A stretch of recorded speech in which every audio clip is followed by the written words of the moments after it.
to a yes, which I understand has been pretty successful this morning thus far. And so, again, the president is encouraging Republicans especially, but again, as I said, all members of Congress to vote to continue funding this government so we can continue the business of the American people, which elected President Trump to do. And then on financial markets, we've seen this decline yesterday, we see it today as well.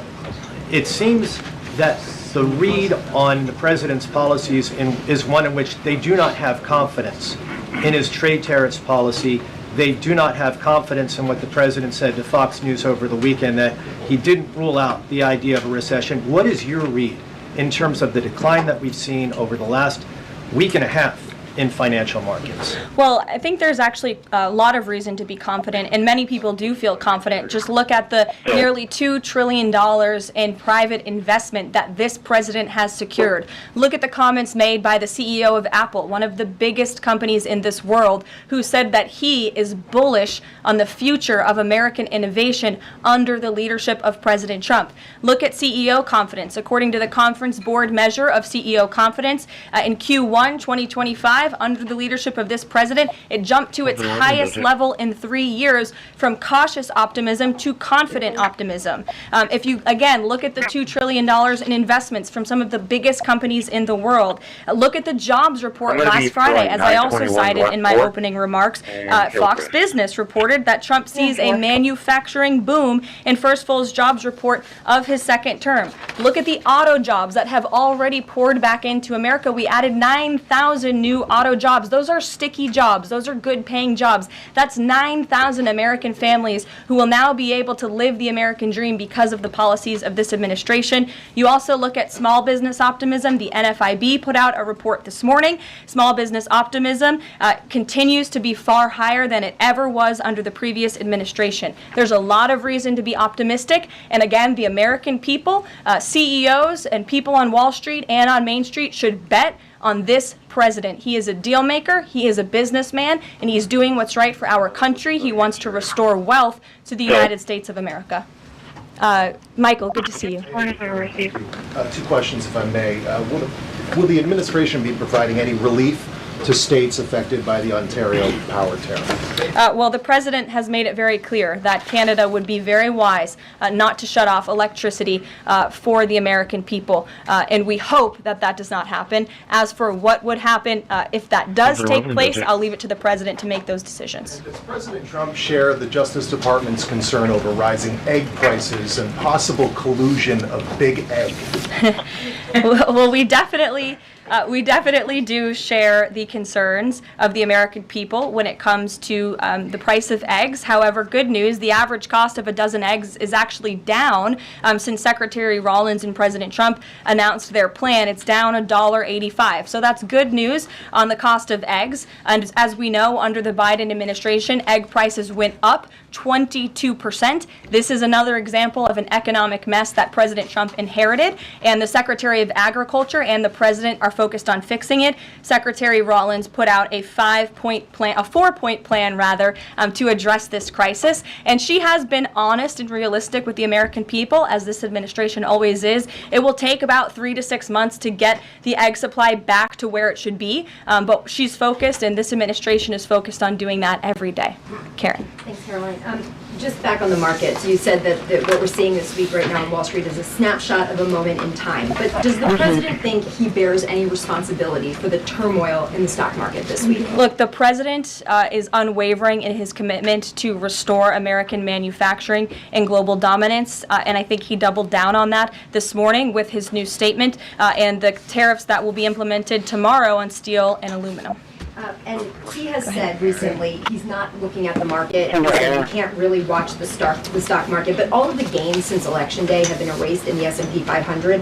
At what point, how far do stocks have to fall before the president considers it a factor and changes? Again, as I just said, the president will look out for Wall Street and for Main Street, just like he did in his first term, and people on Wall Street and Main Street should bet on this president who's doing what's right for this country. Nick, good to see you. Good to see you too. Thank you, Caroline. So, is the president prepared, like what we saw with Congressman Massey, to pressure other Republican lawmakers into supporting this continuing resolution?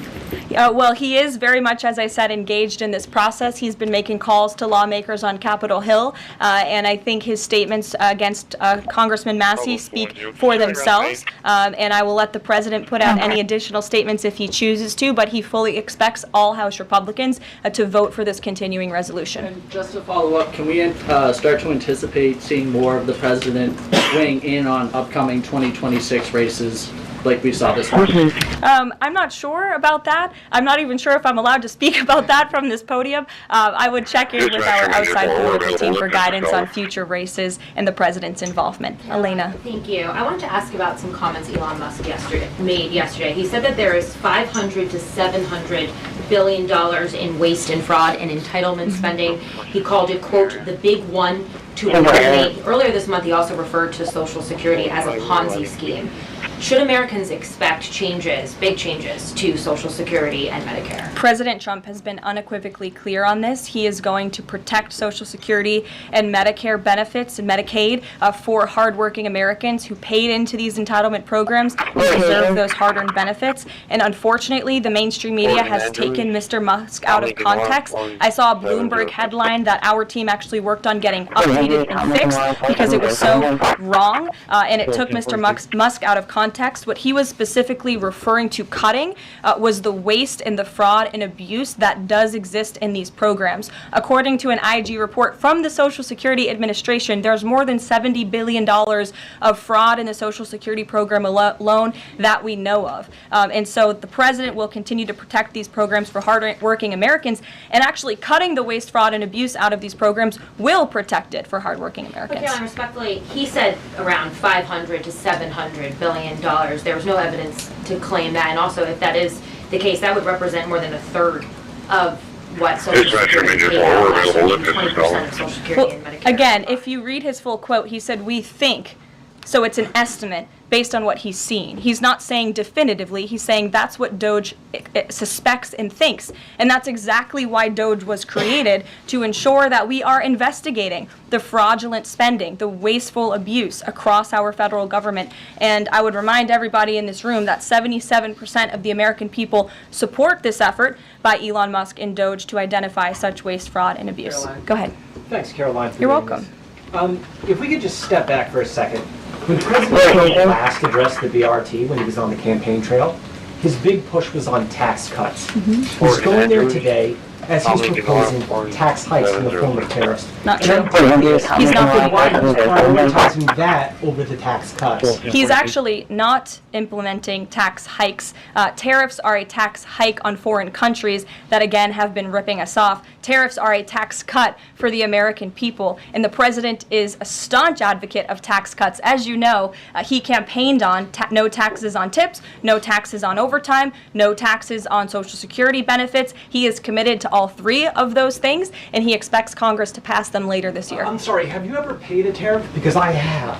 That's They it. don't get charged on foreign companies, they get charged on the importers. And ultimately, when we have fair and balanced trade, which the American people have not seen in decades, as I said at the beginning, revenues will stay here, wages will go up, and our country will be made wealthy again. And I think it's insulting that you are trying to test my knowledge of economics and the decisions that this president has made. I'm now regret giving a question to the Associated Press. Mary, go ahead. Caroline, I have two, if that's okay. The first one was on Russia, Ukraine. I know Special Envoy Witkoff said yesterday that Zelensky apologized in his letter to Trump.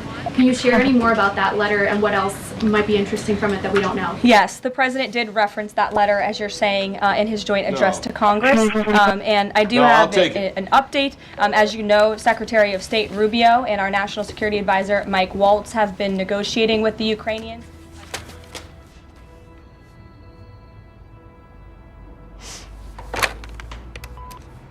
Wow, it must be a full moon. What the hell's going on, Tom? You think I'd never find out? Huh? Rosie makes the playoffs. I got to read about it in the local sports section. I'm gonna be there. I already marked it down. That would be really great. She'll appreciate that. Yeah, if she remembers me. Of course she remembers you. Hey, you think you'll be getting thirsty tonight? Oh, I think I could probably be persuaded. Vix? Yeah, Vix. 8 o'clock. All right.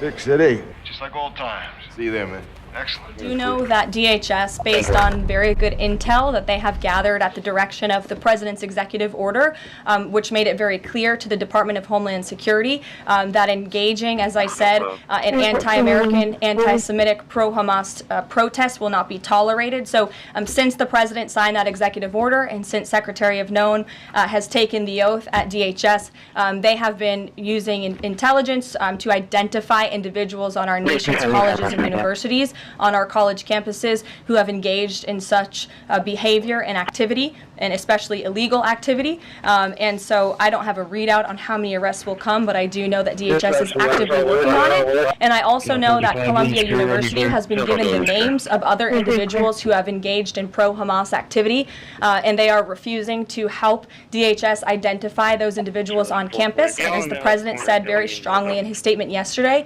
he is not going to tolerate that, and we expect all America's colleges and universities to comply with this administration's policy. Jasmine.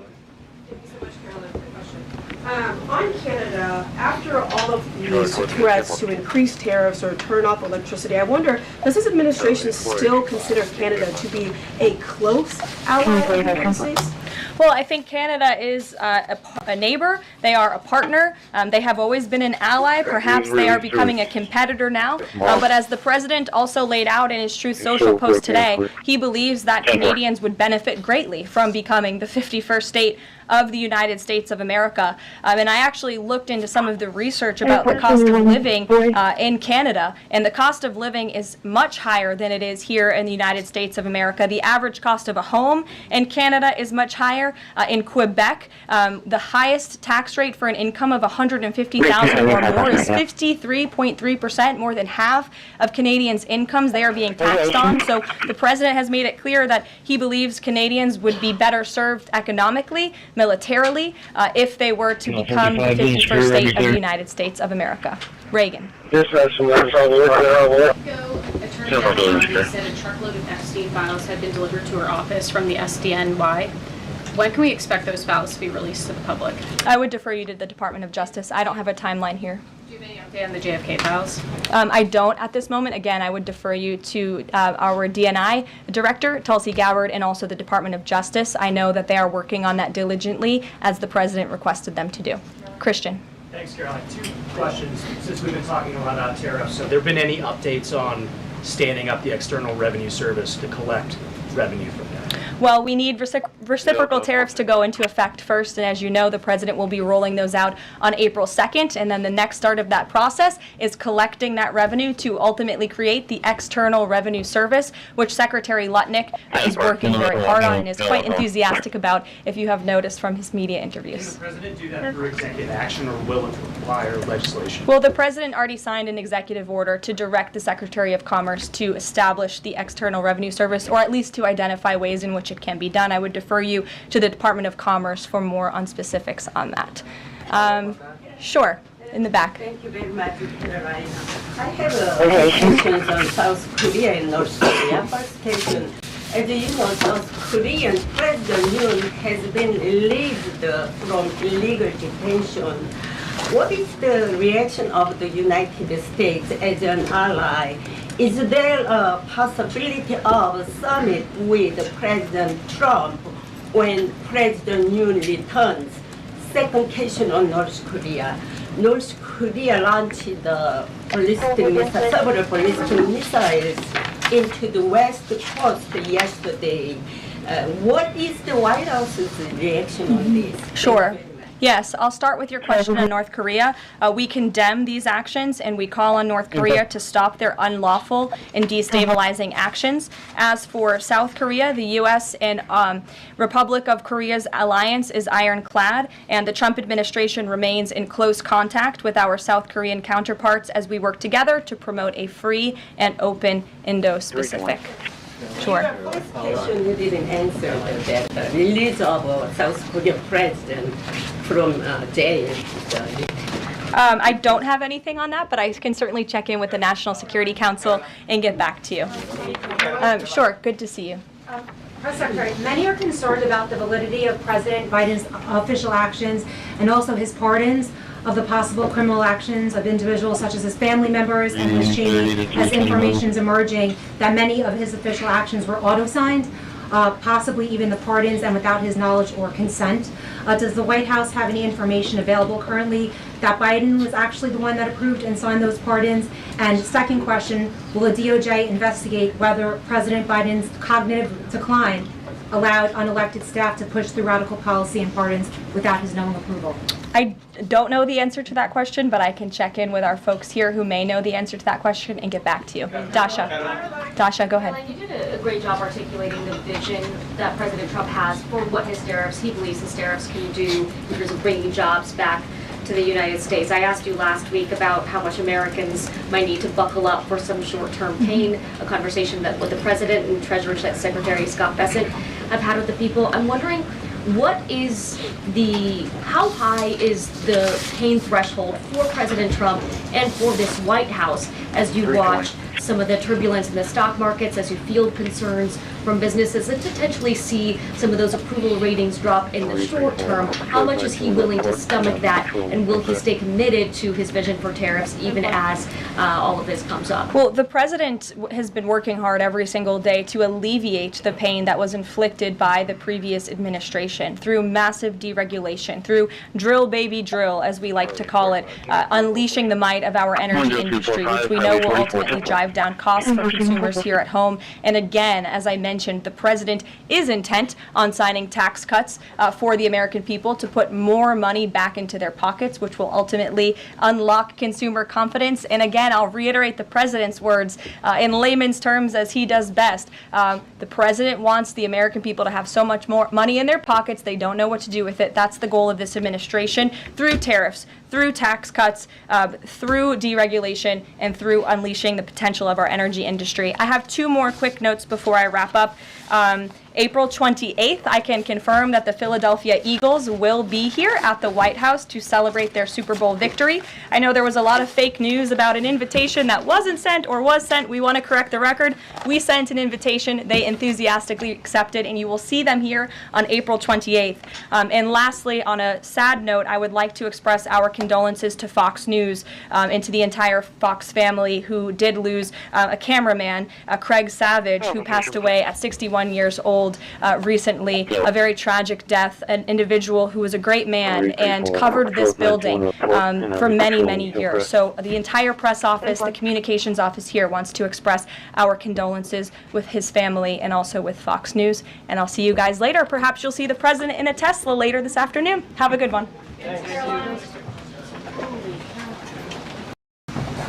Hello, everybody. How are we? I apologize for my tardiness. It's quite the newsy day, and I was with the president talking about that news, so I look forward to taking your questions on it. But first, I want to talk about President Trump's historic and incredible speech last night. The American people and the entire world. I want to talk about the American people and the entire world. How he's renewing the American dream in a record-breaking. How he's renewing the American dream in a record-breaking. How he's renewing, according to a CBS YouGov survey, an overwhelming according to a CBS YouGov survey, an overwhelming according to a CBS YouGov survey. The president spoke about how he's taken more than 400. The expectations are high, and President Trump is exceeding the expectations. According to brand new President Trump's email, President Trump has now brand more popular Trump's approval ratings are reaching historic highs. More Americans reaching America's historic right direction than the wrong direction. Everyday Americans love this president because he tells it like it is, no matter what, and he did that last night. President Trump level set with the American people on the economy and exposed how bad with the American people on the economy and exposing the worst with the American people on 4 decades and exposing the President Trump with the American people on 4 decades and exposing the President Trump with the American people on 4 decades and exposing the President Trump with the American people on 4 decades and exposing the President Trump with the American people on 4 decades. I'm a retired police officer. I'm a retired police officer. My line of work. I'm a retired police officer. Regular contact. My line of work I'm a retired police officer. Questionable about a crime scene. Questionable about a crime scene. Questionable about a crime scene. I lost my wife. I lost my wife. No. I lost my wife. No. I'm just saying that you're concerned. I lost my wife. No. I'm just saying that you're concerned. I lost my wife. No. I'm just saying that you're concerned. I lost my wife. No. President Trump honored the life of Jocelyn Nungare, who was brutally murdered by illegal alien gang members. He ensured Jocelyn will never be forgotten by renaming a national wildlife refuge in her home state of Texas to honor her life. And in one of the greatest surprise moments of the night, DJ Daniel, an incredible 13-year-old boy who is beating brain cancer, saw his dreams fulfilled by President Trump when he was made an honorary Secret Service agent. And finally, after nearly 4 years, President Trump delivered justice for the families of the 13 American heroes who were killed at Abbey Gate in the Biden-botched Afghanistan withdrawal, which was one of the worst humiliations in the history of our country. President Trump announced that we have detained Mohammed Sharifullah, the monster who was responsible for that horrific attack, and he was delivered to Dulles Airfield earlier this morning. On his first day in office, President Trump's national security team across the federal government prioritized intelligence gathering to locate this evil individual. President Trump's team shared intelligence with regional partners such as Pakistan, who helped identify this monster in the borderland area late last month. Mohammed confessed to his crimes related to Abbey Gate and other attacks in Russia and Iran as well to the Pakistanis. And U.S. law enforcement officers traveled to Pakistan over the weekend, where he again confessed his crimes to the FBI. As President Trump said last night, this killer will now face the swift sword of American justice for these atrocities right here on United States soil. Joe Biden was responsible for this botched withdrawal, and he had 3 years to find this evil terrorist, and he didn't even try to get the job done. But President Trump campaigned on behalf of and grew very close to the Gold Star families. He promised them accountability, and last night, he kept his promise. He spoke to those Gold Star families yesterday, ahead of his speech, in an incredibly heartwarming call to share this incredible news. And as President Trump asked in his speech last night, how could anyone possibly be opposed to any of this action that he is taking? Well, apparently, the modern-day Democrat Party could. The behavior of Democrats last night was completely disgraceful and demonstrated how severely out of touch they are with the American public. It was the most shameful moment in the history of presidential addresses in that beautiful chamber. In what was supposed to be a unifying moment for our country, Democrat members of Congress instead screamed at the President of the United States, who was just overwhelmingly reelected by their constituents, walked out of the chamber, and worst of all, they disrespected the American people. Democrats didn't stand to keep men out of women's sports. They couldn't even clap for a girl who got her head smashed in by a man on a volleyball court.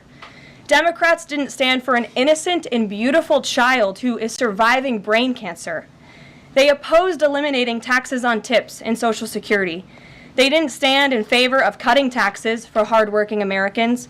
They couldn't even clap for 2 mothers whose daughters were killed by illegal aliens. One of the only things that could get Democrats off their feet last night was cheering for Ukraine, not for America. Last night was a very clarifying moment for our country. The Democrats exposed themselves as the party of insanity and hate, the party that wants to put America last. They've allowed their Trump derangement syndrome to stop them from celebrating America and our people, and we will not allow them to forget that. And it's not just the Democrat Party. The mainstream media still doesn't get it. Last night, MSNBC's Nicole Wallace disgustingly looped in a 13-year-old boy with brain cancer into an attack on the president over January 6th. And CNN's first chyron out of the speech called it divisive. President Trump wasn't divisive. The Democrats were. And CNN was proven wrong by their own viewers, 69% of whom, in a post-speech poll, said they had a positive reaction to the president's speech. It's sad and frankly pathetic that Democrats and liberals in the legacy media continue to allow their hatred for the president to override their love for our country.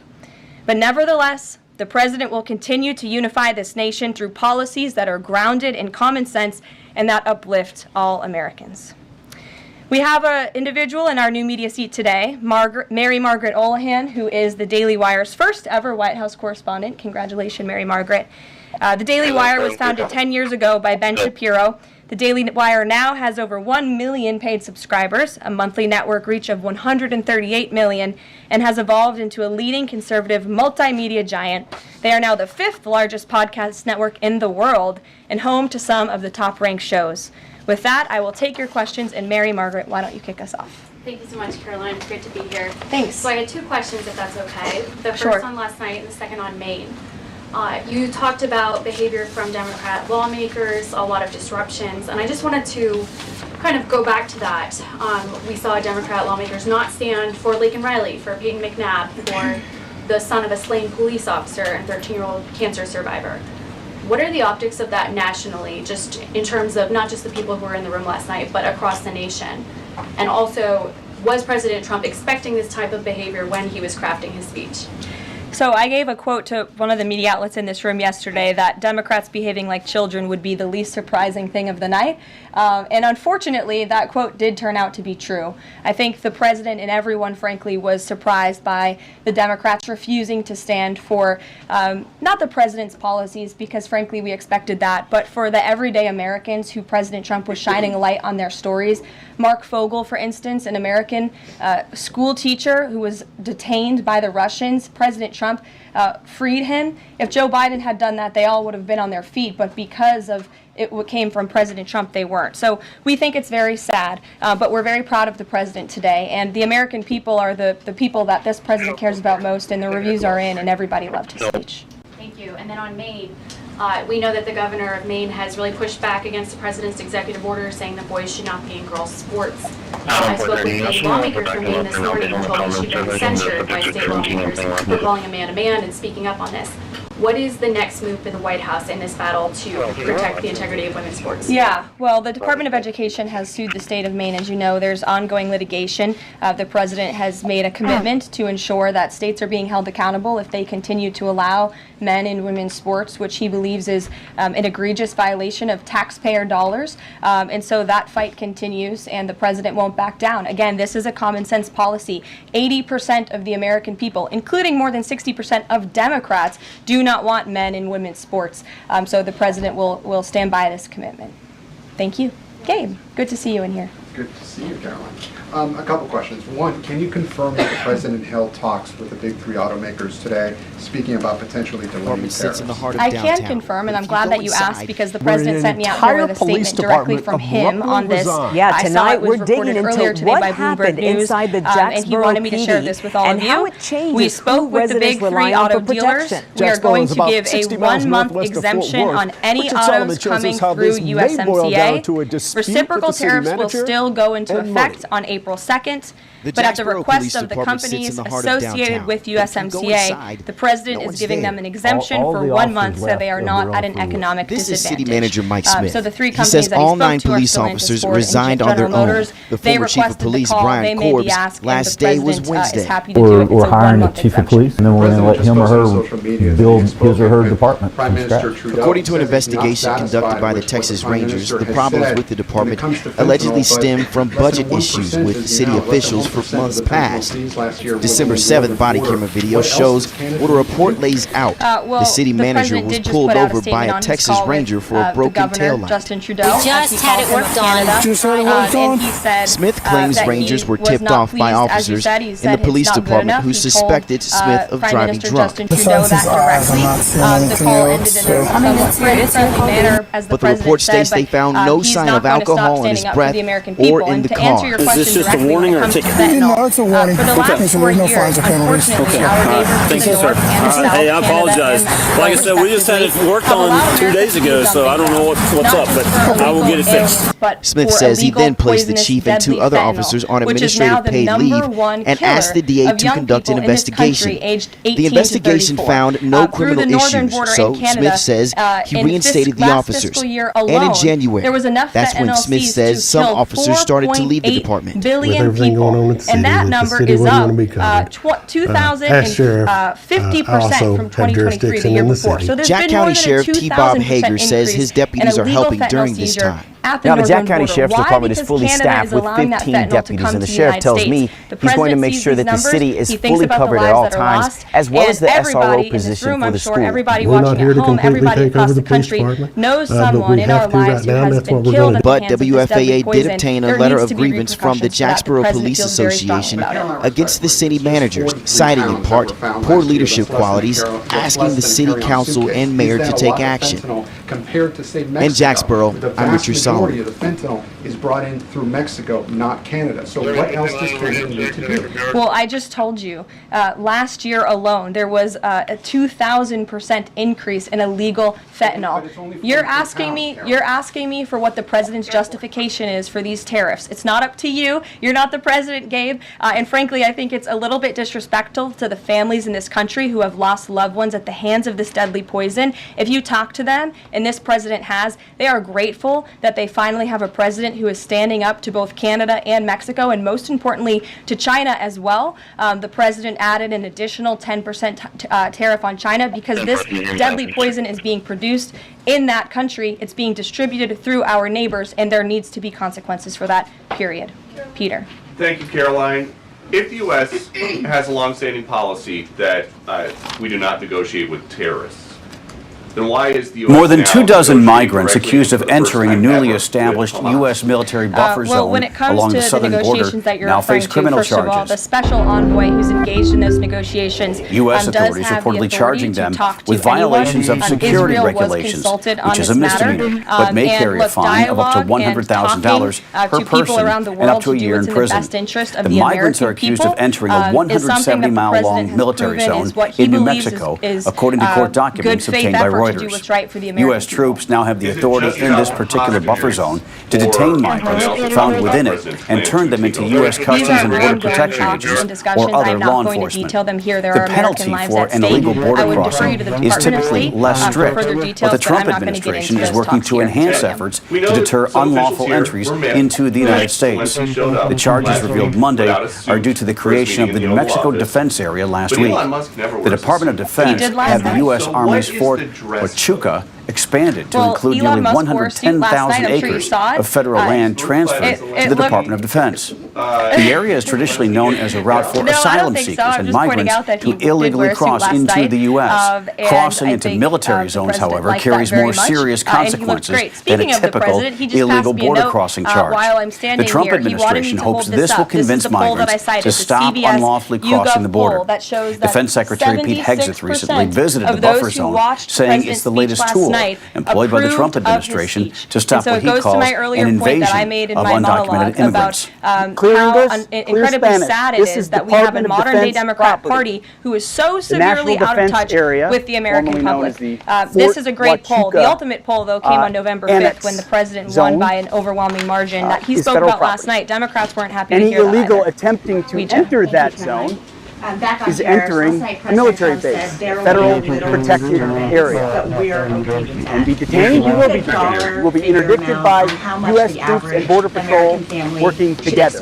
Groups like the ACLU are opposed to the newly created military zone, saying troops should not be used to arrest people for regular offenses. First of all, last Warning, night, the it raises the president, potential a told U.S. the troops, citizen and may he face was charges realistic, if and he unknowingly level set with the trespassing American in the people. newly And I established think, military frankly, installation. it's very A refreshing, lawyer and for the everybody in this ACLU room should also be very argues grateful that it's we a have a dangerous president who erosion tells of the truth about constitutional the principle reality of the that the economic military should not situation be that we are policing in. civilians. Unlike the previous Previous president who presidential lied to everybody's administrations faces, have also saying tried to inflation was limit the flow transitory, saying it of was under asylum control, seekers to saying that the designated border was ports of secure, entry when none of that and was warned true. of So the enhanced president is punishments being frank to and deter honest, illegal and border crossings. the American people The elected military this zone president now allows the Trump to have administration to monumental detain reform and change, undocumented including immigrants rebuilding without our employing the manufacturing 1807 base in this Insurrection country, Act, standing up last to used foreign during the nations who have been 1992 ripping Los off Angeles our riots. country for decades. Currently, nearly And that 12,000 requires a little American bit of troops are at the disruption. southern That border, where requires a illegal lot border of effort crossings and work have that this reportedly president dropped is to focused the on lowest doing. level With ever that recorded. said, as the president said last night, his administration is is wholeheartedly committed, of course, to ending the inflation nightmare caused by the Biden administration. Look at the deregulation efforts. Look at the president's push last night in his speech for Congress to pass tax cuts, to end taxes on Social Security and overtime pay for hardworking Americans, end taxes on tips. We need Congress to get that done because that's going to put more money back into the pockets of the American people. And I didn't even mention energy. Look at the president's approach and focus on unleashing the might of our energy industry. We know that's the #1 driver of inflation. He's been slashing back a lot of the burdensome regulation from the previous administration to unleash our energy industry here at home, which will drive down costs. He said he is committed to making America affordable again. He did it in his first term, and Americans can trust him to do it again. President Trump has made clear, Caroline, that he loves tariffs. The stock market does not. How does he factor that into his decision making? Well, the president does love tariffs. He said it's one of his favorite words in the English dictionary, and he believes in tariffs because they'll ultimately make America rich again. They're going to raise revenue. They're going to help us pay down our debt. Most importantly, they're going to bring American jobs here back home. So I think for folks on Wall Street who may be concerned, look at what this president did for you in his first term. Wall Street boomed. The stock market boomed. The president expects that to happen again, but most importantly, Main Street is going to boom, and that's why the president has this whole of government economic approach, which includes tax cuts, tariffs, regulation cuts, and an energy industry that will bring down costs for American consumers. Sure, Monica. Thank you, Caroline. You mentioned not one Democrat senator voting to protect women's sports from medals. Not one Democrat congressman or congresswoman stood to applaud or support protecting women's spaces and sports at the president's joint session to Congress last night, as you articulately mentioned in the beginning. So I'm wondering, what message is that sending to not only young women who are competing in these sports across the country, but also to the parents of these young girls? Yeah. I think the message that Americans should take away from last night is that they have a president in the Oval Office who is committed to doing what's right for them, especially women and girls across the country. And I think it's very ironic, thank you for bringing up the point about women, that Democrat women were wearing pink to support our fellow females, yet they couldn't stand again for a young woman who was almost killed and severely injured by a man on the volleyball court. They couldn't stand for the mothers of two beautiful young women whose lives were taken tragically at the hands of illegal people. So you can't say you're the party of women and then support men and women's sports and not stand up for basic law and order and immigration reform that will protect women in this country. That's what President Trump is doing. He's the president for women. Lindsay, good to see you. Smoke curling from a balcony before the fire rapidly China said yesterday that they're ready for any kind of war with the U.S. Because of these tariffs that have been placed on them, and a Chinese spokesperson also said that the tariffs would not lead to a resolution of U.S. concerns about fentanyl originating in China. Can you speak to how the administration is planning on responding to that? Well, I think Secretary Hegseth has responded to that this morning. He said that America will always be prepared to defend itself, especially under the leadership of this president in the Oval Office, and that certainly remains true. Again, when it comes to tariffs, the president has been very tough on China, not just now with 20% and more for the reciprocal tariffs that will hit on April 2nd, but look at what he did in his first term. There were billions of dollars worth of tariffs that he implemented on China, and it's quite telling that the previous administration did not rescind those tariffs because they realized the value that they had in not only deterring China, but also raising revenue here in the United States. Rachel. Just a quick follow-up, two quick follow-ups on tariffs.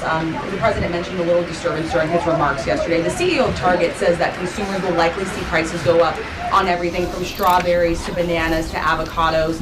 How long should Americans expect to pay higher prices? Are we talking a week, a couple of days, a few months? Again, I don't have a crystal ball, but what I can assure the American people is that this president and this administration is doing everything they can. And I would remind you and everybody else in this room that it's because of the previous administration's economic policies that Americans were left with record high inflation. Inflation throughout Joe Biden's entire 48 months in office was at or above 3%. It hit record highs, as you know.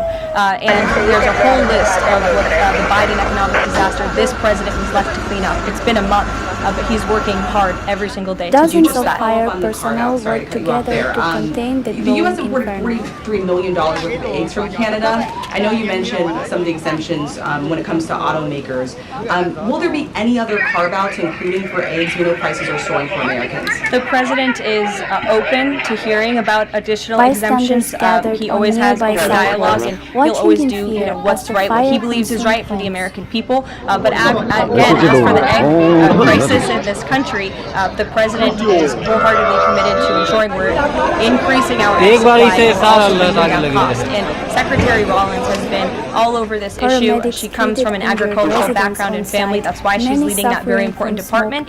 She wrote an amazing op-ed in the Wall Street Journal. She's been all over the media talking about the plan. She has a real plan. The president endorses it. And he even, gave her an off-the-prompter shout-out last night to say, Brooke, I'm counting on you. It's an important issue. And this White House is working with Secretary of Agriculture every single day to address this issue. Fire alarms reportedly failed to activate, raising concerns over system maintenance. Stand for Americans or stand for immigrants. They stood for war, they clapped for war, they clapped for war.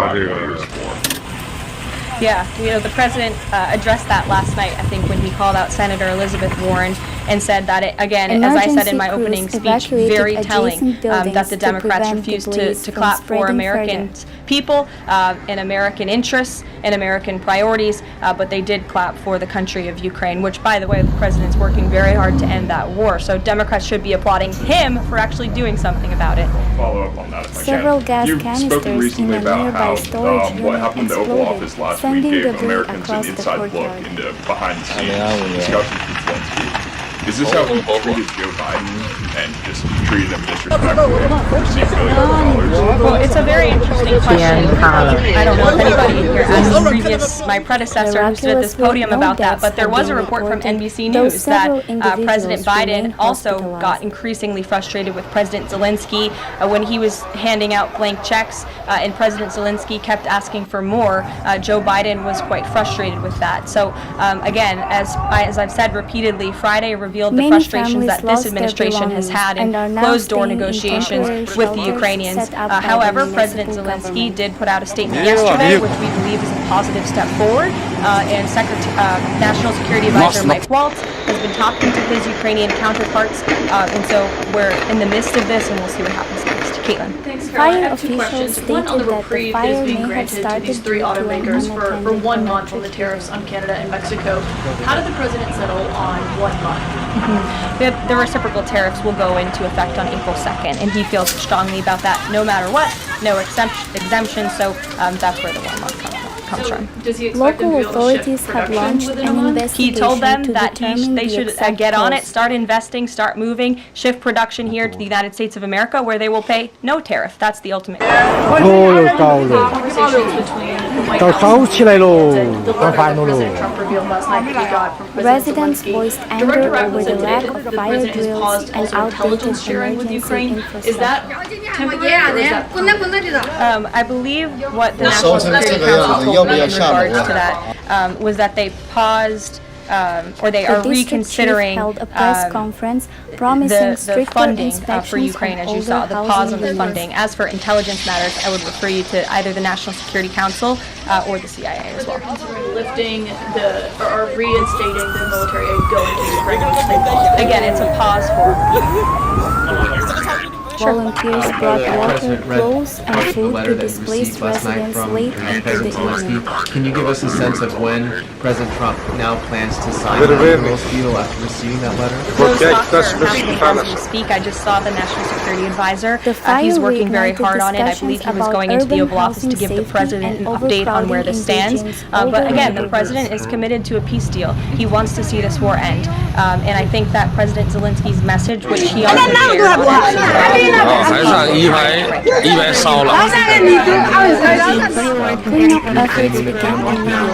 The President Canada this morning, or at some point today, said that President Trump was lying. Wanted to get your response to that, and also curious if the President had a reason for not specifically mentioning BlackRock last night when he was praising the company that is buying canals or ports around the Panama. Yeah, I'm not sure if Panama has seen what's going on with their own canal, but as you just mentioned, BlackRock is now interested in investing and taking over the two ends of the port, which is very important because the president was very vocal several weeks ago about the need to ensure that China is not controlling the Panama Canal.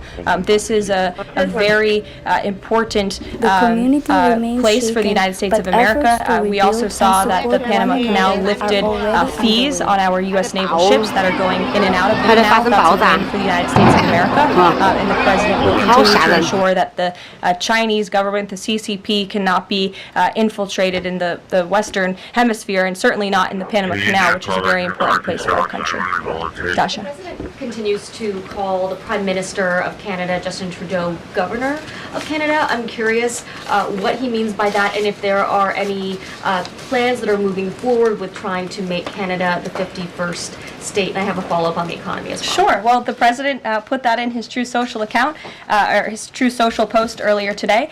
He feels strongly that it would be very beneficial for the Canadian people to be the 51st state of the United States. They wouldn't be paying for these tariffs. They'd have much lower taxes if they were part of our great country. On the economy, you and I traveled the country during the campaign. This is an issue that so many voters decided to cast their ballots on when they voted for President Trump.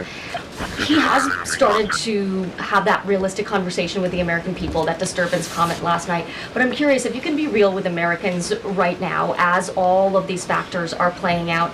Are things potentially going to get worse before they get better? Look, I've now been asked and answered this same question just given to me in different verbiage of 3 different times, and I will answer it again in an effort of transparency to the American people, because this is an important issue and the American people, this president understands that it is. And again, that's why in his joint address to Congress last night, he addressed this issue with a realistic and honest approach. He talked about what this administration is doing to unleash American energy and to make America affordable again, and this administration is wholeheartedly committed to doing it.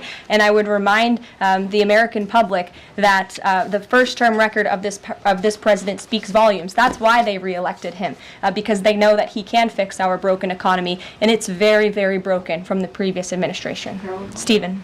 Thank you, Caroline. I've got 2 questions, one on press access, and the other on fentanyl and tariffs. Sure. On press access, your predecessor, Karine Jean-Pierre, who presided over many novel press access restrictions, criticized the recent changes to the press pool made by your office.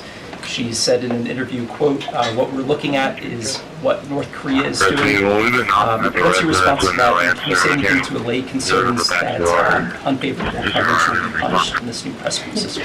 I think that's the same individual who said from this podium numerous times that the commander-in-chief was mentally and physically up for the job, which we knew was a lie. Many people in this room knew it was a lie. Many of you were admonished for asking questions about that truth. So when it comes to truth and transparency, this administration, this White House is setting the example. This president is taking far more questions than his predecessor, Joe Biden, did on a daily basis, and that will continue. And on fentanyl and tariffs, fentanyl produced largely in China has killed 334,000 Americans over 5 years.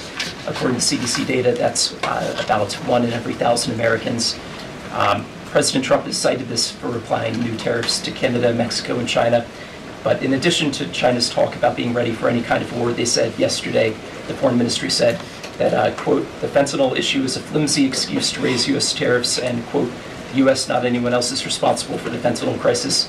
So what's the response to China that the talk of fentanyl is just an excuse for tariffs, and what does that say about the resolution? Well, of course, the country that is getting very rich off of distributing this deadly poison to American citizens is going to say that. Again, the president knows where the American people stand on this issue. Fentanyl overdoses. Dasha brought up all of us campaigning all across the country. They talked about inflation. They also talked about the border, the illegal immigrants that we're pouring through, but also these deadly drugs. And again, the president keeps in mind those families every every single day when he is making these tough decisions. But it's a necessary decision, and he's no longer going to allow the United States of America to be a dumping ground for illegal immigrants and for illegal drugs that are killing our nation's people. This is the #1 leading cause of death in our country, and there needs to be action taken to ensure that that cannot continue. Thank you very much, guys. We'll see you later. Northbound. It looks like it's going to be Sicko that we're calling it in. Good afternoon, everybody. Yeah, we have security. How are we today? Good. During his inaugural address, President Trump promised that America would be a manufacturing nation once again, and liberal pundits mocked him for it. But those critics were proven wrong once again.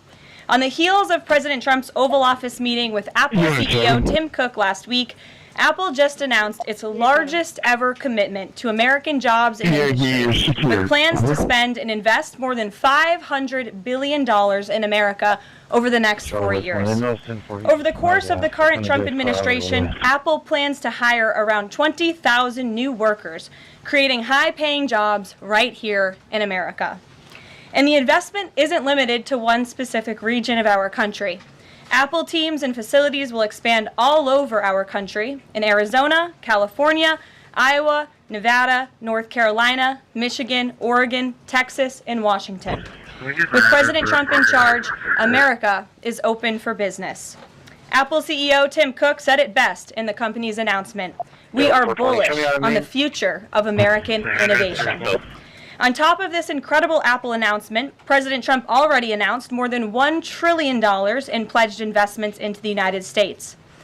And on another important note that the American people entrusted President Trump to fulfill, this administration's efforts to seal the border continue to prove extraordinarily successful. In President Trump's first month back in office alone, illegal border crossings hit lows not seen in decades, down 94% over the past year, while interior arrests are up 134%. And this past Saturday, this is a significant statistic that I wanted to share with all of you, there were only 220 illegal border crossings on Saturday. This is a 15-year low.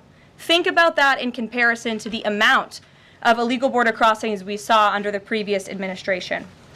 Fox recently reported that a San Diego migrant shelter is closing its doors after saying they have not received new asylum-seeking families or individuals since January 20th. We all know what happened on January 20th, don't we? And yesterday, New York City Mayor Eric Adams announced that the massive Roosevelt Hotel migrant shelter in Manhattan will shut down in the next few months. We're also seeing a reverse migration effect. There are now verified reports from the Associated Press of migrants abandoning their journey to the United States and heading back home. This is the first time the Border Patrol has received these reports since 2020, during President Trump's first term. The returning migrants claimed in interviews that the new heavy security posture adopted by the Trump administration was a significant reason for their decision to return to the countries of their origin. Overall, the American people continue to overwhelmingly give President Trump very positive remarks. Nearly every one of President Trump's policy initiatives are receiving strong majority support, and I have noted that in every briefing since Inauguration Day. 81% of Americans support deporting illegal migrant criminals from our nation's interior. 76% of Americans support the DOJ-led efforts of a full-scale investigation to find and eliminate fraud and waste in government expenditures. Again, this is from a Harvard-Harris poll, a very legitimate pollster. 76% of Americans support closing the border. 69% of Americans support President Trump's common sense efforts to ban men from women's sports. As you all know, we celebrated that executive order at the White House a couple of weeks ago. 65% of Americans support the president's efforts to eliminate all preferences by race in the hiring and awarding of government contracts, which is another pledge that DOJ is working hard to fulfill. And 61% of Americans, vast majority, support the president's plan for reciprocal tariffs to ensure that other countries are treating us the way we have always been treated. Despite what many Democrats and media members want you to believe, the Trump agenda is not only necessary, but it is overwhelmingly popular. Why? Because it's driven by common sense. And finally, as you all saw yesterday, a federal judge denied the Associated Press's emergency motion for a temporary restraining order against myself, our Deputy Chief of Staff Taylor Budowich, and our Chief of Staff Susie Wiles for our decision to remove the Associated Press from the White House press pool for certain and special events. The judge's ruling, upholding our decision to deny the Associated Press such privileged access, reinforces the truth. And it reiterates what I said from this podium last week when that suit was filed. Asking the President of the United States questions in limited spaces such as the Oval Office in Air Force One is a privilege that unfortunately has only been granted to a few. It is not a legal right for all. The Trump administration has already proven to be the most transparent ever, and this president the most accessible in history. This is evidenced by President Trump's daily press conferences in the Oval Office, where he takes many questions from the journalists who have the honor and privilege of standing before the beautiful Resolute desk. The president and this entire White House are committed to ensuring the American people continue to receive this same level of historic transparency, access, and visibility. In fact, we want to double down and give even greater access to the American people. We want more outlets and new outlets to have a chance to take part in the press pool, to cover this administration's unprecedented achievements up close, front and center. As you all know, for decades, a group of DC-based journalists, the White House Correspondents Association, has long dictated which journalists get to ask questions of the President of the United States in these most intimate spaces. Not anymore. I am proud to announce that we are going to give the power back to the people who read your papers, who watch your television shows, and who listen to your radio stations. Moving forward, the White House press pool will be determined by the White House press team. Legacy outlets who have participated in the press pool for decades will still be allowed to join, fear not, but we will also be offering the privilege to well-deserving outlets who have never been allowed to share in this awesome responsibility. Just like we added a new media seat in this briefing room, legacy media outlets who have been here for years will still participate in the pool, but new voices are going to be welcomed in as well. As part of these changes, we will continue the rotation amongst the 5 major television networks to ensure the President's remarks are heard far and wide around this world. We will add additional streaming services which reach different audiences than traditional cable and broadcast. This is the ever-changing landscape of the media in the United States today. We will continue to rotate a print pooler who has the great responsibility of quickly transcribing the President's remarks and disseminating them to the rest of the world. And we will add outlets to the print pool rotation who have long been denied the privilege to partake in this experience, but are committed to covering this White House beat. We will continue to rotate a radio pooler and add other radio hosts who have been denied access, especially local radio hosts who serve as the heartbeat of our country. And we will add additional outlets and reporters who are well suited to cover the news of the day and ask substantive questions of the President of the United States, depending on the news he is making on that given day. This administration is shaking up Washington in more ways than one. That's what we were elected to do. As I have said since the first day behind this podium, it's beyond time that the White House press operation reflects the media habits of the American people in 2025, not 1925. A select group of DC-based journalists should no longer have a monopoly over the privilege of press access at the White House. All journalists, outlets, and voices deserve a seat at this highly coveted table. So by deciding which outlets make up the limited press pool on a day-to-day basis, the White House will be restoring power back to the American people who President Trump was elected to serve. So in that note, in our new media seat today, we have Shelby Talcott, who is a White House reporter for Semaphore. In 2022, Semaphore launched as a global digital news platform with the aim of bringing meaningful innovations to the news industry. Today, they have nearly 1 million newsletter subscribers spanning 11 separate editions. With that, Shelby, I will take your questions. Thanks, Caroline. I've got 2 for you. One on foreign policy. Over the weekend, the President's Special Missions Envoy, Rick Grenell, was talking about Venezuela, and he said that the president isn't someone who wants regime change. Other administration officials have made clear that they don't see Maduro as the rightful leader. What is this administration's policy on a new government in Venezuela? I think the president has made his position on Venezuela quite clear. He stands in opposition to the Maduro regime, and Secretary Rubio has spoken on this extensively as well. And then on Doge, last night Elon Musk said that a failure to respond a second time will result in termination. Will there be additional rounds of the "what did you do this week" email from Doge to federal workers? And what's the guidance on the federal workers who've been instructed by their agencies not to reply?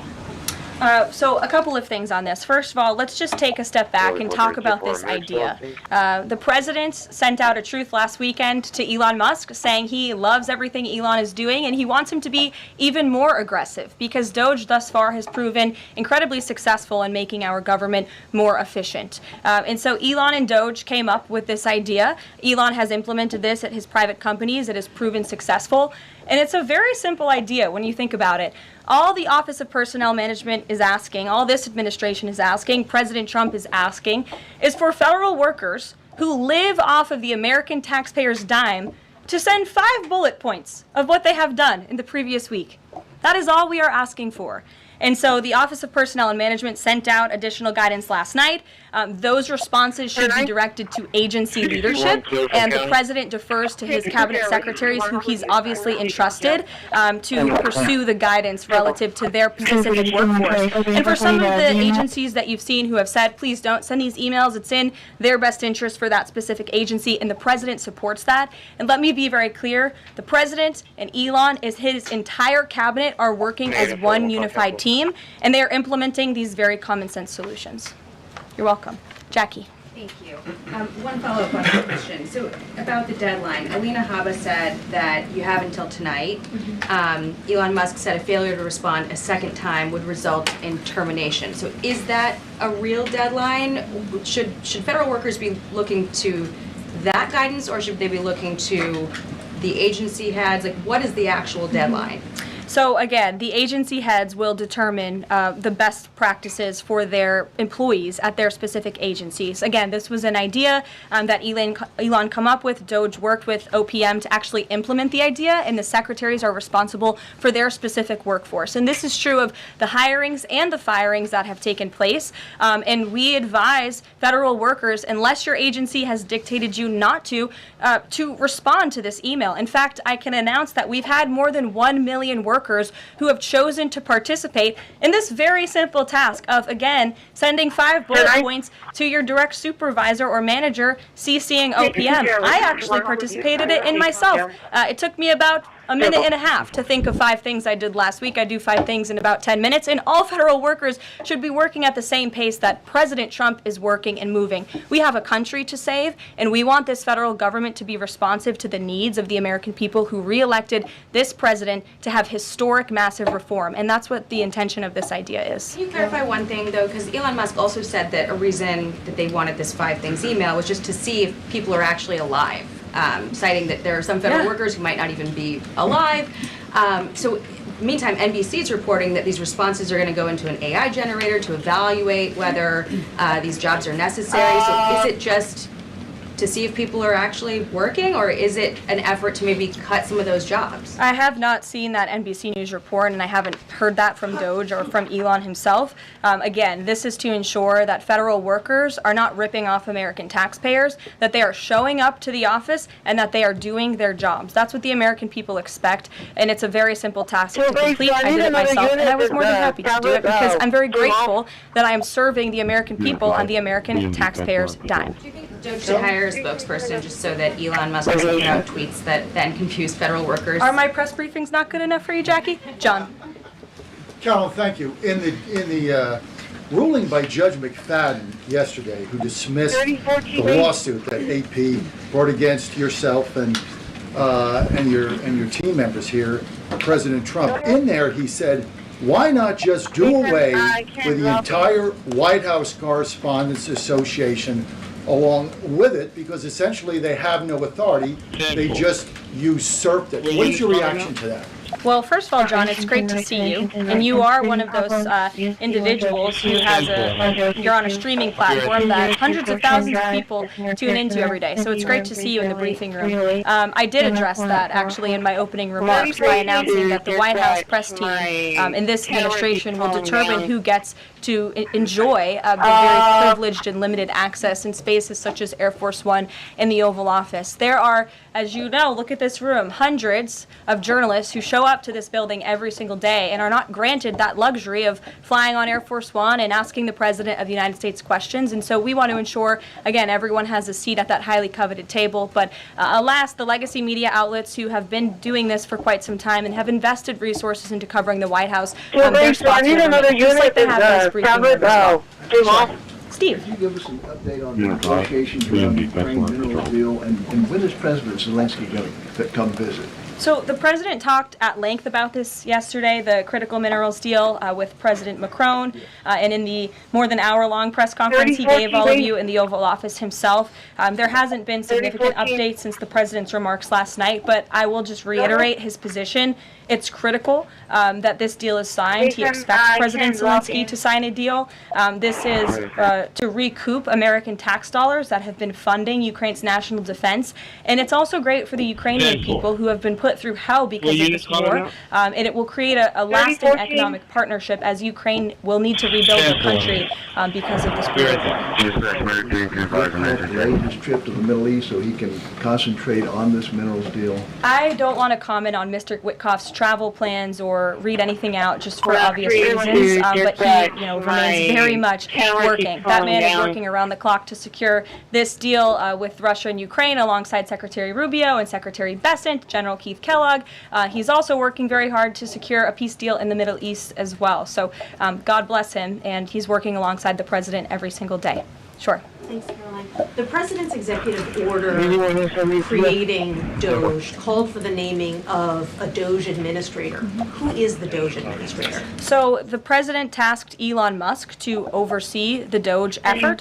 There are career officials and there are political appointees who are helping run DOGE on a day-to-day basis. There are also individuals who have onboarded as political appointees at every agency across the board to work alongside President Trump's cabinet to find and identify waste, fraud, and abuse, and they are working on that effort every day. So is Elon Reagan. Musk the administrator? Reagan. Thanks, Caroline. I have two for you today, one on the border wall and one on the DHS. Sure. First on the border wall construction has restarted in Texas and California under contracts awarded under Trump's first term. Is the president looking to secure new contracts, and how is he defining success in terms of border wall construction this administration? The border wall is a signature promise of President Trump's campaign. He talked about it way back in 2015 and 2016, and people laughed at him for bringing up this idea. It's proven to be not only an idea that he delivered on in his first term and continues to deliver on in his second term, but it's also proven to be highly effective. In fact, we know where there were parts of President Trump's border wall built and standing under the previous administration, illegal border crossings dropped 87% where there was a border wall. So the wall is an incredible deterrent factor for illegal migrant caravans. The president is committed to the continuation of the construction of the wall. And, the previous administration actually sold off the resources that the Trump administration secured to build the wall. And that's an egregious misuse of the American taxpayers' money. They just let those resources rot on the southern border. They actually sold them for pennies on the dollar. So this administration, DHS and ICE and Customs and Border Patrol and Tom Homan and all of the great people who are working on this effort are committed to continuing the construction of President Trump's border wall. DHS investigation into people who might be leaking within the administration. Will the White House release the names of the individuals that DHS Secretary Noem said were caught leaking details of the ICE raid? And can you share how many leakers have been caught so far and what agency they were a part of? I would defer you to DHS on the leakers that they have identified, but I know the president and this White House command secretary know for launching an internal investigation to identify those leakers because it's unacceptable for career bureaucrats who are standing in the way of the will of the American people and enacting President Trump's agenda. If they don't want to adhere to the will of the 77 million Americans who reelected President Trump, then they should go find another job. And if they continue to leak information, especially information that is critical to protecting Border Patrol agents and ICE agents who are out there doing jobs that not many people are willing to do, putting their lives on the line to protect our national security, then those individuals absolutely should be fired. And this administration is committed to finding them. Sure. Caroline, two questions for you. One related to Guantanamo Bay, the other to the White House Correspondents' Dinner. I wanted to get your response to some Washington Post reporting of the migrants who stayed over at Guantanamo Bay for the last 2 weeks. They told the Post they were rarely let outside. They were shackled and placed in what they described as cages and alleged that they were not treated as human beings. Does the White House have any response to those conditions? At Guantanamo Bay? It's a promise the president campaigned on, that if you invade our nation's borders, if you break our country's laws, and if then you further commit heinous, brutal crimes in the interior of our country, like raping and murdering innocent, law-abiding women and girls, and committing heinous acts of violence, then you are going to be deported from this country, and you may be held at Guantanamo Bay. These are criminals we are talking about. Don't forget that. Sure. So U.S. consumer confidence fell this month the most since August of 2021. What is your message for Americans who are concerned about the impact of things such as tariffs on prices? Yeah, sure. Well, thank you for that question. It's obviously an important one. The president campaigned on reigniting the Trump economy and fixing the mess that was created by the previous administration. We know they created an economic and an inflation nightmare for the American people, and I'm not going to stand up here and lie to you like my predecessor did about the state of our economy. We understand there are people that are hurting, and this administration is wholeheartedly committed to ensuring that those individuals see relief and price reductions and tax cuts and in less regulations that are burdensome on their household and their businesses. And the president and this entire administration are focused on that every day. I can go through the very long list of economic actions this president has taken. I know you work for Bloomberg, so I'm sure you're well aware of them, but I can assure the American people that the president is very much focused on bringing down the cost of living crisis in this country that was created by the previous administration. Just have a quick follow-up. Sure. Is the president planning on whipping for support for the House budget vote, and if so, to whom is he making calls?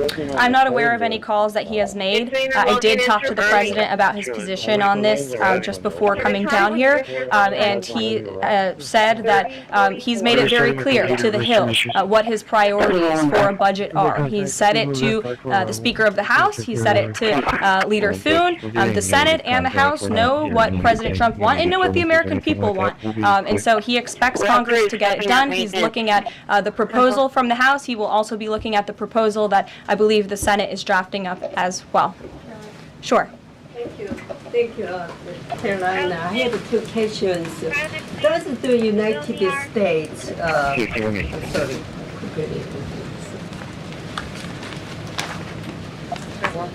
Well, why don't you identify your question and I'll come back to you. Sure, go ahead.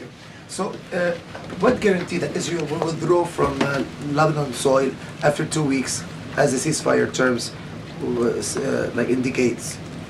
I'm not sure about the guarantee that you're referring to. I can tell you that this administration remains very much engaged. We know the deadline for the Phase 1 ceasefire is imminent. So Steve Witkoff, whom I mentioned earlier, and the president's administration and his team and the president himself remain very much engaged. We want to see the ceasefire continue, and the president has made it very clear he wants to see all of the hostages who have been held in captivity in Gaza returned home. Jeff. Is Elon Musk going to attend the president's first cabinet meeting tomorrow? He is, as a matter of fact. I spoke to the president about that before coming down here as well. And Elon, considering he is working alongside the president and our cabinet secretaries, this entire administration will be in attendance tomorrow just to talk about DOJ's efforts and how all of the cabinet secretaries are identifying waste, fraud, and abuse at their respective agencies. We look forward to the meeting tomorrow, and I think you'll be hearing from the president and his cabinet where they're on campus tomorrow. I hope you guys are excited. Some of those cabinet members were caught off guard by the email. Nobody was caught off guard. The department said they were caught off guard. The FBI was, the DOJ was. Did anonymous sources say that, or did the cabinet secretary say that? The cabinet secretaries and others have said that they were not aware that this was happening. So I'm wondering, will there be a give and take tomorrow at the cabinet meeting? Is Elon Musk or the president open to any type of dialogue about who is actually in charge of the chain of command of these workers? I would reject the premise of your question, Jeff. The cabinet secretaries have not said that. I know anonymous sources, probably career bureaucrats, have leaked that to many of you in this room. But as I said at the beginning of this press conference, everybody is working as one team, and the president respects the decisions of his cabinet secretaries to tell his staff, their staff, not to respond to that email because they did so out of interests of national security, and they don't want to obviously risk confidential information. It's pretty common sense. Dasha. Musk has obviously been doing a lot of work. He's been working every day and a lot of the time weekends. He is designated as a special government employee, which means that he can only work 130 days per year. Is the White House expecting him to limit his work to 130 days when you look around the call? So today is February 25th, so I think we've been here about 35 days roughly. So ask me in another 100 days. Daniel. Caroline, thank you. You opened up with a major announcement from Apple. $500 billion, 20,000 jobs. Such a global brand would make what it called its largest ever spend commitment just a month into President Trump's second term. What does that signal about his economic vision for the country?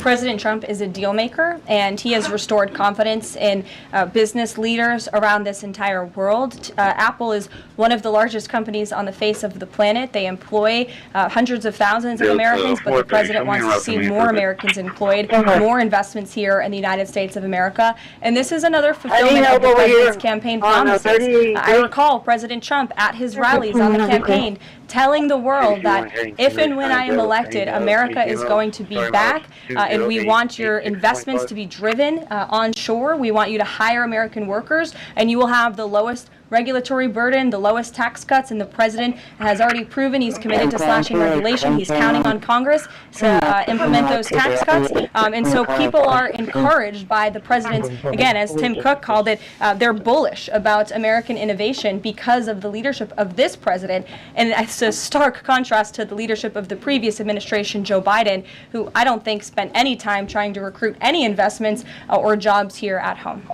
Mary. From some Republicans who are voicing concerns about how these cuts are being carried out. Congressman McCormick, a Republican from Georgia, tells us he's worried it's too rapid for real people to adapt to. And he says he's concerned that it could come off as discompassionate, in his words, that it could risk undercutting the strong message that he feels you're trying to send about the need to cut government waste. Well, I think that was one comment from one senator, and I think, as I cited in my opening remarks in the poll, the most important people are the American people, and 77% of Americans at home support a full investigation into the waste, fraud, and abuse that the federal government has been spending their tax dollars on. So that's the people the president cares about most, and that's why we're fulfilling this pledge. And again, it should come as no secret to anybody. The president campaigned on doing this. Actually, the president yesterday said, if you don't respond to this email, you will be fired or semi-fired. What does he mean by that? Again, I've been asked to answer this question 3 times now. It is, but it's in the memo. The president again has entrusted his cabinet secretaries to oversee their workforce. That's why he nominated them to be cabinet secretaries,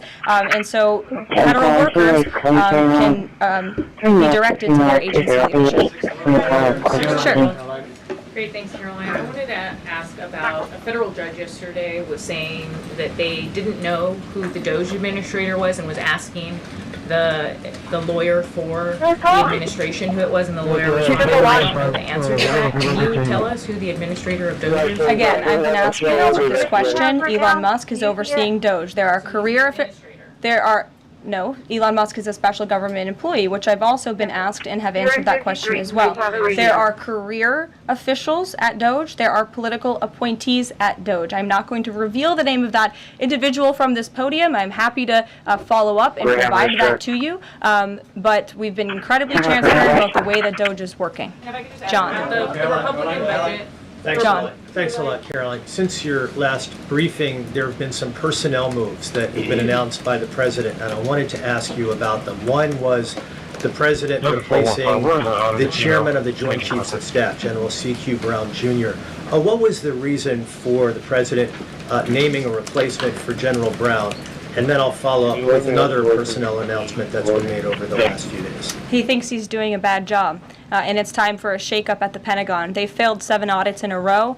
The trust in our United States military amongst the war fighters is low. The president is shaking up the Pentagon and the Department of Defense, of course, with Secretary Hegseth leading, and he has the right to do that. It's actually quite common from administration to administration to do such a thing. The president, when he swore him in as the Chief of Staff for the Air Force, called him a great man and a great gentleman. Does he distance himself from the remarks that he made back in August of 2020? I think replacing him speaks for itself. James. One other one, if I'm sorry. Thank you. On the FBI, the president also announced a new deputy director of the FBI, Dan Bongino. From what has been reported, and maybe this is not accurate reporting, you can tell me, the FBI director, Kash Patel, informed Republican senators that it would be an individual named as the deputy who was a special agent currently at the FBI, and of course Mr. Bongino is not. What was the reason for naming Mr. Bongino to this position, and was Mr. Patel not correct in making that assurance to those senators? I'm not sure if anybody in this room has listened to Mr. Bongino when he talks about the past corruption at the FBI, when he talks about his experience serving for the United States Secret Service. This is a man who loves his country and who has honorably served our country in ways that many people have not. He understands the depth of the corruption at these institutions, which the American people re-elected President Trump to shake up. And I think it's quite despicable to see many networks in this room who have had chyrons on their television screens labeling Mr. Bongino as a far-right podcaster. He is not. He is a former law enforcement agent. He is a former Secret Service agent who put his life on the line to protect this country, and that is why the President of the United States has entrusted him for this important role. He's also an outsider to this Washington swamp, and we often see that when outsiders are appointed to such coveted positions, a lot of people in this city get very, very nervous, and they should be, because Dan Bongino and Kash Patel and Attorney General Bondi are focused on rooting out the corruption at these agencies and ending the weaponization of government once and for all. I'd like to end with something. As you all know, you know what, James? I'm feeling generous. Go ahead. I will take it. Thank you, Caroline. Sure. I wanted to ask Don't make me regret this. I wanted to ask about the Macron visit and the Russia-Ukraine talks in general. Sure. It's pretty clear to my eye that President Macron was performing a kind of delicate dance, lavishing praise on the president while seeking in his own remarks to try to bind President Trump to positions and even specific language that the president has not committed to before. One of the most bracing comments from President Macron was when he said that the deal that President Trump is negotiating with the Russians must not be, quote, a surrender for Ukraine. All of the public points that we have heard from President Trump, from Secretary Hegseth, and from other administration officials talking about these negotiations have averted to, quite openly, to concessions from the Ukrainians that will have to be made. The minerals deal, the abandonment of their NATO ambitions, and other elements. So far, we have not heard any administration official suggest a single concession that the Russians should be prepared to make. And so I wonder if you could assure us, at a minimum, that this negotiation process will not be as one-sided as the Europeans seem to think it is, that in fact, President Putin will also be made to engage in some concessions to reach this deal. Well, I think the president knows how to make a deal better than anyone who has ever assumed the office of the American presidency. And in order to make a deal, you have to bring both sides to the table. And typically when you make a good deal, both sides leave that table a little bit unhappy. I'm not going to outline the concessions that the president and his team are engaged in discussing. These are obviously ongoing negotiations, and it would be unwise of me to impede them from this podium. But the president has made significant improvements in ending this conflict. He is committed to seeing an end to the war. He wants to see the bloodshed and the killing stopped. He wants to stop seeing young men being killed and slaughtered. This has been going on for far too long. The president inherited this mess because of the incompetence of the previous administration, and he's committed to fixing it. And he's made, some of those concessions here, but I'm not going to get ahead of him on additional ones. But he is wholeheartedly committed to striking a peace deal in Russia and Ukraine, also in the Middle East. Thank you very much, guys. Good to see you. We'll see you later. 911-414-8157, which means I can't call back. Yeah. Hello.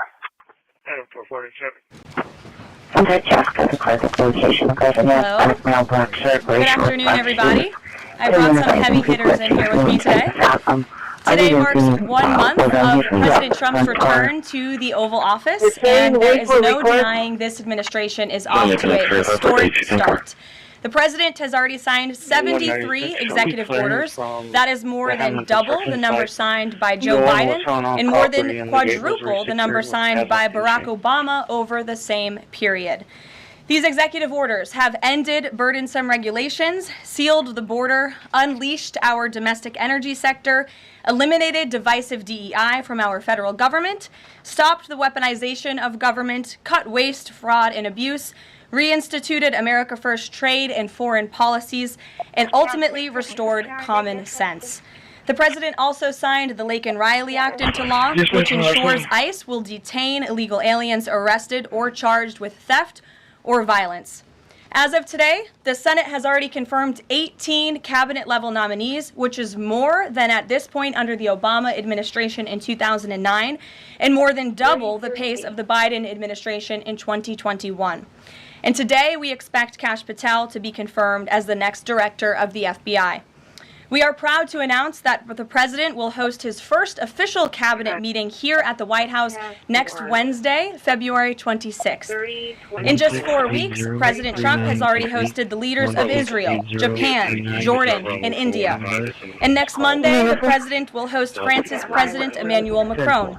And on Thursday, the UK Prime Minister Keir Starmer will visit the White House as well.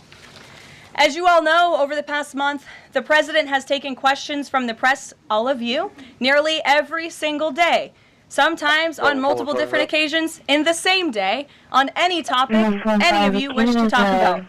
President Trump set the tone on this approach immediately when he took more than 12 times the questions in his first few hours in office, as Joe Biden did in his entire first week. Yesterday, we hosted a local media row here at the White House with television and radio stations from across the country that reached up to 60 million viewers and listeners. In our ongoing pursuit of transparency on this 1 month celebration, I am thrilled to bring 3 of my colleagues and our policy experts here at the White House to further recap this incredible first month of accomplishments in greater detail. We have Deputy Chief of Staff for Policy and Homeland Security Advisor Stephen Miller, the Director of the National Economic Council, Kevin Hassett, and our National Security Advisor, Mike Waltz. I will hand it over to them. They will deliver brief remarks on the accomplishments of this administration in the first month, and then we will open it up to Q&A. When we open up the Q&A portion, I do ask, for the sake of efficiency in this room, that you direct your question to the principal you seek an answer from, and I will call on you in this room. But first, I will let them roll through their remarks, and first up, I'll turn it over to Stephen Miller. It's great to be back. And I want to just thank you all for joining today, our 1 month celebration of the most historic opening to a presidency in American history. No president comes close to what Donald Trump has achieved over just the last 30 days. He has packed 8 years of transformative action, restoring this nation, restoring our laws, restoring fairness, restoring economic opportunity, restoring national security in just 1 month. No one in this country has ever seen anything like it. And when you look at the consequentiality and the significance and transformative nature of the actions he's taking, it truly defies description. For example, in just one area, this nation has been plagued and crippled by illegal discrimination, diversity, equity, and inclusion policies. It has strangled our economy, it has undermined public safety, it has made every aspect of life more difficult, more painful, and less safe.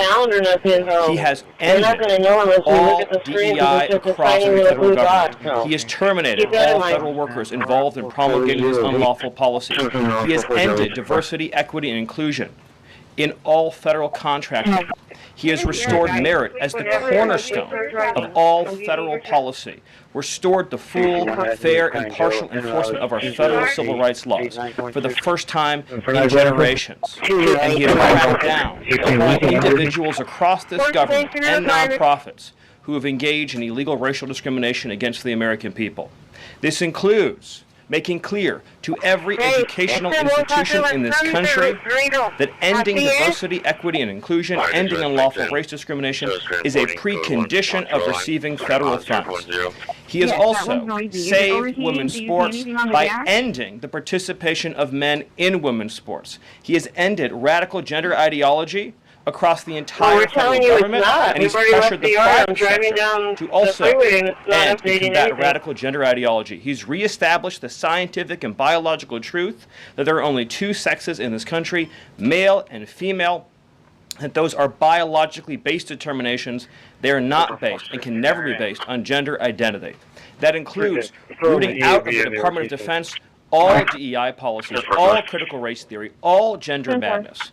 And once again, having a military that is focused solely and exclusively on readiness, preparedness, and lethality. As I'm sure Kevin will talk about more, of course, he has undertaken a historic cost-cutting effort across the federal government, launching the first ever Department of Government Efficiency, uncovering corruption on a scale that we never thought imaginable, terminating every single federal worker that we have found to be engaged in the corruption and theft and the waste of taxpayer dollars, and already saving $50 billion in a single year, which over a 10-year period would be $500 billion.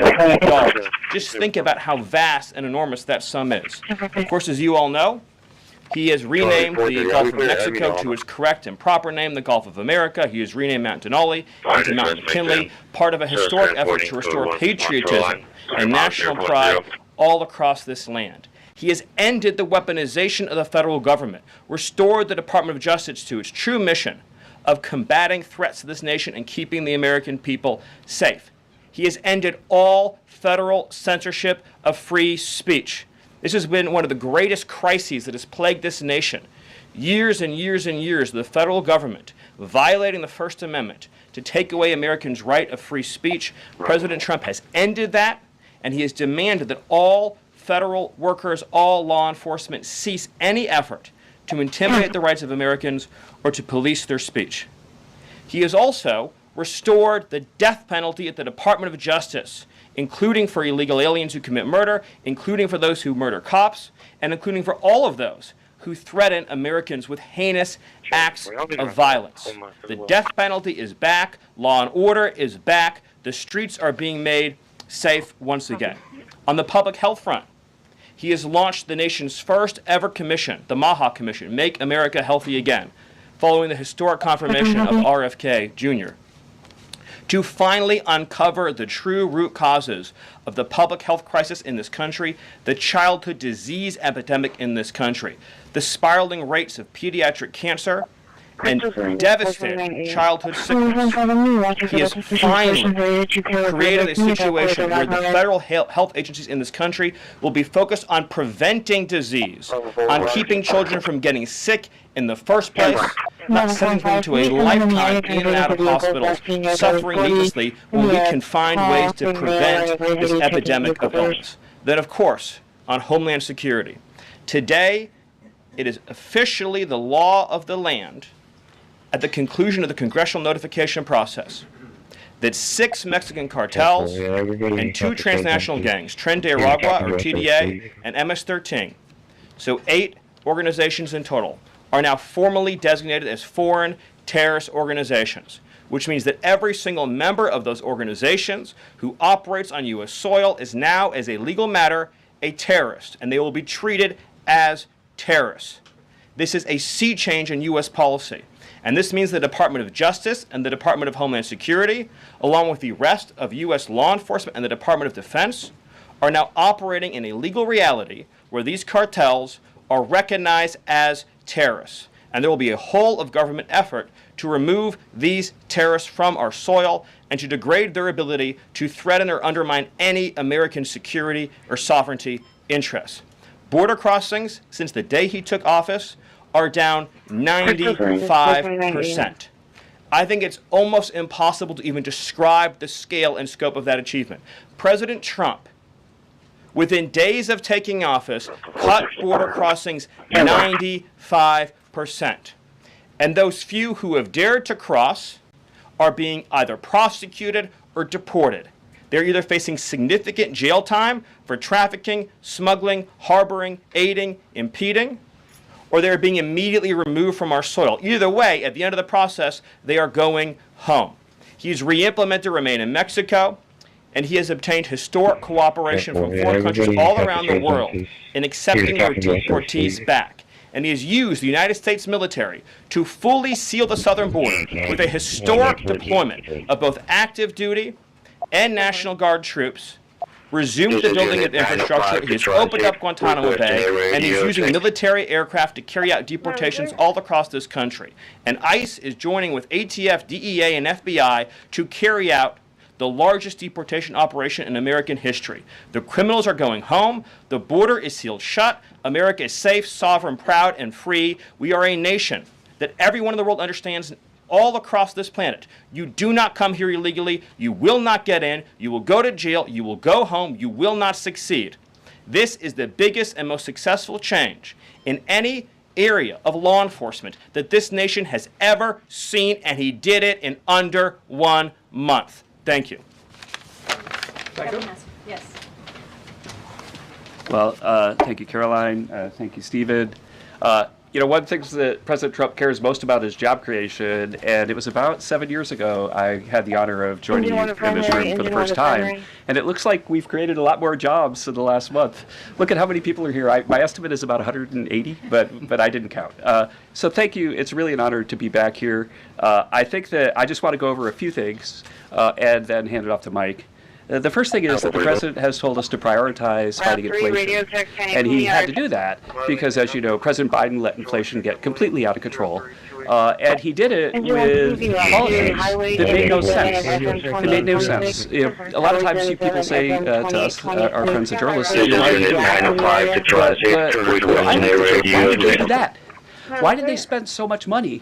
And then why did the Fed print so much money so that we had inflation as high as we've ever seen since Jimmy Carter? So why did they do that? So we're addressing inflation. We didn't have to address it in the first term because it was always in the ones, almost always. But we're going to get it back there. And how are we doing it? Well, we're doing it with a plan that President Trump and I and others have talked about in the Oval that involves like every level of fighting inflation. First, the macroeconomic level. We're cutting spending. We're cutting spending in negotiations with people on the Hill. We're cutting spending with the advice of our IT consultant, Elon Musk. And then we're also looking into supply side things, like restoring Trump's tax cuts, maybe even expensing new factories so that there's an explosion of supply. If you have an explosion of supply and a reduction in government demand, then inflation goes way down. And then one of the things that you want to say is, well, when are you going to see it? Well, the first thing that you'll see when the markets believe that we're going to get inflation under control is that the 10-year Treasury rate goes down, because that's how they think about future expected inflation. And so we're still going to see some memory of Biden's inflation. It's not going to go away in a month. But the 10-year Treasury before the last consumer price index had dropped about 40 basis points. 40 basis points because markets were optimistic about our ability to fight inflation. 40 basis points is kind of not a fun thing to say. Economists talk that way. I apologize. But the way to think about it is, for a typical mortgage, if that affects the mortgage rate, then it's going to save a typical family buying a house about $1,000 a year. And that's just in our first month. Okay. The second thing we've done is we've had a lot of trade talks. In fact, I was just meeting a minister from Mexico with Howard Lutnick just a couple of hours ago. And we're talking about reciprocal trade, and we're also talking about the fentanyl crisis. And so reciprocal trade is about our government treating other governments the way they treat us. We want trade to be fair. It turns out that Americans have been disadvantaged by foreign governments over and over, and President Trump wants it to stop. And the fact that struck me as most noticeable when I started to look at what President Trump was asking us to do is that last year we have data, U.S. companies paid $370 billion in taxes to foreign governments. $370 billion. Last year, foreign multinationals paid us $57 billion in taxes. We have 1/4 of world GDP. They have 3/4 of world GDP, and we're paying 370. They're paying 57. This is not reciprocal. We're going to try, or we're going to fix it. The other thing that we've done is we've had an all-above energy approach that's led by Doug Burgum and Chris a really large team, EPA. And we've already made so many actions that are going to affect the price of energy and lower inflation. We've opened up 625 million acres to energy exploration. We've cut 50 years of red tape that makes it so you can't have permits. And we've even made it so that when you go home, if you get a new one, then you can take a shower or flush a toilet or read under a light bulb. We're doing that too. So finally, let's just think about like the facts that we can see right now that we think are awesome. So guess what? Small business optimism has gone up by the most ever since President Trump came in. ISM, which is the measure of what's going on in manufacturing, it's expanding again for the first time in years. CEO confidence is the highest it's been in years. And the reason people are thinking this is that our policies give people cause for optimism. And then I want to reiterate what Stephen Miller said, because it's so important, and it's so important for financial markets to start to digest this, that if, say, the Treasury Secretary or any cabinet secretary with Elon Musk is able to find some savings, say $100 billion, well, in CBO land, that's actually like about 10 times that, or maybe 12 times that, over a 10-year window. And so when you're thinking about the negotiations right now over reconciliation and thinking about, well, 4 trillion, 5 trillion, well, those numbers in terms of the savings are going to end up being small because of all the waste that we're finding. And so we're totally optimistic about the future of inflation and the future of our economy, and we're optimistic because we're making so much progress so far, and we already see it in market prices. And with that, I'll hand it off the mic. All right. Thanks, Gil. Well, good afternoon. What a month, and what a sea change in our foreign policy. In addition to what we're doing on the border and restoring American sovereignty, in addition to what we're doing in our economy and the job creation and the inflation reduction, we are bringing the world back to where it was at the end of President Trump's first term, which is a world of peace, prosperity, and looking forward and getting us out of the chaos that we've just seen over the last 4 years. So over the last month, just to name a few, I had the honor of sitting in the Oval Office as President Trump spoke with President Putin, and then immediately spoke with President Zelensky, and both of them said only President Trump could bring both sides to the table, and only President Trump could stop the horrific fighting that has been going on now for the better part of 4 years, and that only President Trump could drive the world back to peace. Both of those leaders said that in back-to-back calls. And of course, we just had our historic talks mediated by our good friends and partners, Saudi Arabia. We give great thanks to Crown Prince Mohammed bin Salman for hosting, and sat down for the first time in years with the Russians and talked about a path forward with peace. On top of that, and one of the things that led to that was the tremendous confidence building measure that we had with the release of Mark Fogel. I'll remind everyone, the last time that we had an American released from the Russians, either we gave up a deadly spy, pressured our allies to give up a lethal killer, or we released, under the Biden administration, the world's most notorious arms dealer, Victor Bout, who, by the way, had one of his main clients for arms, the cartels in Mexico and Central America. We gave up none of that. This was released as a confidence-building measure, working with our great Middle East envoy, Steve Witkoff, and our Secretary of State as a first step towards opening these talks and then moving forward towards peace. On top of that, we've secured, just in a month, the return of 12 American hostages from Russia, from Bulgaria, from Venezuela, the Taliban, and Hamas. Excuse me, that's from Belarus, not Bulgaria. We also had, for the first time in quite some time, we took out a senior leader of ISIS, an international financier and recruiter that the military had been trying to take out for quite some time. And wasn't able to do so, frankly, because of a bureaucratic approval process. President Trump said, take him out, and that ISIS financier and leader is no longer on this earth. We've also taken action to eliminate other terrorist organizations in the Middle East. We drove, before the president was even in office, he started talking consequences for people that would hold Americans. Heretofore, there's been nothing but upside. You take an American, you get some better deal. You take another one, maybe you get a better deal. No more.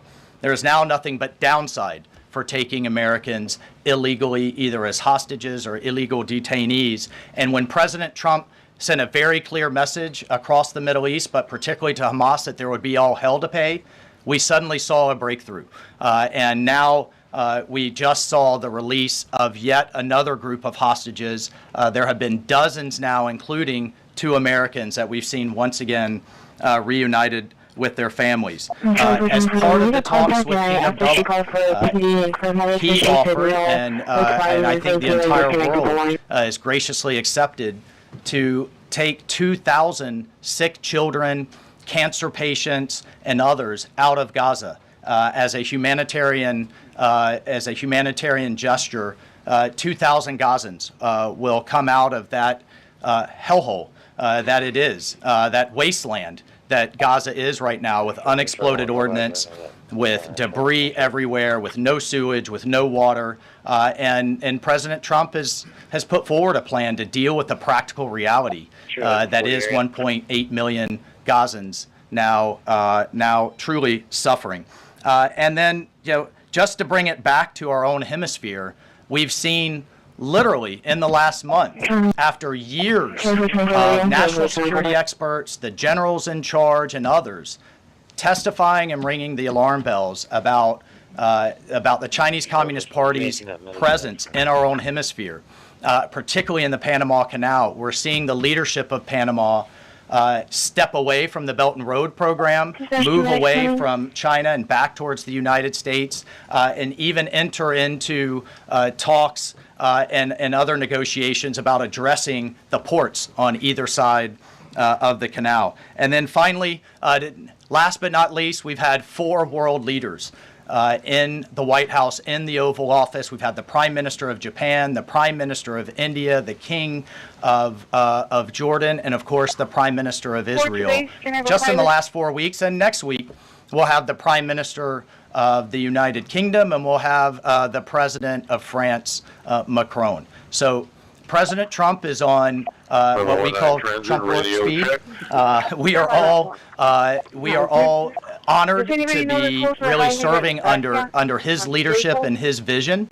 And truly, when we all say, and the president himself says, he is a president of peace.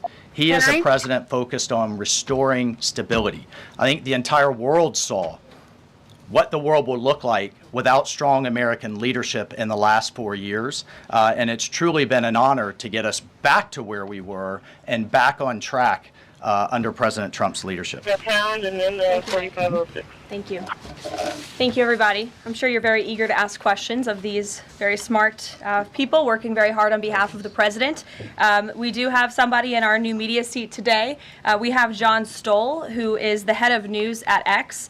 As you all know, you're all on X. It's home to hundreds of millions of users, a large contingent of independent journalists and news organizations across geographies and political spectrums. And at the same time, X remains the go-to platform for many legacy news outlets. And I know, as I mentioned, many of the reporters in this room use X to attract eyeballs to your work.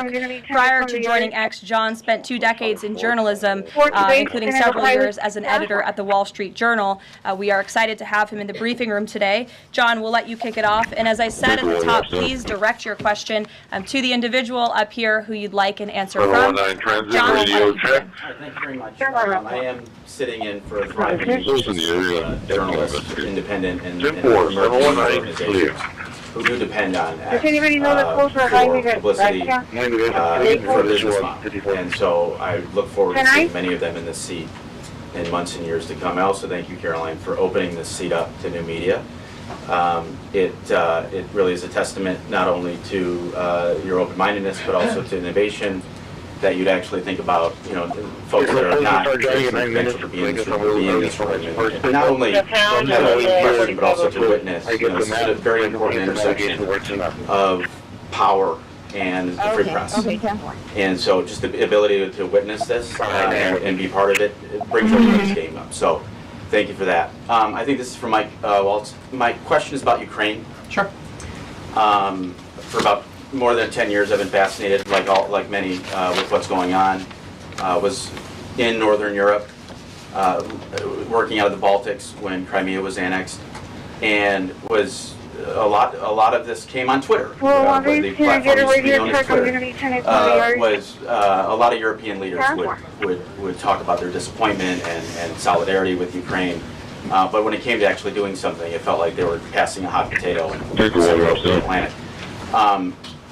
I wonder how much of what we're seeing right now out of the administration and President Trump is a call to Europe and the European leaders and the allies that we've traditionally had to pick up that hot potato and start doing something a little bit more concrete to win and preserve the peace in Ukraine. The second question I have is, it's related, is there's been a lot of speculation that President Trump and the administration might be manipulated by Vladimir Putin.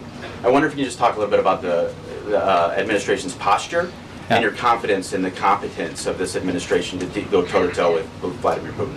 Well, I'll take the second question first. If there's anybody in this world that can go toe-to-toe with Putin, that could go toe-to-toe with Xi, that could go toe-to-toe with Kim Jong-un, and we could keep going down the list, it's Donald J. Trump.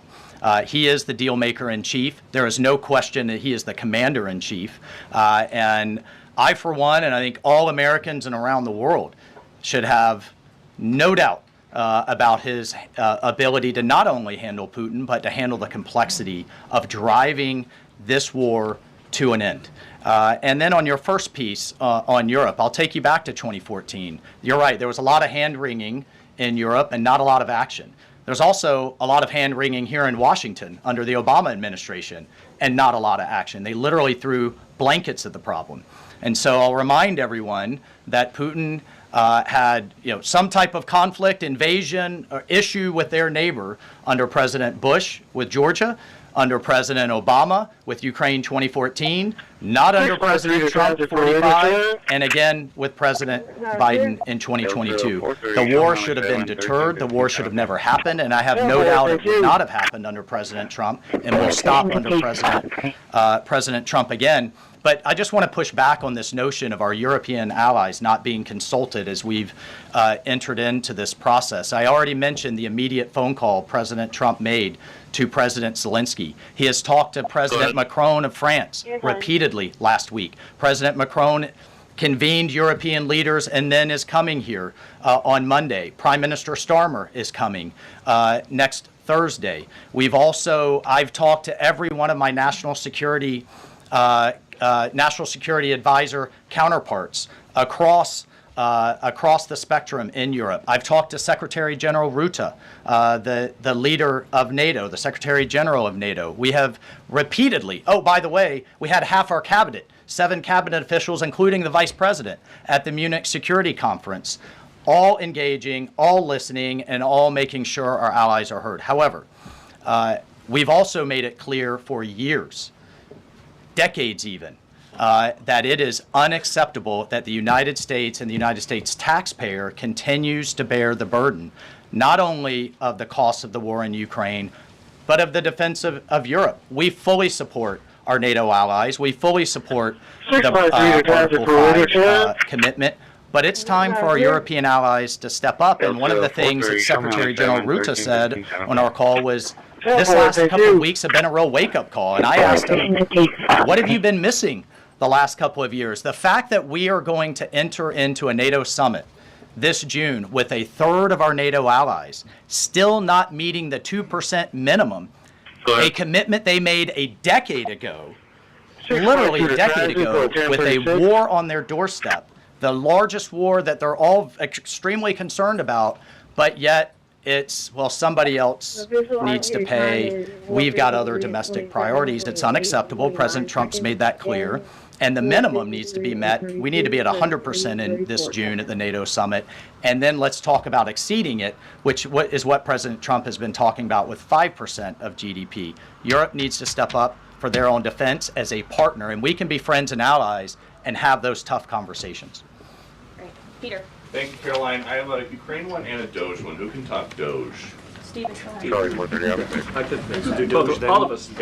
Well, so Stephen, we're hearing about these Doge dividend checks that would be 20% back to taxpayers, 20% to pay down the debt, 60% is left. Who gets that? Well, the way that it works is when you achieve savings, you can either return it to taxpayers, you can return it to our debtors, or it can be cycled into next year's budget, and then it just lowers the overall baseline for next year. So in other words, you can just transfer it into the next fiscal window and then lower the overall spending level. And that means that you can achieve a permanent savings that way, and that reduces the deficit. And when is it that people might see those checks? Well, this is all going to be worked on through the reconciliation process with Congress that's going underway right now. As you've seen, the Senate's moving a bill, the House is moving a bill. The President has great confidence in both chambers to deliver on his priorities. I would just take this opportunity to note that President Trump has made a historic commitment to the working class of this country to fight for major tax relief and major price relief. And cutting spending, as Doge is doing, and cutting taxes is the key to delivering on both of those promises, and President Trump is resolutely committed to doing both. Thank you. And on Ukraine, I guess this is for Mike. Sure. After the President's post on Truth Social yesterday, need to know, who does he think is more responsible for the Russian invasion of Ukraine, Putin or Zelensky? Well, look, his goal, Peter, is to bring this war to an end, period.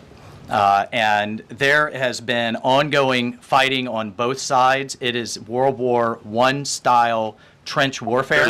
His frustration with President Zelensky is that you've heard is multifold. One, there needs to be a deep appreciation for what the American people, what the American taxpayer, what President Trump did in his first term, and what we've done since. So some of the rhetoric coming out of Kyiv, frankly, and insults to President Trump were unacceptable, number one. Number two, our own Secretary of Treasury personally made the trip to offer the Ukrainians what can only be described as a historic opportunity. That is for America to co-invest with Ukraine in their minerals, in their resources, to truly grow the pie. So, case in point, there's a foundry that processes aluminum in Ukraine. It's been damaged. It's not at its current capacity. If that is restored, it would account for America's entire imports of aluminum for an entire year. That one foundry. There are tremendous resources there. Not only is that long-term security for Ukraine, not only do we help them grow the pie with investments, but we do have an obligation to the American taxpayer in helping them recoup the hundreds of billions that have occurred. So, rather than enter into some constructive conversations about what that deal should be going forward. We got a lot of rhetoric in the media that was incredibly unfortunate. And I could just tell you, Peter, as a veteran, as somebody who's been in combat, this war is horrific. And I think we've lost sight of that, of the literally thousands of people that are dying a day, families that are going without the next generation. And I find it kind of, frankly ridiculous. So many people in Washington that were just demanding, pounding the table for a ceasefire in Gaza are suddenly aghast that the president would demand one and both sides come to the table when it comes to Ukraine, a war that has been arguably far greater in scope and scale and far more dangerous in terms of global escalation to U.S. security. And I do have one for Caroline. Does President Trump have a bet with Trudeau about this USA-Canada hockey game tonight? And when there is a big hockey game on, is the president watching for the goals or for the fights? Probably both. I think he's watching for the United States to win tonight. I know he talked to the USA hockey team this morning. He talked to the players after their morning practice around 10 o'clock. And I also spoke to some folks from that team after. They were jubilant over President Trump's comments to the team. I believe they're going to put out a video of that call. So he looks forward to watching the game tonight, and we look forward to the United States beating our soon-to-be 51st state, Canada. No, I didn't go over there. It took me to 3710, my first pickup. Kellogg's meeting with Zelensky that just wrapped up, and in particular, Zelensky publicly rejected this deal about the rare earth minerals. Where does that stand? Well, we're going to continue to have, he needs to come back to the table, and we're going to continue to have discussions about where that deal is going. Again, we have an obligation to the taxpayer. I think this is an opportunity. The president thinks this is an opportunity for Ukraine going forward. There can be, in my view, nothing better for Ukraine's future and for their security than to have the United States invested in their prosperity long term. And then a key piece of this has also been security guarantees. Look, the reality that we're talking about here is it in Ukraine's interest? Is it in Europe's interest? It certainly isn't in Russia's interest or in the American people's interest for this war to grind on forever and ever and ever. So a key part of his conversation was helping President Zelensky understand this war needs to come to an end. This kind of open-ended mantra that we've had under the Biden administration, that's over. And I think a lot of people are having a hard time accepting that. And then the other piece is there's been discussions from Prime Minister Starmer and also President Macron about European-led security guarantees. We welcome that. We've been asking Europe to step up and secure its own prosperity, safety, and security. So we certainly welcome that, and we certainly welcome more European assistance. As I told my counterparts,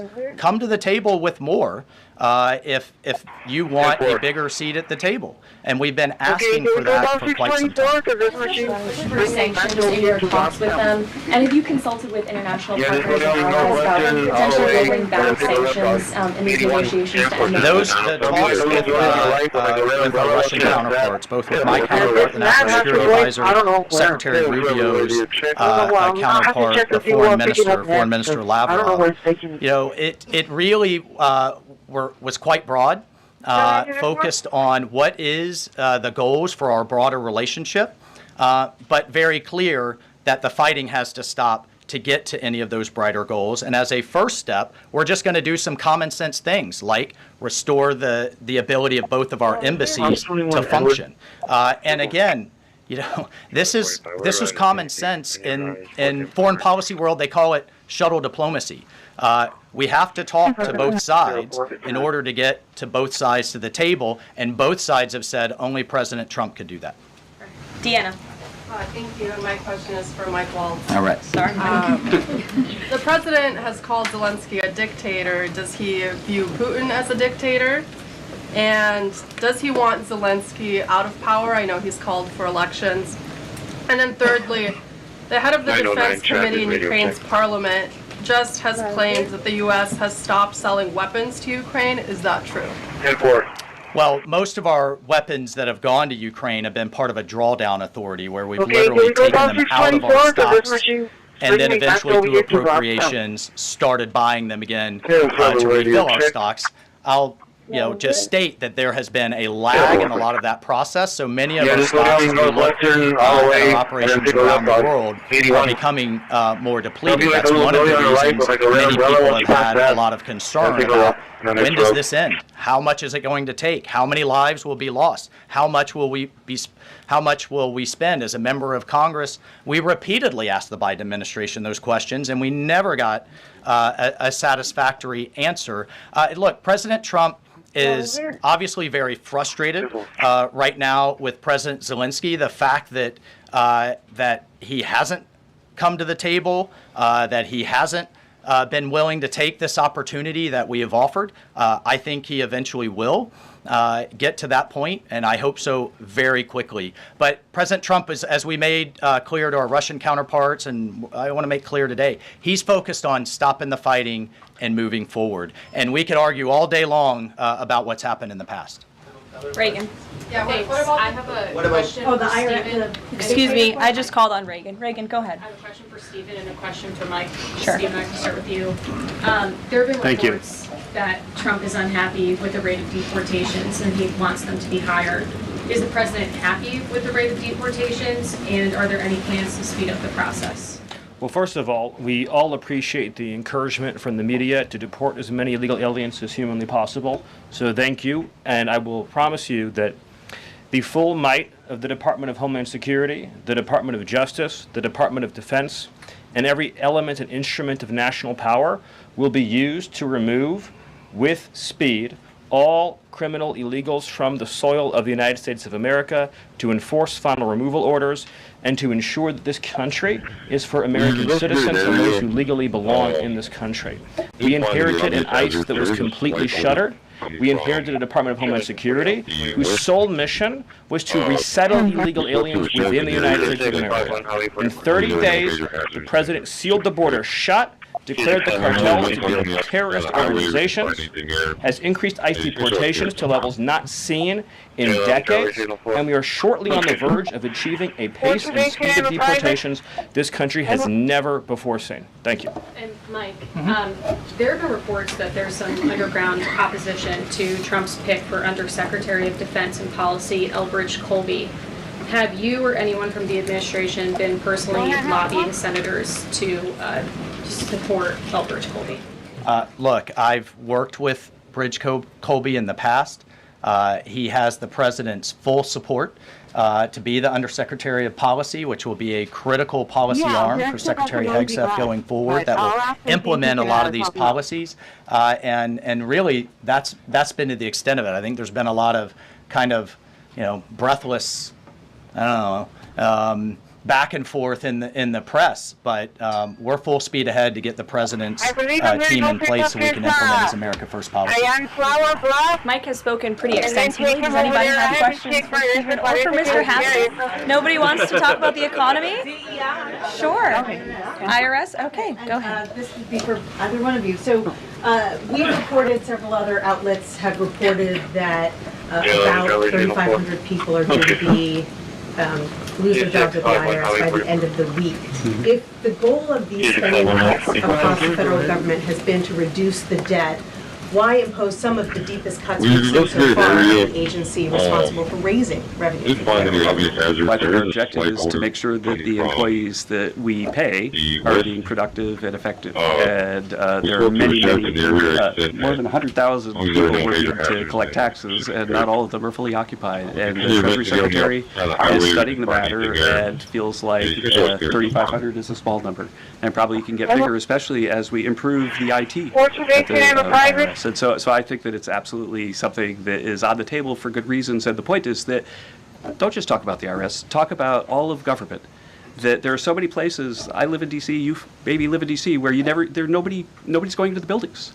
People aren't commuting because nobody's doing their job. We look back and we see that there are all these people doing 2 jobs while they're getting a government payroll on the payroll. So the point is we're fixing that, and the IRS is a small part of that picture. So you're saying that everybody who's being let go was doing a bad job?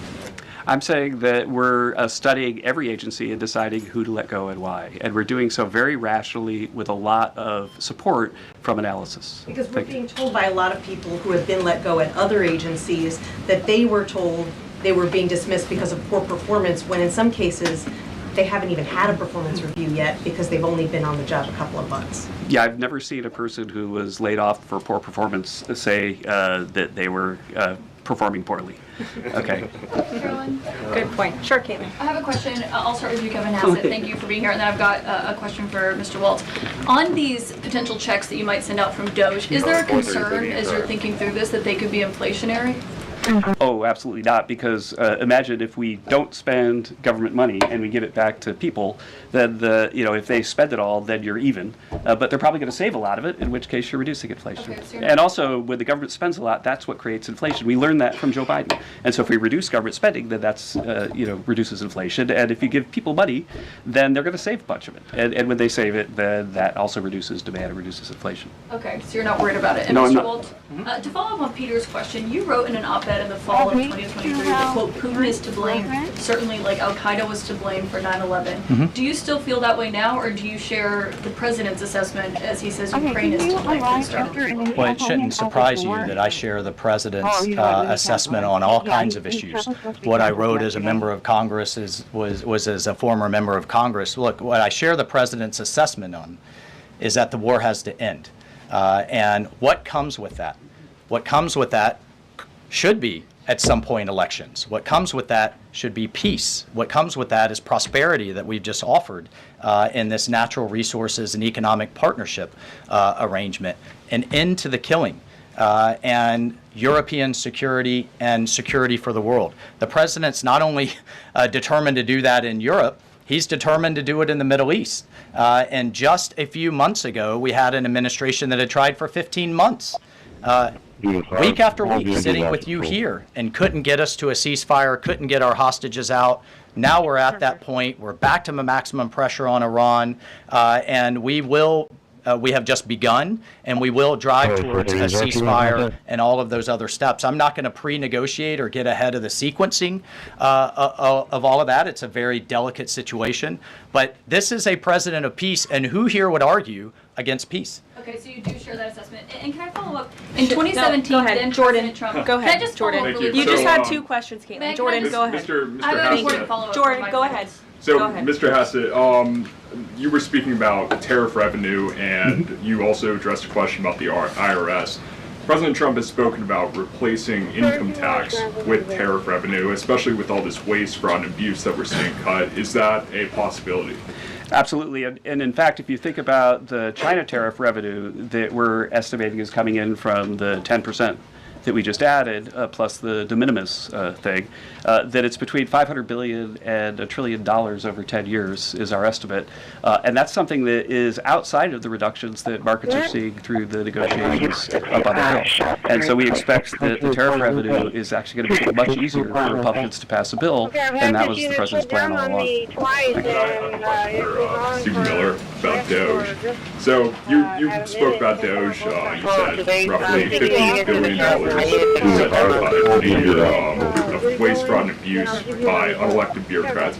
We're hearing this ironic narrative from the president's critics and the left-wing media that Elon Musk is an unelected bureaucrat and he's doing all this terrible stuff. Isn't one of Doge's objectives to get rid of the federal bureaucracy, the deep state, and also who was running the White House when Joe Biden was in office? Because I don't know a single person who believes it was Joe Biden. Yes, you're tempting me to say some very harsh things about some of our media friends.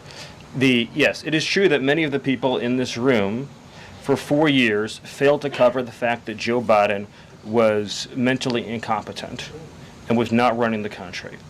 It is also true that many people in this room who have used this talking point that Elon is not elected fail to understand how government works. So I'm glad for the opportunity for a brief civics lesson. A president is elected by the whole American people. He's the only official in the entire government that is elected by the entire nation, right? Judges are appointed, members of Congress are elected at the district or state level. One man in the Constitution, Article 2, has a clause known as the vesting clause, and it says the executive power shall be vested in a president. Singular. The whole will of democracy is imbued into the elected president. That president then appoints staff to then impose that democratic will onto the government.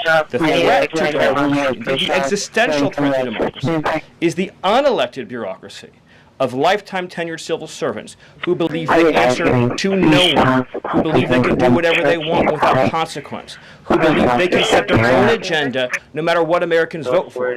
So Americans vote for radical FBI reform, and FBI agents say they don't want to change. Or Americans vote for radical reform on our energy policies, but EPA bureaucrats say they don't want to change. Or Americans vote to end DEI, racist DEI policies, and lawyers at the Department of Justice say they don't want to change.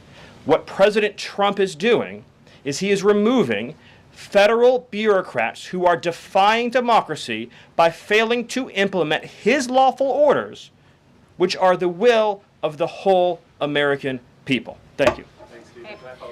Thank you very much, everybody. I'm looking at the clock. We've almost had an hour of time. I know a couple of these individuals have a meeting to get to at 2 p.m., so you're welcome to follow up with my team for further questions. We're going to let these guys get back to running the United States government, and we will see you all later. President Trump will be speaking at 3 o'clock at the Black History Month reception. So thank you. It's good to see you. We'll see you in a bit. Thanks. Are you going to the Black History Month reception, Mr. Miller? Now the first call tonight, it is the first call which starts from 36 o'clock. Also, give me a call. Good afternoon, everybody. It's great to see all of you on this very newsy day, to say the least. I have a couple of updates for you this morning, or this afternoon. As you know, this morning, the president spoke to President Putin of Russia. They spoke at length, and the president released a statement following that conversation in great detail. I can also confirm that the president just recently got off the phone with President Zelensky of Ukraine. His truth is as follows. I just spoke to President Zelensky of Ukraine. The conversation went very well. He, like President Putin, wants to make peace. We discussed a variety of topics having to do with the war, but mostly the meeting that is being set up on Friday in Munich, where Vice President J.D. Vance and Secretary of State Marco Rubio will lead the delegation. I am hopeful that the results of that meeting will be positive. It is time to stop this ridiculous war where there has been massive and totally unnecessary death and destruction. God bless the people of Russia and Ukraine. I myself just spoke to the president about these calls, and he told me to tell all of you they were very good calls, they were very positive, and the administration is wholeheartedly committed to a peace deal to end once and for all the Russia-Ukraine war. More on that later. I'm sure you'll have more questions to ask. This week, the president has continued to deliver on his promises to the American people. According to new polling that was released at the beginning of this week by CBS News, an overwhelming 70% of Americans said that President Trump is following through on what he pledged to do during his historic campaign. The poll also revealed that Americans see President Trump as a tough, energetic, focused, and effective leader fighting hard to improve their lives and our country. And yesterday, in particular, was a truly special day for the United States of America. Thanks to the great leadership of President Trump and the strong and tough leadership of President Trump, Mark Fogel, an American teacher detained by Russia, was returned to American soil and met with the president here at the White House last night. Special Envoy Steve Witkoff and the rest of President Trump's incredible national security team helped to negotiate the exchange that secured Mark Fogel's release. This event shows a good faith effort from Russia, and it's a sign, as I just said, that we are moving in the right direction to end this brutal war. Malphine Fogel, Mark's 95-year-old mother, was understandably very worried that she would never see her son again after his arrest in 2021. Mrs. Fogel was actually slated to join President Trump on stage at the July 13th Butler, Pennsylvania rally to speak out for Mark, and then the infamous assassination attempt against President Trump took place. But that day, before the rally, President Trump promised Mark's mother that when he returned to the White House, he would bring her son home. God saved President Trump's life on that day in Butler, Pennsylvania, and now Mark Fogel is back home safely with his family as a result. God is good. The president also continues to bring back common sense to our government. This week, he signed an EO to end the procurement and forced use of paper straws. Taxpayer dollars were wasted on these non-functional and massively unpopular products for no other reason than it made radical activists feel good about themselves. And on trade, President Trump continues to take bold action to protect America's critical steel and aluminum industries, much like he did in his first term. And the president signed proclamations to close existing loopholes and exemptions to restore a true 25% tariff on steel and elevate the tariff on aluminum to 25% as well. This administration believes these tariffs will protect our national security and put American workers first. And in the Oval Office yesterday with Elon Musk, President Trump took further action to make our federal government more efficient and effective. He signed an EO implementing the DOGE Workforce Optimization Initiative. Now agency heads will coordinate and consult with DOGE to significantly shrink the size of the federal workforce and limit hiring to essential positions only. The unaccountable bureaucracy will finally be reined in. On another important matter this morning, Senate Republicans continued to confirm President Trump's exceptionally qualified nominees, most recently Director of National Intelligence Tulsi Gabbard, who will be joining us later at the White House for her swearing-in ceremony. It's imperative that the remainder of the president's cabinet nominees are confirmed as quickly as possible. On another important matter this week, illegal alien criminals continue to be arrested and sent home as part of the ongoing mass deportation effort of the Trump administration. Just this week, 2 planes with 190 Venezuelan illegal aliens arrived in the Venezuelan capital from Fort Bliss, Texas. Here are some of the criminal illegal aliens who were arrested in the country this past week. ICE Atlanta arrested a citizen of Nigeria who had been convicted of money laundering. ICE San Antonio arrested a citizen of Mexico who had been convicted of assault. ICE Denver arrested a citizen of Mexico who had been convicted of aggravated assault. And ICE Houston arrested a citizen of Mexico who had been convicted of aggravated assault. Now, before I take questions, I would like to address an extremely dishonest narrative that we've seen emerging over the past few days. Many outlets in this room have been fear-mongering the American people into believing there is a constitutional crisis taking place here at the White House. I've been hearing those words a lot lately. But in fact, the real constitutional crisis is taking place within our judicial branch, where district court judges in liberal districts across the country are abusing their power to unilaterally block President Trump's basic executive authority. We believe these judges are acting as judicial activists rather than honest arbiters of the law. And they have issued at least 12 injunctions against this administration in the past 14 days, often without citing any evidence or grounds for their lawsuits.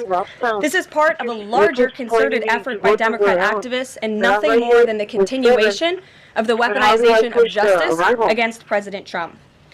Quick news flash to these liberal judges who are supporting their obstructionist efforts. 77 million Americans voted to elect this president.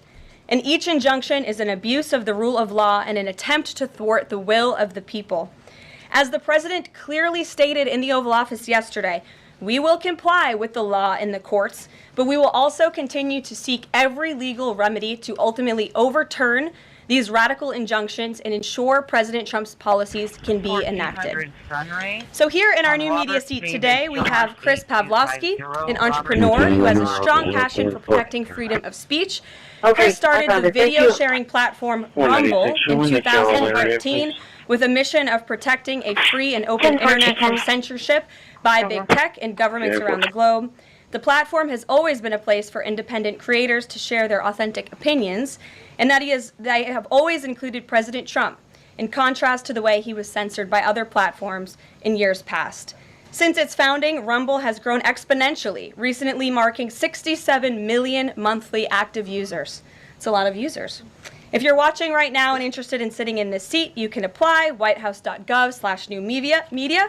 With that, I will take your questions. And Chris, why don't you kick us off on this very busy news day? Carolyn, thank you very much to you and President Trump. It's an honor to be sitting here in the new media seat for the White House press briefing and to be able to demonstrate why freedom of expression is so important. Rumble was the victim of censorship at the hands of multiple foreign governments. It's clear there are still many countries who oppose free speech and even target American companies. Can you describe what the administration will do to protect U.S. interests and values worldwide? Sure. Well, thanks for the very important question. And I think that free speech and ending censorship, both here at home and also abroad, is an important part of President Trump's agenda. I think first, President Trump has led by example on this front as the leader of the free world, the President of the United States, with his show of access and transparency on a daily basis.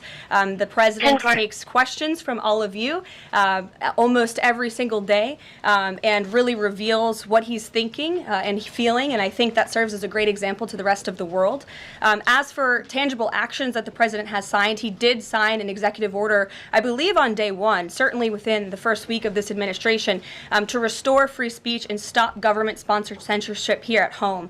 And the EO made it very clear that federal employees are not allowed to engage in any activity that would infringe upon the American people's right of free expression. So I think the President has led quite strongly on this. And I would just add, this is part of the reason we have a new media seat, to invite new voices into this room. Again, we're going to need to expand this room because so many people are interested, and we're very excited about that. It's a privilege to cover this White House, but we want all voices to be heard. So thanks for being us with here, Chris, and I hope you enjoy the briefing. Sure. Jordan. Thanks, Caroline. Data out this morning showed that consumer prices were up across a variety of goods, and just before that report, though, President Trump called for lower interest rates. The Fed said it's holding rates steady to try and tamp down further inflation. So how would lowering rates help keep inflation in check for the American people? Sure. Well, first of all, on the inflation point, we did receive those numbers, and they were worse than expected, which tells us that the Biden administration indeed left us with a mess to deal with. It's far worse than I think anybody anticipated, because unfortunately the previous administration was not transparent in where the economy truly was. We know people at this very podium told the American people that inflation was transitory and that would go away. That was not the case, and now the last report of the Biden administration, as revealed today, shows that inflation is still about 4.5% higher over the past 5 months. This is an indictment on the Biden administration's mismanagement of the inflation crisis and the lack of transparency in addressing it. As for tackling inflation and interest rates, the President has made his position on this very clear. He wants interest rates to be lower, he wants inflation to be lower, and he believes that the whole of government economic approach that this administration is taking will result in lower inflation. I have said that from this podium many times. The President had record low interest rates and inflation rates in his first term. He believes that the economy can handle it and withstand it. And we're doing a lot to tackle the inflation effort on this front. It's a whole of government economic approach, and I've talked about what we're doing to tackle inflation quite a few times from this podium. What about the reciprocal tariffs? That's going to come before Prime Minister Modi's visit tomorrow. I do believe it will come before the Prime Minister's visit tomorrow, and I will let the President discuss the details on the reciprocal tariff front, but this is something he believes strongly in, and it's very simple logic as to why the President wants to impose reciprocal tariffs. That's the golden rule, which we all learned when we were growing up in school. Treat others the way you want to be treated, and far too many nations around this world have been ripping off the United States of America for far too long, and that's why the President believes this will be a great policy that will benefit American workers and improve our national security. JJ. On Doge and the fraud claims, Elon Musk in the Oval yesterday gave us some information on that. We're just wondering if there's some proof, evidence. Is the White House willing to share evidence of those fraud claims, or can Elon Musk come to the briefing room and share material evidence of what he's talking about? Sure, I would love for Elon Musk to come to the briefing room. That's why we had him go to the Oval Office yesterday, where I think he provided great answers. He was speaking in layman's terms, speaking common sense to all of you in the media, but also to Americans at home, but I would say especially to all of you in the media, because I think it's a real fallacy that there's this alleged lack of transparency when it comes to Doge. President Trump and Elon Musk have been incredibly transparent on what Doge is doing. doing. There is an X account with the Doge handle. They are tweeting out what they're doing on a daily basis. They have a website where they are posting the receipts of the contracts that they are reviewing and the payments that they have stopped from going out the door. The secretaries of our departments have stopped from going out the door. And I would also say that before it was Elon Musk making our government efficient and accountable, it was some unnamed bureaucrat that none of you knew. Elon Musk is the richest man in the world. He's also now one of the most highly scrutinized men in the world alongside President Trump because of what he's doing and the access that he is allowing. So there's great transparency. As for the actual receipts, we are happy to provide them, and I actually brought some today because all of you know I love to bring the receipts. We have contracts upon contracts that we can send and provide this information to you. Let me be very clear. We are not trying to hide anything. We have been incredibly transparent, and we will continue to be. These are screenshots of contracts that Doge found across our government. This is a DEI contract, $36,000 for U.S. citizenship and immigration services. That is against the president's policies and his America First agenda. This is a $3.4 million contract, a Council for Inclusive Innovation at the U.S. Patent and Trademark Office, Department of Commerce, another DEI contract that Doge identified. I can continue to go through these. Oh, I love this one. $57,000 for climate change in Sri Lanka. What is this doing to continue the interests of the American people? Absolutely nothing. These are the line items across the federal government that Doge is identifying daily. They're moving very fast. There's a lot of paper that we can show you, but we're happy to do it. This administration has been more than transparent about what Doge is doing. And here's one of their tweets that they posted about the mine. I believe this is in Pennsylvania, where the federal employee retirement system is being processed. Did anybody know this was even happening in our country before Elon Musk talked about it in the Oval Office yesterday? A lot of Americans didn't. So we are providing transparency and accessibility on a daily basis when it comes to Doge. And I also have a Doge daily report, if anybody would like it, on all of the things that they are identifying and finding. We're happy to provide this information to you. We're talking about it every single day. Are all those things you just mentioned fraud, or are they waste, or are they just contrary to the president's policies? I would argue that all of these things are fraudulent, they are wasteful, and they are an abuse of the American taxpayer's dollar. This is not what the government should be spending money on. It's contrary to the president's priorities and agenda. And again, we can continue to provide you the receipts for all of the fraud, waste, and abuse. And if anybody in here wants to argue that the federal government is not fraudulent in some capacity, be my guest, because I think the American people watching at home would beg to differ. Caroline. Mary. More on the judges. Does the White House believe the courts have the authority to issue these nationwide injunctions? We believe that the injunctions that have been issued by these judges have no basis in the law and have no grounds, and we will, again, as the president said very clearly yesterday, comply with these orders, but it is the administration's position that we will ultimately be vindicated, and the president's executive actions that he took were completely within the law, they were constitutional, and we look forward to the day where he can continue to implement his agenda. And I would just add, it's our view that this is the continuation of the weaponization of justice that we have seen against President Trump. He fought it for 2 years on the campaign trail. It won't stop him now. Brian. Yes. I want to go back to Doge just for a second. Earlier, the subcommittee headed by Chairman Marcia Taylor Greene, her and her staff discovered $2.7 trillion in improper payments, Medicare, Medicaid, overseas, to people who should not have gotten it. Some of this room might have missed that press conference. Can you elaborate on what the president is thinking at this point? Well, again, that's another example. There's a very long list of the fraud, waste, and abuse that Doge is identifying on a daily basis. Elon Musk also talked about yesterday about Social Security payments that are going out the door for people who are no longer with us. Unfortunately, I would say that is certainly fraud. There's also a lot of contracts they've identified that, just as a hypothetical example, are $1 million, but only 500,000 went out the door. So where's the rest of that cash? And so that's the thing. Those are the things that Doge is working on every single day. And I would just remind everybody in this room, this is what President Trump campaigned on doing. He's delivering on a promise that 77 million people elected him to do. James. Thank you very much, Caroline. Two foreign policy questions, if I may. Sure. First, the statement that was released after this morning's phone calls identified Mr. Witkoff as the special envoy who will be part of the delegation that undertakes to resolve the Russia-Ukraine war. I had thought that that individual was General Kellogg, and so can you clear that up? Sure, I'd be happy to. As you mentioned, the president, in his truth, following the phone call with Vladimir Putin, said that he has asked Secretary of State Rubio, the director of the CIA, John Ratcliffe, our national security advisor here at the White House, Michael Watts, and Steve Witkoff to lead the negotiations. As for General Keith Kellogg, he remains a critical part of this team in this effort. He's played a tremendous role in getting the negotiations to this point, and he's very much still part of the Trump administration. The other subject is Iran. I took note of President Trump's comments in his Super Bowl interview with our colleague Brett Baer to the effect that he wants to do a deal with Iran. However, that interview appeared after the supreme leader of Iran, Ayatollah Ali Khamenei, had already ruled out any additional negotiations with the United States. So kind of a two-part question. A, what gives the president any confidence that Iran will come to the table?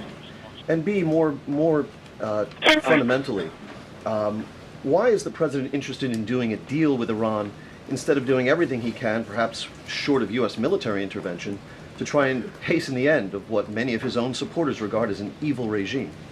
Well, the president has made it very clear that he will never allow Iran to have nuclear capabilities. That is a red line that he has drawn, and he will not allow that to happen. But you asked why President Trump wants to make a deal. I would remind you, he's the master of the art of the deal. He is America's deal maker in chief. He leads from a position of securing peace through strength. And I think time and time again already, in just 4 weeks, we have seen the president being able to negotiate successful deals with our partners, our adversaries all around this world. The release of Mark Fogel just last night is something that I think speaks to the president's deal-making ability. This is something that the Biden administration allegedly tried to do for 3.5 years. I think you all should go back and ask some of those Biden administration officials what they even tried to do and why weren't they successful, because for 3.5 years Mark Fogel sat in a Russian prison and it took President Trump 3 weeks to get him back on American soil. There's nobody better at making deals than Donald Trump. Phil Wegman. Ukrainian President Zelensky has said after the war that he wants NATO membership or nuclear weapons. We heard Defense Secretary Hegseth say that NATO membership was unrealistic. What's the president's view on the other option, on a nuclear Ukraine? I have not talked to President Trump about Ukraine's NATO membership or their nuclear capabilities. I would leave it to him to discuss. But I will tell you again that Secretary Rubio and also the Vice President, J.D. Vance, will be meeting directly with President Zelensky in Munich on Friday, and I'm sure they will provide a readout of that conversation and that discussion. And then the second question, given that this administration has called on Europe to take more responsibility for their own defense, I'm wondering, will the EU or any other European nation other than Ukraine be involved in these peace talks? I don't have any European nations who are involved currently to read out for you. Certainly, the president has employed a very strong team or deployed a very strong team to continue these negotiations. And the fact that he was on the phone with both President Putin and President Zelensky today shows that he's very much involved in this effort as well. And then just a follow-up, I guess. Sure.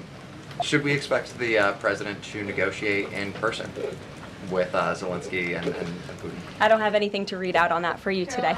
Maggie, good to see you. Thanks for taking the question. You talked about the transparency with Doge and Elon Musk's press availability yesterday. There is a conflict of interest law in place that says that people who have personal interests can't interact with government entities that could touch on those. Has President Trump signed a waiver for Elon Musk? Does such a thing exist?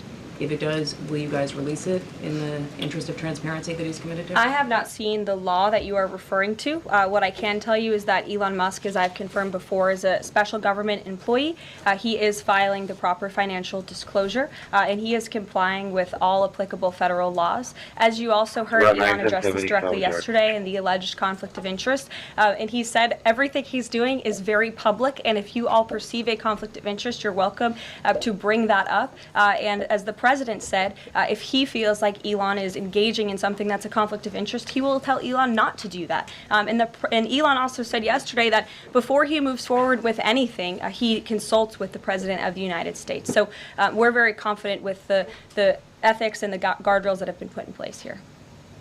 Caitlin. Thanks, Caroline. I have a few things for you, but on the commitment by President Trump, he said that he and President Putin agreed to visit each other's respective nations. Are there any preconditions that President Trump has that President Putin must do before he goes and meets with him, withdrawing some forces, withdrawing all forces, anything like that? Not that I'm aware of. That doesn't mean they don't exist, but I was just talking with the president in our national security team. I wasn't made aware of any conditions, but if they exist, I'm happy to provide those. And on the president himself, he styles himself as this master negotiator. He is now deploying these negotiations, saying that they start immediately. We did hear from the Defense Secretary, Pete Hegseth, today saying that NATO membership is not realistic for Ukraine and neither is returning to pre-2014 borders.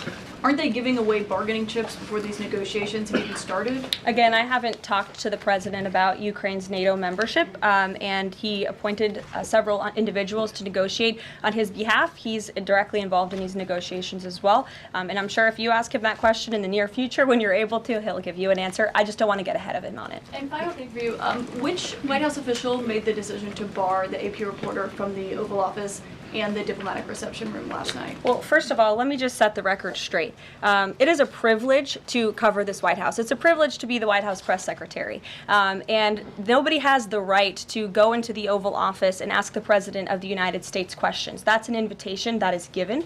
And there are hundreds of outlets on this campus, many of you in this room who don't have the privilege of being part of that pool every single day and getting to ask the President questions. We reserve the right to decide who gets to go into the Oval Office, and you all have credentials to be here, including the Associated Press, who is in this briefing room today. But isn't it retaliatory in nature is the argument, because the reason that the AP was barred, which they said was because they're not using the phrase Gulf of America, they're using Gulf of Mexico in line with their standards. And so the question here is this setting a precedent that this White House will retaliate against reporters who don't use the language that you guys believe reporters should use? And how does that align with the First Amendment commitment that you were just talking about? I was very upfront in my briefing on day one that if we feel that there are lies being pushed by outlets in this room, we are going to hold those lies accountable. And it is a fact that the body of water off the coast of Louisiana is called the Gulf of America. And I'm not sure why news outlets don't want to call it that, but that is what it is. The Secretary of Interior has made that the official designation in the Geographical Identification Name Server. And Apple has recognized that, Google has recognized that, pretty much every other outlet in this room has recognized that body of water as the Gulf of America, and it's very important to this administration that we get that right, not just for people here at home, but also for the rest of the world. Sure. Thank you, Caroline. The prisoner exchange with Russia coming at the same time as the president is now announcing negotiations to end the war in Ukraine. The timing of that is hard to ignore. Was Ukraine discussed as part of this prisoner swap?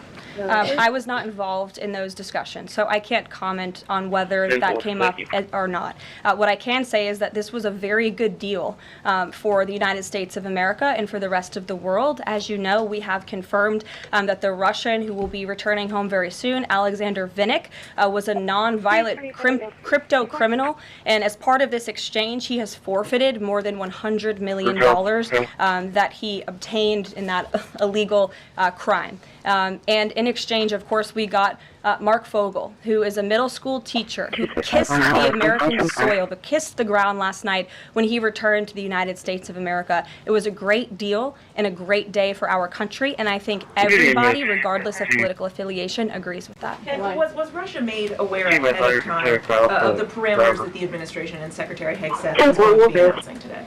The NATO perimeters? Yes. I'm not sure. You'd have to ask Secretary Hegseth in the Defense Department on that, since he announced them. Jackie. Just to be clear, so when we're listening for a shift in position on U.S. policy, should we only listen to the president and maybe not the Secretary of Defense, because what he outlined today would represent a shift in U.S. policy? I'm not saying that. I'm just saying I speak for the President of the United States behind this podium, and I will let him discuss that. Can you tell us any more about the next hostage releases? I understand another American's coming out today. Sure, I'm glad you asked. It speaks to President Trump's deal-making ability, and we can confirm the safe release of one American and two individuals from Belarus, one of whom worked for Radio Liberty. Out of respect for the privacy of these individuals, their request, we have no further details to announce on their identities, but we can confirm that one American was released today, and it's a remarkable victory on the heels of Mark Fogel returning to America last night. Anything on who the U.S. might be releasing in exchange? I don't have details on that at this moment. I don't have details on that at this moment. I do know that these three individuals have been released and are on their way home to their respective countries. Ouija. Caroline, thank you so much.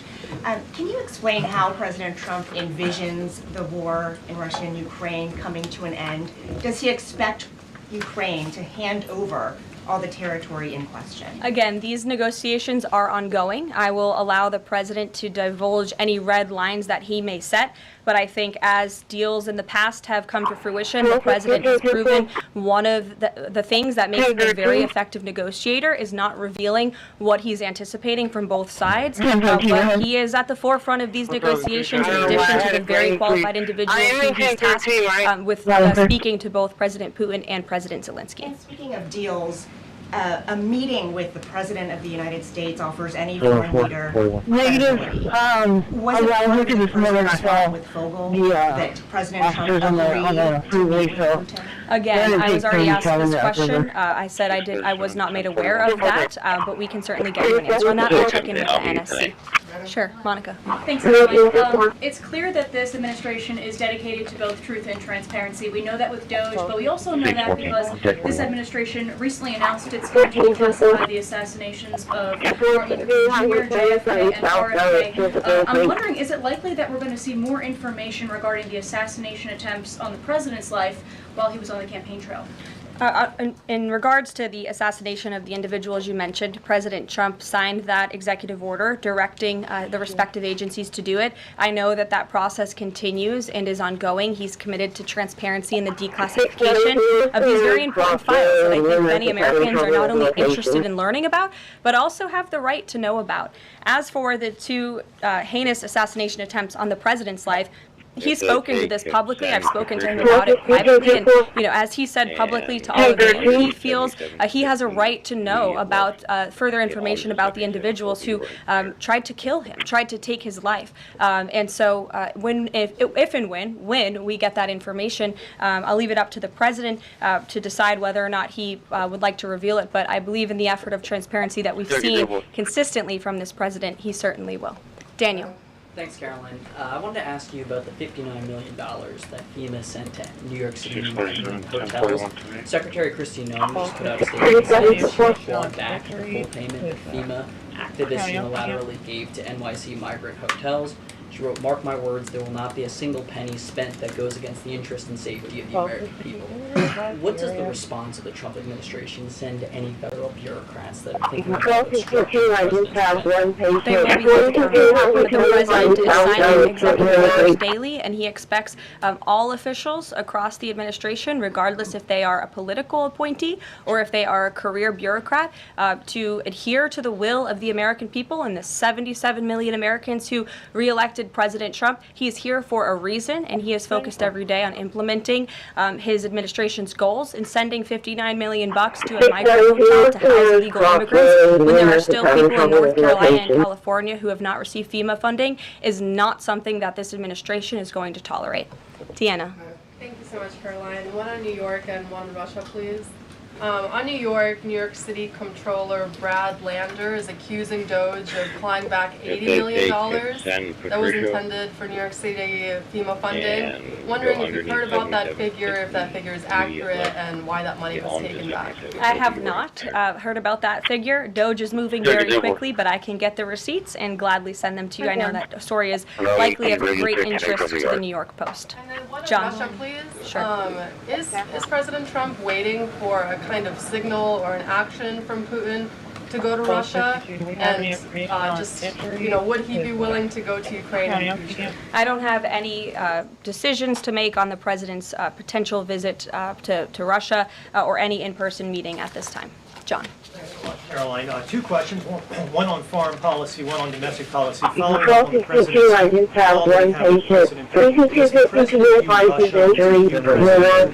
as an ally, as a partner, as a competitor, or as an adversary?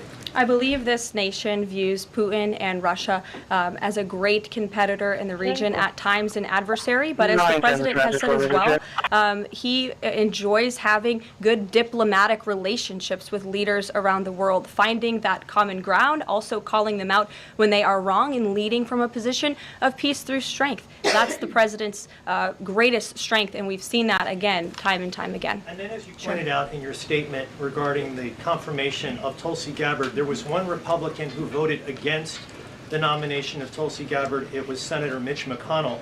Similarly, how does the administration view Senator McConnell?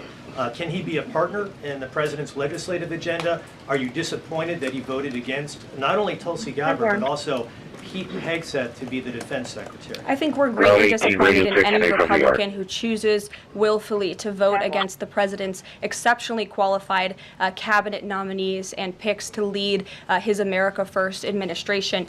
Not a single Democrat swayed from voting against President Biden's nominees, and we know how many of them turned out. They turned out to be atrocious at their jobs, leaving America much worse than they were when they took the oath of office. And so I've said it repeatedly from this podium. I addressed it at the beginning of my remarks. We expect all Republicans to vote, to stay tough and strong, vote for President Trump's nominees so we can get to work and continue to work very hard to implement this president's agenda.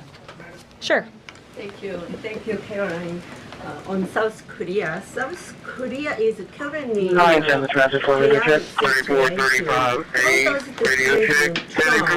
react to the current chaotic situation in South Korea. Secondly, if South Korea needs help from United States, what role do you think the U.S. will play? Sure. I haven't spoken to the president about the ongoing situation in South Korea. I would defer you to his previous statements. And I can also see if I can get you something new from the National Security Council, who I'm very confident the officials that are focused on South Korea are on this. I just haven't spoken to them about it, but I'm happy to provide that for you. Yes. Thank you, Caroline. Does Elon Musk have power of the presidency? Absolutely not. Right. That's a ridiculous question.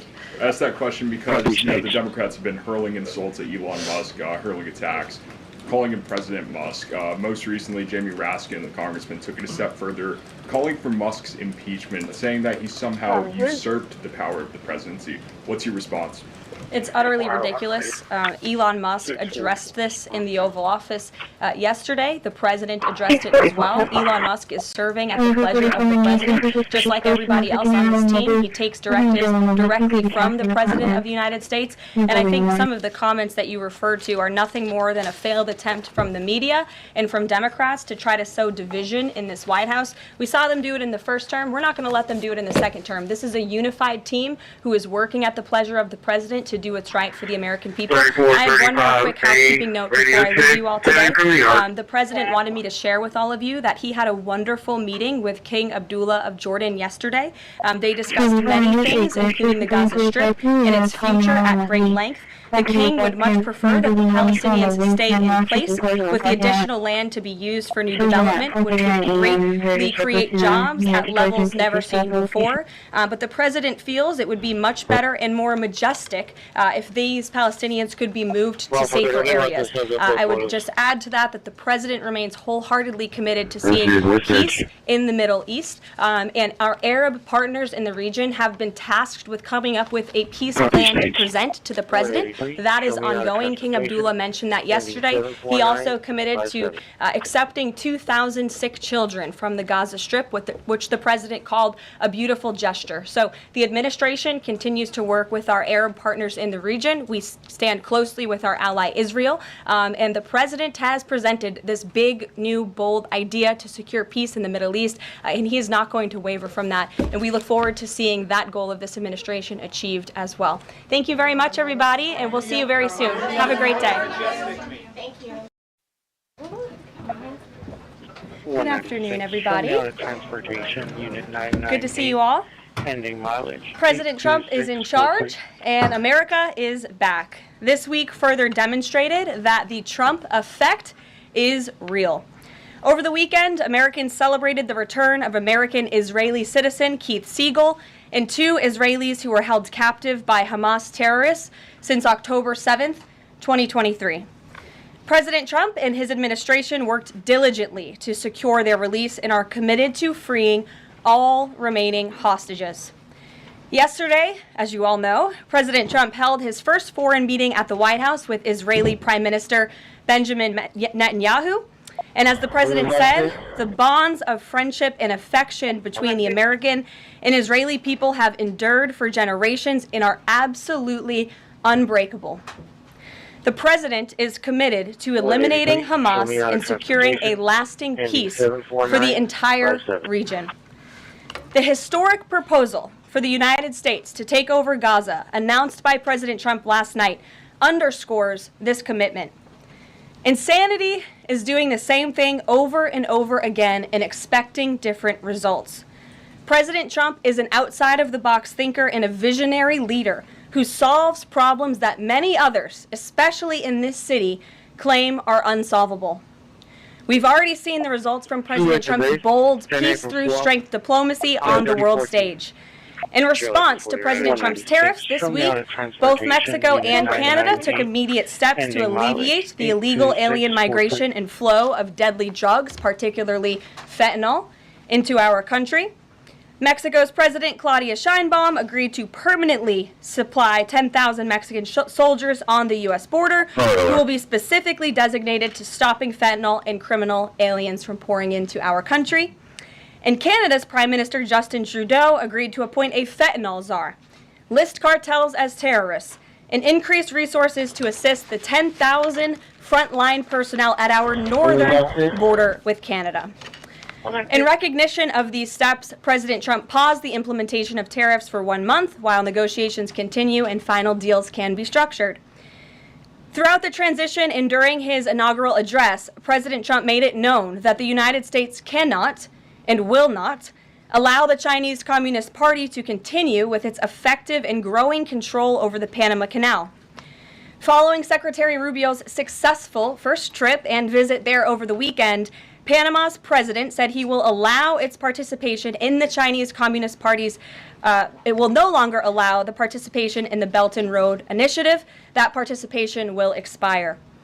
This is significant because Panama was the first Latin American nation to join Belt and Road and now becomes the first to back away from it because of President Trump. And to assist with the ongoing mass deportation effort, El Salvador's president has agreed to the most unprecedented migratory agreement anywhere in the world. Because President Trump is back in charge, El Salvador has offered for illegal aliens of any nationality facing deportation in the U.S. to be booked in his country's prison system. And finally, President Trump's envoy for special missions, Rick Grenell, traveled to Venezuela and not only secured the release of 6 American hostages, but Venezuela also agreed to accept the return of illegal alien Tren de Aragua gang members. All of these incredible victories prove how well President Trump's peace-through-strength approach is working. And the days of weak American leadership are over. In another success story this week, efforts to seal the border, halt the invasion, and carry out the largest mass deportation campaign continue at lightning speed. Customs and Border Protection has approximately 79 miles of new border wall projects already underway in various stages of construction and planning. The first flights arrived to Guantanamo Bay yesterday afternoon out of El Paso. And who were some of the passengers aboard, you may ask? There were 10 members of the transnational gang Tren de Aragua on this flight. And overall, our heroic ICE agents continue to prioritize the removal of violent criminal illegal aliens in communities across the country. On February 3rd, ICE Dallas arrested a citizen of Nicaragua who has been convicted of sexual assault, strong arm, and lewd acts with a minor and sentenced to 15 years in prison. ICE Los Angeles arrested a Mexican citizen who has been convicted of lewd acts with a minor and sentenced to 364 days. And ICE Atlanta arrested a citizen of Mexico who has been convicted of homicide by vehicle and hit and run and sentenced to 6 months confinement. And ICE New York arrested a Venezuelan national and known TDA gang member who has a prior criminal conviction for assault in the 3rd degree causing physical injury. Americans are safer every single time one of these criminals is arrested and deported from our country. On another important and ongoing topic, the Senate is working fast to confirm President Trump's exceptional cabinet nominees in the face of relentless media smear campaigns.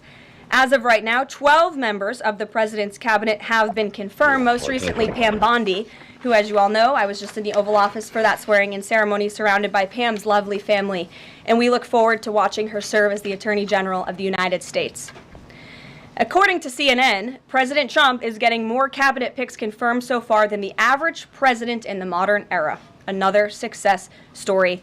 And we believe it's critical that Republicans in the Senate majority stay tough and keep their foot on the gas to confirm all of the remaining nominees as quickly as possible so we can continue President Trump's important work here at the White House and across our entire federal government. And lastly, throughout his historic campaign, President Trump pledged to restore common sense to our country. And he is continuing to deliver on that with an executive order that he will sign later today. The president will be signing an executive order keeping men out of women's sports to defend the safety of athletes, protect competitive integrity, and uphold the promise of Title IX. This common sense action from President Trump ends the disgusting betrayal of women and girls by the previous administration, who for years catered to radical activists who wanted biological males to be treated as women in workplace showers, competitive sports, prisons, and even rape shelters. Gender, ideology, insanity is over. Submissions from individuals across the country interested in participating in our new media seat at a future briefing continue to flood in. We are at more than 12,000 and counting. If you're watching right now and are interested, you can continue to apply on our new media website, whitehouse.gov/newmedia. And in the seat today, we have a longtime national television broadcaster. I'm sure many of you recognized her when she came in, Sage Steele, who is now the host of an incredibly successful podcast, The Sage Steele Show, on YouTube and all podcast platforms. And previously, Sage was a fixture at ESPN from 2007 to 2023, primarily hosting SportsCenter, which we all know well. Before leaving the company to exercise her First Amendment rights more freely, we are honored to welcome her to the briefing room today. She will be joining the president at the big EO signing later this afternoon. I know many of you will be there as well. So Sage, why don't you kick us off on this very exciting day for women and girls across the country. Thank you for joining us. It is exciting, and Caroline, thank you for welcoming people like me with a little bit of a different perspective, different background in this seat. It really does mean a lot. Thank you. Obviously, the House already passed the Protection of Women and Girls in Sports Act, which was a really big step for women and girls. So far, the Senate, as we know, has not brought it up to vote. We all know executive orders can be overturned, so I'm wondering how important it is to the president to get Congress to bring this, to pass legislation. So there are no instances like the past administration that really tried to destroy Title IX. It's incredibly important that Congress immediately acts on this priority. I think the president is really setting the tone, making this a very immediate priority for this administration, just as he promised to do on the campaign trail. And I'd like to get into the executive order a little bit, because it is the news of the day here at the White House, and talk about what this executive action will actually do. So the executive order that the president will be signing later this afternoon, as I said, upholds the promise of Title IX. It also will require the DOJ to abide by the nationwide previous administration's illegal Title IX rewrite that would have dissolved single-sex spaces and opportunities. It also requires immediate action, including enforcement actions against schools and athletic associations comprised of schools that deny women single-sex sports in single-sex locker rooms. The executive order also calls for the convening of private sporting bodies in the White House. We want them to come to this campus so the president can hear in person the stories of female athletes who have suffered life lifelong injuries, who have been silenced and forced to shower with men and compete with men on athletic fields across the country. Many of those women will be at the White House today. I encourage all of you in the media to actually talk to them, to hear their stories. And I would also just add one more thing. This is a wildly popular position with the American people. In fact, there was a new poll recently that showed the overwhelming majority of Democrats also support keeping biological men out of women's sports. And so I know the president is very excited about the bill signing that will take place at 3 o'clock this afternoon.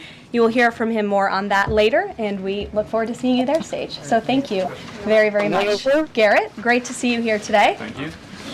On Gaza, the president has spent basically his entire public career criticizing foreign entanglements, nation building, sending American troops to fight abroad, particularly in the Middle East. This plan seems like it could ultimately involve all of those things.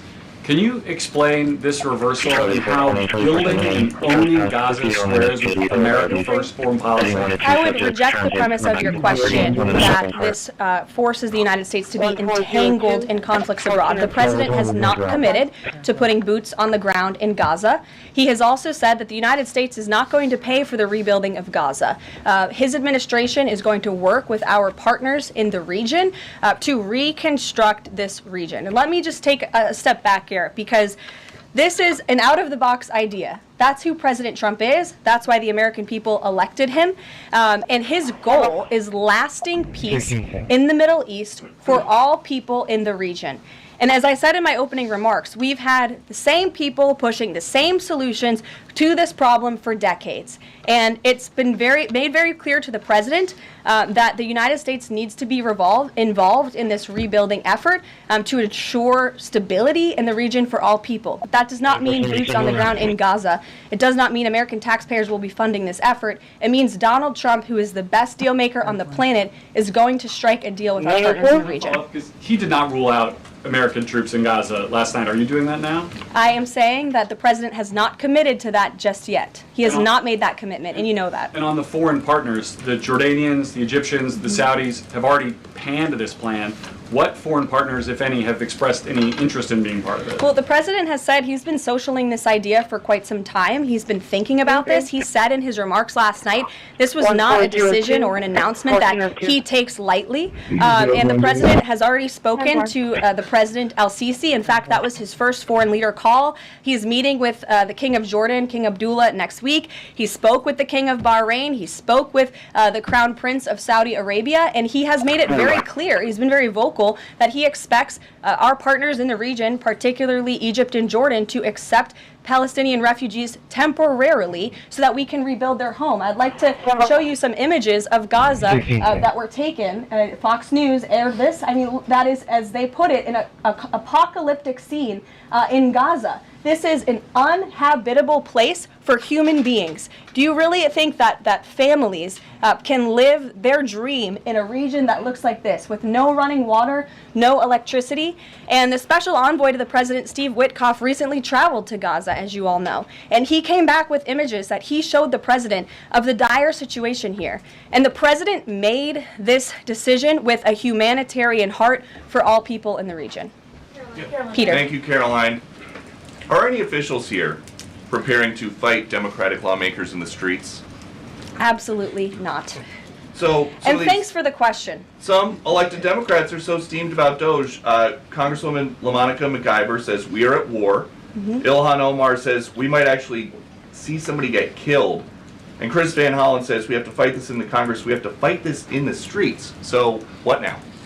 And may I just point out, if you heard that type of violent, enticing rhetoric from our side of the aisle, from Republican leaders on Capitol Hill, I think there would be a lot more outrage in this room today.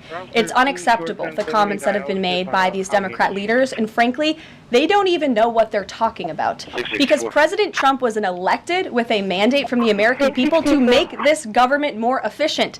He campaigned across this country with Elon Musk, vowing that Elon was going to head up the Department of Government government efficiency, and the two of them, with a great team around them, were going to look at the receipts of this federal government and ensure it's accountable to American taxpayers. That's all that is happening here. And for Democrat officials to incite violence and encourage Americans to take to the streets is incredibly alarming, and they should be held accountable for that rhetoric. It sounds like something that they're most concerned about is Doge engineers with access to Treasury systems. Can you clarify?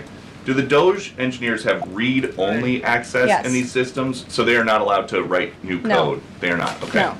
And then one more thing. NBC is reporting that some of the illegal immigrants that we've seen rounded up and arrested are not being deported. They're being released with ankle or wrist monitoring devices, or they have to check in on the phone. So is the administration arresting more people than you have room for? I have seen the reports, and I'm glad you brought it up because we want to address it. There have been a total of 461 illegal aliens. This is of this morning when I got this information from DHS that have been released from custody. Of the more than 8,000 that have been arrested since President Trump was inaugurated, it's less than 6%. And there are reasons for their release. Some of the factors include a lack of significant likelihood of removal in the foreseeable future, lack of detention availability, which is something this president and this administration has been incredibly vocal about. We are doing everything we can to deport and detain illegal immigrants, but we need Congress's help to increase funding for Border Patrol and for ICE to increase detention capability in our facilities. And then other serious medical conditions have also been the reasons for some of the release of these individuals. But none of them have final deportation orders. Many of them are probably contesting their immigration status. I'd refer you to DHS for more details, but I did get that information because I knew it would be a question, so thank you. Sure. Yes. The president and you here again today have made clear, given the devastation, you think Palestinians have no choice but to leave Gaza and go elsewhere. But Palestinians say this is their home. They don't want to go. The president last night said he's willing to use the military if necessary. Is the U.S. prepared to remove Palestinians from Gaza by force? The president is prepared to rebuild Gaza for Palestinians and all people in the region, peace-loving people who want real economic development and opportunity in the region. This is a region that has been controlled by Iranian-backed terrorists, Hamas, who have brutalized not just Israelis but Palestinians too. It is because of Hamas that you see those images on that screen, that Gaza has become a demolition site because Hamas launched that brutal attack on Israel on October the 7th. And so again, I would stress, President Trump wants to ensure that this can be a place where all people can live in peace. He is a peacemaker in chief. He made that very clear in his first term. And as for how that will be accomplished, the president and his team are talking with our allies in the region to consider next steps. But should the American people be prepared to see U.S. military on the ground fighting a ground war against Hamas? Again, the president has not committed to U.S. troops in the region. But it is an option. I have said that the president has not committed to that yet. Sure. If I could just follow up on that, though, why not rule out the idea of committing U.S. troops? This has been a long-standing argument that the president has made really over the last decade or so, talking about endless wars and not something the U.S. wants. Why not rule out? Because I think the president is very good when he's making deals and negotiating not to rule out anything because he wants to preserve that leverage in negotiations. And so I think that's what he's doing here. If I Mary. could follow up on that, though, he also said that everyone loves this plan. He said that in the Oval Office this morning. In fact, the Deputy Prime Minister of Jordan called it a declaration of war on the Arab people. So how does he square the fact that even some Republicans on the Hill are objecting to this or questioning this? How does he square the fact saying everyone loves this plan? Well, King Abdullah of Jordan will be here next week, so I can provide you more context on the conversations he will have directly with the President of the United States after that meeting.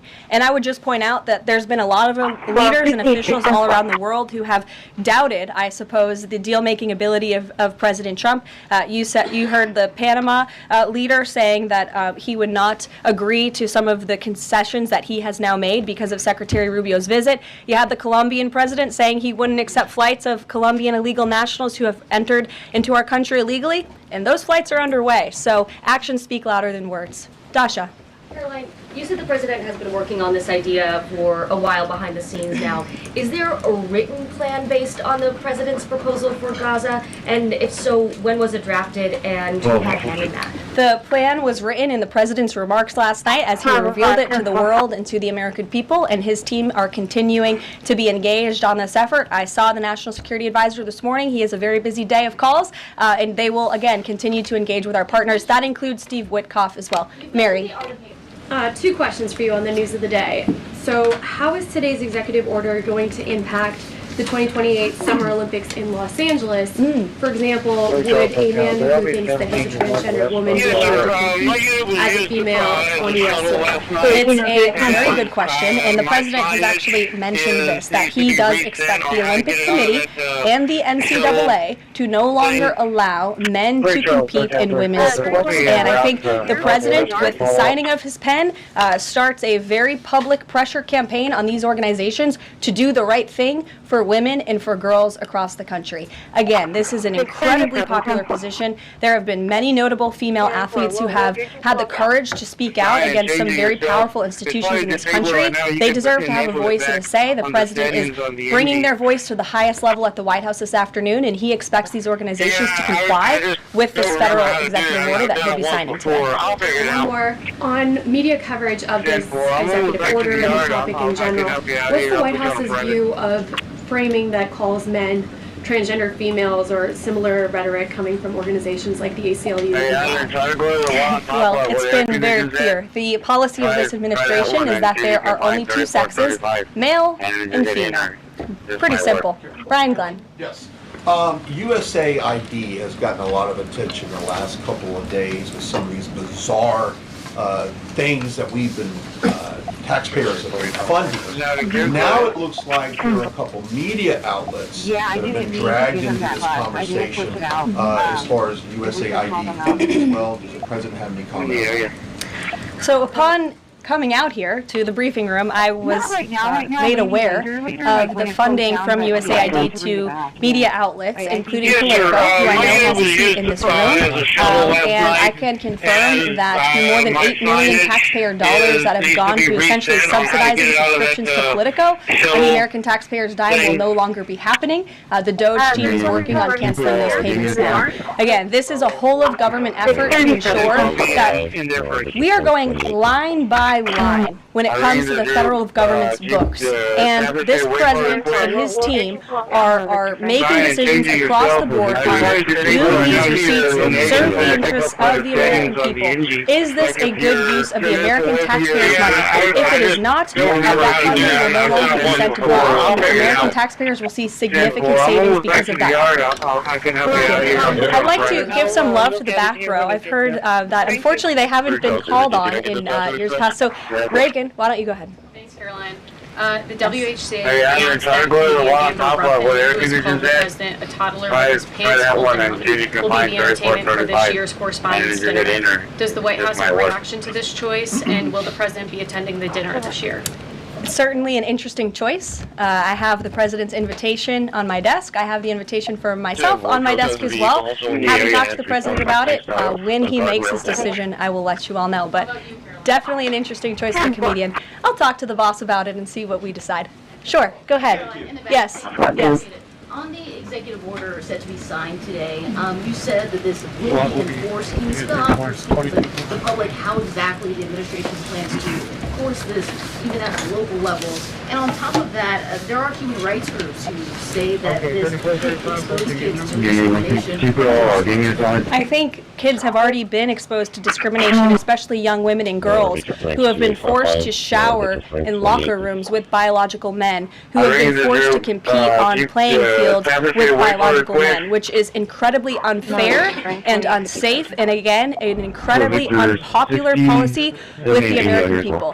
As for the actions that this executive order takes, I already laid those out at the beginning of the briefing. I'm happy to give you a copy of this fact sheet so you can let your audiences across the country know. Like if you're 10 minutes away from your first takeoff, they should, because it's going to be federal law in about an hour and a half. So your colleague to your right, to my left. Yes. Taylor with Spectrum News. You talked a bit about Doge. Elon Musk is currently a, quote, special government employee who also owns companies that have billions of dollars in federal contracts. You said earlier this week that he has abided by all applicable federal laws, but what steps is the Trump administration taking to address that conflict of interest? The president was already asked and answered this question this week, and he said if Elon Musk comes across a conflict of interest with the contracts and the funding that Doge is overseeing, then Elon will excuse himself from those contracts. And he has, again, abided by all applicable laws. In the back left, go ahead.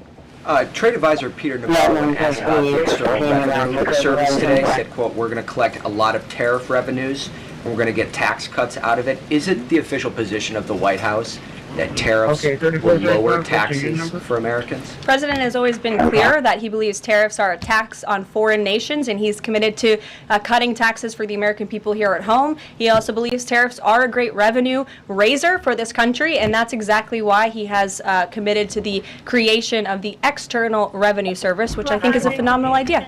Or just go down the whole row. Go ahead. Tom Bateman with the BBC. Can you confirm that under the President's plans for Gaza, any and all Palestinians who want to stay in Gaza on their land will be allowed to do so?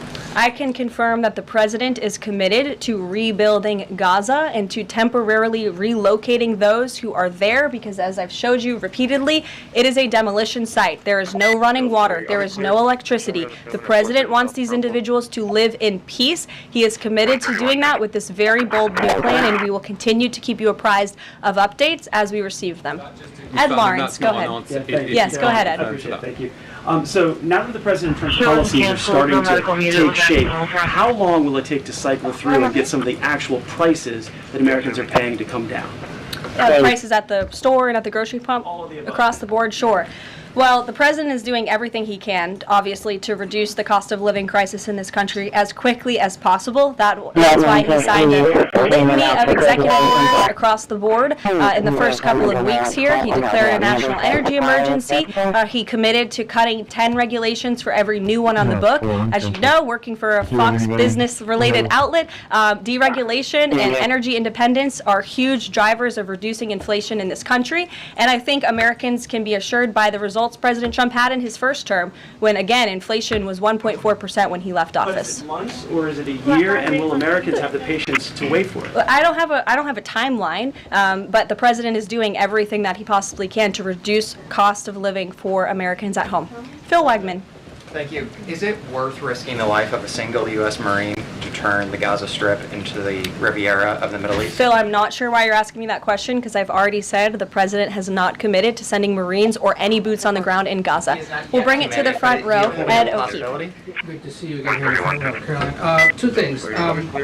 On today's announcement, Title IX, if he scales back the education department or moves to shut it down entirely, what entity will enforce Title IX? As of now, this will be enforced through education, through Title IX.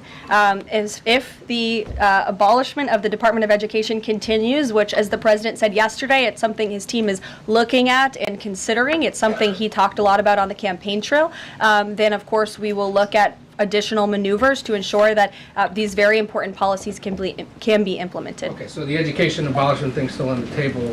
The president talked about it yesterday in the Oval Office, and he has good reason to talk about it. I mean, look, our education system is failing students in this country. The Nation's Report Card, I brought it up in my remarks last week, it shows that fourth graders are not reading at the level they should. I believe it was 40% of them are proficient in reading. As the mother of a child, I want an education system that helps my child read and write, teaches him math, nothing else in the classroom. And the president is wholeheartedly committed to we can make academia great again in this country. One other question. Deanna, go ahead. Thanks, Caroline. Is the president looking at offering anything to these Arab countries that take in Palestinians? Is he willing to give them anything in return? And secondly, when the president announced his taking over Gaza policy yesterday, Was Netanyahu aware of this, and what was his reaction when Trump presented that idea to him? I won't get ahead of the president's discussions or negotiations on your first question about what would be offered. I think the president's made it clear that he expects these nations in the region to step up and to accept Palestinian refugees who will be temporarily relocated for the rebuilding of Gaza. As for whether Prime Minister Netanyahu was aware before the president's remarks, he was indeed. I wasn't present for that reaction. But again, this is something the president has been socializing and thinking about for quite some time. Nick, good to see you. Oh, Jordan. Jordan, sorry. Thank you, Caroline. So Secretary Hegseth announced yesterday that Army recruiting levels have reached 12-year highs in December, 15-year highs in January. What is making young people want to serve the military under the Trump administration, and how does that contrast to Biden's failure consistently? Does DEI play, President Trump's anti-DEI agenda play a role in this? Well, first of all, the recruitment level for all branches of our military are at crisis levels, and it serves as a national security risk that our military branches are not fully staffed to where they need to be. And I do believe it's a culture problem within these institutions that the president is very much committed to fixing, as emphasized by the executive orders he has signed to root DEI out of the military. And I think when young men and women who are honorably signing up to serve in our nation's military see somebody like Pete Hegseth, the new Secretary of Defense, who is a proven warfighter, who risked his life in battle for this country, who understands what it means to deploy and to defend the Constitution and your nation abroad and to put your life on the line, when they see a leader like that and a leader like President Trump who is committed to peace through strength, that's very inspiring. And we look forward to seeing those recruitment numbers and retention numbers skyrocketing over the next 4 years. And I know Pete Hegseth is committed to increasing recruitment at all branches of the military. I would defer you to the Department of Defense on exactly what he plans to implement. Jeff. Thanks very much. Two questions. One, the president yesterday used the word permanent for permanently resettle Palestinians. I hear you say temporarily today. Is that a shift or a specific change that you want to highlight? And my second question is, yesterday he spoke about the U.S. owning Gaza. Who owns Gaza now, and how would the U.S. acquire ownership? Well, Gaza is currently run by Iranian-backed terrorists in the Middle East, Hamas, who we all agree, I think everybody in the region agrees, that can no longer stand. Just look at the events of October 7th and the events since. And the president, again, is committed to rebuilding the region for all people who want to return to it once it is no longer a demolition site, and it's a place where people can actually live and thrive in harmony, as he said last night, his words, not mine. Daniel. Permanent versus temporarily resettle? The president has made it clear that they need to be temporarily relocated out of Gaza for the rebuilding of this effort. Again, it's a demolition site right now. It's not a livable place for any human being. And I think it's actually quite evil to suggest that people should live in such dire conditions. Daniel. Caroline, thank you so much. The Daily Guidance says that the president will be meeting with a pair of governors today, Governor Abbott of Texas and Governor Newsom of California. It comes after the president took executive action to turn the water back on in California. Billions of gallons are flowing out. What can you tell us about the two meetings and the importance of President Trump's actions to help people in California? Sure. Those meetings will be taking place shortly, so I will get out of here to get to those meetings. We can always provide you a readout, as we always do. We try to be very transparent about what the president is doing in the Oval Office. Perhaps he'll even call you in to join him. We never know around here, as you all know. But Governor Abbott is obviously a great friend and an ally to the president. He has been on the front lines of the border crisis in this country. And as for Governor Gavin Newsom, well, the president is willing to work with anybody from blue states or red states to do what's best for the American people. And he really enjoyed, the president really enjoyed his trip to Pacific Palisades last week. He felt very inspired by the frustration of the residents there. And he has been wholeheartedly committed to ensuring that the water is flowing in California to prevent these wildfires, and also that people have access to their properties. And he has continued to apply tremendous pressure to Gavin Newsom and also the Los Angeles mayor to allow private residents and property owners to access their property. He believes that's their right to do so, and they should be able to do it. And one more thing before I wrap up, because I do want to get to these meetings, and I will see you all at the EO signing later this afternoon. I would just say that you brought to mind California and North Carolina, who continue to be on our hearts, and the president and this administration are committed to ensuring that these individuals get the funding that they need. And I would just say a strong message to Democrats who are out there pretending to be outraged about the long list of crap that this administration is cutting, federal waste and funding, like $2 million for sex changes in Guatemala, $6 million to fund tourism in Egypt, $20 million on a new Sesame Street show in Iraq, $4.5 million to combat disinformation in Kazakhstan. I could go on, and I'm happy to provide this list to every single one of you. Democrats are outraged that the American people want to be, they want their taxpayers going to good uses, not stuff like this. But then they're very quiet about the fact that there are still North Carolinians and people in California who have lost everything, and in the last 4 years, this federal government did nothing to help them. This president will continue to put Americans first, and I think the successes of this week so far speak to that, and it's only Wednesday. So I'll see you guys later this week, and we'll see you this afternoon. Thank you very much.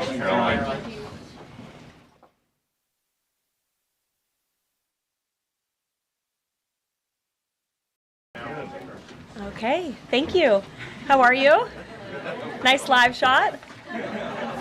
Good to see all of you. Happy Friday. It's great to be back with you. I want to provide an update on President Trump's actions in the wake of the catastrophic air collision that tragically claimed the lives of 67 people at Reagan National Airport on Wednesday night.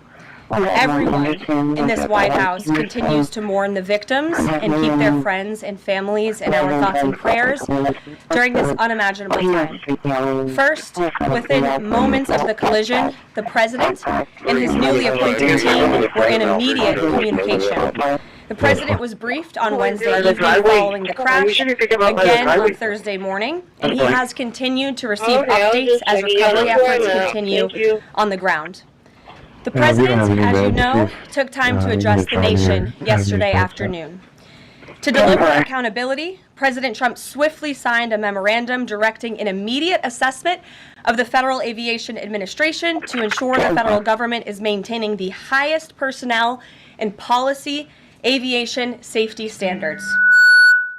The memorandum directs the Secretary of Transportation and the FAA Administrator to immediately review all hiring decisions and changes to safety protocols made during the prior 4 years, and to take all necessary corrective actions to achieve uncompromised aviation safety.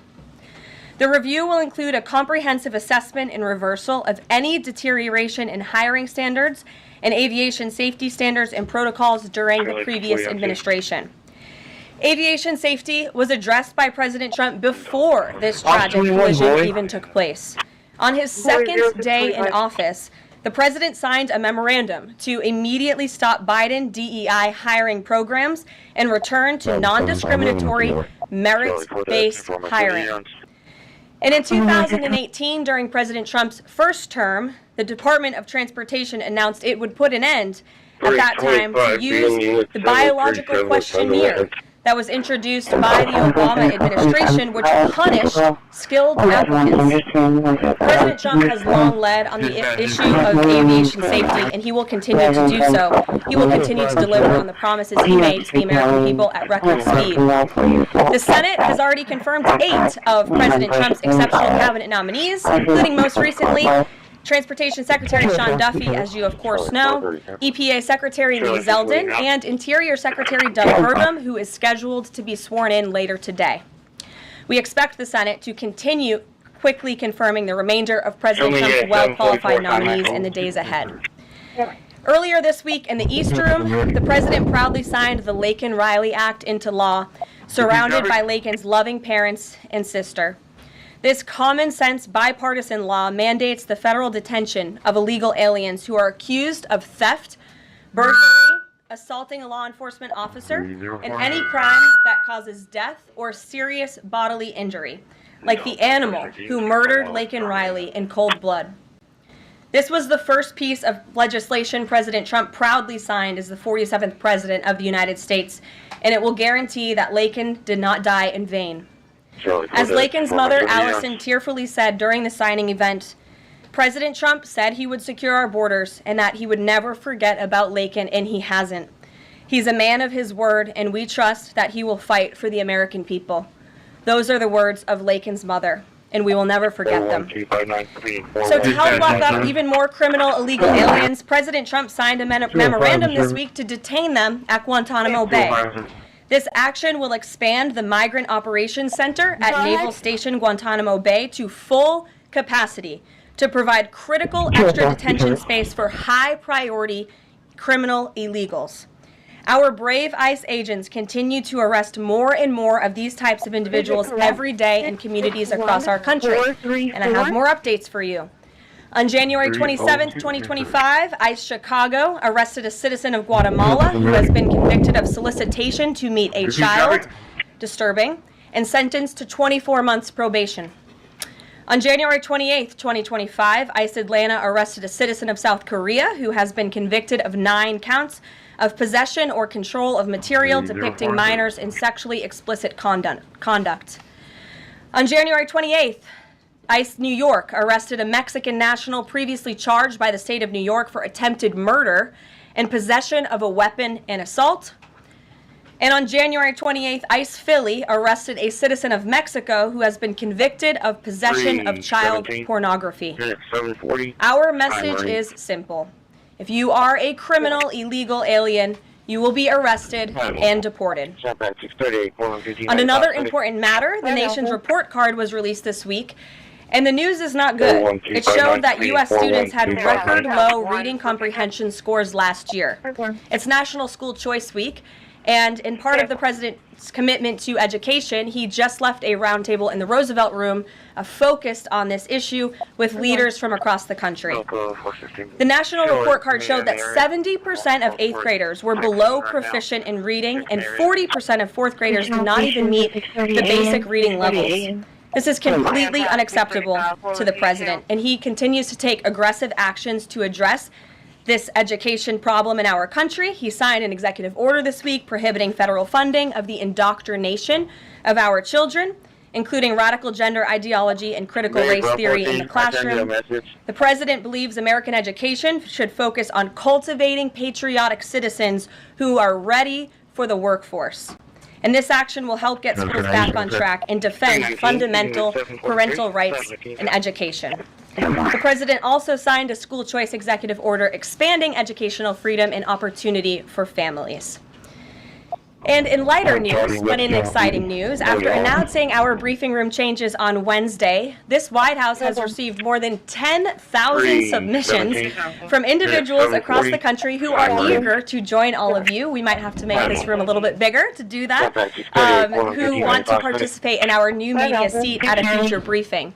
So in this seat today, we have the Ruthless podcast. They humbly started by entertaining small audiences on Capitol Hill, but after 4 years, this program has become one of the most influential podcasts in America. They previously reached #1 on the charts and earned over 25 million downloads as they deliver political news with a humorous touch. The hosts are Josh Holmes, Michael Duncan, Comfortably Smug, and the man joining us today, John Ashbrook. So with that, I will take your questions. John, please kick us off. Thank you very much. You know, Caroline, in your first briefing, the media went after this administration for deporting illegal immigrants they claimed were not criminal. The question is, do you think they're out of touch with the border crisis? The media out of touch? I think that media certainly is out of touch, and I think that's proven by a number of things, John. Number one, there was a New York Times poll that was released prior to President Trump's inauguration by the New York Times, which of course is a legacy media outlet, that showed that 83% of Americans support deporting the individuals that you mentioned, illegal immigrants and criminals, especially those who have committed heinous crimes in the interior of our country. And I received a very actually interesting statistic on this front from ICE this week. 97% of the deportations that this administration has made thus far are of individuals who had a removal order from the previous administration, but were never removed from the interior of our country. So this shows that the previous administration was actually defying our laws, and all this administration is doing is simply following the laws, the immigration laws of this great country. Thanks for the question, John. Anything else? Okay, great. Peter. Thanks, Caroline. If President Trump is telling us that air traffic control towers are staffed with unqualified controllers, these DEI hires who never should have been brought on, then it's not safe to fly commercially, is it? The president was asked and answered this yesterday, and he believes that it is still indeed safe, and Americans should feel safe traveling our skies. With that said, two things can be true at the same time, and we certainly have seen the deterioration of federal hiring standards at the Federal Aviation Administration, and the president wants to increase those standards. He wants pilots in this country who have the great responsibility of flying American citizens by the tens of millions every single day, to be chosen for that position based on their merit and their skills. And so the administration will continue to prioritize this. Was the air traffic controller in the DCA tower on Wednesday night hired or not fired at some point because of his or her race? That investigation is ongoing, and so when we have updates on the exact individuals who were involved in the collision, including the air traffic controller, also the pilots of the helicopter and others, we will confirm those. I don't want to confirm names from this podium today. We're not in a position to do that. But I will say the president has still rightfully pointed out that there has been problems with the aviation industry over the past several years. And this started under Barack Obama in 2014. When the president says on Truth Social, the Black Hawk helicopter was flying too high by a lot, it was far above the 200-foot limit, that's not really too complicated to understand, is it? Is he suggesting a helicopter malfunction or a crew error or a crew doing this intentionally? No, the president is simply stating what he said in that True Social post, which is that the helicopter was flying higher than it should have been, which is one of the reasons that led to this collision, and the other reasons for that are still being investigated, and I will let that investigation play out. Kelly. Some of our colleagues have obtained a memo from the Defense Intelligence Agency that talks about not holding any activities or programming related to Black History Month to be in line with the President's views on diversity, equity, and inclusion. Does the President plan to have a proclamation about Black History Month? In his first term, each of the 4 years of his term, he did so and called on those in government to have programming activities and celebrations. Is he going to do that this year? Yeah, the president looks forward to signing a proclamation celebrating Black History Month. I actually spoke with our great staff secretary. It's in the works of being approved, and it's going to be ready for the president's signature to signify the beginning of that tomorrow. If an agency is calling off those kinds of activities, in an attempt to be in alignment with the president's views on DEI and other things, should they adjust that now and have those programs and make those celebrations however they see fit in the office? The president is leading here at the White House, and I'll leave it to the proclamation that he will sign very soon. Mary, great to see you. Thanks for having us. So I wanted to follow up on the gender executive orders that you mentioned. First of all, we know that President Trump has taken a bunch of steps to protect children from restrictive transgender procedures. Is he interested in backing congressional legislation on this point? And does the Trump administration have interest in investigating doctors who perform these irreversible procedures on kids, such as a double mastectomy on a minor girl? Well, the president has already taken a very strong stance on this issue this week with the signing of his executive order, a few executive orders in this space. First, he made it the official policy of the federal government that there are only two sexes, male and female, and we have directed all federal agencies to comply with that policy. As for congressional legislation to support the president's agenda in this space, and certainly ending the mutilation of young children, the chemical castration of young children, which is a barbaric practice that the vast majority of Americans do not support for young minor children. Certainly the president would support Congress's efforts, as he has already made that very clear this week. Jennifer. On Rick Grinnell's trip to Venezuela to meet with Nicolas Maduro, is there anything you can share on timing on that, what his agenda is, what the mission of that trip is? Yes, so I can confirm that Rick Grinnell is in Venezuela today. I can confirm that Rick Grinnell is going to Venezuela, or or is in Venezuela with very two immediate directives from the President of the United States.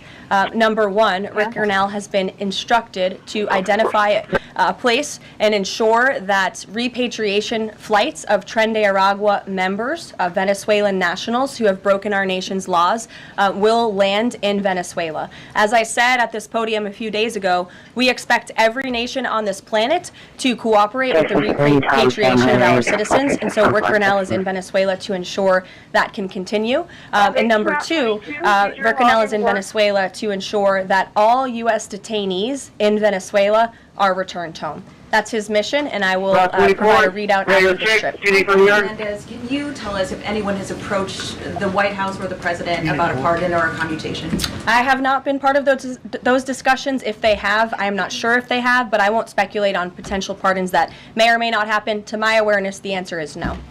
Justin. Hey, friends at Reuters are reporting that the president has made a decision on the Canada and Mexico tariffs, but that they won't actually be implemented until March 1st. I was wondering if you could confirm that and talk through some of the president's thinking. I saw that report and it is false. I was just with the president in the Oval Office, and I can confirm that tomorrow, the February 1st deadline that President Trump put into place at a statement several weeks ago, continues. The president will be implementing tomorrow a 25% tariffs on Mexico, 25% tariffs on Canada, and a 10% tariff on China for the illegal fentanyl that they have sourced and allowed to distribute into our country, which has killed tens of millions of Americans. These are promises made and promises kept by the president. The president yesterday said that last night he was planning to discuss whether an exemption would be made on oil imports. Do you have any information on what decision he made there, or will there be exemptions at all offered under this? I don't have an update or readout for you on the exemptions, but those tariffs will be for public consumption in about 24 hours tomorrow, so you can read them then. Stephen Nelson. Thank you very much, Caroline. I have three questions, if that's all right. I'd like to ask you about press freedom and then about two economic matters. Sure. On press freedom, on Tuesday you announced plans to roll back the more restrictive press badge policy of the Biden White House. But there's a different anti-press freedom policy I wanted to ask about. The Biden White House adopted a mysterious pre-screening process for journalists allowed into large event spaces that in the pre-pandemic phase of the first Trump term were open to all journalists on campus. This effectively limited the diversity of reporters present and blocked the asking of questions that large segments of the American public wanted answered. As press secretary, can you commit to abolishing this mysterious pre-screening process? There were a lot of mysterious processes that my team and I have had to unravel over the past 2 weeks that were implemented by the previous White House and in particular the previous press shop here. And so I can commit to a greater access and transparency, which I believe we already have by ensuring that the 440 journalists whose credentials were revoked will be reinstalled. They will get their credentials if they wish to. We've also, of course, opened up a new seat to new media. And as far as open press events here at the White House, if we tell you it's open press, it's open press. So just this pre-screening thing is something you're aware of and you'll work to undo the maximum. When we say something is open press, it will mean it's open press. In New York City, Governor Hochul's congestion pricing went into effect this month. Vehicles that drive through parts of Manhattan have to pay a $9 toll. President Trump has made clear his opposition. He said that it's, quote, the most progressive tax known to womankind. Will the administration be trying to block this? And the second question is, millions, maybe tens of millions of Americans who voted for President Trump were excited about his plans to do away with taxes on tips, overtime, and Social Security benefits. But there's uncertainty about the timing of this. So can you clarify for them when this is going to happen? And does President Trump want this to be in the first, all three of those in the first batch of legislation early this year? Well, to answer your question in one swoop, I will say that President Trump is committed to lowering taxes for Americans, cutting taxes for Americans. As for congestion pricing in New York, I do know that the president spoke with Governor Hochul about that. I don't have any, actions, so to speak, to read out for you on that issue today. Number two, when it comes to no taxes on tips and Social Security, the president has made it very clear to our allies on Capitol Hill that is a critical piece of this reconciliation package, and he expects tax, that his tax cuts from 2017, which put a lot more money back into the American people's pockets, those must be implemented, and no tax on tips. The president is intent on delivering on that promise, and he will get it done. I'm also as part of reconciliation. Yes. Can you guarantee that those tariffs won't increase prices for Americans, including at the gas pump and the grocery store? I think Americans who are concerned about increased prices should look at what President Trump did in his first term. He effectively implemented tariffs, and the average inflation rate during the first Trump administration was 1.9%. In fact, when President Trump left office, it was 1.4%. So President Trump is going to do everything he possibly can to cut the inflation crisis that the previous administration imposed on the American people, and he will continue to effectively utilize tariffs. If those tariffs do increase prices for Americans, will the administration reverse them? That's a hypothetical question, and the president is intent on ensuring that he effectively implements tariffs while cutting inflation and costs for the American people. And, you know, the media has this way of just looking at everything in a microscope rather than looking at the whole of government economic approach that this president is taking. He will effectively implement tariffs. He's also, as I just answered from Stephen's question, committed to tax cuts. He's also clearly committed, as evidenced by his executive orders, to unleashing the might of our energy industry, which we know will eventually drive down inflation, and all the other economic measures that this president has made will have a Trump incoming economic boom, just like we saw in our first term. Sure. Fox Business, yes, go ahead. You're welcome. Justin Trudeau, the Canadian Prime Minister, said today that if the U.S. imposes tariffs, he will respond and he will not relent until the tariffs are removed. Are we seeing the start of a trade war? I don't think so. I think the president is going to implement those tariffs tomorrow, and he will respond to Mr. Trudeau's comments in due time, I am sure. What things have to happen? What does the administration need to see in order to avoid those tariffs? Well, the tariffs are incoming tomorrow on Canada, and the reason for that is because both Canada and Mexico have allowed an unprecedented invasion of illegal fentanyl that is killing American citizens and also illegal immigrants into our country. In fact, I have more language for you right here. Canada, Mexico, and China, which, as I mentioned, President Trump will implement a 10% tariff on China, have all enabled illegal drugs to pour into America. The amount of fentanyl that has been seized at the southern border in the last few years alone has the potential to kill tens of millions of Americans. And so the president is intent on doing this, and I think Justin Trudeau would be wise to talk to President Trump directly before pushing outlandish comments like that to the media. If I may, one more. You're interrupting your colleague, but sure. I called on Lindsay. I have the card. I have the phone number of the I'm owner. wondering if he's basing that on what he learned from investigators, and if you could offer a little bit more of a window into how he is keeping abreast of this investigation. Sure. Is the NTSB briefing him separately? Is he meeting with the situation? Or can you just sort of offer a window into that? Yeah, the president based that statement on truth, because it is truth and it's fact, and it was relayed to him by the authorities who are overseeing the investigation into this horrific plane collision. And the president, as I said in my opening remarks, continues to be briefed on the collision by everybody across his cabinet, the Secretary of Transportation, the Secretary of Defense, the NTSB, who the commissioner there was in the Oval Office with him yesterday. Lindsay. Lindsay, go ahead. Lindsay, go ahead. Thank you. Days, the CIA actually revealed that they do also believe that COVID-19 was from a lab leak in Wuhan, China. How is the president planning on responding to this additional intel from the CIA, and will it impact how he responds to them with tariffs? Yeah, kudos to John Ratcliffe for revealing that truth and that fact to the American people. Many years too late, the Biden administration had a chance to let the American people know the truth about that, and for some reason, they chose not to. I also would just like to point out that several years ago, when I was working in this press shop and President Trump would take to this podium to brief the American people on COVID-19, he suggested that COVID very well may have came from a lab in Wuhan, China. And many members in this very room mocked him for that, said he was spewing conspiracy theories. He was not. We now know that to be the confirmable truth. It took many years for it to come out, but the president was right in this instance again. Sure. Caroline, thank you. I wanted to ask about Secretary Rubio's trip to Panama first. Sure. What did the conversations look like with President Trump on that? The president of Panama says it is, quote, impossible to negotiate over the canal. So what are you expecting from this visit? So I have not been present for Secretary Rubio's conversations with President Trump about the Panama Canal. I have been present for President Trump's own thoughts on the Panama Canal, and you've all seen them as well in his public statements that he has shown.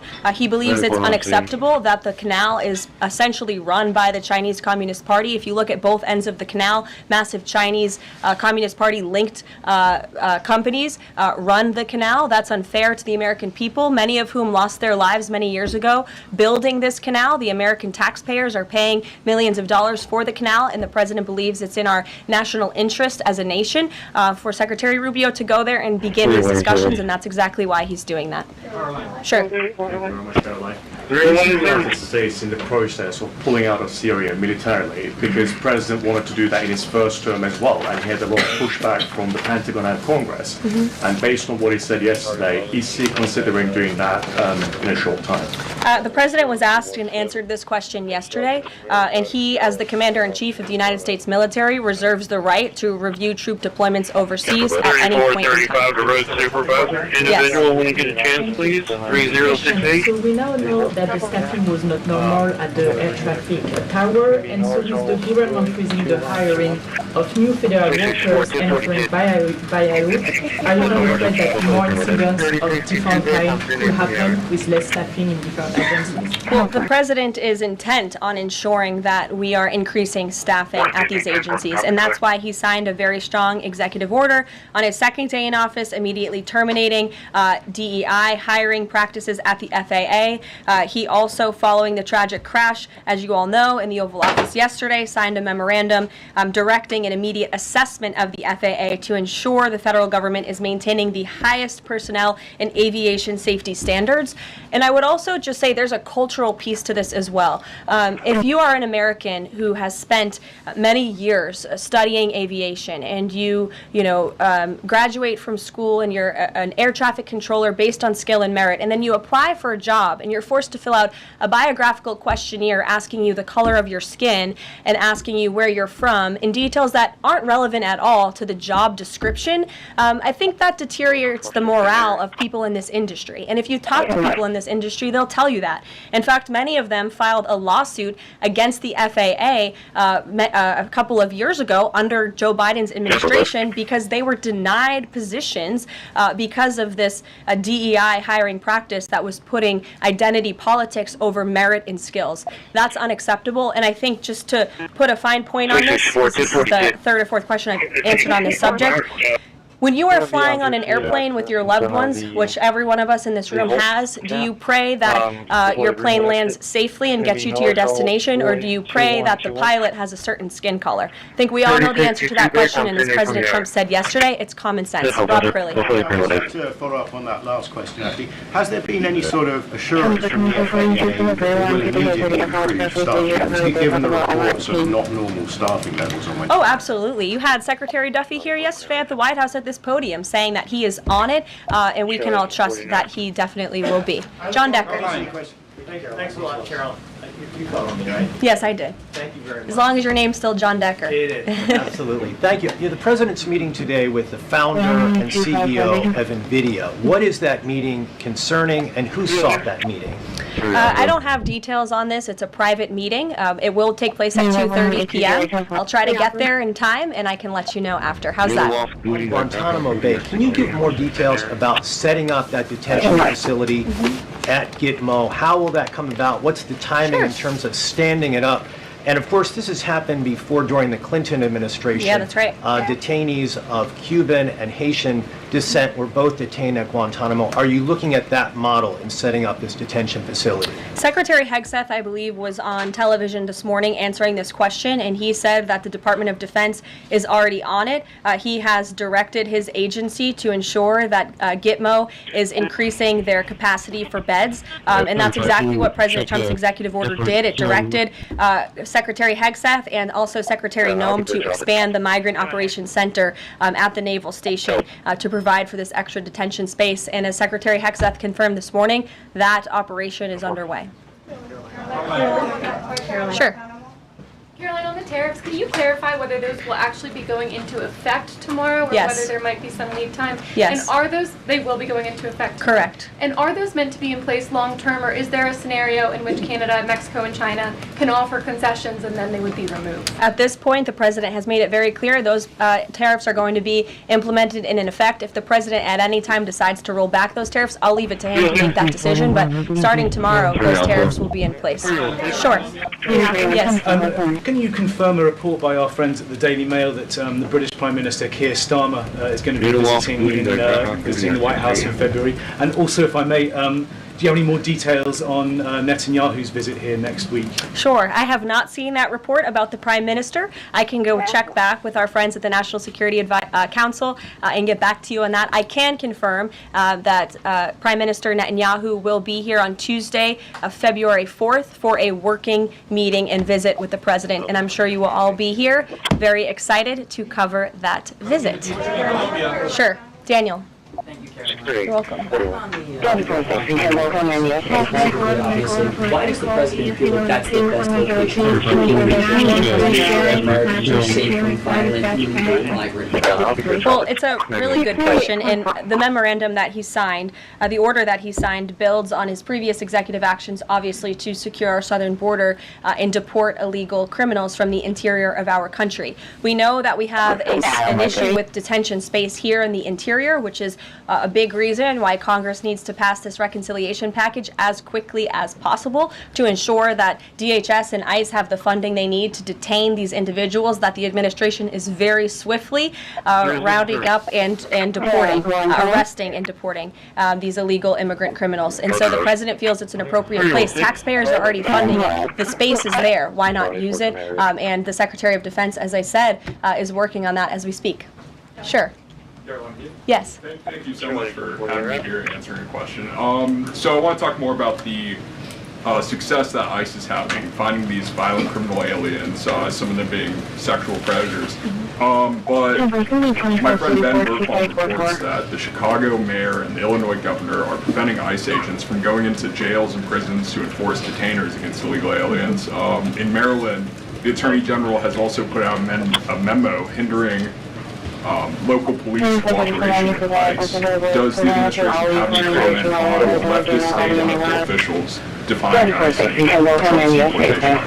Yeah, I think it's very interesting that Democrat officials in these cities who have been completely overrun and overwhelmed by illegal immigrant criminals would refuse support and help to cure this problem that has especially taken over their cities. I guess they don't want to admit they've been wrong with their sanctuary city policies. I'm not sure. You'll have to ask them about their intentions, but they would be very wise to comply with this administration because this administration is hell-bent on enforcing our nation's immigration laws, and this administration will continue to arrest and detain and deport illegal migrant criminals. And what we won't do is defy our nation's immigration laws like the previous administration, who had these orders of removal on illegal immigrants across the country and were refusing to execute on them. We will continue to remove illegal criminals from our nation's interior. Are these sanctuary city leaders, are they violating the law?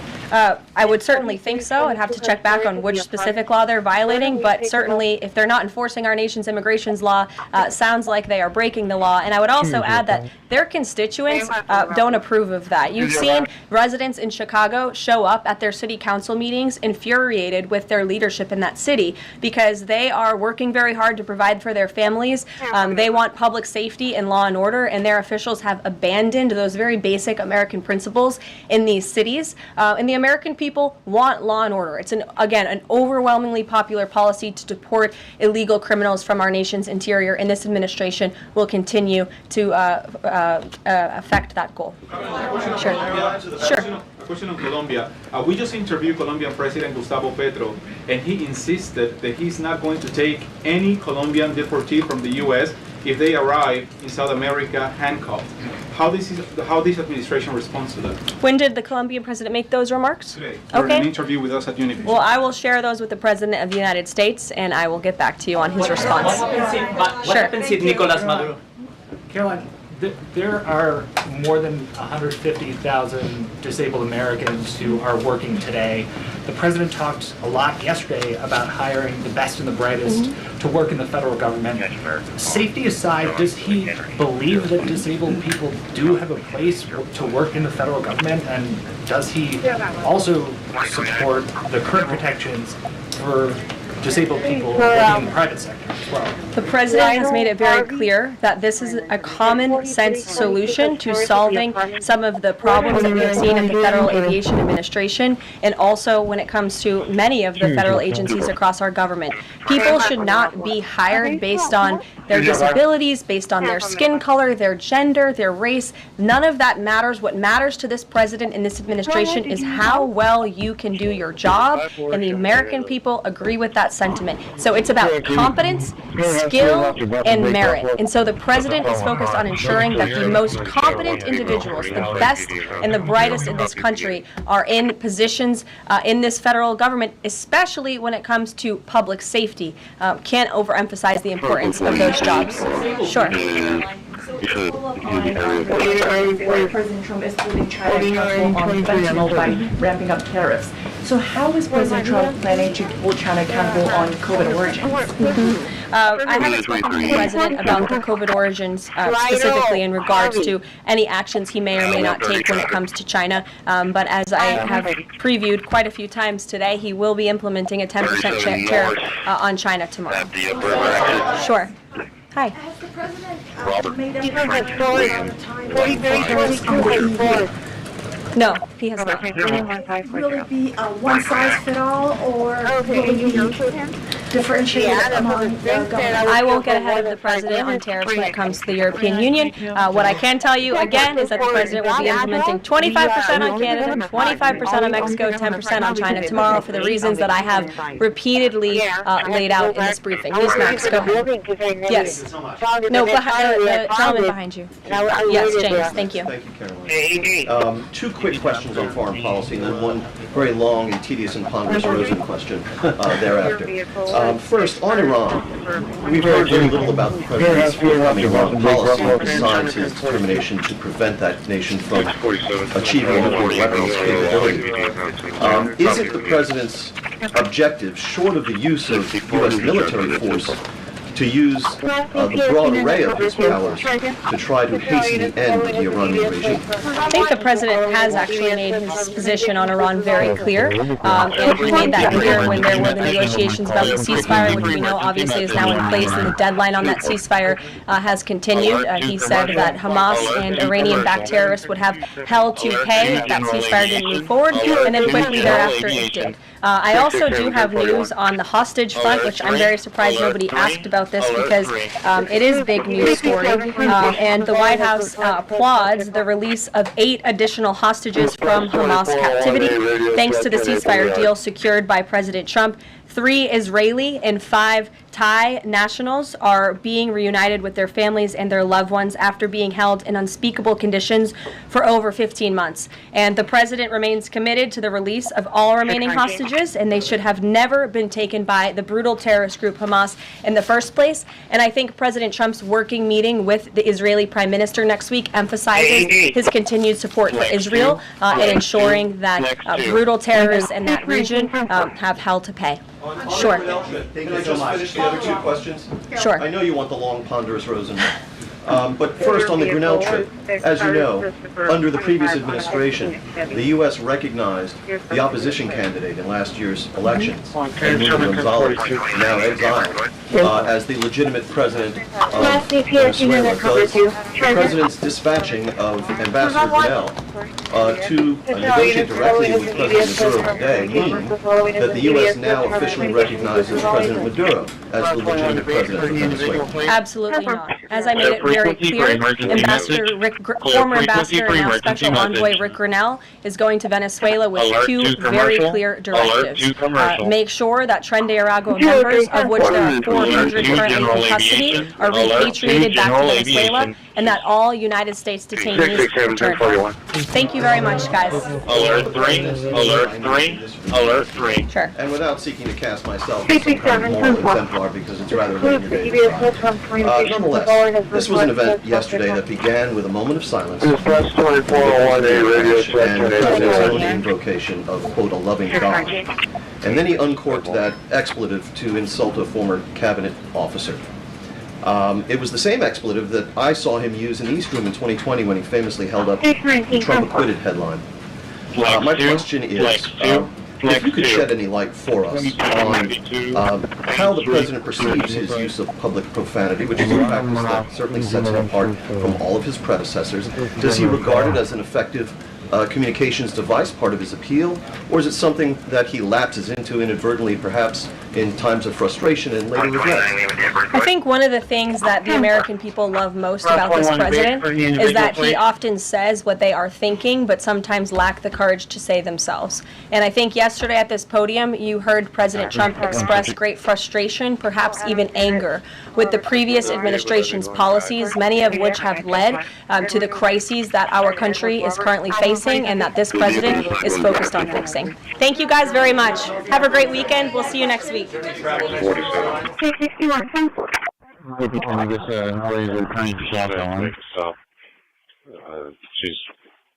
feeling sick.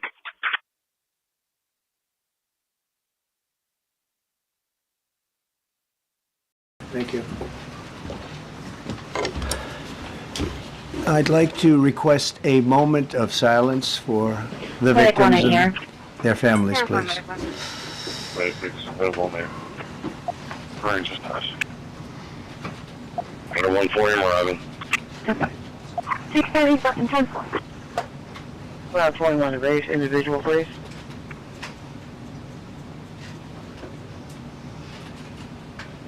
Thank you very much.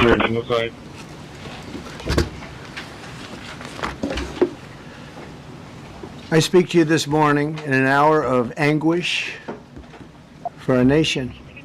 Just before 9 p.m. last night, an American Airlines regional jet carrying 60 passengers and 4 crew collided with an Army Black Hawk helicopter carrying 3 military service members over the Potomac River in Washington, D.C., while on final approach to Reagan National Airport.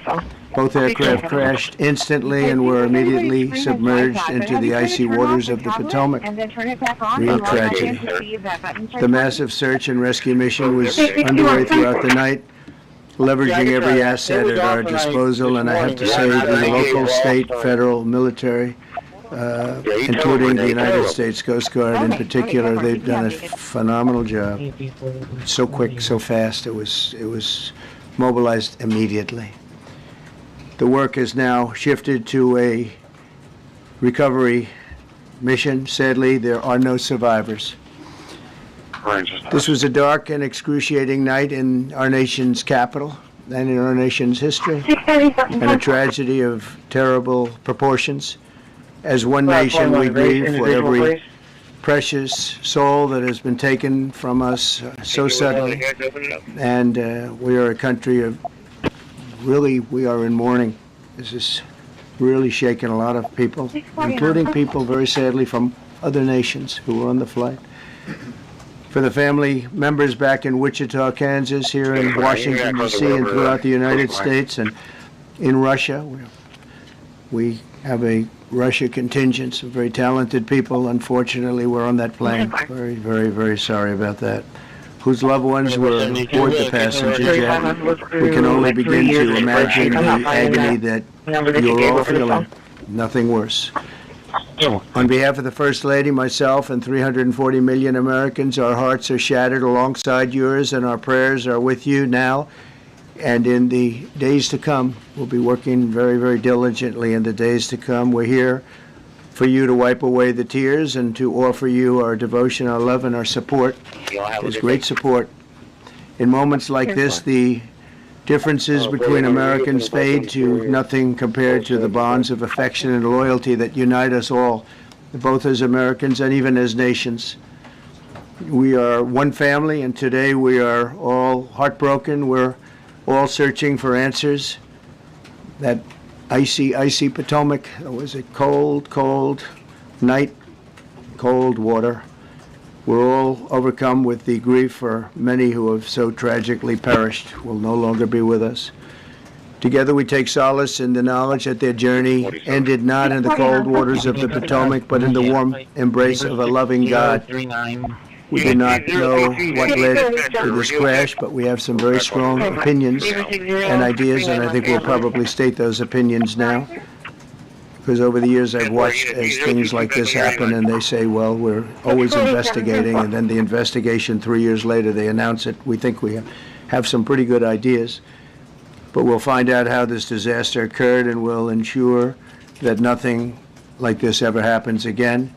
The FAA and the NTSB and the U.S. military will be carrying out a systematic and comprehensive investigation. Our new Secretary of Transportation, Sean Duffy, his second day on the job when that happens. It's a rough one. We'll be working tirelessly. He's a great gentleman. The whole group, these are great people, and they are working tirelessly to figure out exactly what happened. We will state certain opinions, however. I'm also immediately appointing an acting commissioner to the FAA, Christopher Rocheleau, a 22-year veteran of the agency, highly respected. Thank you very much. Appreciate it. We must have only the highest standards for those who work in our aviation system. I changed the Obama standards from very mediocre at best to extraordinary. You remember that. Only the highest aptitude, they have to be the highest intellect and psychologically superior people were allowed to qualify for air traffic controllers. That was not so prior to getting there. When I arrived in 2016, I made that change very early on because I always felt this was a job that, and other jobs too, but this was a job that had to be superior intelligence, and we didn't really have that, and we had it. And then when I left office and Biden took over, he changed them back to lower than ever before. I put safety first. Obama, Biden, and the Democrats put policy first. And they put politics at a level that nobody's ever seen, because this was the lowest level. Their policy was horrible, and their politics was even worse. So as you know, last week, long before the crash, I signed an executive order restoring our highest standards for air traffic controllers and other important jobs throughout the country. So it was very interesting. About a week ago, almost upon entering office, I signed something last week that was an executive order, very powerful, on restoring the highest standards of air traffic controllers and others, by the way. Then my administration will set the highest possible bar for aviation safety. We have to have our smartest people. It doesn't matter what they look like, how they speak, who they are. It matters intellect, talent, the word talent. They have to be talented, naturally talented geniuses. You can't have regular people doing that job. They won't be able to do it. But we'll restore faith in American air travel. I'll have more to say about that. I do want to point out that various articles that appeared prior to my entering office, and here's one. The FAA's diversity push includes focus on hiring people with severe intellectual and psychiatric disabilities. That is amazing. And then it says FAA says people with severe disabilities are most underrepresented segment of the workforce, and they want them in, and they want them, they can be air traffic controllers. I don't think so. This was on January 14th, so that was a week before I entered office. They put a big push to put diversity into the FAA's program. Then another 1003 individual. article, the Federal Aviation Administration. This was before I got to office recently, second term. The FAA is actively recruiting workers who suffer severe intellectual disabilities, psychiatric problems, and other mental and physical conditions under a diversity and inclusion hiring initiative spelled out on the agency's website. Can you imagine? These are people that are, I mean, actually, their lives are shortened because of the stress that they have. Brilliant people have to be in those positions, and their lives are actually shortened, very substantially shortened because of the stress, where you have many, many planes coming into one target.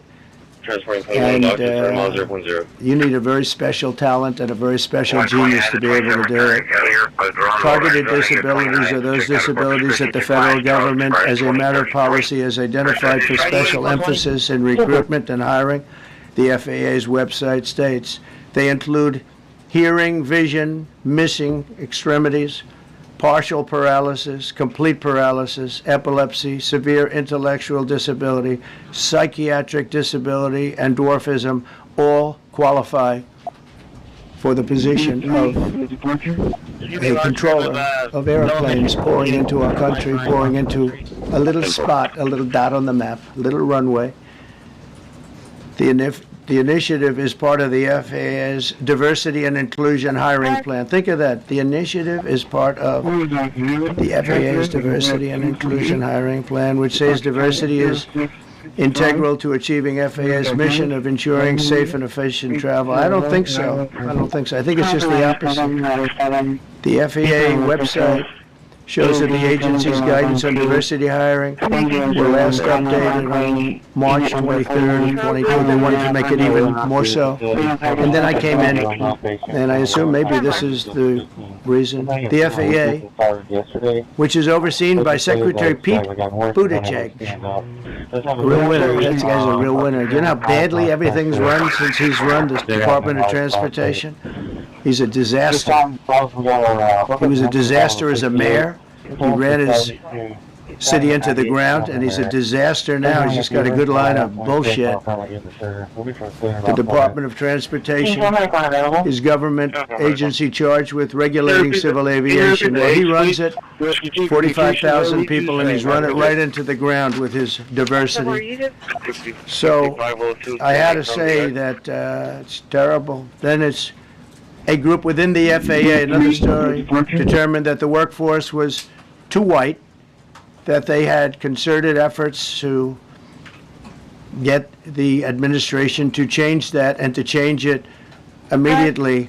This was in the Obama administration just prior to my getting there. And we took care of African Americans, Hispanic Americans. We took care of everybody at levels that nobody's ever seen before. It's one of the reasons I won.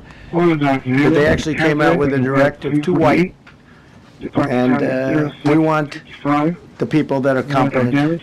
But now we mourn and we pray, and would like to ask all Americans to join me in a moment of silence as we ask God to watch over those who have lost their lives and bring comfort to the loved ones. And I just want to say God bless everyone in this room. This has been a terrible, very short period of time. We'll get to the bottom of it. So, we all saw the same thing. We've seen it many times. I've had the honor of hearing tapes. Tapes are scary, very scary tapes. You had a airliner coming in, American Airlines. He was doing everything right. He was on track. He was the same track as everybody else that came in. It's probably the same track as they've had for 25 years or more. He's coming in the path. And for some reason, he had a helicopter that was at the same height, obviously when they hit, but pretty much the same height, and going at an angle that was unbelievably bad. When the air traffic controller said, do you see, he's talking about, do you see him? But there was very little time left when that was stated. And then also, he said, follow him in. And then almost immediately after that, seconds after that, there was the crash that took place. Well, you follow them in, that means like everything's fine, follow them in. You had a pilot problem from the standpoint of the helicopter, I mean, because it was visual, it was a very clear night. It was cold, but clear, and clear as you could be. The American Airlines plane had lights blazing. They had all their landing lights on. I could see it from the Kennedy Center tape. We had a tape up on the Kennedy Center that seems to be the primary. Thus far, I'm sure we'll see other tapes because it's such an area where there are a lot of cameras looking up into the air, into space. So we'll probably see many other shots of it before too much time goes by. But we had a situation where you had a helicopter that had the ability to stop. I have helicopters. You can stop a helicopter very quickly. It had the ability to go up or down. It had the ability to turn. And the turn it made was not the correct turn, obviously. And it did somewhat the opposite of what it was told. We don't know that that would have been the difference because the timing was so tight. It was so little. There was so little time to think. But what you did have is you had vision. The helicopter had vision of the plane because you had vision of it all the way, perfect vision of it all the way from at Kennedy Center where the tape was taken. And for some reason, there weren't adjustments made. Again, you could have slowed down the helicopter substantially. You could have stopped the helicopter. You could have gone up. You could have gone down. You could have gone straight up, straight down. You could have turned. You could have done a million different maneuvers. For some reason, it just kept going and then made a slight turn at the very end. And it was by that time it was too late. They shouldn't have been at the same height, because if it was at the same height, you could have gone under it or over it, and nobody realized, or they didn't say that it's at the same height.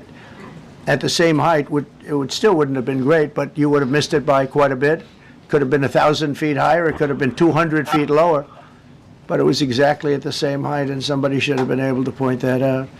So all of this is going to be studied, but it just seems to me, from a couple of words that I like to use, the words common sense. Some really bad things happened, and some things happened that shouldn't have happened. So you had a helicopter going in identical direction.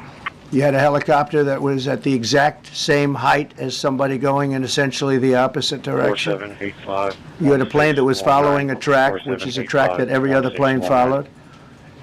And I don't imagine, I know I've heard today that they might have been following the preceding plane, which was pretty close, but not that close, the preceding plane. But you wouldn't have even been able to see that because of the direction that the helicopter was coming in at. So you had a confluence of bad decisions that were made, and you have people that lost their lives, violently lost their lives.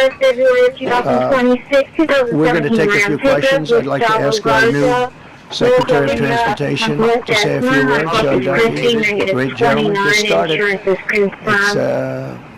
It's not your fault, and I know you agree with me very strongly on intellect and even psychological well-being of the air traffic control. It's such an important position, and I think I can't emphasize strongly. I changed it when I first ran in 2016. I changed it. We had the highest standard that you could have, and then they changed it back. That was Biden to a standard I read it to you. That was from one of your papers. One of the people in this room actually wrote that. And then I changed it back a few days ago.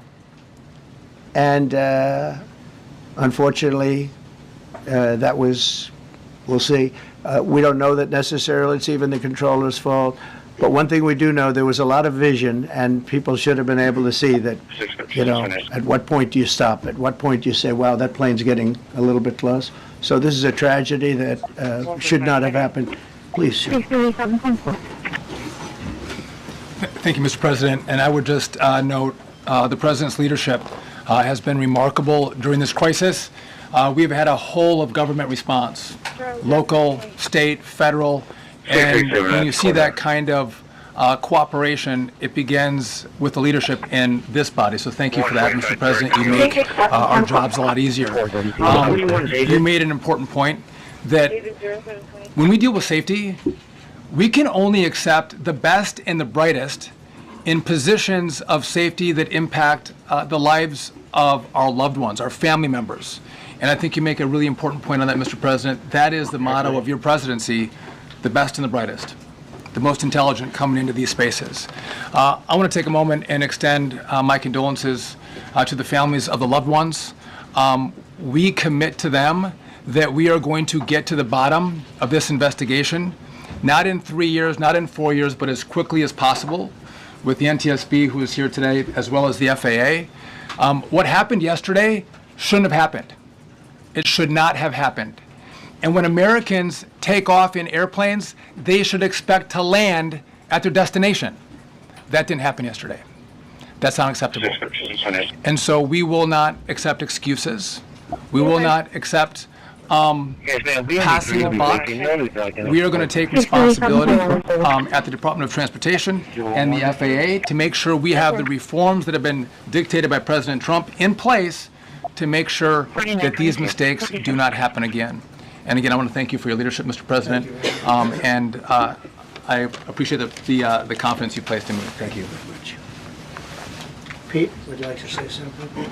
145 direct on your left.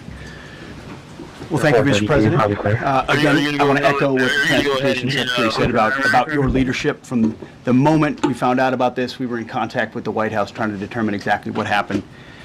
I would echo it as well. No excuses. We're going to get to the bottom of this. We first and foremost, from the Defense Department, want to pass our condolences to the 64 souls and their families that were affected by this. Never should happen. And certainly the three servicemen, three soldiers, the young captain, staff sergeant, and CW2 chief of officer, on a routine annual retraining of night flights on a standard corridor for a continuity of government mission. The military does dangerous things, it does routine things on a regular basis. Tragically, last night, a mistake was made. I think the President is right. There was some sort of an elevation issue that we have immediately begun investigating at the DoD and Army level. Army CID is on the ground investigating. Top-tier aviation assets inside the DoD are investigating, sir, to get to the bottom of it so that it does not happen again, because it's absolutely unacceptable. But I want to echo what the Transportation Secretary and you, Mr. President, said, because it pertains to the DoD as well. We will have the best and brightest in every position possible. As you said in your inaugural, it is colorblind and merit-based. The best leaders possible, whether it's flying Black Hawks, flying airplanes, leading platoons, or in government. The era of DEI is gone at the Defense Department, and we need the best and brightest, whether it's in our air traffic control, or whether it's in our generals, or whether it's throughout government. So thank you for your leadership and courage on that, sir, and we'll stand by you on it. Thank you very much. JD, please. Airport 32. Well, thank you, Mr. President, for your leadership. I just want to reemphasize something the President said, and you've heard from the Secretary of Transportation and of Defense. There really was a whole-of-government response. We were all on the phone. We were all communicating yesterday, trying to get to the bottom of this immediately, but also try to communicate with the American people about what happened. Something the President said that I think bears reemphasizing, which is that when you don't have the best standards in who you're hiring, it means, on the one hand, you're not getting the best people in government, but on the other hand, it puts stresses on the people who are already there. And I think that is a core part of what President Trump is going to bring and has already brought to Washington, D.C., is we want to hire the best people because we want the best people at air traffic control, and we want to make sure we have enough people at air traffic control who are actually competent to do the job. If you go back to just some of the headlines over the past 10 years, you have many hundreds of people suing the government because they would like to be air traffic controllers, but they were turned away because of the color of their skin. That policy ends under Donald Trump's leadership because safety is the first priority of our aviation industry. Thank you, Mr. President. Pulling over into the in the claims that you've made, are you saying this crash was somehow caused and the result of diversity hiring? And what evidence have you seen to support these claims? It just could have been. We have a high standard. We've had a much higher standard than anybody else. And there are things where you have to go by brain power, you have to go by psychological quality, and psychological quality is a very important element of it. These are various very powerful tests that we put to use, and they were terminated by Biden, and Biden went by a standard that's the exact opposite. So we don't know, but we do know that you had two planes at the same level. You had a helicopter and a plane. It shouldn't have happened. And we'll see. We're going to look into that. We're going to see. But certainly for an air traffic controller, we want the brightest, the smartest, the sharpest. We want somebody that's psychologically superior. And that's what we're going to have. Yeah, please, go ahead. Mr. President, you mentioned at the top of the briefing that there were several Russian nationals on the flight. Yes. Will the U.S. government be willing to facilitate the transfer of their remains, considering Yes, we the will. fact there is no direct air travel between the two countries? We've already been in contact with Russia, and the answer is yes, we will. Yes. Please, go ahead. Mr. President, the situation in the Democratic Republic of the Congo is getting worse, even though President John Lorenzo has been mediating the conflict between Rwanda and the Democratic Republic of the Congo because he wants to bring peace and stability. The situation is really bad right now. I want to hear from Ms. President if you have any plan in the future to bring peace in the Well, you're Democratic asking me a Republic question of about the Congo. Rwanda, and it is a very serious problem, I agree, but I don't think it's appropriate right now to talk about it, but it is a very serious problem. We don't even yet know the names of the 67 people who were killed, and you are blaming Democrats and DEI policies and air traffic control, and seemingly the member of the U.S. military responded to that. Don't you think you're getting ahead of the investigation right now? No, I don't think so at all. I don't think the names of the people, you mean the names of the people that are on the plane, you think that's going to make a difference? They are a group of people that have lost their lives. If you want a list of the names, we can give you that. We'll be giving that very soon. We're in coordination with American Airlines. We're in coordination very strongly, obviously, with the military. But I think that's not a very smart question. I'm surprised coming from you. Please. Thank you, President, for being here. Based on your analysis so far, do you have a sense of who was at fault? If it was the plane, the helicopter, air traffic control, and can you assure me that it was to fly in and out of D.C.? Well, I've given you the analysis, and the analysis was based on vision. You had a lot of people that saw what was happening. You had some people that knew what was happening. There was some warnings, but the warnings were given very, very late. Those warnings were given very late. It was almost as they were given a few seconds later, there was a crash. It should have been brought up earlier. But the people in the helicopter should have seen where they were going. I can't imagine people with 20/20 vision not seeing, what's happening up there. Again, they shouldn't have been at the same height. You're going in reverse directions or sideways directions. Obviously, you want to be at different heights. I see it all the time when I'm flying. You have planes going in the opposite. They're always lower, we're higher. So if somehow there's a screw-up, there's not going to be a tragedy. It'll be close, but there's never going to be a tragedy if you're at a different elevation. For whatever reason, they were at the same elevation. And also, from the American Airlines standard, he's along the track. Every plane is along. You say, what was the helicopter doing in that track? It's very sad. But visually, somebody should have been able to see and taken that helicopter at a plane, and they should have been at a different height. Thank you, sir. You mentioned the Russians that were on board that plane. What other nationalities were on board that passenger? There were a couple of others. We're going to be announcing it in about an hour. We have some very specific information. We're calling the countries. We've spoken to most of them, but there were some other countries represented. Mr. President, have you spoken to President Putin? I have not, no. Not about this. On your executive order, you've already issued an executive order you say will restore aviation safety. Right. this crash happened after that. Was the executive order successful, and what more needs to change to keep people safe? Well, you know, we issued it 3 days ago, and we're in the process of making those changes. This is something that should have been done a long time ago. Actually, my original order should have never been changed, and I think maybe you wouldn't have had this problem. Maybe. Yeah, please, go ahead. Yes, thank you. We see like everyday life that very often those diversity hires cause sometimes issues, as you just mentioned. So what plan do you have? Are we going to see some fire? Are you going to fire some of those diversity hire in the federal government? What plan do you have? I would say the answer is yes. If we find that people aren't mentally competent, you see the language. The language is put out by them. And if you see that, I'm not going to bore you by reading it again, but these are not people that should be doing this particular job. They'd be very good for certain jobs, but not people that should be doing this particular job. You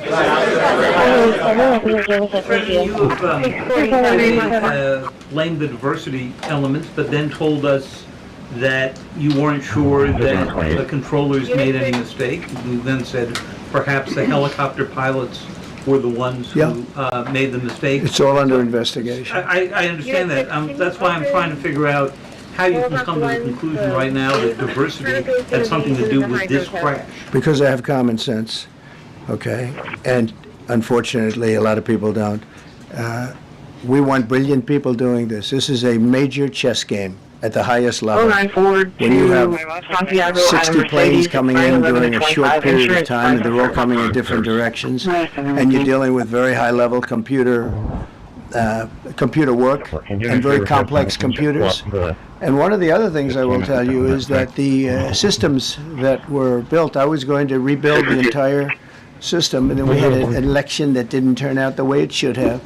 But they didn't build the systems properly. They spent a lot of money renovating a system, spending much more money than they would have spent if they bought a new system for air traffic controllers, meaning the computerized systems. There are certain companies that do a very good job. They didn't use those companies. They used companies that should not have been doing it. No, I think it's very important to understand that for some jobs, and not only this, but air traffic controllers, they have to be at the highest level of genius. Okay. I want to ask you about the ice skaters in a moment because the U.S. ice skating community was affected. But first, if I can, the cited FAA text that you read is real, but the implication that this policy is new or that it stems from efforts that began under President Biden or the Transportation Secretary Pete Buttigieg is demonstrably false. It's been on the FAA's website. Who said that, you? No, it's on the website, the FAA's website. It was there in 2013. It was there for the Take a look at what I read. It was there for the entirety of your administration, too. So my question is, why didn't you change the policy during your first administration? I did change it. I changed the Obama policy, and we had a very good policy, and then Biden came in, and he changed it. And then when I came in 3 days ago, I signed a new order bringing it to the highest level of intelligence. Okay. It's on the website. Please. Quiet. It looks like it's probably a pool cleaner. You mentioned that a vision was probably the problem that was at issue in this crash.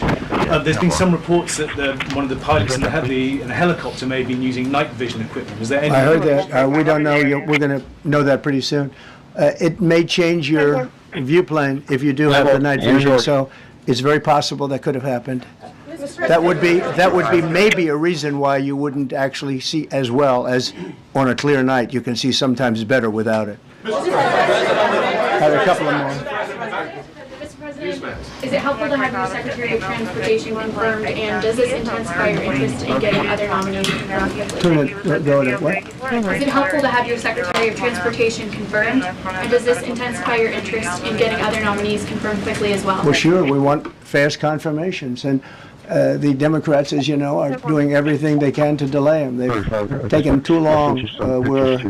We're struggling to get very good people that everybody knows are going to be confirmed, but we're struggling to get them out faster. We want them out faster. It's a good question, actually.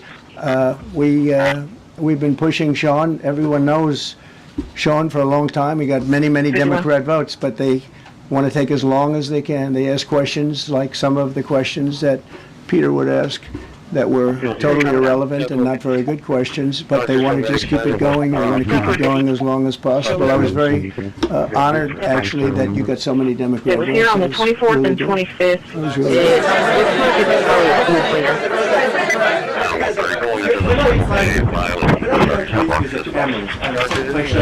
Is it your impression that little training that was done during that time? The what? The training that the helicopter was involved in.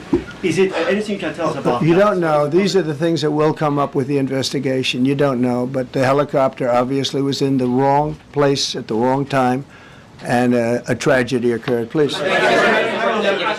Question about No, go ahead, please. Thank you, Mr. President. You've been critical of the current regulations, and you've called for big reforms at FAA. I'm curious, sir, Well, I made the reforms, actually. what is your message? 3 days ago, I made the Yes, reforms. sir. What is your message then to the American public in the weeks and months ahead? Should they feel hesitant to fly? And if you could clarify perhaps something that the Defense Secretary said when he said that this helicopter was on a continuity of government mission? I don't know what that refers to, but they were practicing. They do that. They call it practicing, and they were, and that's something that should be done. It's only continuity in the sense that we want to have very good people, and that has to be in continuity, and that's what they refer to. But it was basically practice, and it was a practice that worked out very, very badly. Okay?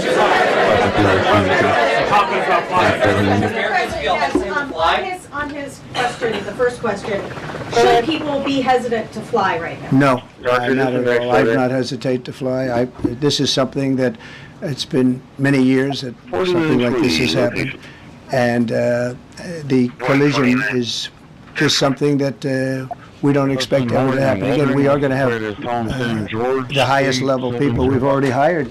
Some of the people that you've already hired for that position, long before we knew about this, I mean, long before, from the time I came in, we started going out and getting the best people because I said it's not appropriate what they're doing. I think it's a tremendous mistake. You know, they like to do things and they like to take them too far, and this is sometimes what ends up happening. Now, with that, I'm not blaming the controller. I'm saying there are things that you could question, like the height of the helicopter, the height of the plane being at the same level, going in opposite directions. It's not a positive. But no, we're already hiring people. No, flying is very safe. We have the safest flying anywhere in the world, and we'll keep it that way. Thank you all very much. Thank you very much, everybody.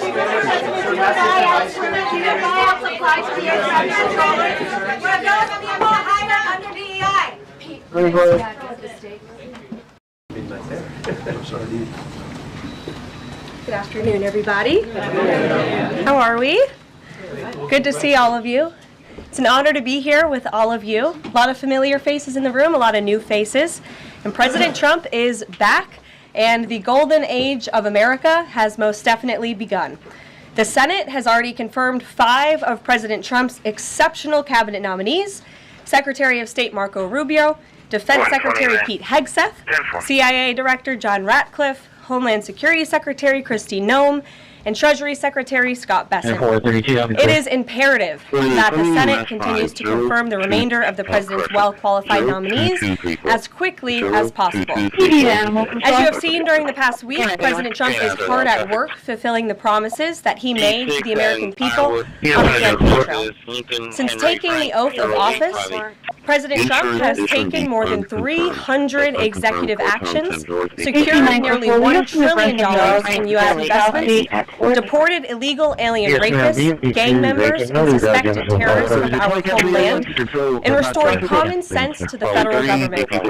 I want to take a moment to go through some of these extraordinary actions. On day 1, President Trump declared a national emergency at our southern border to end the 4-year-long invasion of illegal aliens under the previous administration. Additionally, President Trump signed an executive order to end catch and release and finish construction of his effective border wall. By using every lever of his federal power, President Trump has sent a loud and clear message to the entire world. America will no longer tolerate illegal immigration. And this president expects that every nation on this planet will cooperate with the repatriation of their citizens. As proven by this weekend, when President Trump swiftly directed his team to issue harsh and effective sanctions and tariffs on the Colombian government, upon hearing they were denied a U.S. military aircraft full of their own citizens who were deported by this administration. Within hours, the Colombian government agreed to all of President Trump's demands, proving America is once again respected on the world stage. So, to foreign nationals who are thinking about trying to illegally enter the United States, think again. Under this president, you will be detained and you will be deported. Every day, Americans are safer because of the violent criminals that President Trump's administration is removing from our communities. On January 23rd, ICE New York arrested a Turkish national for entry without inspection who is a known or suspected terrorist. On January 23rd, ICE San Francisco arrested a citizen of Mexico unlawfully present in the United States who has been convicted of continuous sexual abuse of a child aged 14 years or younger. ICE St. Paul has arrested a citizen of Honduras who was convicted of fourth-degree criminal sexual conduct with a minor. ICE arrested a citizen of Ecuador who has been convicted of rape. ICE Boston arrested a citizen of the Dominican Republic who has a criminal conviction for second-degree murder. This criminal was convicted of murder for beating his pregnant wife to death in front of her 5-year-old son. And ICE St. Paul also arrested a citizen of Mexico who was convicted of possessing pornographic material of a minor on a work computer. These are the heinous individuals that this administration is removing from American communities every single day, and to degrade state and local law enforcement officers, CBP, and ICE agents who are helping in the facilitation of this deportation operation. President Trump has your back, and he is grateful for your hard work. On the economic front, President Trump took immediate action to lower costs for families who are suffering from 4 long years of the Biden administration's destructive and inflationary policies. President Trump ordered the heads of all executive departments and agencies to help deliver emergency price relief to the American people, untangle our economy from Biden's regulatory constraints, and end the reckless war on American energy. President Trump also signed sweeping executive orders to end the weaponization of government and restore common sense to the federal bureaucracy. He directed all federal agencies to terminate illegal diversity, equity, and inclusion programs to help return America to a merit-based society. President Trump also signed an executive order declaring it is now the policy of the federal government that there are only 2 sexes, male and female. Sanity has been restored. Before I take your questions, I would like to point out to all of you once again have access to the most transparent and accessible president in American history. There has never been a president who communicates with the American people and the American press corps as openly and authentically as the 45th and now 47th president of the United States. This past week, President Trump has held multiple news conferences, gaggled on Air Force One multiple times, and sat down for a 2-part interview on Fox News, which aired last week. As Politico summed it up best, Trump is everywhere again. And that's because President Trump has a great story to tell about the legendary American revival that is well underway. And in keeping with this revolutionary media approach that President Trump deployed during the campaign, the Trump White House will speak to all media outlets and personalities, not just the legacy media who are seated in this room.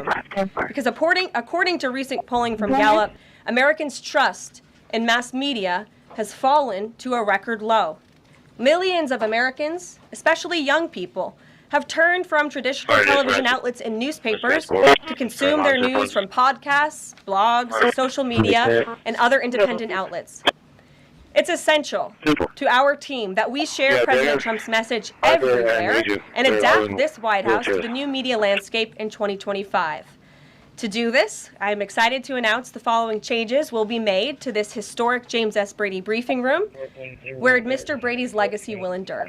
This White House believes strongly in the First Amendment, so it's why our team will work diligently to restore the press passes of the 440 journalists whose passes were wrongly revoked by the previous administration. We're also opening up this briefing room to new media voices who produce news-related content and whose outlet is not already represented by one of the seats in this room. We welcome independent journalists, podcasters, social media influencers, and content creators to apply for credentials to cover this White House. And you can apply now on our new website, whitehouse.gov/new media. Starting today, this seat in the front of the room, which is usually occupied by the press secretary's staff, will be called the new media seat.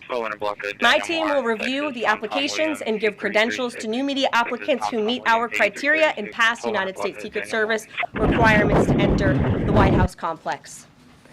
So in light of these announcements, our first questions for today's briefing will go to these new media members whose outlets, despite being some of the most viewed news websites in the country, have not been given seats in this room. And before I turn to questions, I do have news directly from the President of the United States that was just shared with me in the Oval Office from President Trump directly, an update on the New Jersey drones. After research and study, the drones that were flying over New Jersey in large numbers were authorized to be flown by the FAA for research and various other reasons. Many of these drones were also hobbyists, recreational, and private individuals that enjoy flying drones. In time, it got worse due to curiosity. This was not the enemy. A statement from the President of the United States to start this briefing with some news. And with that, I will turn it over to questions. And we will begin with our new media members, Mike Allen from Axios, Matt Boyle from Breitbart. Mike, why don't you go ahead? Thank you very much. Caroline, does the President see anything fishy about DeepSeek, either its origins or its cost? And could China's ability to make these models quicker, cheaper, affect our thinking about expanding generation data centers, chip manufacturing? Sure. The President was asked about DeepSeek last night on Air Force One when he gaggled for, I think, the third or fourth time throughout the weekend with members of the traveling press corps. The President said that he believes that this is a wake-up call to the American AI industry. The last administration sat on their hands and allowed China to rapidly develop this AI program. And so President Trump believes in restoring American AI dominance. And that's why he took very strong executive action this past week to sign executive orders to roll back some of the onerous regulations on the AI industry. And President Trump has also proudly appointed the first AI and crypto czar at this White House, David Sachs, whom I spoke with yesterday, very knowledgeable on this subject, and his team is here working every single day to ensure American AI dominance. As for the national security implications, I spoke with NSC this morning. They are looking into what those may be, and when I have an update, I will share it with you, Mike. Carol, you said restore U.S. dominance. Is there a fear that the U.S. either is fallen or has fallen behind? And how would the President make sure the U.S. stays ahead? No, the President is confident that we will restore American dominance in AI. Matt. So, Caroline, first of all, thank you to you and President Trump for actually giving voices to new media outlets that represent millions and millions of Americans. The thing I would add, I've got a two-part question for you. The first is just can you expand upon what steps the White House is going to take to bring more voices, not less, which is what our founder, Andrew Breitbart, believed in into this room where they rightly belong? Yeah.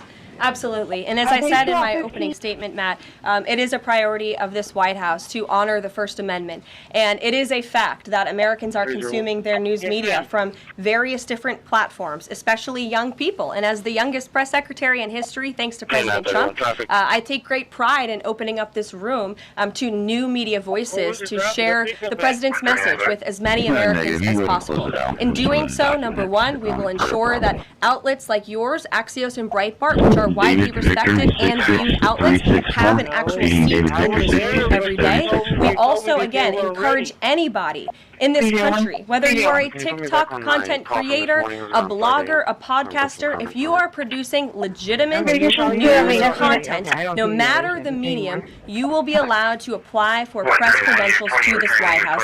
And as I said earlier, our new media website is whitehouse.gov/new media. And so we encourage people to apply. Again, as long as you are creating news-related content of the day and you're a legitimate independent journalist, you're welcome to cover this White House. And secondly, Caroline, you said you laid out several of the actions that President Trump has taken. Obviously, it's a stark contrast to the previous administration and breakneck speed from President Trump. Can we expect that pace to continue as the first 100 days moves along here and beyond that? Absolutely. There's no doubt President Trump has always been the hardest working man in politics. I think that's been proven over the past week. This president has again signed more than 300 executive orders. He's taken historic action. I gaggled aboard Air Force One to mark the first 100 days of this administration, 4 p.m. last Friday, or first 100 hours rather. And this president did more in the first 100 hours than the previous president did in the first 100 days. So President Trump, I think you can all expect for him to continue to work at this breakneck speed, so I hope you're all ready to work very hard. I know that we are. Zeke Miller. Thanks, Caroline. A question that we've asked your predecessors of both parties in this job. When you're up here in this briefing room speaking to the American public, do you view yourself and your role as advocating on behalf of the president or providing the unvarnished truth that is, not to lie, not to obfuscate to the American people? I commit to telling the truth from this podium every single day.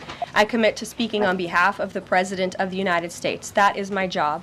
And I will say it's very easy to speak truth from this podium when you have a president who is implementing policies that are wildly popular with the American people, and that's exactly what this administration is doing. It's correcting the lies and the wrongs of the past 4 years, many of the lies that have been told to your faces in this very briefing room.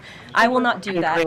But since you brought up truth, Zeke, I would like to point out, while I vowed to provide the truth from this podium, we ask that all of you in this room hold yourselves to that same standard. We know for a fact there have been lies that have been pushed by many legacy media outlets in this country about this president, about his family, and we will not accept that. We will call you out when we feel that your reporting is wrong or there is misinformation about this White House. So yes, I will hold myself to the truth, and I expect everyone in this room to do the same. And Carol, just on a substantive question, yesterday the White House Office of Management and Budget directed across the board freeze some exceptions for individual assistance, we understand, to federal grants. It's caused a lot of confusion around the country among Head Start providers, among providers services to homeless veterans, Medicaid providers, states saying they're having trouble accessing the portal. Could you help us clear up some of the confusion, give some certainty to folks, and also how does that uncertainty service the president's voters? Well, I think there's only uncertainty in this room amongst the media. There's no uncertainty in this building. So let me provide the certainty and the clarity that all of you need. This is not a blanket pause on federal assistance and grant programs from the Trump administration. Individual assistance, that includes, I'm not naming everything that's included, but just to give you a few examples, Social Security benefits, Medicare benefits, food stamps, welfare benefits, assistance that is going directly to individuals will not be impacted by this pause. And I want to make that very clear to any Americans who are watching at home who may be a little bit confused about some of the media reporting. This administration, if you are receiving individual assistance from the federal government, you will still continue to receive that. However, it is the responsibility of this president and this administration to be good stewards of taxpayer dollars. That is something that President Trump campaigned on. That's why he has launched DOGE, the Department of Government Efficiency, who is working alongside OMB. And that's why OMB sent out this memo last night, because the president signed an executive order directing OMB to do just this. And the reason for this is to ensure that every penny that is going out the door is not conflicting with the executive orders and actions that that this president has taken. So what does this pause mean? It means no more funding for illegal DEI programs. It means no more funding for the Green New scam that has cost American taxpayers tens of billions of dollars. It means no more funding for transgenderism and wokeness across our federal bureaucracy and agencies. No more funding for Green New Deal social engineering policies. Again, people who are receiving individual assistance, you will continue to receive that. And President Trump is looking out for you by issuing this pause because he is being a good steward of your taxpayer dollars. Thanks, Caroline. Sure. How long is this pause going to last, and how is the Trump administration recommending that organizations that rely on federal funding make payroll, pay their rent in the meantime?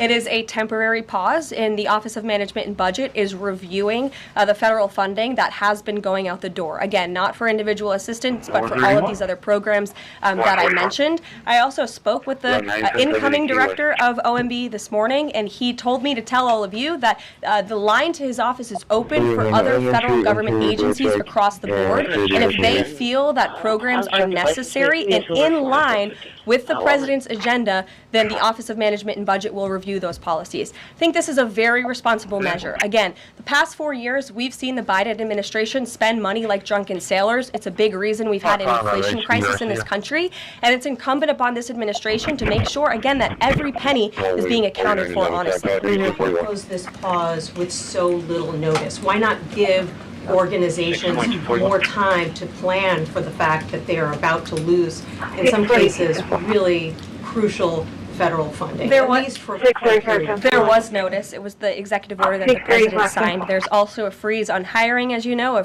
regulatory freeze, and there's also a freeze on foreign aid. And this is, again, incredibly important to ensure that this administration is taking into consideration how hard the American people are working. And their tax dollars actually matter to this administration. You know, just during this pause, DOGE and OMB have actually found that there was $37 million that was about to go out the door to the World Health Organization, which is an organization, as you all know, that President Trump, with the swipe of his pen in that executive order, is no longer wants the United States to be a part of. So that wouldn't be in line with the president's agenda. DOGE and OMB also found that there was about to be $50 million taxpayer dollars that went out the door to fund condoms in Gaza. That is a preposterous waste of taxpayer money. So that's what this pause is focused on, being good stewards of tax dollars. Jennifer, deals for Head Start or disaster aid? Again, it does not affect individual assistance that's going to Americans. To follow up on this, do you think there will be a list of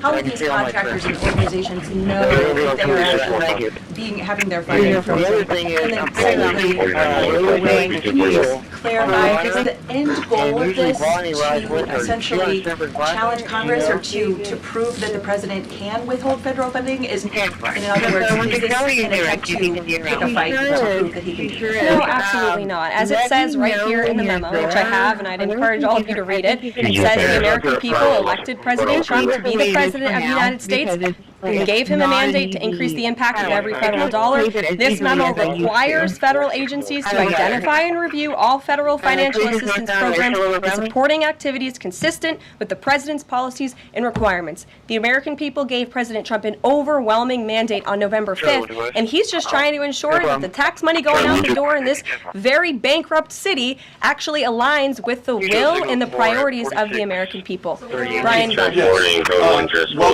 Thank you. Great. You're doing a great job. Talking about transparency. And some of us in this room know how just transparent President Trump has been the last 5 or 6 years. I think you'll do the same.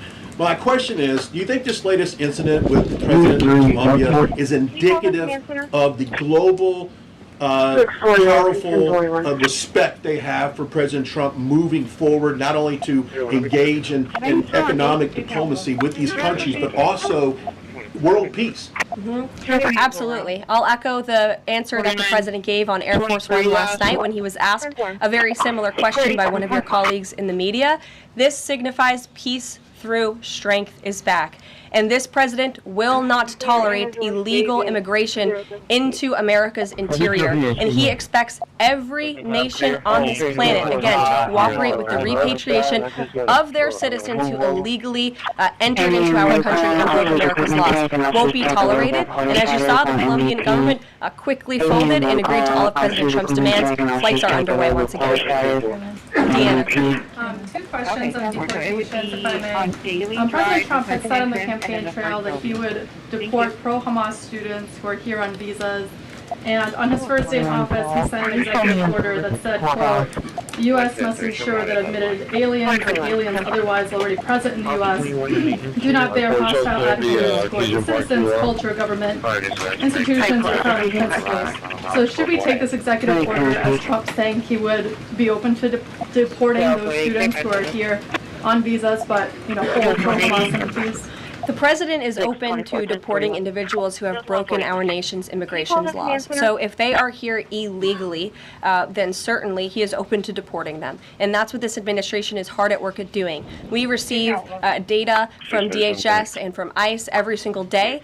From what we hear on the ground, ICE agents are feeling incredibly empowered right now because they actually have a leader in this building who is supporting them in doing their jobs that they were hired to do, which is to detain, arrest, and deport illegal criminals who have invaded our nation's borders over the past 4 years. That's what the president is committed to seeing. Peter. Very quickly, just following up on the question on immigration first. President Trump, during the course of the campaign in 2024, said the following about illegal immigration. He said, they're going back home where they belong, and we start with the criminals. There are many, many criminals. NBC News has learned that ICE arrested 1,179 undocumented immigrants on Sunday, but nearly half of them, 566 of the migrants, appear to have no prior criminal record besides entering the country illegally. Is the president still focused exclusively, which is a civil crime, it's not criminal. It's a federal crime. So I'm asking though, he said he was going to focus on those violent offenders first. So those violent offenders no longer a predicate for being deported. The president has said countless times on the campaign trail, I've been with him at the rallies, I know you've been there covering them too, Peter,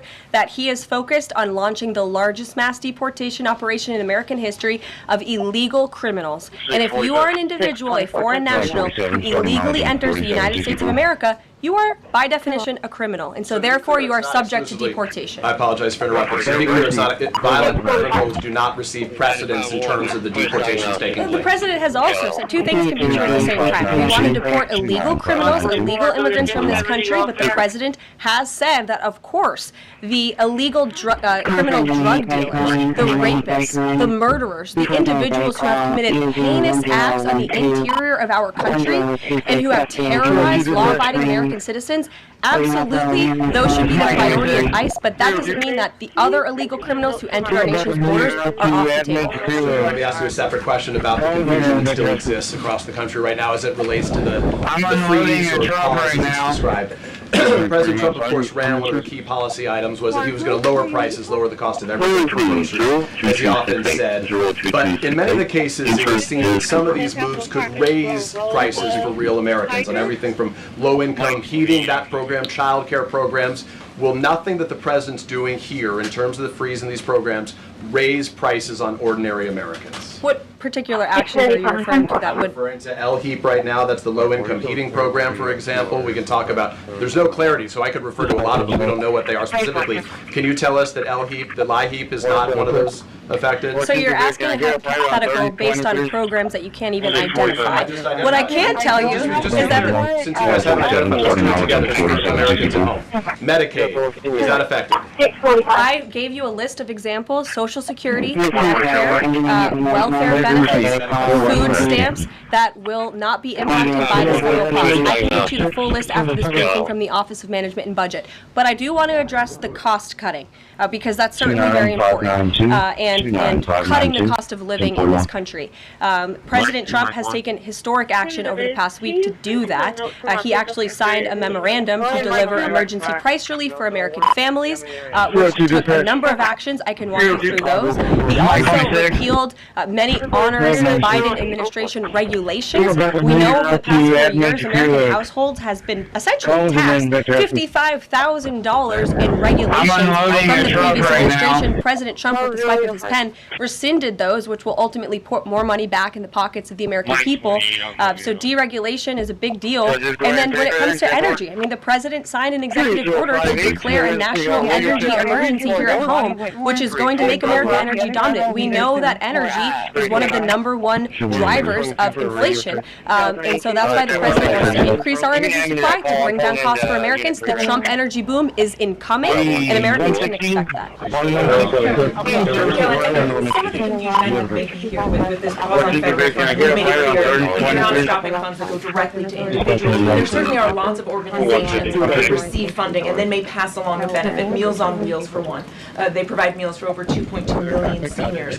What is the president's message to Americans out there, many of whom supported him and voted for him, who are concerned that this is going to impact them directly, even if, as you said, the funding isn't coming directly to their wallet? I have now been asked and answered this question 4 times. To individuals at home who receive direct assistance from the federal government, you will not be impacted by this federal freeze. In fact, OMB just sent out a memo to Capitol Hill with Q&A to clarify some of the questions and the answers that all of you are asking me right now. Again, direct assistance will not be impacted. I've been asked and answered about this OMB memo. There's many other topics of the day. Jackie Heimer. Direct assistance, Caroline, it's going to another organization and then direct assistance that is in the hands of the American people will not be impacted. Again, as I said to Peter, we will continue to provide that list as it comes to fruition, but OMB right now is focused on analyzing the federal government's spending, which is exactly what the American people elected President Trump to do. Arrests ICE has made so far since President Trump came back into office. Can you just tell us the numbers? How many have a criminal record versus those who are just in the country? All of them, because they illegally broke our nation's laws and therefore they are criminals as far as this administration goes. I know the last administration didn't see it that way, so it's a big culture shift in our nation to view someone who breaks our immigration laws as a criminal, but that's exactly what they are. If they broke our nation's laws, yes, they are criminal. Yes. Thank you. On stripping security details for figures like John Bolton, Pompeo, Brian Hook, Senator Tom Cotton said that he's seen the intelligence and the threat from Iran is real for anyone who played a role in the Soleimani strike.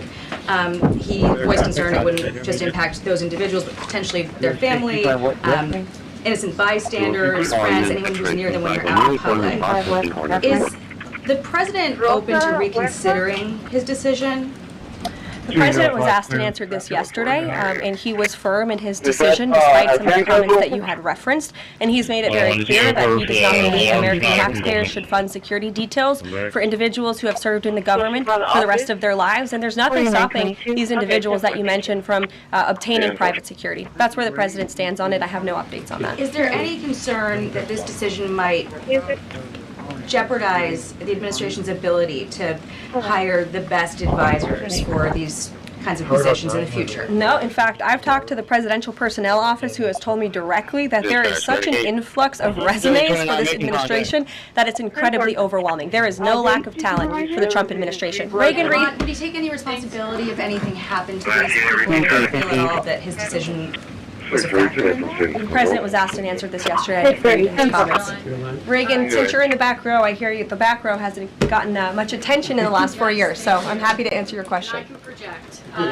Does the president intend to permanently cut off funding to NGOs that are bringing illegal foreign nationals to the country, such as Catholic charities? I am actually quite certain that the president signed an executive order that did just that, and I can point you to that.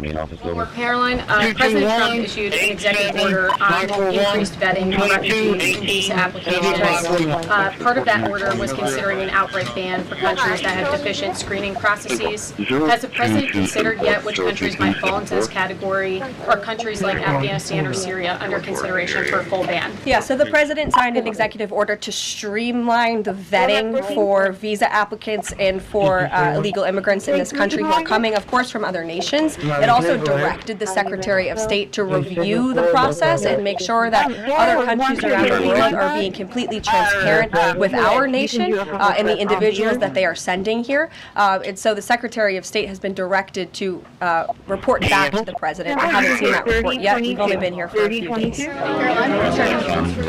On the freezing federal funding, who advised the president on the legality of telling government agencies that they don't have to spend money that was already appropriated by Congress? Well, as the OMB memo states, this is certainly within the confines of the law. So White House counsel's office believes that this is within the president's power to do it, and therefore he's doing it. Okay, so they disagree with lawmakers who say that they don't have the power to freeze this funding. Again, I would point you to the language in the memo that clearly states this is within the law. And all that happened on Friday night. The administration fired several inspectors general without giving Congress the 30-day legally required notification that they were being fired. I think only 2 were left at DHS and DOJ. And then yesterday we saw several prosecutors, I believe 12, fired from the Justice Department who worked in investigations into the president. As you know, they are career prosecutors, therefore they are afforded civil service protections. How is the administration deciding which laws to follow and which ones to ignore?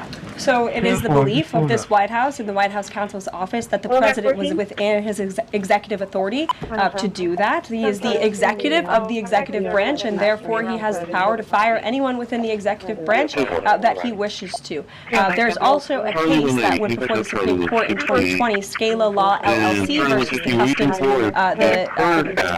Bureau Protection. I would advise you to look at that case, and that's the legality that this White House was resting on. Lawsuits against you, those prosecutors who were fired, we will win in court. And did you personally direct this, given you worked on the classified documents investigation and the election investigation? This was a memo that went out by the Presidential Personnel Office, and the President is the leader of this White House. So yes. Yes, Caroline. Sure. Thank you. Congrats on the podium. Thank you. President Trump ended funding for UNRWA and also designated the Houthis a foreign terrorist organization. That's right. Both were decisions that the previous administration had reversed. So here's my question. Will there be an investigation into who gave the previous administration this terrible advice? Well, that's a very good point. I haven't heard discussions about such an investigation, but it wouldn't be a bad idea considering that the Houthis certainly are terrorists.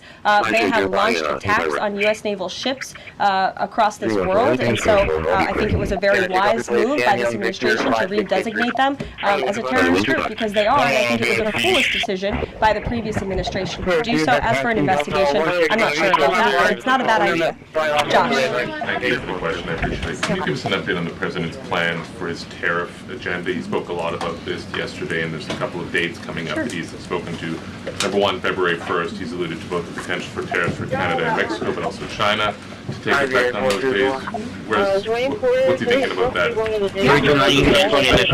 he was asked this question this past weekend, and he took a lot of questions from the press, and he said that the February 1st date for Canada and Mexico still holds. What about the China 10% tariff that he also had mused about last Tuesday going into effect on the same day? Yeah, the president has said that he is very much still considering that for February 1st. Yesterday he talked also about tariffs on pharmaceuticals as well as semiconductor computer chips, for steel, aluminum, and copper. What's the timeline on those? Is that a similar sort of coming days thing? Yeah, so when the president talked about that in his speech yesterday, that actually wasn't a new announcement. That was within a presidential memorandum that he signed in one of the first days here in the White House on his America First trade agenda.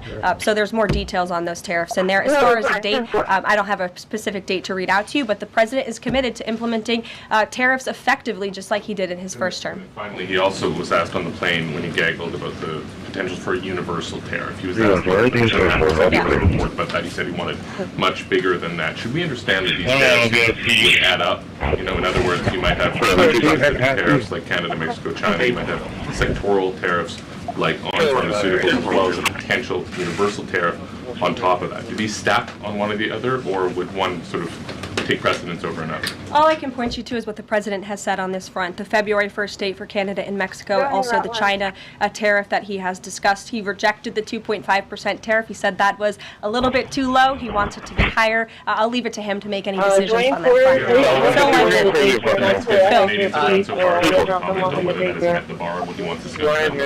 I won't get ahead of the president again on advocating to foreign nations on what they should or shouldn't do to get away from these tariffs. The president has made it very clear, again, that he expects every nation around this world to cooperate with the repatriation of their citizens, and the president has also put out specific statements in terms of Canada and Mexico when it comes to what he expects in terms of border security. We have seen a historic level of cooperation from Mexico, but again, as far as I'm still tracking, and that was last night talking to the president directly, February 1st is still on the books. Phil. Thank you, Caroline. Quick programming note and then a question on taxes. Programming note. Well, in terms of programming, Sounds should we fun. expect to see you here every day? How frequently will these press briefings be? It is a good question, April. So look, the president, as you know, is incredibly accessible. First day here, he wanted all of you in the Oval Office. You got a 60-minute press conference with the leader of the free world while he was simultaneously signing executive orders. I may add, that's pretty impressive. I don't think the previous office holder would be able to pull such a thing off. So look, the president is the best spokesperson that this White House has, and I can assure you that you will be hearing from both him and me as much as possible. Tax cuts, the president has promised to extend the tax cuts from the previous term. I'm curious, does the president support corresponding spending cuts as some Republicans have called for in Congress? And will the new Treasury Secretary be leading those negotiations with the Hill as Mnuchin did during the first administration? The president is committed to both tax cuts and spending cuts, and he has a great team negotiating on his behalf, but there's no better negotiator than Donald Trump, and I'm sure he'll be involved in this reconciliation process as it moves forward. The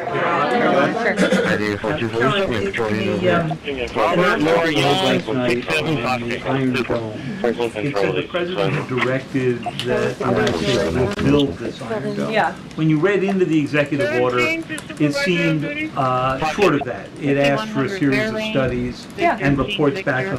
Can you tell us whether the president has directed this, and if he is as concerned on this issue, why the suspensions that we saw listed by OMB included so many different nuclear programs, exploration programs, that brought down nuclear weapons, and so on. First of all, when it comes to the Iron Dome, the executive order directed the implementation of an Iron Dome. It also, as you said, kind of directed research and studies to see how the United States will go about doing this, particularly the Department of Defense.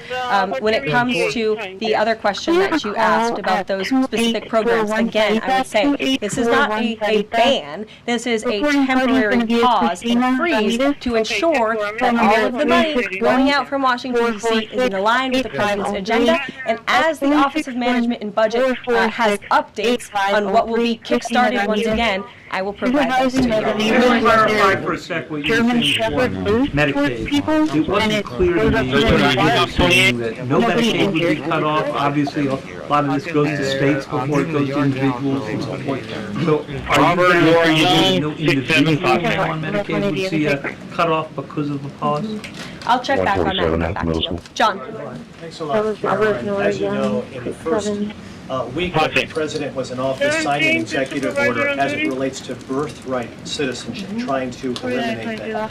22 state attorney generals have said that this is unconstitutional. A federal judge has just agreed with their argument. What's the administration's argument for doing away with birthright citizenship? The folks that you mentioned have a right to have that legal opinion, but it is in disagreement with the legal opinion of this administration. This administration believes that birthright citizenship is unconstitutional, and that is why President Trump signed that executive order. Illegal immigrants who come to this country and have a child are not subject to the laws of this jurisdiction. That's the opinion of this administration.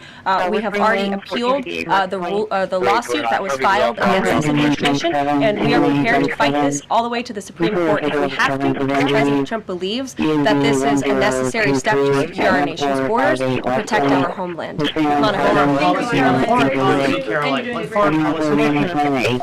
president's commitment to the NATO defense alliance, is it as strong as the prior administration? Is it the same as when he served as president in his first term in office? As long as NATO thinks that they're there, President Trump has called on NATO allies to increase their defense spending to 5%. You actually saw the head of NATO at Davos last week on Bloomberg television saying that President Trump is right, and if Europe wants to keep itself safe, they should increase their defense spending. I would just add that there was no greater ally to our European allies than President Trump in his first term. The world for all nations in Europe, and of course here at home, was much safer because of President Trump's peace through strength diplomatic approach. Monica. Thank you, Caroline, and it's great to finally be called on as well in the briefing room. I appreciate that. You're welcome. Of course, we know President Trump just got back from North Carolina and California meeting with victims of natural disasters. There's the 2-year anniversary of the East Palestine, Ohio toxic train derailment. Does the president have any plans to go visit the victims of that toxic spill, or just visit in general? No plans that I can read out for you here. If that changes, I will certainly keep you posted. What I can tell you is that President Trump still talks about his visit to East Palestine, Ohio. That was one of the turning points, I would say, in the previous election campaign, where Americans were reminded that President Trump is a man of the people, and he, as a candidate, visited that town that was just derailed by the train derailment, no pun intended, and he offered support and hope. Just like I saw the president do this past week, it was a purposeful decision by this president on his first domestic trip to go to North Carolina and to California to visit with Americans who were impacted by Hurricane Helene and also by the deadly fires. A red state and a blue state, both of which feel forgotten by the previous administration and the federal government. That is now ending under President Trump. He will continue to put Americans first, whether they're in East Palestine, in Pacific Palisades, or in North Carolina. Thank you, Carol. On California, could you please clarify what the military did with the water last night as referenced in the President's Truth Social post? The water has been turned back on in California, and this comes just days after President Trump visited Pacific Palisades, and as you all saw, applied tremendous pressure on state and local officials in Pacific Palisades, including Los Angeles Mayor Karen Bass, to turn on the water and to direct that water to places in the south and in the middle of the state that have been incredibly dry, which has led to the expansion, the rapid expansion of these fires.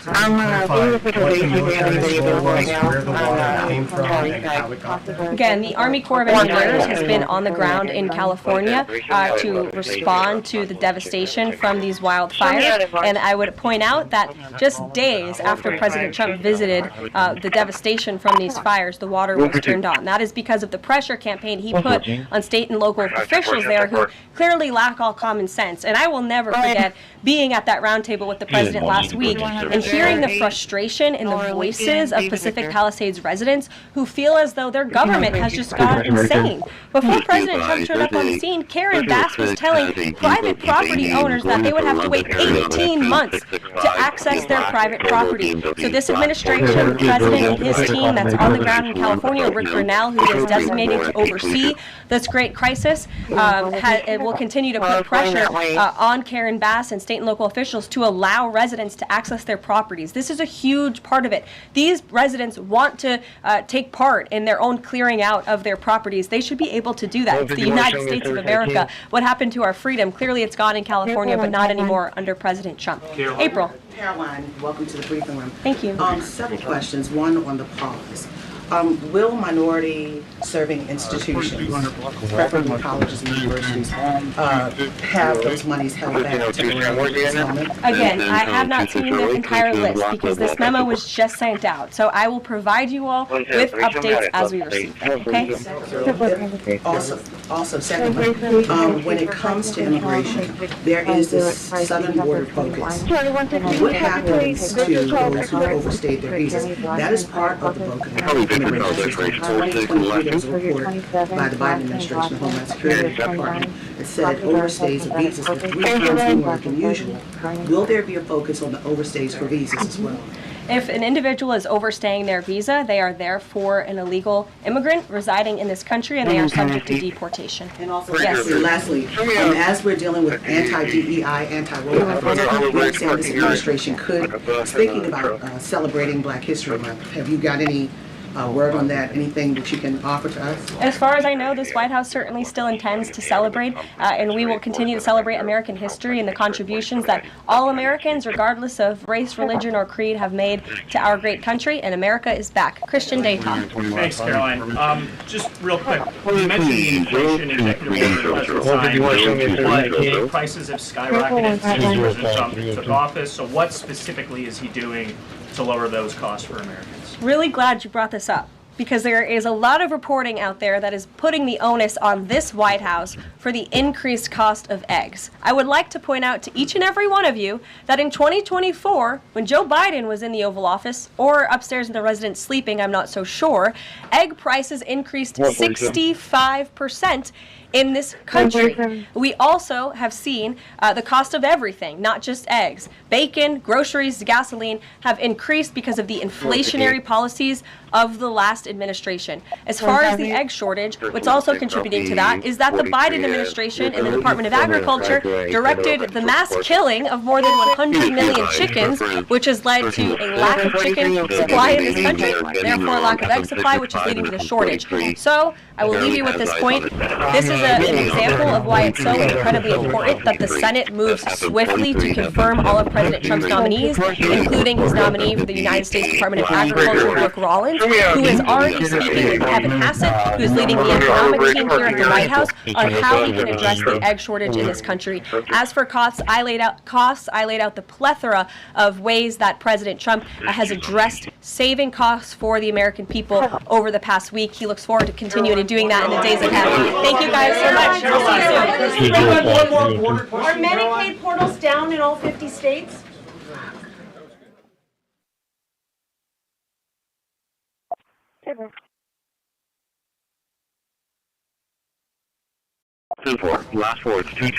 Morning, everybody. Happy first 100 days. Before we begin, I want to acknowledge that the bipartisan Take It Down Act passed the House last night. This important legislation was championed and guided through Congress by our wonderful First Lady, Melania Trump, including through her direct advocacy on behalf of survivors during her passage, the passage efforts. The Take It Down Act criminalizes the publication of non-consensual intimate imagery and requires social media and similar websites to remove such content within 48 hours of notice from a victim. The First Lady thanks all those who voted in favor of this important legislation, and the President looks forward to signing it when it arrives on his desk. Today officially marks 100 days of promises made and promises kept by President Trump. This has truly been the most historic start to a presidency in American history. After building the greatest economy in the world in his first term as president, President Trump is in the process of doing that all over again. The American people trust in President Trump. Since his first day in office, President Trump has focused on defeating the Biden inflation crisis, bringing down the cost of living, and making the United States the best place in the world to do business, invest, create jobs, and innovate. And President Trump's efforts are working. 345,000 jobs have already been added since the start of President Trump's term.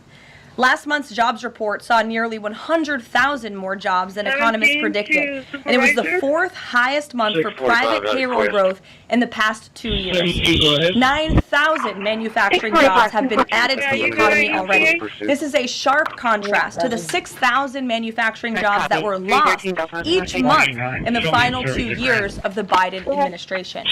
The U.S. employment rate remains at historic lows, and thanks to President Trump, Americans are seeing prices price relief for the first time in years. The last inflation report showed the first consumer price decline since the COVID pandemic, a decrease in energy prices, and real average hourly wage growth. President Trump is delivering on his promises to lower costs for American families and businesses. Prices across the board for everyday goods have seen declines since this president was inaugurated. From airfare to used motor vehicles to prescription drugs, prices are dropping. In fact, last month's drop in the price of prescription drugs was the largest ever recorded. And after Joe Biden botched the response to bird flu, President Trump and Secretary Rollins' aggressive plan have brought down wholesale egg prices more than 50% from Inauguration Day. President Trump ended Joe Biden's reckless war on American energy and fossil fuels and has restored American energy dominance. And Secretary Wright, Secretary Doug Burgum are working hard on that effort every single day. Oil and gas prices are now way down because of this bold approach. Gasoline prices down 7%. Energy prices are also down as well. The Department of Interior just announced a new offshore drilling policy that will boost oil production in the Gulf of America by 100,000 barrels per day. On the deregulation front, President Trump is committed to cutting senseless red tape, especially for America's small business owners who are the backbone of our economy. We know cutting regulation leads to lower costs and higher growth. The mass deregulation effort by this administration will help usher in the golden age of America, which is underway. Immediately upon taking office, President Trump blocked all of the unfinalized Biden-era rules, saving America's more than $100 billion, or $2,100 per family of four over the next decade. And the president also launched a bold multi-agency effort to roll back existing federal regulations that drive up the cost of living on hardworking families. This effort is projected to yield significant cost savings in the coming months, including the EPA's rollback of tailpipe emission rules for light-duty and medium-duty vehicles, and the Department of Transportation's latest corporate average fuel economy standards. These two efforts alone yield $755 billion in total savings, or more than $8,800 per family of four over the next decade. In total, the combined savings from all of these actions equal just over $935 billion, or nearly $11,000 in real savings per family of four per the coming decade. The press is not talking nearly enough about the positive impact of President Trump's deregulation campaign. And investments from the biggest companies and countries in the world are pouring in under this president. So far, total investment commitments under the Trump administration have reached more than $5 trillion, including $500 billion from Apple and U.S.-based manufacturing and training, $500 billion from NVIDIA and AI infrastructure, $100 billion from TSMC and U.S.-based chips manufacturing, and the $500 billion private investment by OpenAI, Oracle, and SoftBank in AI infrastructure as well. All of these investment commitments are estimated to generate at least 451,000 new high-paying jobs for American workers and families. At this point, President Trump has secured more investments in the United States of America in 100 days than Joe Biden did in 4 years. President Trump is America's businessman-in-chief, and that's why these trillions of dollars in investments are flooding to our country. The business community is bullish on America because President Trump is back in charge. Tomorrow, the president will host CEOs and leaders from several companies that have made these investments to tout their historic commitments to our country and encourage others to follow suit. Under President Trump, there has never been a better time to invest in America. And the president finally said enough is enough and refused to allow America and our workers to be ripped off any longer on trade. President Trump implemented powerful tariffs to end the era of economic surrender and to rebalance America's trading agreements. More than 100 countries have already come to the table looking to offer more favorable terms for America and our people. There has never been a president who has created his own leverage like this president, and we are just getting started. Republicans in Congress are getting very close to passing President Trump's one big, beautiful bill, which will include the largest tax cuts in American history, strong border security measures, major military advancements, dramatic deregulation, and common sense spending reforms. As President Trump has said before, the best is yet to come. For more on President Trump's economic successes so far and the plans ahead, I want to pass it off to our incredible Treasury Secretary, Scott Bessent, who is here today, and we will open it up to questions.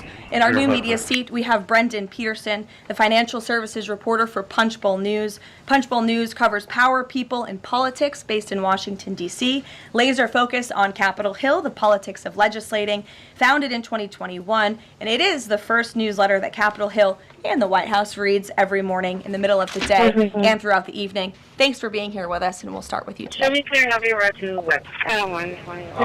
Thanks so much for being here. I have a question for Secretary Bessent.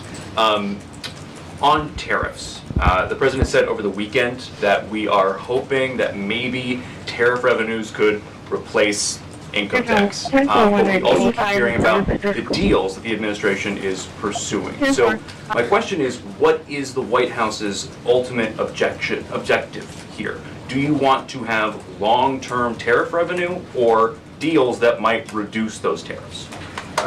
I think it's a combination of both. So we're going to take in long-term tariff revenue. We put a process in place. We have 18 important trading relationships.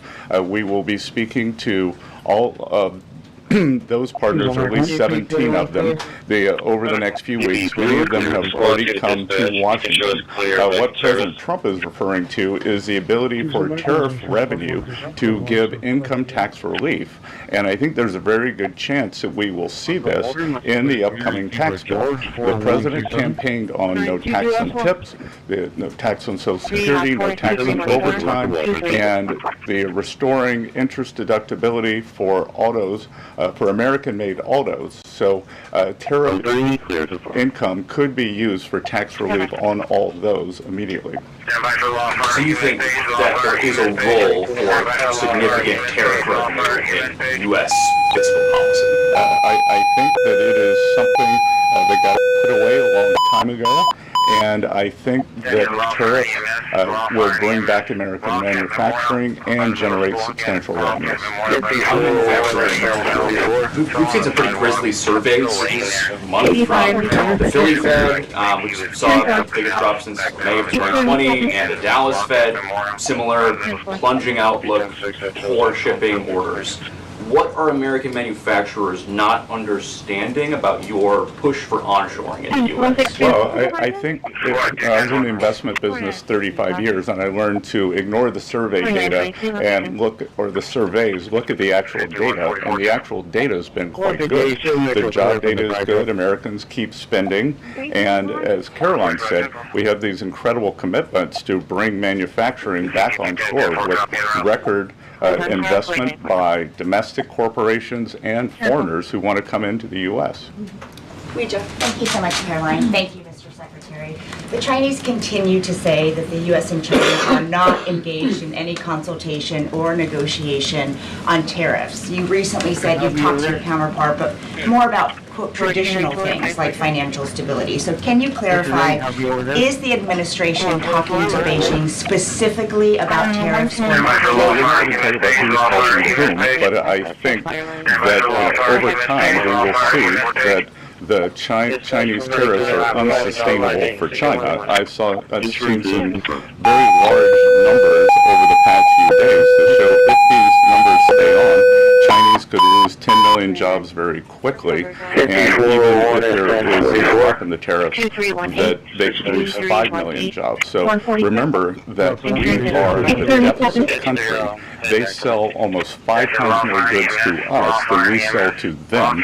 So the onus will be on them to take off these tariffs. They're unsustainable for them. And they are saying you guys are not talking about it, so is that true?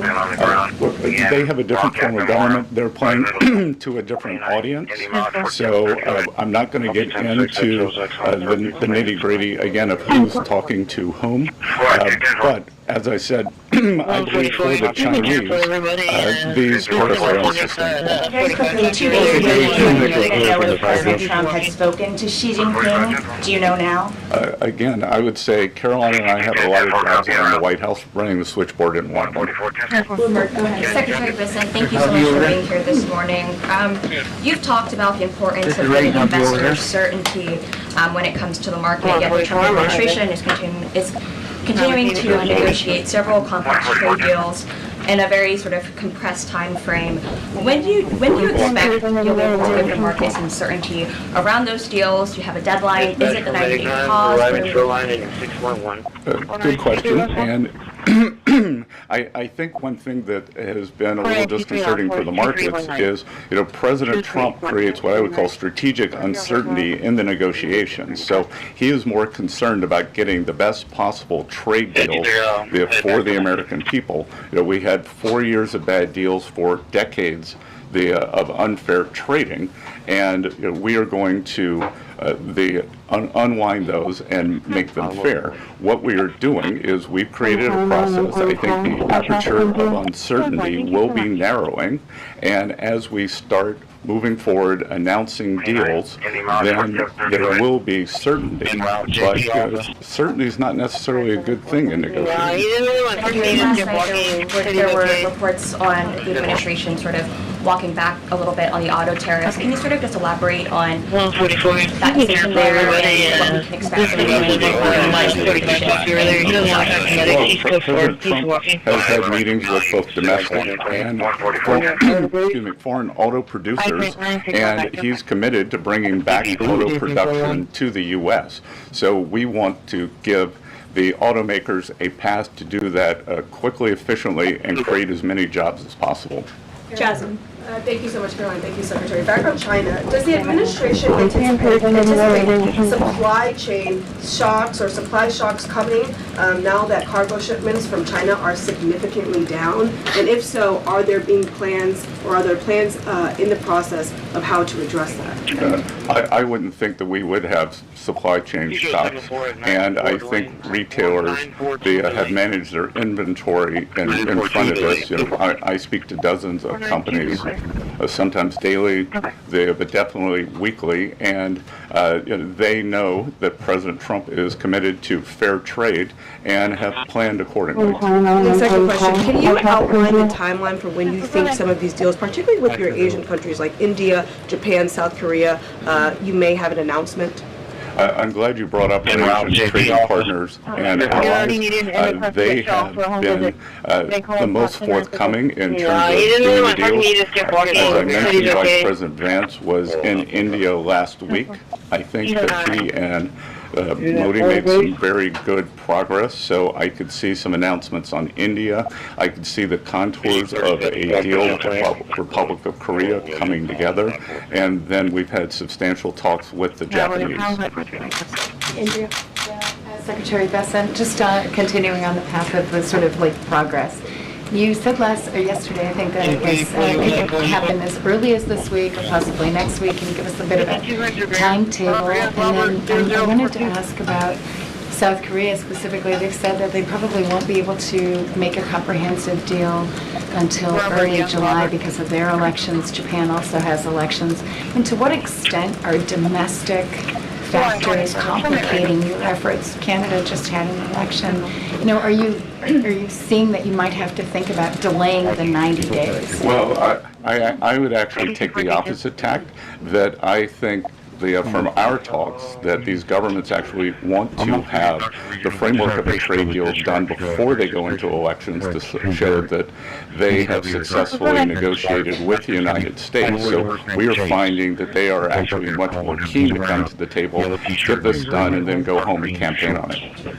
Sorry, did you have a comment on whether it's going to be something that happens for a deal? So, you said Again, I think that we are very close on India, and in India, just a little inside baseball, in India, in a funny way, is easier to negotiate with than many other countries because they have very high tariffs and lots of tariffs.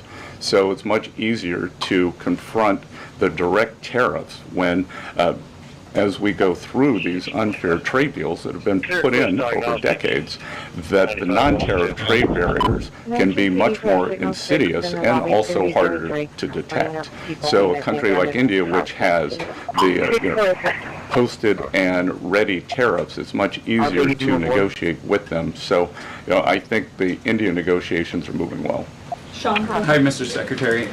So it was reported this morning that Amazon will soon display a little number next to the price of each product that shows how much the Trump tariffs are adding to the cost of each product. So isn't that a perfect crystal clear demonstration that it's the American consumer and not China who is going to have to pay for these policies? I will take this, since I just got off the phone with the president about Amazon's announcement. This is a hostile and political act by Amazon.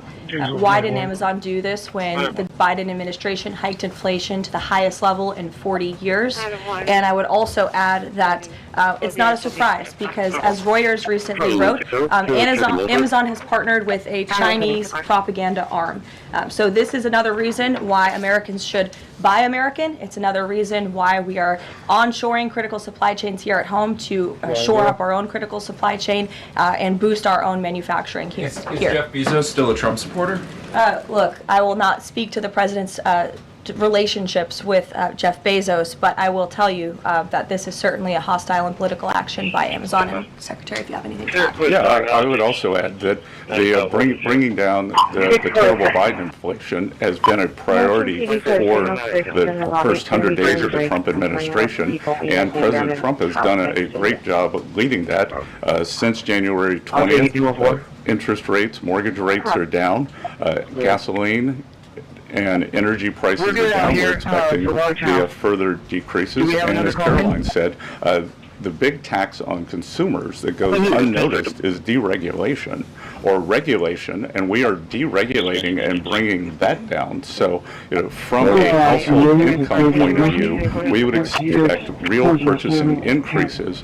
We've seen them over the first 100 days, and we would expect that to accelerate. We are doing peace deals, trade deals, tax deals, and deregulating. And the deregulation is a longer lead time, but I think by the third and fourth quarters, that's really going to kick in.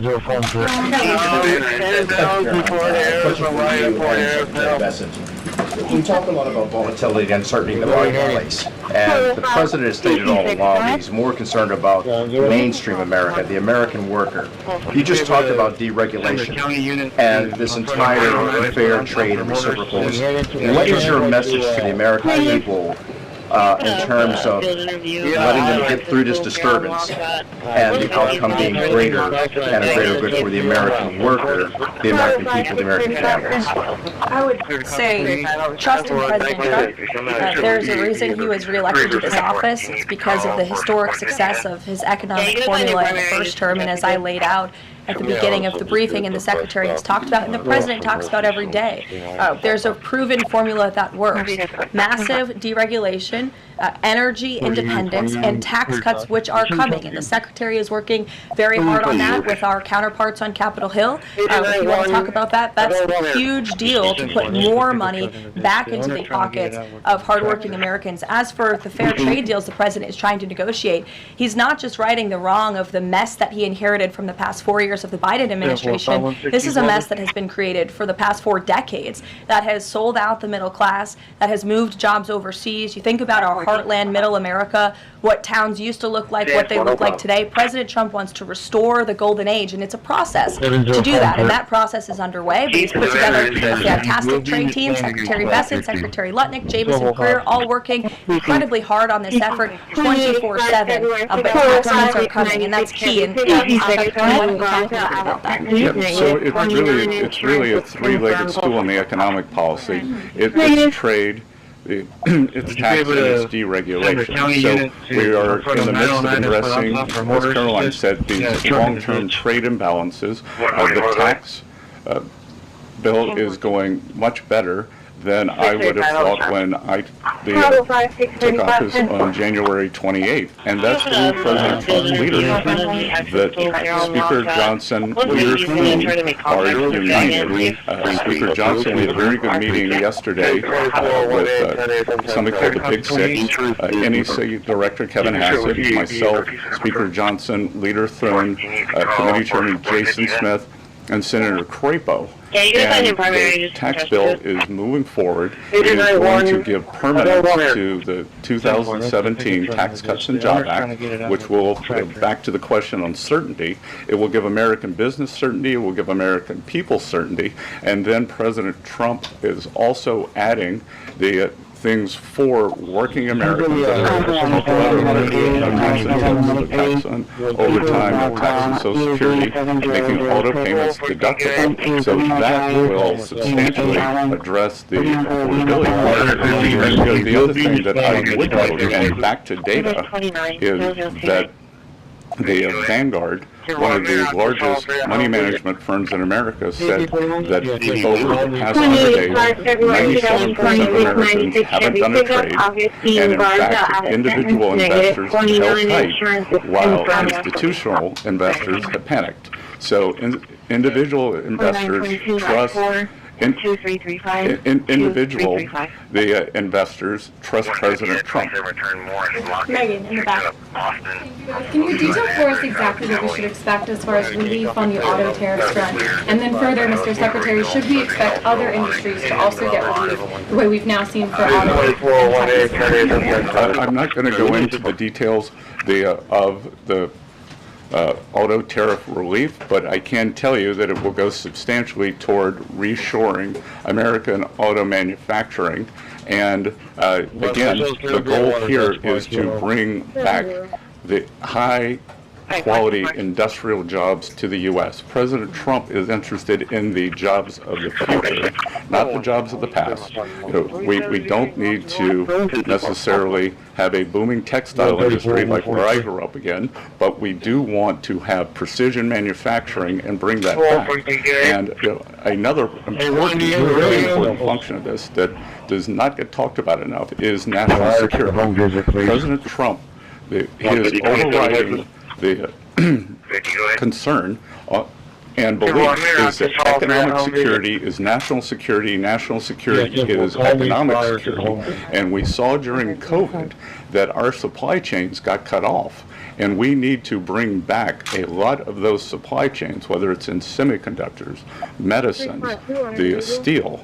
And we have to onshore those. So it's a combination of making trade free and fair and remedying this gaping national security hole that he was left with. I would just add, again, the President will sign the executive order on auto tariffs later today. We will release it as we always do. Go ahead. Do you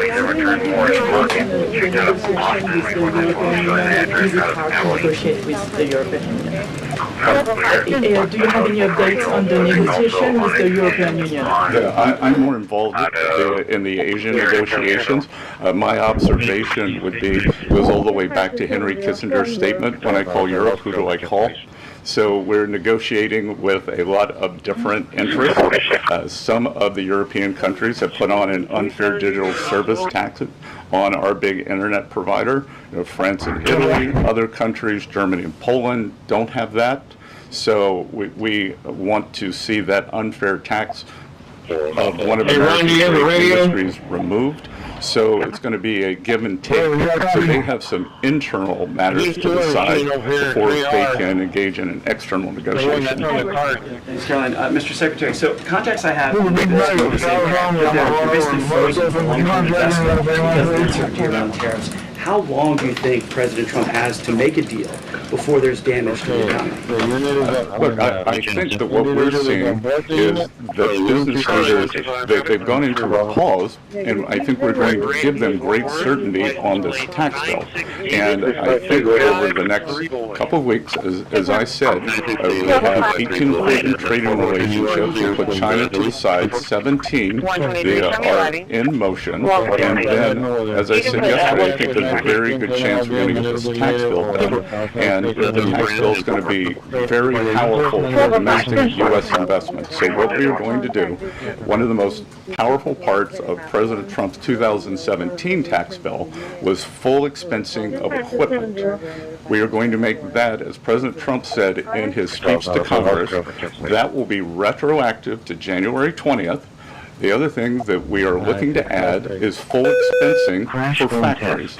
So bring your factory back. You can fully expense the equipment and the building. We will couple that with deregulation, cheap energy, and regulatory certainty, and that will continue to make the U.S. the greatest destination for domestic and foreign investment. And the president, well, if I can follow, just the president said that world leaders would like to meet with him in Rome, in Vatican City, about trade. Other than President Zelensky, who does the president meet with, and about trade, and when could we get some? The president met with President Zelensky, as you know, which we talked about, and the president continues to be engaged with his fellow leaders around the world, the European Union. You've seen many of them visit the White House. I want to harp on, in closing, the point the Secretary just made. On the campaign trail, the president promised the American public that he was going to make America the best country in the world to do business again. The lowest taxes, lowest regulation, lowest energy costs of anywhere in the world. And if you do business in the United States, you won't pay a tariff, you won't pay a price. That's not just good for companies around the world, but it's good for the American worker. That's what this team is focused so hard on every day. We have work to do. The golden age of America is underway. But as I pointed out in the beginning, there's a lot of reason for the American consumer, the American CEO, the American small business owner to be confident and optimistic about this president and where we're headed. So you will hear more from the president himself later this evening. He is traveling to Michigan, as you all know. He'll make a stop at the Air Force Base with Governor Whitmer, and then we will head to a rally tonight where you'll hear more from him directly. So we'll see you in Michigan. Thank you, guys.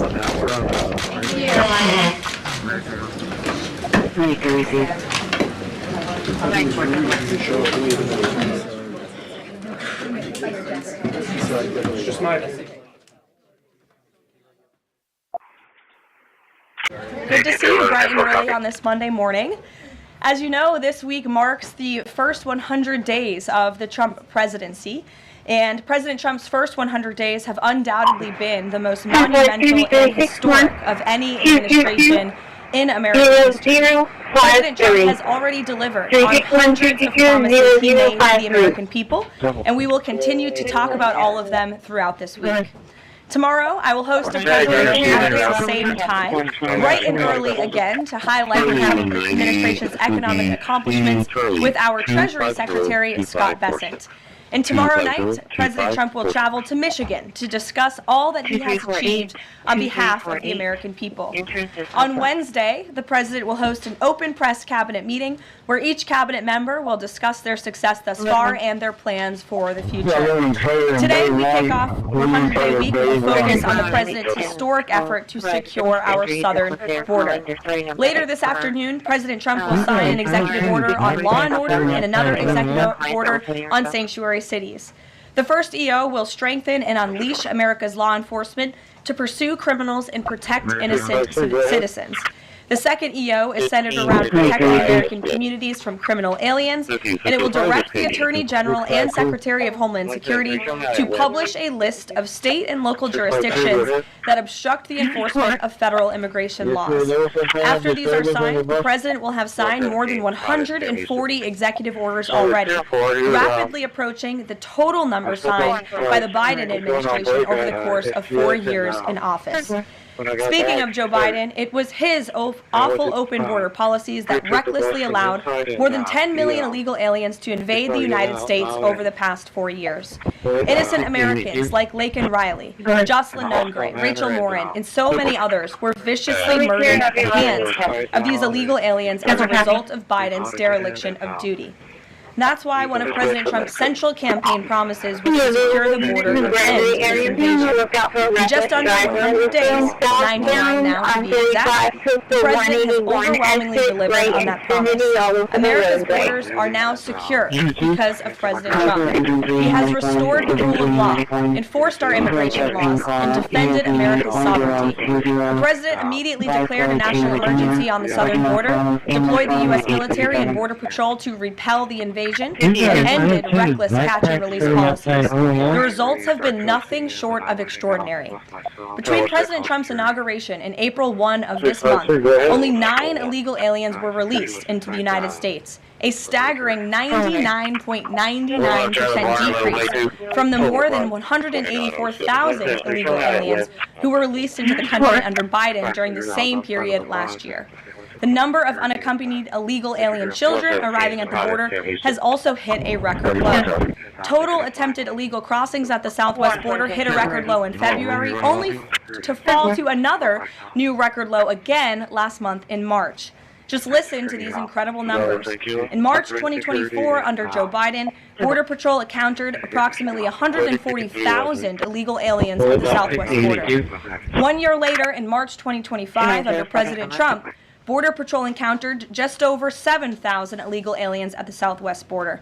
That's another 95% decrease from the prior year.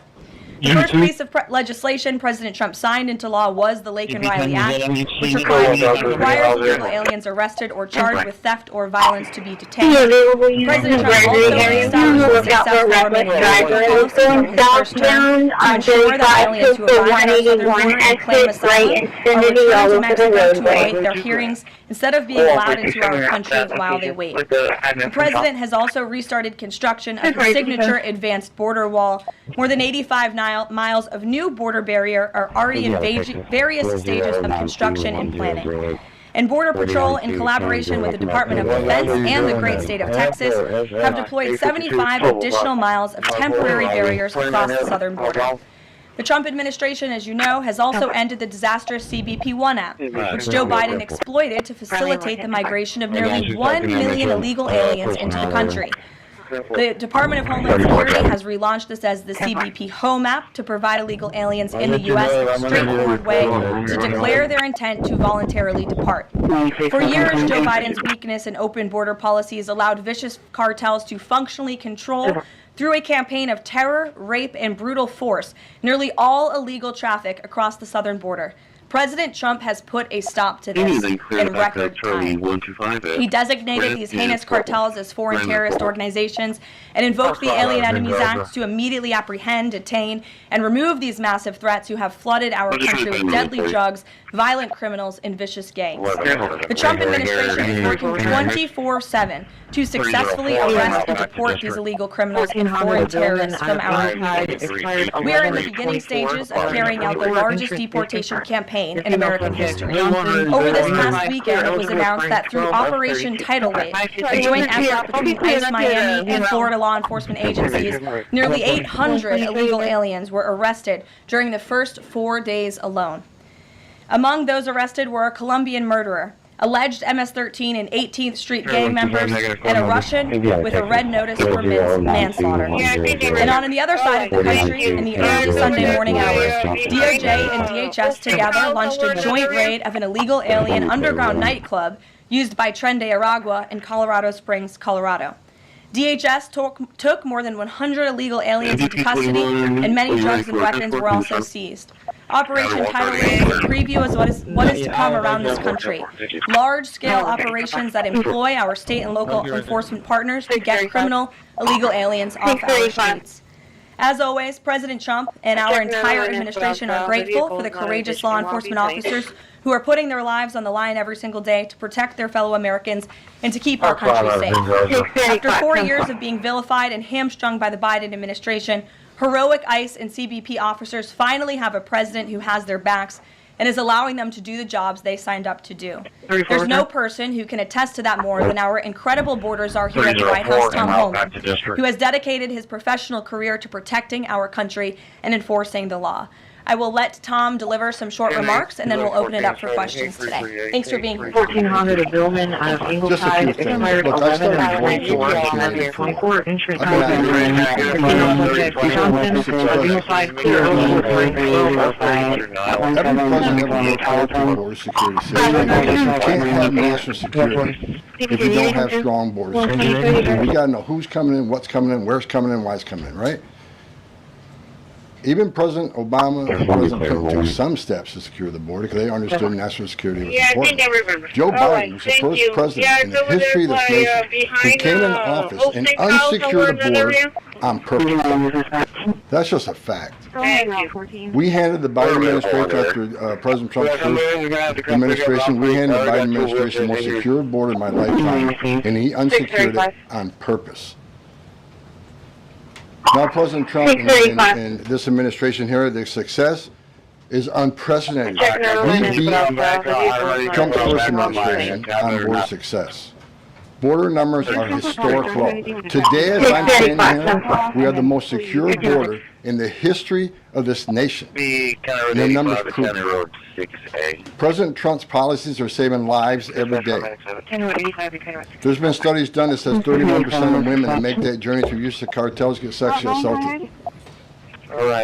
When President Trump has illegal immigration down 96%, when 96% less people are coming, how many women are sexually assaulted by the cartel? How many children aren't dying making that journey? How many women and children aren't being sex trafficked into this nation? How many known suspected terrorists aren't making it? How many pounds of fentanyl isn't getting into this country to kill you? How many women and children aren't sex trafficked? Under Joe Biden, sex trafficking is up 600%. We had 4,000 aliens dying making that journey. We had 250,000 Americans dead from fentanyl that came across the border. President Trump's policy saves lives every day. Even the border wall saves lives. People want to hate on the border wall. Every place the border barrier has been built, illegal immigration is declined, illegal drug trade is declined. But you know what no one talks about? The border wall saves lives. Because the most vulnerable, the women and children, can't get over that wall, which means they're going to a place where there's not a wall. And what's waiting on them? The men and women of the United States Border Patrol who will take care of those humanitarian needs, the health needs right off the bat. We just went over the numbers. Let me talk about a few numbers that are important to me. Under the Biden administration, we averaged over 11,000 many days, over 12,000, even some days 15,000 illegal entrants in the United States. 15,000. You know what the number was last 24 hours? 178. 15,000 to 178. Unprecedented success. On an average day in the Biden administration, people we knew crossed the border because they're on video, drone traffic, or sensor traffic. Crossed the country, crossed the border, weren't apprehended, weren't fingerprinted, weren't vetted. Average day in Joe Biden, 1,800 gotaways. Yesterday, 38. Yeah, I can do that. 38 too many. We'll get that to zero. But we went from 1,800 to 38. And finally, that was said earlier, on the first 100 days, it was actually January 20th to April 1st. Last year, 184,000 illegal aliens were released into the United States. Under this administration, 9. 4 of them were material witnesses in a criminal investigation. We need them here to testify in a serious criminal trial. 4 was extreme medical condition. We couldn't return them because they were in such bad shape. And 1 was a humanitarian issue. This is unprecedented success.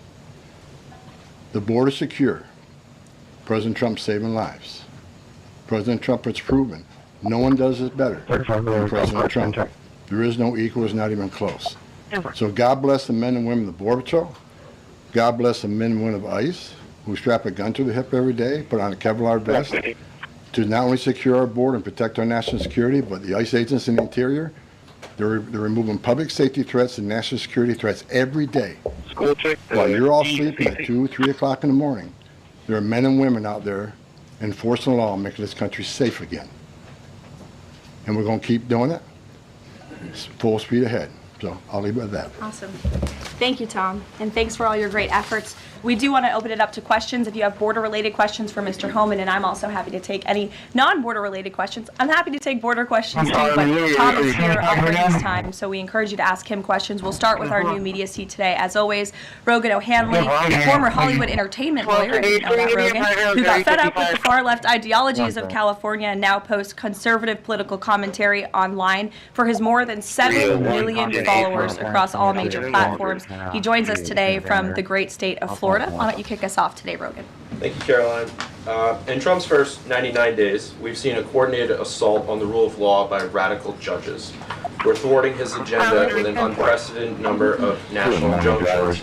These judges are providing more due process to violent MS-13 in Nicaragua, illegal aliens than they did for American citizens who peacefully protested on January 6th. As Stephen Miller has highlighted, the utterly ridiculous to have full trials and appeals for the more than 15 million illegal aliens that came across our border under Joe Biden. Many are now calling for Trump to circumvent these radical judges and consider suspending the writ of habeas corpus solely for these illegal aliens in accordance with the terms of Article 1, Section 9 of the United States Constitution, which explicitly allows for such a measure when there is a rebellion or invasion. There's strong precedent for this action, being that it was exercised by three of our greatest presidents, Abraham Lincoln, Ulysses S. Grant, and Democrats' favorite president of all time, FDR. All three of which are not only celebrated by historians, but are immortalized on our national currency with their faces on there. Furthermore, all three used it against American citizens, where in this instance we would only be using it against illegal aliens. I think almost every reasonable American would agree that 15 million illegal aliens coming across our border under Joe Biden counts as an invasion, especially since many, as you highlighted, are now robbing, assaulting, raping, and killing American citizens. Historic assaults on our republic require reciprocal action from our government. Can you please let us know if and when the Trump administration is planning to suspend the writ of habeas corpus to circumvent these radical judges who are infringing on his Article 2 powers and to start shipping out illegals in? I have not heard such discussions take place, but I can assure you that the President and the entire administration are certainly open to all legal and constitutional remedies to ensure we can continue with the promise of deporting illegal criminals from our nation's borders. And I also agree with the premise of your question, which doesn't happen in this room often, but I do agree with yours. It is absurd that the previous administration was allowed to allow 15 million that we know about illegal aliens into this country with very little pushback from our judicial branch. But this president is trying to simply enforce our nation's immigration laws and is facing roadblock after roadblock. So we're complying with court orders, but as Tom Homan has said every day, we're going to continue to forge ahead in this mass deportation campaign. The president is open to all remedies to do that. Thanks for being here today. Be patient and allow customers time to enter the vehicle and to gauge finger numbers where he is. You don't have to support ICE's operations. You can support sanctuary cities if that's what you desire to do. Sanctuary cities and stand aside and watch ICE keep their community safe. Because any public official, whether mayor, city councilman, or governor, their number one responsibility is protection of communities.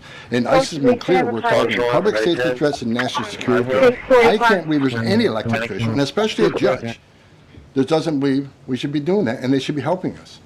But I said from day one, you can sit aside and watch, you can argue against us all you want, and protest all you want, but when you cross that line, I've said this 1,000 times, when you cross that line to impediment or knowingly harboring, concealing illegal alien rights, you will be prosecuted, judge or not. And as far as releasing so many people, you know why the Biden administration released millions of people in the United States? No one ever talks about it. I'll talk about it. Why did they release people into the interior United States and put them, rather than put them into an ice bed? Why not put them in an empty ice bed at $127 a night rather than in a hotel room? They did it on purpose, because when you put them in an ice detention bed, they get a hearing in 35 days. Court records show 9 out of 10 people claim asylum, get order removal, they're gone. But if you release them and put them in a hotel room at $500 a night, their hearings could be 5, 7, 9 years if you pull out all appeals. And what are they hoping for then? That another Democrat administration This is about selling this country out for future political power. That's what it was. The law clearly says if you arrive at our border without proper documentation, you shall be detained. Not maybe, not think about it, shall. And that's what President Trump's doing. Catch and release is over. That's what the law says. Barry. A question of Honorable Garcia, if I can. The president recently said when it comes to facilitating his release, he's leaving that up to his lawyers. So just to be clear, have there been any negotiations between the U.S. and El Salvador over his release or facilitating his release? I will tell you what the president of El Salvador told all of you in the Oval Office. El Salvador does not intend to smuggle a designated foreign terrorist back into the United States. He is an El Salvadorian national. That is his home country. That is where he belongs. And the administration intends to comply with what President Bukele said of El Salvador. He does not intend to send that individual back. There's been no talks.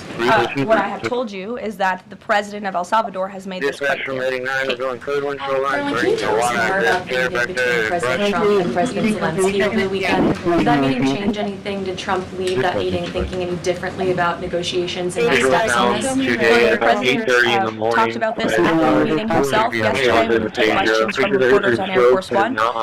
He thinks that he is increasingly frustrated with leaders of both countries. He wants to see a permanent ceasefire. I understand Vladimir Putin this morning offered a temporary ceasefire. The president has made it clear he wants to see a permanent ceasefire first to stop the killing, stop the bloodshed.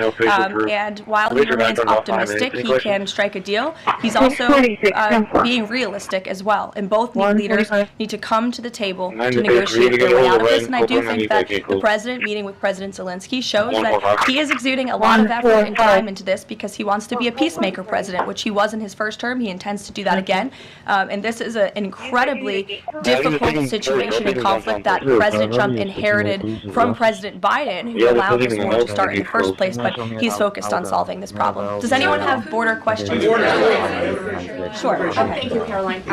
If border crossings are at a record low, why should it still be an emergency?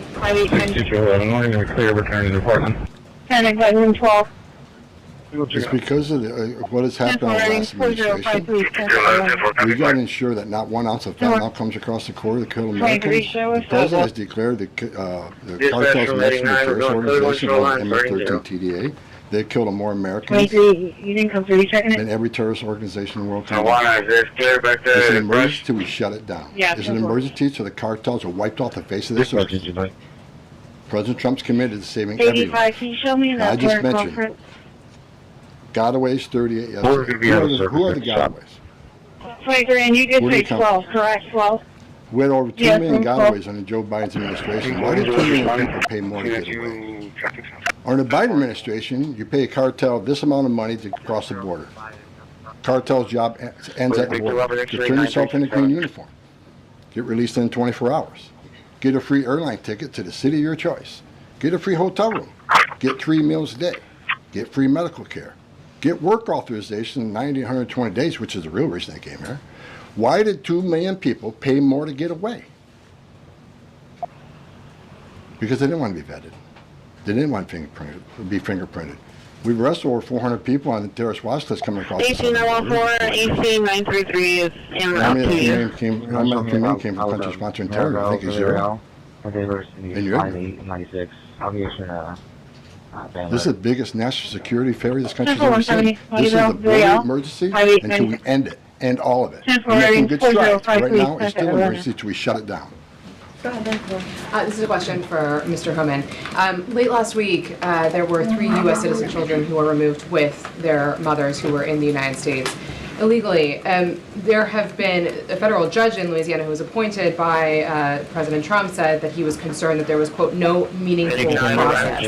Are you concerned that due process, at least for the U.S. citizen children, is being flouted and that the speed at which the enforcement is being done could lead to errors, as was the case in the Kilmar-Abreu-Garcia case? And then also you could give an update on the deportation numbers under this administration and whether you're pleased with them. First of all, I don't accept the term error in Abreu-Garcia. There was an oversight. There's a withholding order. But things have changed. The facts around the withholding order has changed. He is now a terrorist using the withholding order set aside. And the gang he was fearing from being removed to El Salvador no longer exists. So the facts around that case are totally different. I'll let the lawyers litigate that.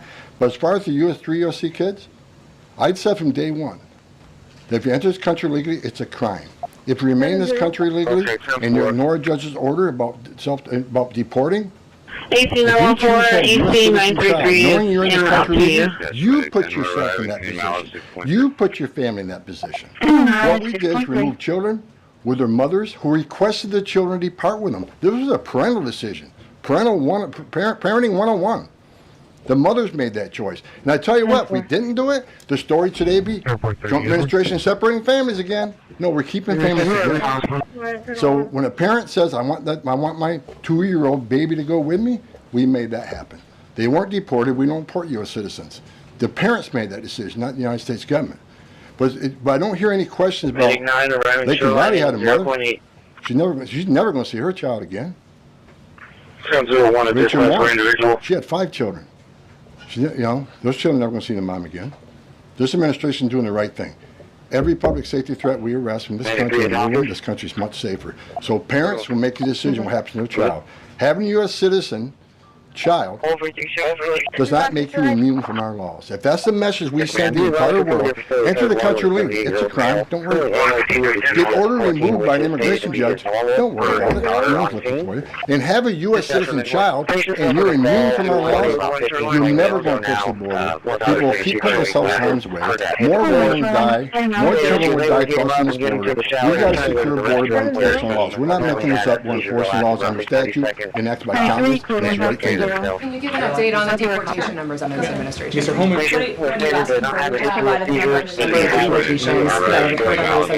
whether you're pleased with that. Last time we got 139,000 deportations. Am I happy with the numbers? Especially if you look at the ICE numbers. The ICE arrest removals are far beyond Biden. But I read the media. ICE, the deportations are behind the Biden administration. Why? Because they counted border removals. We don't have 10.5 million people crossing the border. We don't have border removals. So Joe Biden could have deported 5% of his encounters, and the numbers will still be higher than us on the border removals because we have a secure border, the most secure border in the history of this nation. Compare apples to apples, ICE arrests and deportations are far more than Joe Biden. That's right. Mr. Holman, talking about the border wall, can you give us an update as far as how many miles are being built today? And is Mexico paying for it, as the president said they were going to? Well, first of all, I'll answer that question because I already answered it in my opening remarks. To date, since January 1st, there's been more than 85 miles of new border wall construction in various stages of that construction and planning. The President has made clear to Congress that we want to see more funding for not just border wall construction, but also to support our ICE agents and our Border Patrol agents who are on the ground facilitating this mass deportation effort. So he's clear that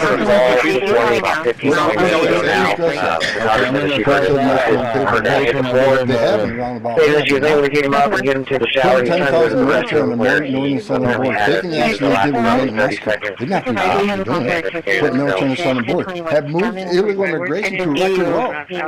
We're saving millions of dollars every day on detention, transportation, and removal proceedings. We've more than made up for the cost of law because the actions of Mexico. Is Mexico helping build that wall? Yeah, because we're saving so much money, millions of dollars a day, that we can afford to build that wall. So actually, yes, they're helping to build a wall. John Thanks a lot, Caroline. Mr. Holman, a question for you. You're the border czar. Can you give an estimate as to how many individuals are in the United States illegally? That's number one. And I'm sure you're very familiar with that number, an estimate. And the second question is, I have a list that the White House put out of individuals, 100 ICE arrests since the beginning of the president's term, and the people are arrested for various very serious crimes. First-degree murder, convicted of rape, convicted of murder and aggravated burglary, sexual assault of a child. How many of the individuals that are in the United States illegally are people like this, really bad people? Well, first of all, how many illegal aliens I think in the United States? At least 20 million. Where'd you come with that number? We've been speaking about 12 million for 20 years. We know we got 10.5 that we know came to the border. How many don't we know? I talked about known gotaways at 2 million. How many unknown gotaways we have? Like between the Big Bend sector in Texas where there's no technology.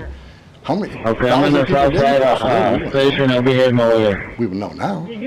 But, so I would venture over 20 million. But your question is, last count, last I looked, there was about 700,000 illegal aliens with criminal charges walking the streets of this country. 700,000.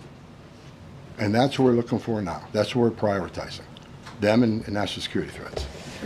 We'll go to the back row. Thanks, Caroline. Yes. For Mr. Holman, I'm Taylor with Spectrum News. We have a station up in Rochester, New York. It was reported you're visiting there tomorrow. Can you talk a bit about the purpose of your trip? I know the Trump administration is suing the city over its sanctuary city policies, how the executive order Caroline alluded to ties into it, and what your message is for communities and community leaders who say, we're able to establish our own rules here, we're worried about this input from the federal level. Can you talk a bit about that?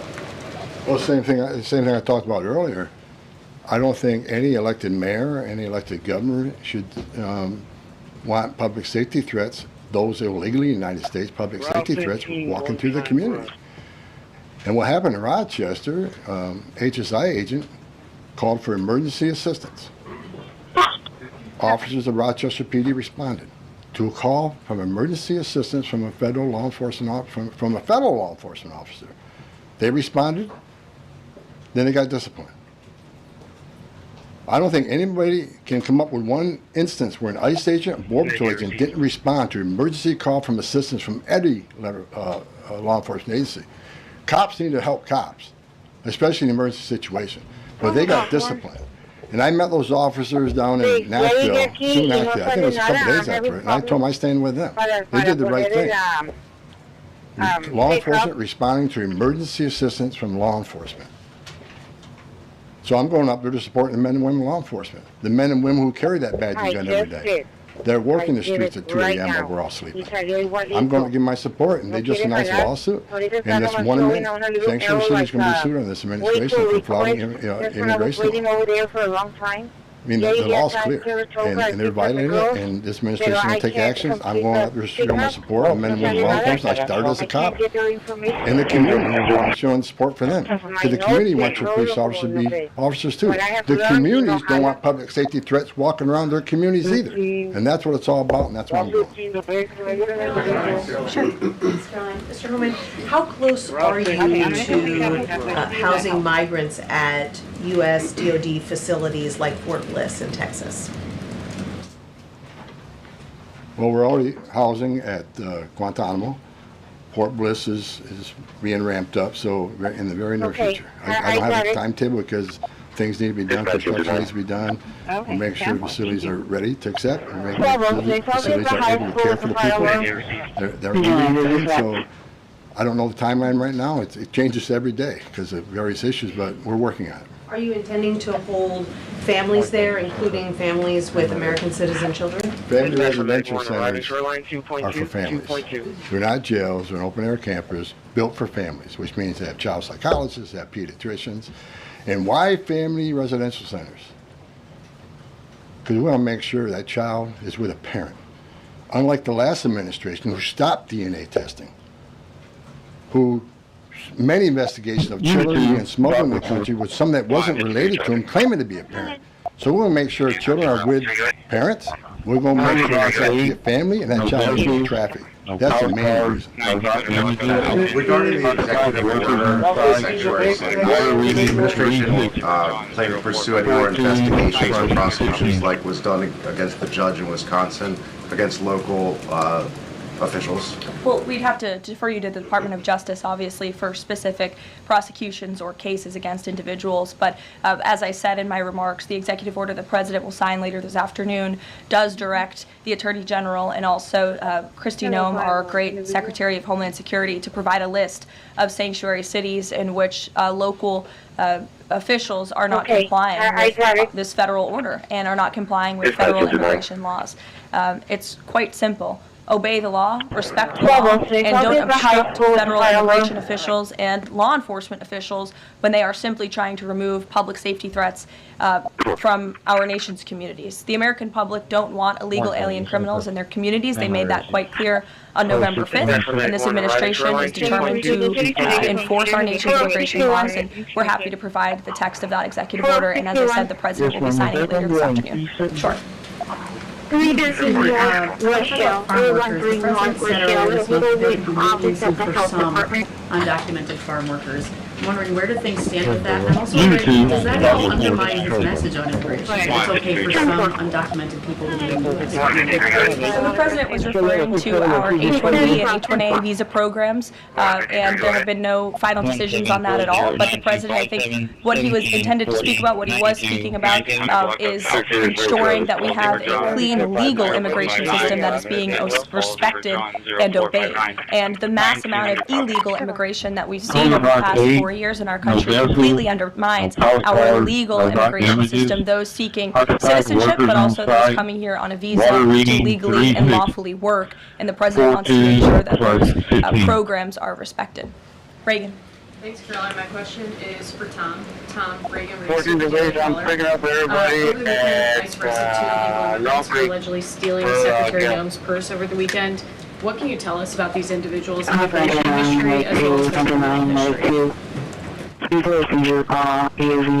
don't have a criminal history, but I know one stole a purse is supposed to be in the country too. But picked the wrong person to steal a purse. I mean, Secretary Noem's a strong secretary. I know I've been talking about the success of men and women in Border Patrol and ICE, but under her strong leadership, she's a game changer.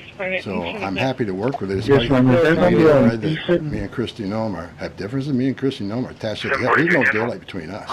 313 North Rochelle, 313 North Rochelle, a little with office of the health department. What, again, that illegal alien? Picked the wrong person, still person. Mary Margaret. Caroline, I have 2 questions. Come One for Mr. Holman. 6233 Welcome. I'd like to start with you, Tom Holman. This list has a very high number of sexual assaults on a child. Can you comment on that and why there's so many crimes against children committed by adults in this country? 92, 52. I don't know why. It's sick. It's the worst crime in the world when you sexually assault a child. I mean, the most innocent of us all. But that's why I made a statement that one time I was going to go to Boston and bring hell with me, and the media went crazy at the time. I said, "I'm from Boston, I was going to bring hell to illegal aliens that rape children." There's not more than the amount of child rape under this administration. That could have been arrested under the Biden administration. They were out there. They were out there. They didn't go. They're too busy releasing millions of illegal aliens in this country, and the numbers prove it. Their removal numbers of criminals was the lowest. ICE had the lowest number of removals in the history of ICE under Joe. At the same time, you had historic illegal migration on the border. ICE had the lowest numbers in the history of the agency. That shows the difference between the 2 administrations. We're looking for every one of them. People want to know, okay, when am I going to retire for the 3rd time? I'll retire when every public safety threat, national security threat, child rape is eradicated from this country. That's when I'll rest. Thank you so much. And then Caroline, really quick. Alex Thompson said at the White House Correspondents' Center, and I'm going to read his quote, "President Biden's decline and its cover-up by the people around him is a reminder that every White House, regardless of the party, is capable of deception. Me, myself included, missed a lot of this story, and some people trust us less because of it." I do agree with that assessment from Alex Thompson, who understand won an award for writing a story months and perhaps years after the American people already knew that story to be true. Millions of Americans watched our independent, competent president struggle in his day-to-day duties in this office. We watched our country be ran into the ground as a result, and nobody in the media wanted to write about that, talk about it. There were many reporters, I will say, right-leaning reporters who did talk about that, who didn't get awards, didn't get coverage. In fact, they were lambasted for their coverage. And I remember being on President Trump's campaign talking about Joe Biden's clear mental incompetence and being accused by people in this room of manufacturing deep fake videos, trying to persuade the public into not believing what they saw with their own eyes for many years. And I think it's about time the legacy media finally admits that was one of the greatest cover-ups and scandals that ever took place in American history, and certainly it did contribute to the decline in trust that Americans have for the legacy media. Which, by the way, is why we've made many changes to this briefing room in this White House. It's long overdue. Peter, go ahead. Thank you. A few things. You guys arrested a Milwaukee County circuit judge for allegedly helping illegal immigrants. As you guys look at other judges, would you ever arrest somebody higher up on the judicial food chain, like a federal judge or even a Supreme Court justice? That's a hypothetical question. Again, I defer you to the Department of Justice for individuals that they are looking at or individual cases. But let's be clear about what the judge did. She obstructed federal law enforcement who were looking for an illegal alien in her courthouse. She showed that illegal alien the door to evade law enforcement officials. That is a clear-cut case of obstruction. You don't have to be a lawyer to understand that. And so anyone who is breaking the law or obstructing federal law enforcement officials from doing their jobs is putting themselves at risk of being prosecuted, absolutely. You guys have at least 18 written trade proposals. We still don't know who they are from or what they contain. What is the holdup? There's no holdup. We're working round the clock. The trade team is working all day. I was on the phone late last night with Secretary Lutnick. I was on the phone this weekend as well with Secretary Bessent. I mean, the entire team is working 24/7 to get these trade deals done.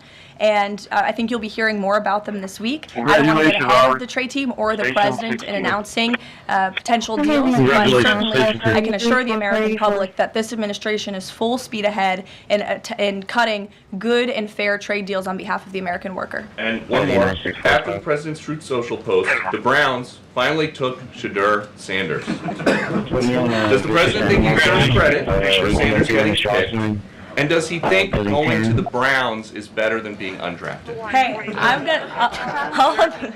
All I will say is the president put out a statement, and a few rounds later he was drafted. So I think the facts speak for themselves on that one, Peter. We'll go to the back row in the middle, to the blonde. Yes. Hello. President Trump has said that Secretary Hegseth will get it together. Does he think that Hegseth doesn't have it together right now? Look, the president has made his position on Secretary Hegseth quite clear. He absolutely has confidence in the secretary's ability to lead the Pentagon. It's why he nominated him for this position. It's why the Senate voted to confirm him in this position. And look at the success that DoD has had thus far. Their successful operation against the Houthi terrorists in the Middle East. You look at the recruitment and retention levels for all branches of our armed forces are on the incline, which is exactly what this president intended to do. Secretary Hegseth has completely wiped out DEI from the Pentagon as well. And so he's going to remain focused on standing up for our war fighters, on implementing President Trump's peace through strength foreign policy agenda abroad, and the president supports him in his role. Sure. Many are wondering how these 10 or 20 million people are working. Is there some efforts to clamp down on employment because they're working somewhere to keep staying here? The number of worksite enforcement actions has tripled this year, and it's going to triple again. Because in sanctuary jurisdictions especially, if we can't arrest a bad guy in a safety and security county jail, and they're going to release him into community, that means we go into the community. If we can't arrest them in the community, we'll arrest them at their work site. We got to do what we got to do to arrest public safety threats. There's no sanctuary for public safety threats in this country, so worksite enforcement is going to increase even more than it already has. And another reason for worksite, the last administration stopped worksites. Where's the number one place we find victims of trafficking? Victims of forced labor trafficking and work sites. So not only are we going to enforce the law on work sites, we're going to save victims of trafficking. That's another reason we've increased worksite enforcement. Well, go ahead, Brian. Sure. We'll take one more question. These yard signs that are along Pebble Beach. What is some of the feedback that your ICE agents are getting in the field from the community as they remove these individuals from their families, their neighborhood, their schools, or all the places in their community? What's been the reaction that your ICE agents have gotten from the people who live amongst these individuals? The morale of ICE and Border Patrol is at all-time high because they're taking out things they hope they could, and they're enforcing the law. Border Patrol and the Biden administration, I met with hundreds of them. They felt like they were tourist agents. These men and women joined the ranks of ICE and Border Patrol to enforce the law, make the community safer, and protect national security. I hear it all the time. There's a lot of people in this country who don't like me. I don't care. When I walk to an airport, I have many people walking up to me and thank me for what I'm doing, and I'm not getting credit for anything. The success of the border and immigration enforcement is President Trump. and the men and women wearing the uniform. God bless these gentlemen. But I take a pleasure in seeing it because in 40 years of doing this job, people always want to say, why are you so emotional when you testify? Why are you so emotional on network? Because they've been emotional for 40 years. They don't understand why I'm emotional. I've talked to little girls as young as 9 years old multiple times by the cartel members. And when you get your knees, you fought that little girl and everything innocent, pure as when you listen to Lakin Riley, 17 minutes, that young lady fight for her life. Don't just think, okay, a young woman died. Think of how she died. The terror that she went through. And these children that are such assaulted. I stand back a tractor trailer and two dead people at my feet. That's baked to death.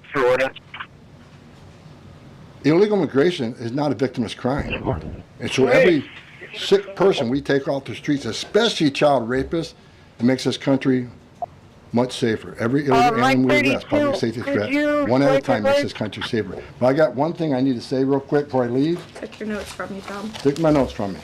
I'm going to read it. I don't want any misinterpretation. The registration requirements under 8 U.S.C. 1302 if you're illegal alien in the United States, this message is for you. You cannot hide from ICE. We're actively looking for you. Federal law requires every alien in the United States who has been present in the United States more than 30 days needs to register.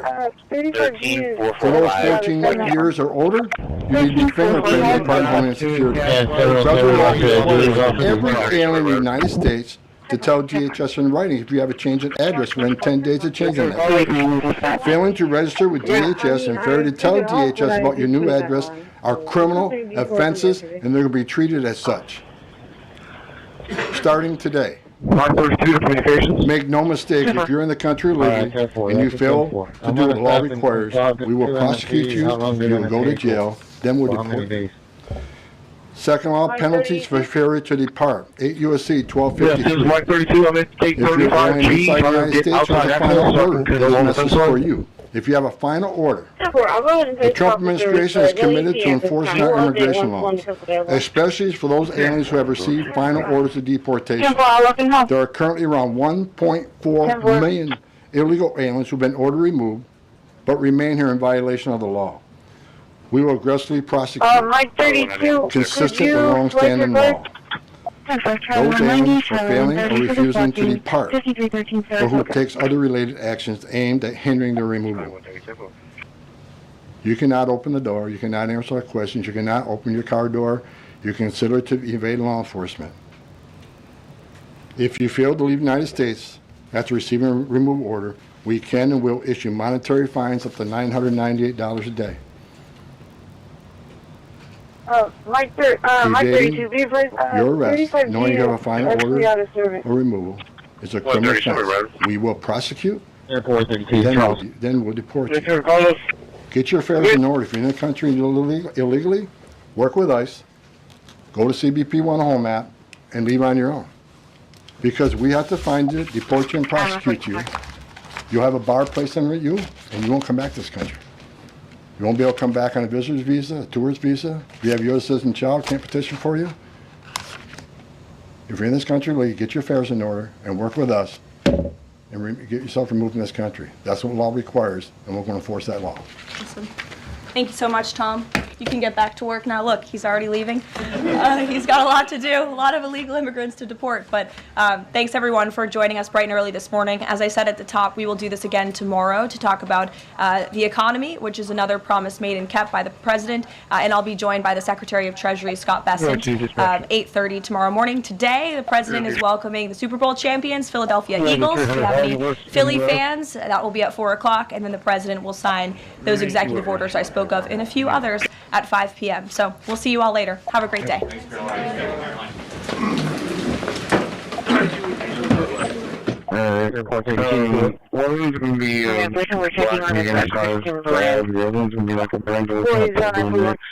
We do have many around.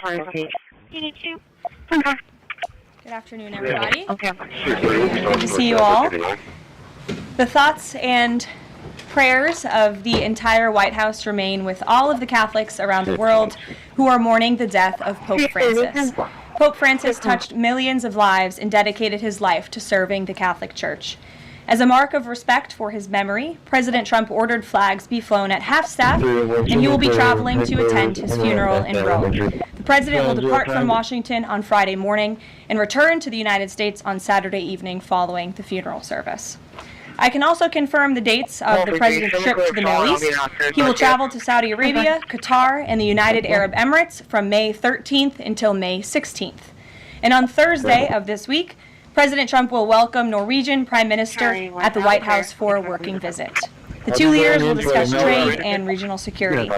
This will be the 13th head of state visit of President Trump's term already. At the border, President Trump continues to deliver on his promise to make America safe again. The Wall Street Journal captured the Trump effect in a recent article. Border crossings grind to a halt as Trump's tough policies take hold.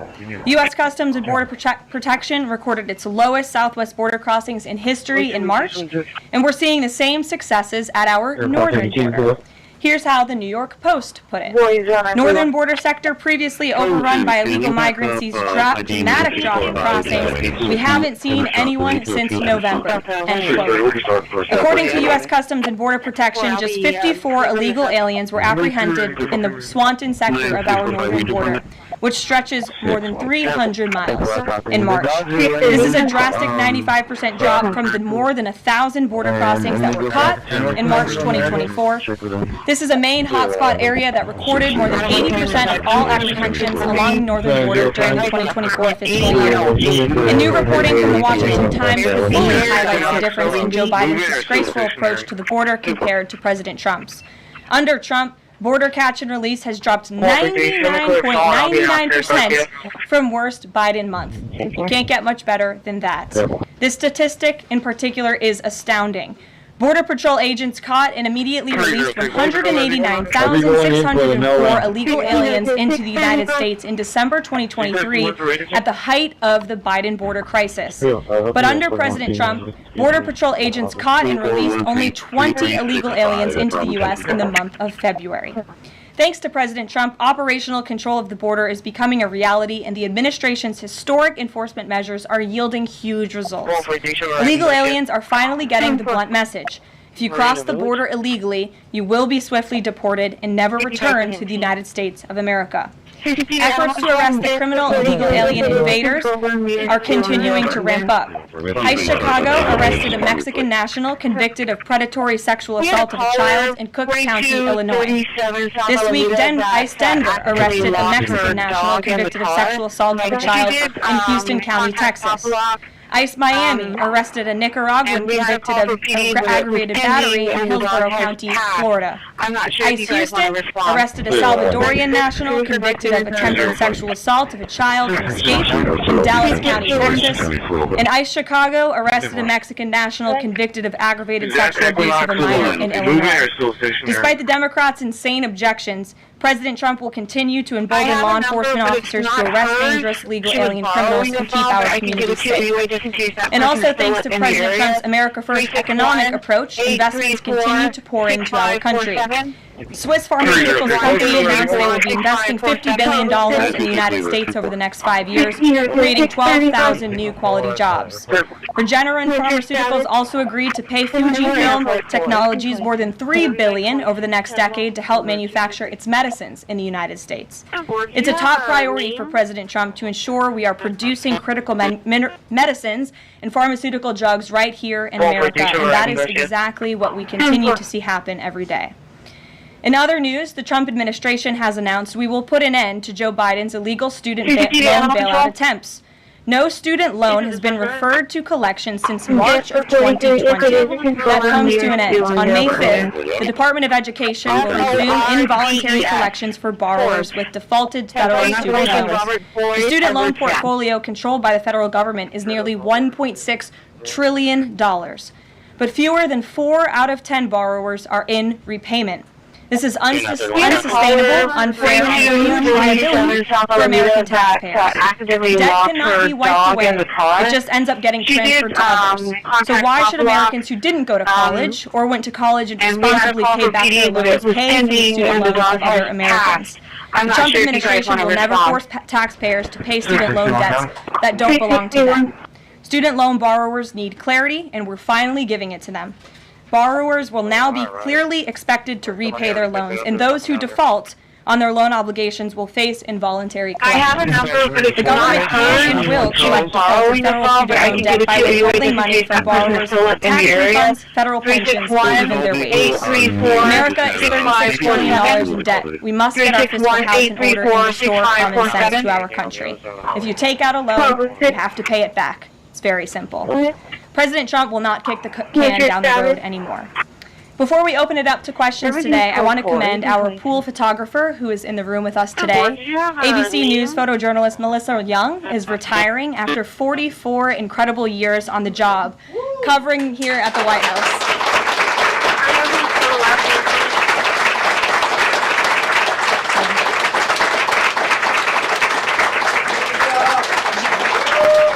FORDES. Robert Boyd, Melissa, congratulations. You have the largest round of applause I've ever heard in this room. So there's something we can all agree on, and you've had an incredible career here covering the White House. So congratulations to you, and we hope you enjoy retirement. I'm sure you will. And everybody else in the room will be very jealous of you as you're enjoying your rest. All right, let's get to it. We have an individual in our new media seat today. His name is Tim Pool. He's a political commentator and a media entrepreneur with millions of followers, a very big platform. Currently hosts Timcast IRL, a daily news and discussions show, and The Culture War, a weekly podcast exploring cultural and political issues. His programs feature in-depth conversations on topics such as free speech, censorship, identity politics, and societal change, often engaging with a diverse range of guests. He's in Washington today because we are also hosting a local media row across the street in the Eisenhower building, which is a testament to our commitment to bring new voices into the White House to cover the president and this administration. So Tim, why don't you kick us off today? Yes.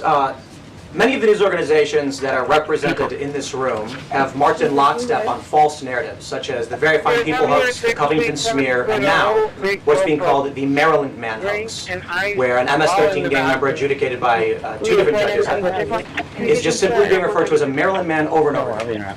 Now, in an effort from the White House to expand access to new companies, you've created this new media seat. So I'm wondering if you can comment on following this information. You've had numerous outlets disparage the companies that you've had sit here, as well as the reporters. I'm wondering if you can comment on unprofessional behavior, as well as elaborate if there's any plans to expand access to new companies. Sure. Well, we certainly welcome diverse viewpoints in this room, which is one of the reasons we have you in here, and there's many new faces in this room in comparison to the previous administrations. We want to welcome all viewpoints in this room. We welcome unbiased journalists who really care about the truth and the facts and the accuracy, and you rightfully pointed out the Maryland Man story, which I, from this podium, when The Atlantic published it, on that very first day, I came to this podium and said, this is wrong. The press in this room have this story wrong, and we have seen more and more evidence come to the table that we have had all along. We were always right. The president was always on the right side of this issue to deport this illegal criminal from our community. And it is despicable to see the media continue to refer to this individual as someone who is just a peaceful man living his life in Maryland. This was and always has been an illegal criminal, an MS-13 gang member, and a designated foreign terrorist, and the administration maintains our position to deport these individuals from our community. So thank you for being here, Tim. It's great to see you. Thank you. Dasha, why don't you kick us off? You're welcome. I have two questions, one on the Pentagon and another on the economy. We saw on Fox News that the entire Pentagon is working against Secretary Hegseth, but the people who were fired were Hegseth's own guys. So how do you square that, and what do you say to concerns that that's bad management? They were Pentagon employees who leaked against their boss to news agencies in this room, and it's been clear since day one from this administration that we are not going to tolerate individuals who leak to the mainstream media, particularly when it comes to sensitive information. And the Secretary of Defense is doing a tremendous job, and he is bringing monumental change to the Pentagon. And there's a lot of people in the city who reject monumental change. And I think, frankly, that's why we've seen a smear campaign against the Secretary of Defense since the moment that President Trump announced his nomination before the United States Senate. Let me reiterate, the President stands strongly behind Secretary Hegseth and the change that he is bringing to the Pentagon, and the results that he's achieved thus far speak for themselves.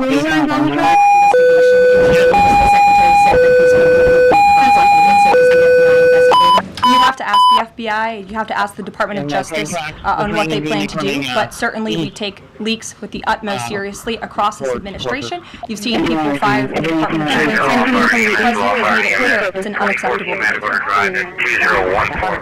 Peter Navarro said that it's perfectly possible to do 90 deals in 90 days. We haven't seen one just yet. How soon might we see a deal, and what evidence can you share that progress is being made in these trade negotiations? Sure. Well, I spoke to our entire trade team this morning. There is a lot of progress being made. We now have 18 proposals on paper that have been brought to the trade team. Again, these are proposals on paper that countries have proposed to the Trump administration and to our government. You have Secretary Bessent, Secretary Lutnick, Ambassador Freer, NEC Director Hassett, and Peter Navarro, the entire trade team, meeting with 34 countries this week alone. We are moving at Trump speed to ensure these deals are made on behalf of the American worker and the American people. And just yesterday, it seemed to get a little bit lost in the news, and I think it's a disservice to the American public that it did. The Vice President announced terms of reference for a trade deal with India. That is a big deal. We know when we look at the numbers, the monetary trade barriers and the non-monetary trade barriers from India, they have been ripping off the United States and American workers for a very long time. So the fact that the Vice President with Prime Minister Modi on that trip in India announced these terms of reference, which is essentially a framework to move the ball forward to sign a good trade deal between our two nations, is great progress, and it speaks to the work ethic and the real labor that's being put into this effort by the President's trade team. Go ahead.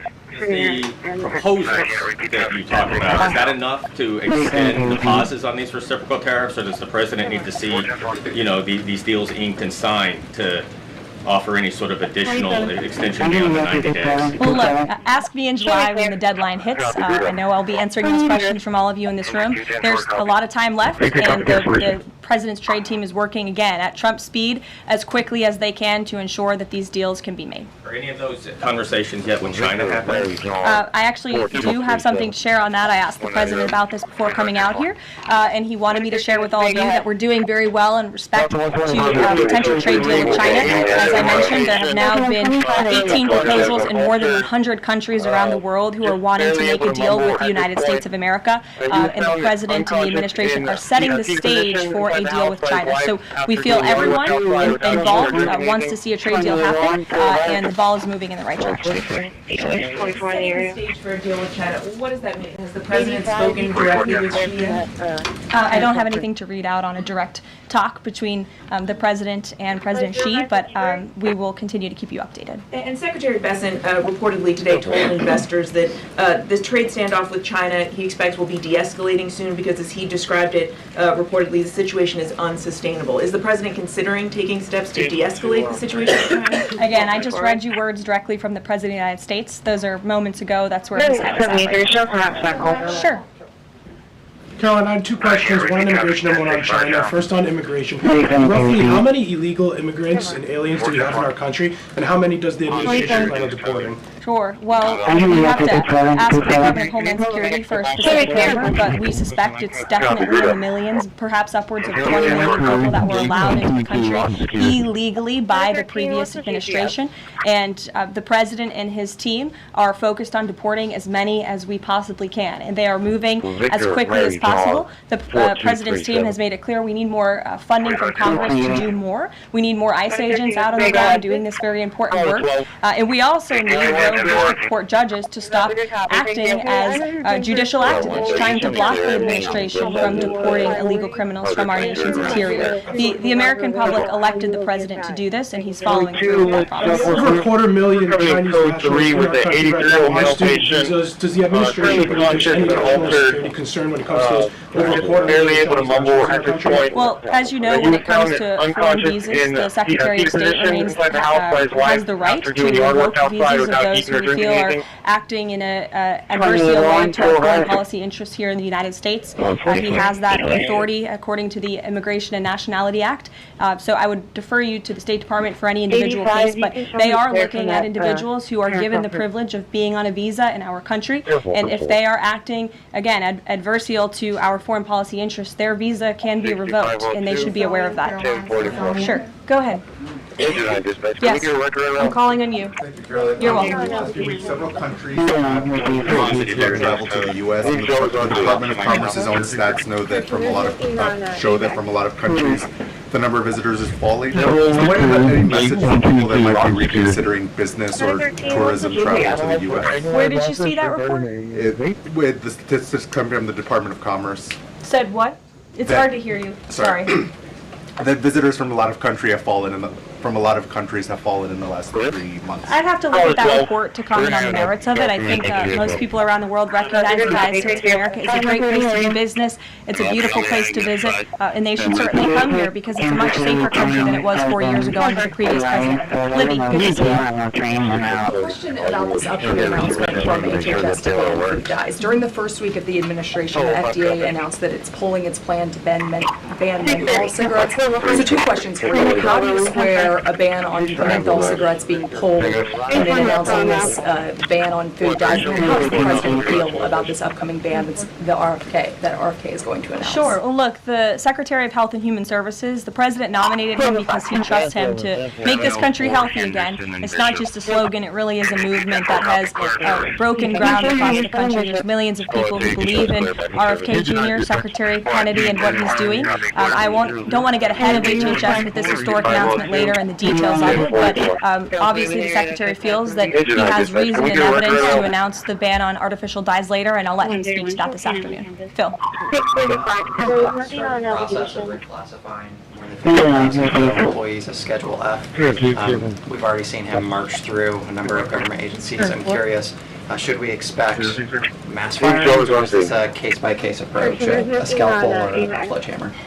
Well, look, as you saw on Friday, the president put out a statement about it. The Office of Personnel Management reclassified workers. They're now called Schedule Policy/Career. And all the president is trying to do is ensure that federal workers are being held accountable for corrupt behavior. If they are engaging in corruption as a government worker, they should no longer have their job. I think that's pretty common sense. He also believes that bureaucrats should be acting in accordance to the will of the American public, who duly elected this president. Not just this president, but all future presidents. If you work for the government, you should be adhering to the will of the American public and advancing the administration's goals and interests. And if you are not doing that, then you should go find another job whose interests you align with. So as for specific firings, I would defer you to specific agencies, but the president in this move in Office of Personnel Management, it will make it easier to get rid of rogue bureaucrats who are engaging in corruption. Sure. Real quick, a federal court ruled last Thursday that Google's dominance of online advertising and tech markets violated U.S. antitrust laws.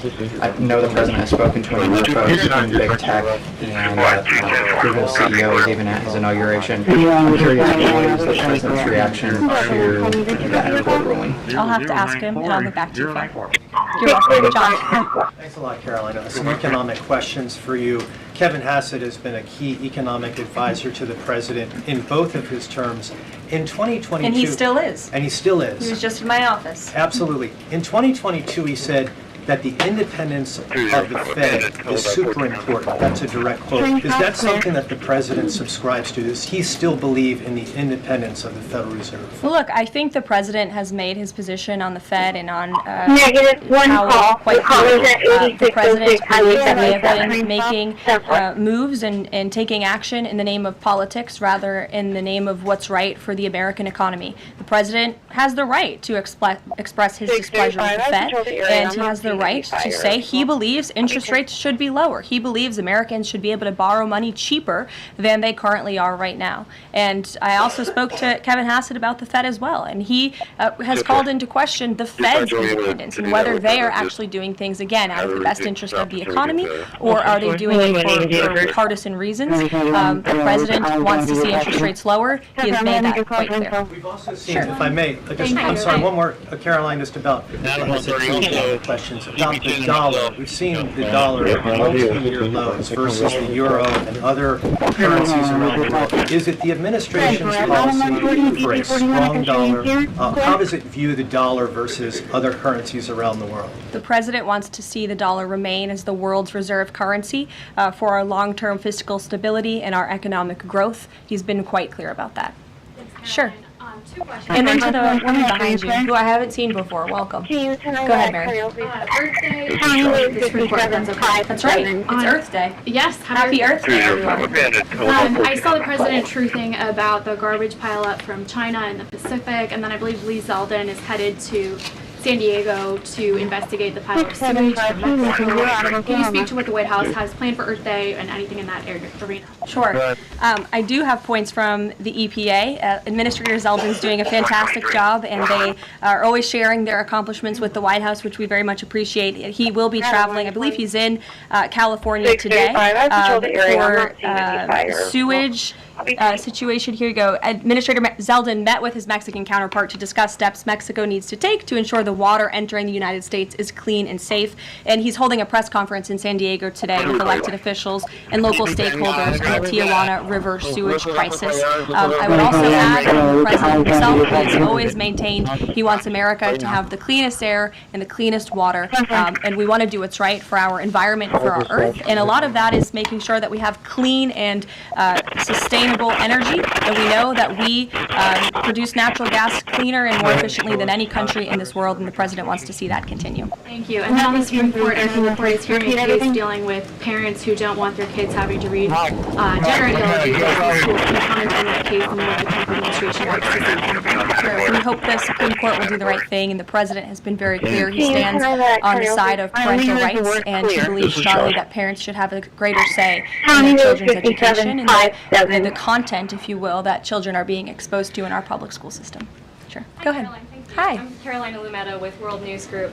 The administration ended some temporary protections for Afghans, including several hundred Christians who have been punished by the Taliban. Is the president considering any exceptions for Afghans who could face death or torture if they return to their home country? So let's just be clear about one thing. We didn't end that proactively. It expired. And it's because the previous administration illegally paroled millions of people, or hundreds of thousands of people, into the country, and then gave them temporary protective status, which again is a temporary status. It's not a permanent status in this country. And if there are individuals here who came in through the Biden administration who want to claim asylum, there is a legal process to do that, and those cases will be adjudicated by a judge on a case-by-case basis. We have a legal immigration process in this country for a reason, and all this administration is trying to do is effectuate that. Reagan. March deportation numbers were down slightly from the same time period last year. SCOTUS recently ordered a pause on deporting turned-day Iraq members with the Alien Enemies Act. I'm curious what other tools the administration is looking at to reduce those deportation numbers. Sure. Well, we are obviously complying with the court's order. However, it was a temporary pause. The Supreme Court basically said, sit tight, and they will follow up with an order, and we're confident that the Supreme Court will rule on the side of law and recognize the president absolutely has the executive authority to deport foreign terrorists from our nation's interior under the Alien Enemies Act. We feel very strongly about that, and we're confident the courts will side with the president and his executive authority. As for deportations, we continue to deport illegal criminals under Title VIII, which is an immigration authority given to our Border Patrol agents and the Department of Homeland Security to deport illegal criminals from this country, and the administration continues to do that at record speed as quickly as they can with the resources that they have. recently dropped charges against the MS-13 leader caught in Woodbridge, Virginia, with the idea that this will expedite the deportation process. Does the administration plan to drop charges against other criminal illegals to speed along the deportation process? You'd have to ask the Department of Justice. Obviously, that's within their purview, and I can't speak for them. However, it is our goal to deport as many illegal criminals and aliens from our country as we possibly can, as quickly as we can. Jackie. Thank you very much with this Saudi trip planning, and the president's mentioned it himself before, but have you ever heard on the record what he hopes to achieve in Saudi Arabia, what the purpose of the trip is? Sure. Well, the president looks forward to this. It was supposed to be his first foreign visit, but of course now he is going to Rome this weekend to honor the Pope and attend the funeral. The president looks to strengthen the ties between the United States and these countries in which he will be visiting. He'll be having many bilateral meetings and talks, and we look forward to the trip and hope to see many of you there. And the meetings in London this week, do they have any nexus with the plans in Saudi Arabia? I can't speak to that. However, I do have an update on meetings when it comes to the Russia-Ukraine war. I was just in the Oval Office with the President, Steve Witkoff, and they wanted everybody to know that the negotiations continue. We feel, again, we're hopefully moving in the right direction, and the special envoy, Steve Witkoff, will be heading to Russia again later this week to continue talks with Vladimir Putin. Is that why Rubio is not heading to London? Is he accompanying Witkoff to Moscow? I can't speak for the Secretary of State's travel schedule. I'd defer you to the just about the peace agreement, the talks that are ongoing.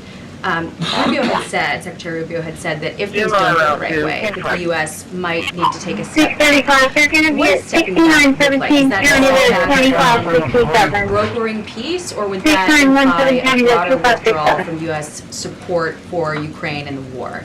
Look, I think it would be unwise to broadcast that from this podium. Ultimately, that's a decision of the president. But he's made it very clear he wants to see peace, he wants to see this war end, and he wants to stop the killing on both sides of this war. And he's been very clear about that for quite some time. And he has grown frustrated with both sides of this war, and he's made that very known. Brian. Thank you, Caroline. Last week, the president talked about nonprofit groups specifically taking on crew, and he hinted that there could be further actions taken against nonprofits. Does the White House have any plans for any sort of actions against NGOs, nonprofits, or other similar groups? Is any of that coming up? Is that being worked on at this time? I'll have to check in with our policy. Caroline, Travis Gilmore with the Epoch Times. Are some colleges using taxpayer funds to further political agendas, and what is the administration's response to Harvard's lawsuit? Sure. Well, the president has made it quite clear that it's Harvard who has put themselves in the position to lose their own funding by not obeying federal law. And we expect all colleges and universities who are receiving taxpayer funds to abide by federal law. It's quite simple. And the president made it clear he's not going to tolerate violations of federal law. He's not going to tolerate illegal harassment and violence towards Jewish American students or students of any faith on our campuses across the country. And so we will be responding to the lawsuit in court. And again, it's quite simple. If you want federal dollars, obey federal law. And just to quickly follow up on China, any response to reports that China is targeting U.S. trade allies with potential retaliatory measures for supporting U.S. agendas? I think the numbers and the sheer number of countries that have reached out to the United States and reached out to this administration to cut good trade deals speak for themselves. The entire world knows that they need the United States of America and they want to do business here, and so we'll stay focused on cutting good trade deals on behalf of the American worker. Stephanie. 902, no, I don't know what it is.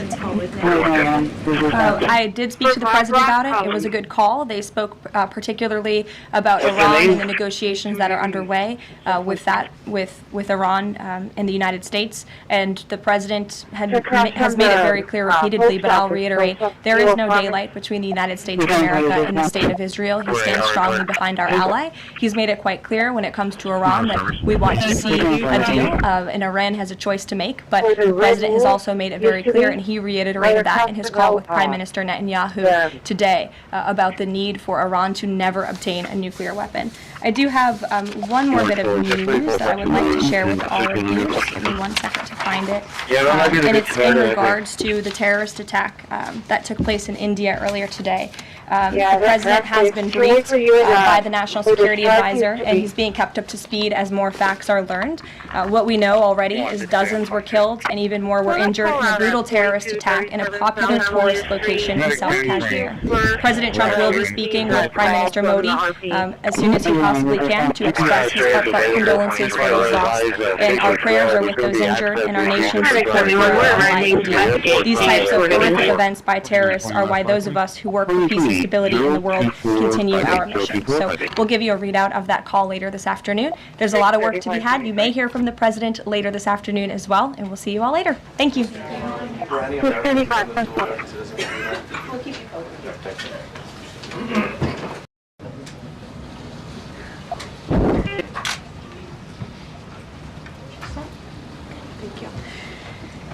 Good afternoon, everybody. President Trump campaigned on the promise to secure our homeland and deport violent alien criminals from our communities.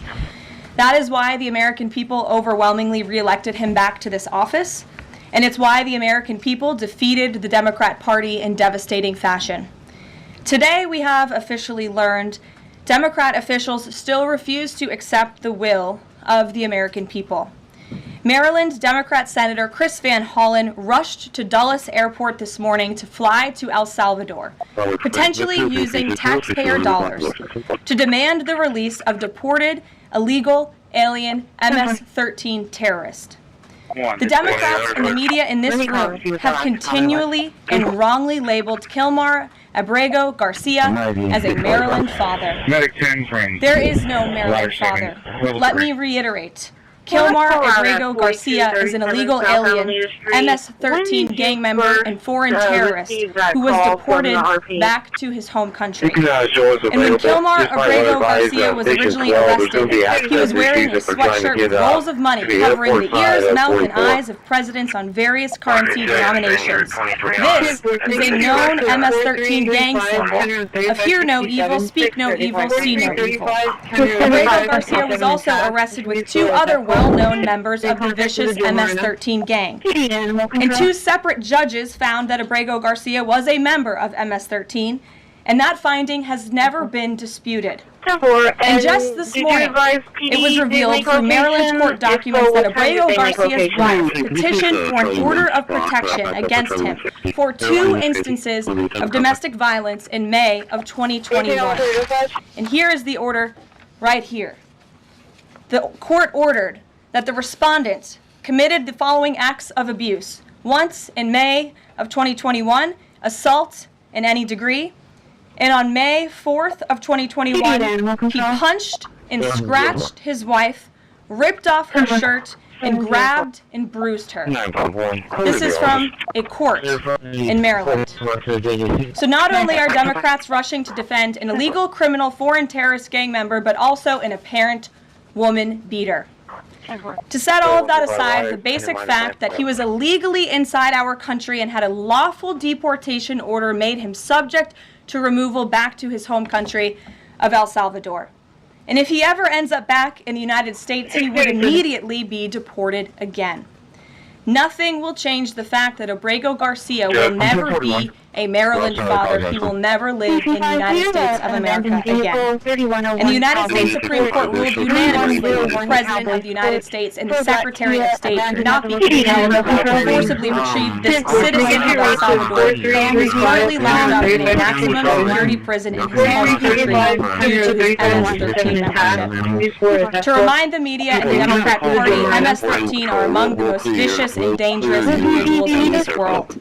They pose a direct threat to the United States, El Salvador, and any other country who maintains basic law and order. MS-13 rapes innocent girls and women, runs sex trafficking operations, murders for sport, and terrorizes law-abiding people.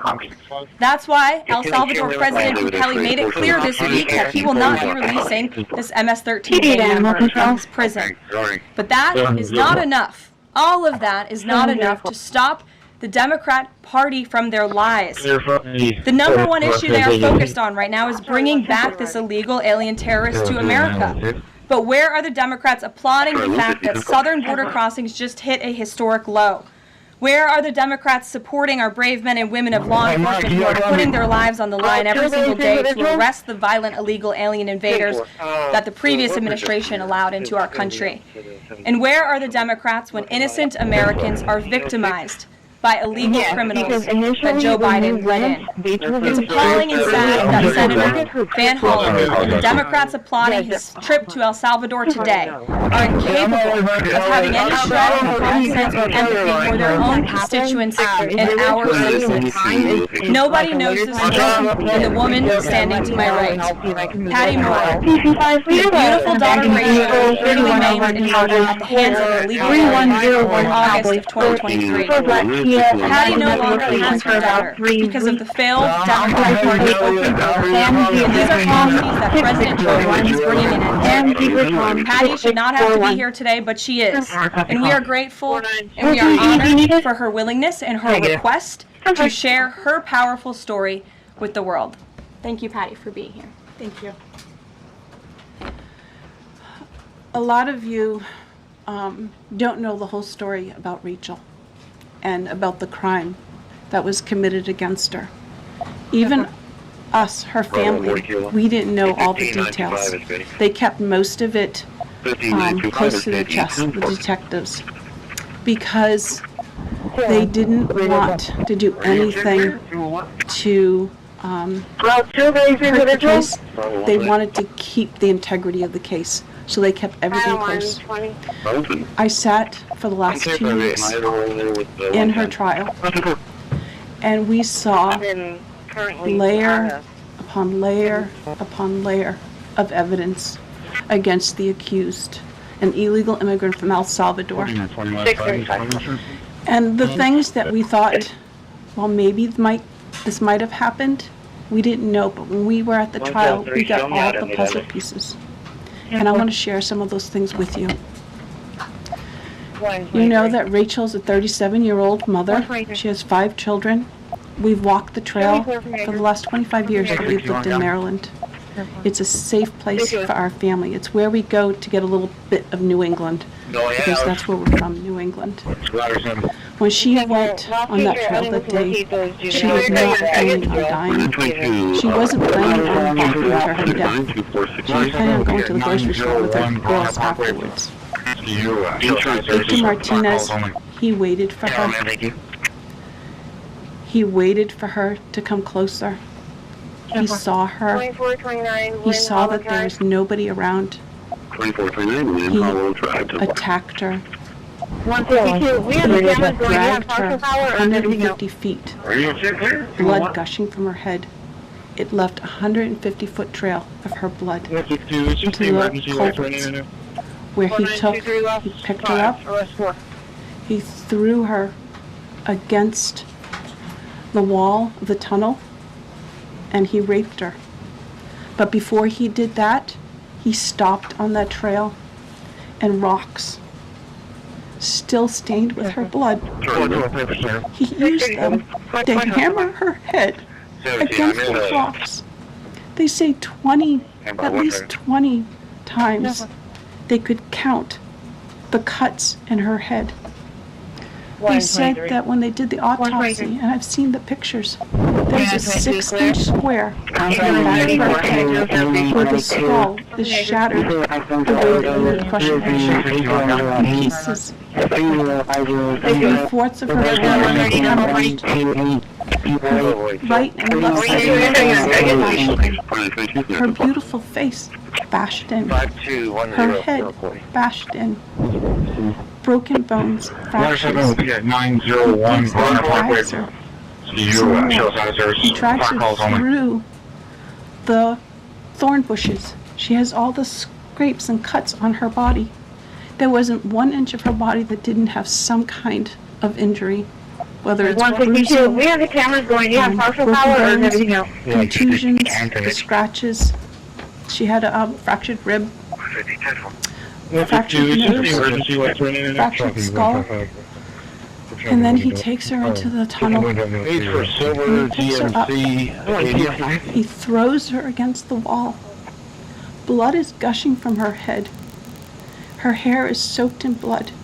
And they showed us pictures of her body against the wall, the blood outlined her body, and you could see where the blood ran down around her as he was raping her. And then he threw her down and raped her some more. And then he strangled her because he didn't want her to be able to live to tell the story. They said that when they did the autopsy on her neck, that one of the things they do is they open up the neck and they look to see how far the injury is. And they went all the way down as far as an injury as possible, hemorrhaging in the muscles, because of how strong and violent the group was around her. These are the kind of people that have no compulsion. Like, to them, this is nothing. And when he was sitting in the courtroom, he actually looked like he thought he was going to be set free. There was no remorse on his face at all. This person took my daughter so violently and so gruesomely and so graphically that they sealed the pictures. Because I don't want my granddaughters Page for Silver, GMC, Acadia.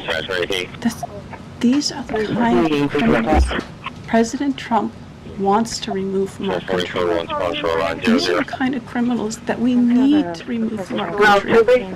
We are American citizens. Why should we allow people like this, violent criminals that have no conscience at all, to murder our mothers, our sisters, our daughters? I don't understand why there's even any kind of problem with this.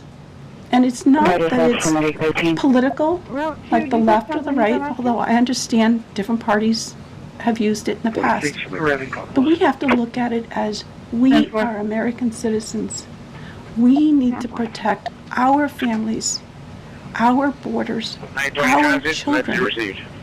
I don't care about politics. Well, I do, but I want to preserve life. And that's the only reason why I have taken and spoken about Rachel all this time. If you're a mother here in the room, can you imagine standing there alive?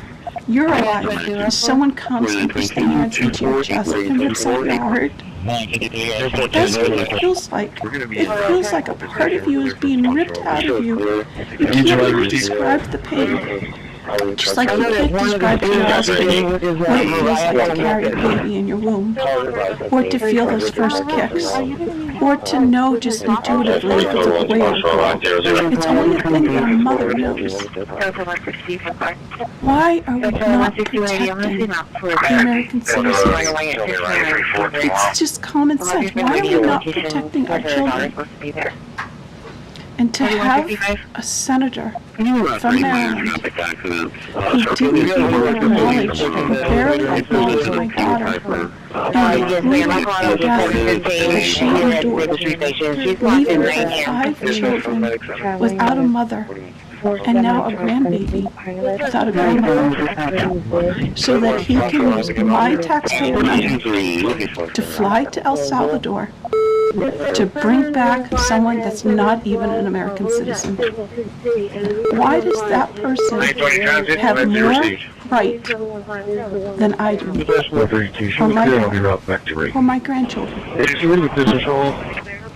I don't understand this. Thank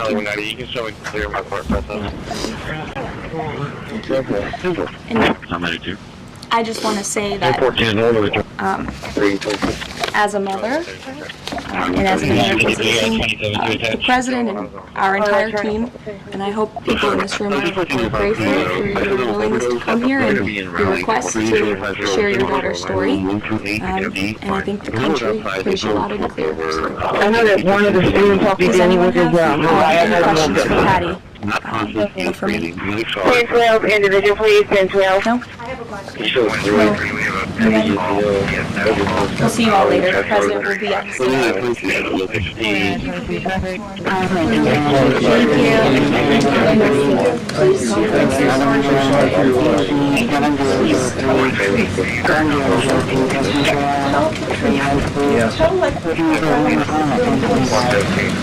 This is about protecting our children. We got one of our custodians stuck in the elevator on the first floor. Politics, votes, or just anything. It's about national security, protecting Americans, protecting our children. Thank you. Thank you for listening.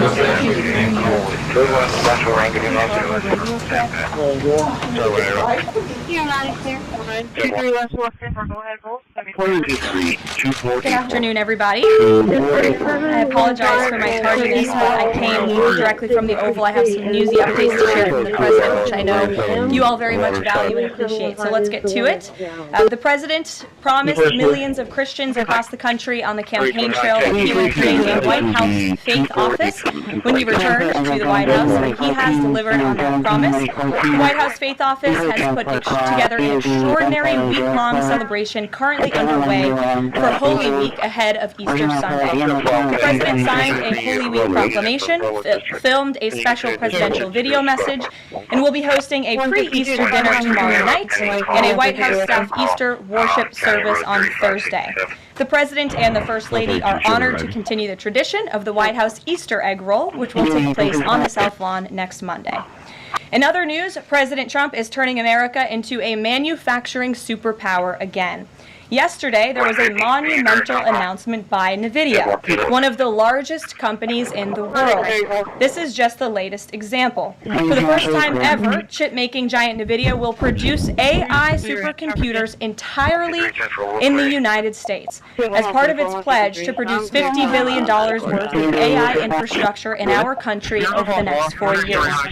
With their manufacturing partners, they have commissioned over 1 million square feet of manufacturing space to build and test NVIDIA laptop chips in the great state of Arizona and AI supercomputers in the great state of Texas. NVIDIA's founder and CEO Jensen Huang touted how the engines of the world's AI infrastructure are being built in the United States for the first time. This is the Trump effect. This follows trillions in other U.S. investments announced already, including $500 billion from Apple in U.S.-based manufacturing and training, $100 billion from TSMC and U.S.-based chips manufacturing, and the $500 billion private investment led by OpenAI, Oracle, and SoftBank in artificial intelligence infrastructure. Under President Trump, we're going to produce the cars, the ships, the chips, the airplanes, minerals, and medicines that we need right here in America at the hands of American workers. On the border, President Trump continues to break records and protect our homeland. According to CBP, Border Patrol apprehensions along the southwest border for the entire month of March 2025 were lower than the first 2 days of March 2024 under Joe Biden. Incredible law enforcement officers are arresting violent illegal aliens from American communities every day. Here are a few examples from the latest ICE report, which I received this morning. ICE Los Angeles arrested a 54-year-old citizen of Mexico convicted of rape by threat, sodomy with a person under 14 years, and kidnapping in San Jose, California. ICE Houston has arrested a 23-year-old citizen of Mexico convicted of predatory criminal sexual assault of a child in Cook County, Illinois. ICE Houston arrested a 64-year-old citizen of Honduras convicted of murder in Los Angeles County, California. ICE Chicago arrested a 49-year-old citizen of Guatemala convicted of assault and arson in Prince Williams, Virginia, not far from here. ICE Denver arrested a 36-year-old citizen of Mexico who is registered as a sex offender and has been convicted of sexual assault of a child in Lake County, Colorado. ICE Baltimore arrested a 50-year-old citizen of China convicted of sex trafficking in Bel Air, Maryland. And ICE Boston arrested a 46-year-old citizen of Jamaica convicted of 3 counts of rape of a child and 2 counts of indecent assault and battery of a child under 14 in Boston, Massachusetts. President Trump and our administration will not rest until every single violent illegal alien is removed from our country. The safety of the American people is too important to settle for anything less. On that note, the Democrat and media outrage over the deportation of Abrego Garcia, an MS-13 El Salvadorian illegal alien criminal who is hiding in Maryland, has been nothing short of despicable. Based on the sensationalism of many of the people in this room, you would think we deported a candidate for Father of the Year. That's because, unfortunately, many in this country care more about this quote-unquote Maryland father, a legal alien MS-13 gang member, than a Maryland mother and an American citizen who was brutally murdered at the hands of a different illegal alien. Of course, I am referring to Rachel Morin. And if you didn't see yesterday, a Maryland jury found illegal alien Victor Antonio Martinez Hernandez guilty of murdering Rachel Morin in August of 2023. She was a 37-year-old mother of 5 who was jogging in an otherwise safe community northeast of Baltimore when this monster ambushed, strangled, and beat her to death before stuffing her brutalized body in a tunnel drain. The Morin family finally got justice yesterday. They will never get Rachel back. Our hearts go out to Rachel's family, her 5 children, and her mother, Patty, who has suffered the unimaginable loss of her daughter. In case you missed it last week, President Trump signed a national security presidential memorandum directing federal agencies administering federal land on the border to make land available to the Defense Department in a new national defense area. This followed the president's Day 1 executive order committing his administration to marshal all available resources and authorities to stop the unprecedented flood of illegal aliens into our country and to obtain complete operational control of the borders of the United States of America. Once again, the president is fulfilling another key promise. This new national defense area spans more than 170 miles across our border in New Mexico. But in the coming weeks, this administration will add more than 90 miles in the state of Texas. This national defense area will enhance our ability to detect, interdict, and prosecute the illegal aliens, criminal gangs, and terrorists who were able to invade our country without consequence for the past 4 years under the Biden administration. It will also bolster our defenses against fentanyl and other dangerous narcotics that have been poisoning our communities. With all of this work being done to make America great again, we continue to see a positive response from the American public. A brand new poll published from the Daily Mail and JL Partners this morning found that President Trump's approval rating is at an all-time high. That's because the president is working tirelessly to keep his promises to the American people, as I just saw him doing today in the Oval Office. We have a reporter in our new media seat today, Matthew Foldy. I like to greet Matt, who is the editor-in-chief of the Washington Reporter. The Washington Reporter is a new, fast-growing outlet that breaks stories about legislation and interviews leaders in Congress and across the administration. The publication's readership includes the highest levels of business and government. So Caroline, thanks so much for having me here on behalf of our readership and millions of Americans who I think appreciate what you're doing with the new media seat here this morning at Wall Street. I'm curious, with Harvard, we saw the Trump administration today announce it's cutting around $2 billion, freezing $2 billion in funds to Harvard because the campus has serious problems with violence and with anti-Semitism. We saw former President Obama, side with Harvard, which rejected the Trump administration's demands. I'm curious, where does the administration see this going with Harvard and with other colleges and universities in America that are refusing to reform and wake the sort of craziness that we've seen take over some of them? Thank you, Matt, for being here, and thanks for the question. When it comes to Harvard, the president's position on this is grounded in common sense. In the basic principle that Jewish American students, or students of any faith, should not be illegally harassed and targeted on our nation's college campuses. And we unfortunately saw that illegal discrimination take place on the campus of Harvard. There are countless examples to prove it, particularly with the stunning confession by then Harvard President Claudia Gay, who said that bullying and harassment depended on the context. The president at that time made it clear to the American public he was not going to tolerate illegal harassment and anti-Semitism taking place in violations of federal law. So President Gay of Harvard followed federal law, no longer break Title VI, which was passed by Congress to ensure no student can be discriminated against on the basis of race, and you will receive federal funding. Unfortunately, Harvard has not taken the president or the administration's demands seriously. All the president is asking, don't break federal law, and then you can have your federal funding. I think the president is also begging a good question. More than $2 billion out the door to Harvard when they have a more than $50 billion endowment. Why are the American taxpayers subsidizing a university that has billions of dollars in the bank already? And they certainly will not be funding a place where such grave anti-Semitism is Most mariners appreciate what you were saying today. Chris Van Hollen, who was Rachel Warren's senator, basically threatening to fly to El Salvador to press for the release of someone who was in America illegally.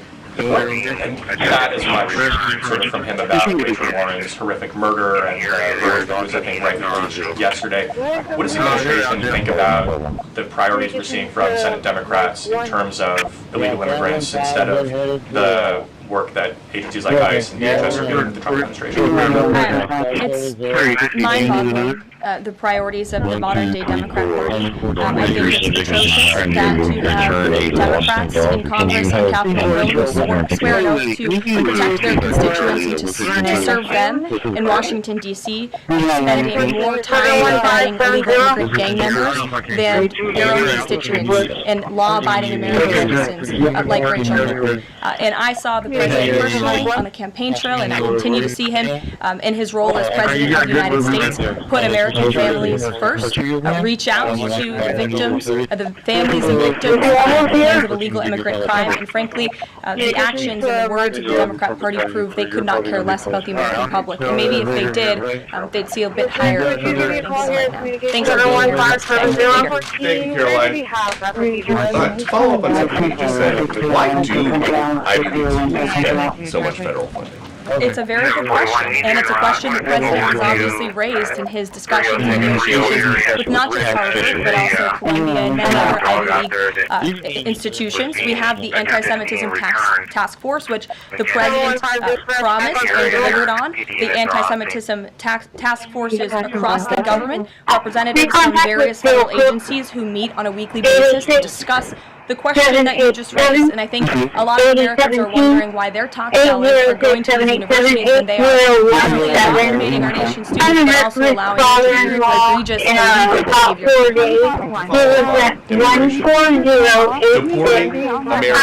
behavior. To Central Another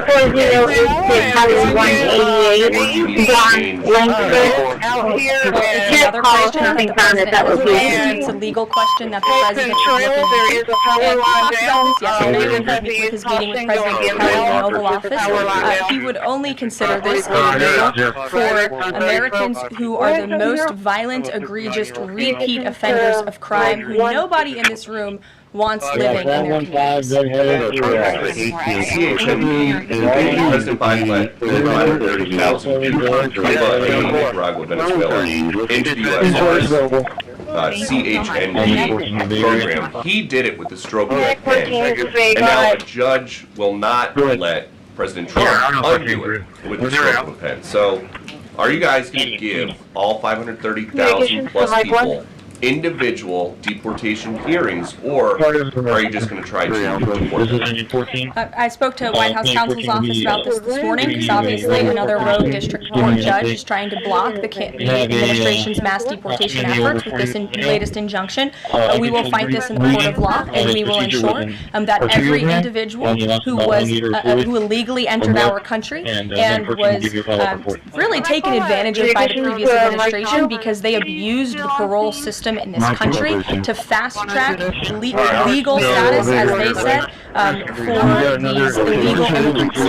They completely abused our legal system. Many of these paroled individuals were then given temporary protected status, and the intention of that TPS was only supposed to be used in times of war or storm or destruction in the home countries of these migrants. It was completely abused. These migrants came here for economic reasons. And they illegally entered our country, and the president is not going to tolerate that. And so we will continue to focus on deporting as many individuals as possible. Any sort of an update on which deals are in hand or are closed, which countries are reaching deals out there? And then on Russia, can you give us an update on what the agreement was with Russia? The president yesterday said that he thinks we'll be seeing some very good deals very soon. Can you talk a little bit about what Russia agreed to? Sure. I don't want to get ahead of our United States Trade Ambassador and Secretary of Commerce, the Secretary of Treasury, all the great individuals who are working incredibly hard to cut these good trade deals. And the president's deeply involved in this as well. He has made it clear to his trade team that he wants to personally sign off on all of these deals too. And so I don't want to get ahead of them with announcements, but obviously, as we've heard from numerous administration officials, there have been many talks with countries. We've had more than 15 deals, pieces of paper put on the table, proposals that are actively being considered, and as we've said consistently, more than 75 countries have reached out. So there's a lot of work to do. We very much understand that, but we do believe that we can announce some deals very soon. Did Russia agree to anything that's what the envoys do investigation? I don't want to get ahead of those negotiations as well. What I can tell you is that they were a productive conversation was had. As the presidential envoy Steve Witkoff said last night, he believes that Russia wants to end this war, and the president believes that as well. There is incentive for Russia to end this war, and perhaps that could be economic partnership with the United States, but we need to see a ceasefire first, and the president and the presidential envoy Witkoff made that very clear to Russia. Gabe. I also want to thank your press office for releasing that information that you cited up there regarding the ICE arrest in the last couple of days. And I have it right here, but what I might ask is, why not release the same information for those who could be in El Salvador? Well, first of all, the information was released by the Department of Homeland Security. The individuals on the flights to El Salvador are foreign terrorists, and those are counterterrorism operations. They are much different than the arrests and final order of removals that you see on a day-to-day basis that law enforcement agents are conducting. Prior to arrival, there's no one present to control the mission cause. They're running around. I just told you the reason. It was a counterterrorism operation and deportation of foreign terrorists, not illegal criminals who have been convicted of heinous crimes living in our American communities. Two different things. Foreign terrorists, illegal immigrant criminals, two different things, two different definitions. You should look them up. Christian. Apartment 1237. And phone number 512-667-0241. Look, I've seen this idea proposed, and I've heard this idea discussed, but I don't believe the president has made a determination on whether to support it. Secondly, do you have any information on the status of Christi Alexander? I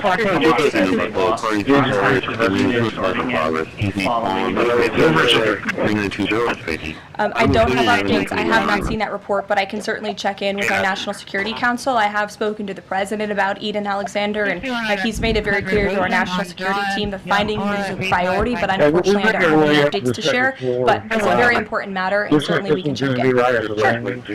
Hi, sir, is the president that a federal judge could hold a Trump administration official in contempt of court for defying we are complying with all court orders. So I see what you're trying to do there with that question, but we're very confident that every action taken by this administration is within the confines of the law, and we continue to comply with the court's orders, and we have seen that, and the president made that clear yesterday in the Oval Office with President Bukele. Sure. Thanks, Caroline. Could you, just going back to El Salvador, could you just explain to us a little bit more about the legal basis on which you may be able to send US citizens to prison there? I know you said President Trump is looking at it, but can you explain to us a little bit more about how that might be possible? We're looking at it, and when I have more for you to share, I certainly will. That is going to be... Going off the El Salvador questions, yesterday in the Oval Office, administration officials made it very clear that El Salvador is responsible for the Federico Garcia, and El Salvador's president said we're not going to do anything with him. So my question is, who is responsible responsible for this man and where he's going to end up? Well, no. First of all, President Bukele said that he is not going to smuggle a foreign terrorist back into the United States of America, as many in this room in the Democrat Party seemingly want him to do. Abrego Garcia was a foreign terrorist. He is an MS-13 gang member. He was engaged in human trafficking. He illegally came into our country. And so deporting him back to El Salvador is always going to be the end result. There is never going to be a world in which this is an individual who's going to live a peaceful life in Maryland, because he is a foreign terrorist and an MS-13 gang member. Not only have we confirmed that, President Bukele yesterday in the Oval Office confirmed that as well.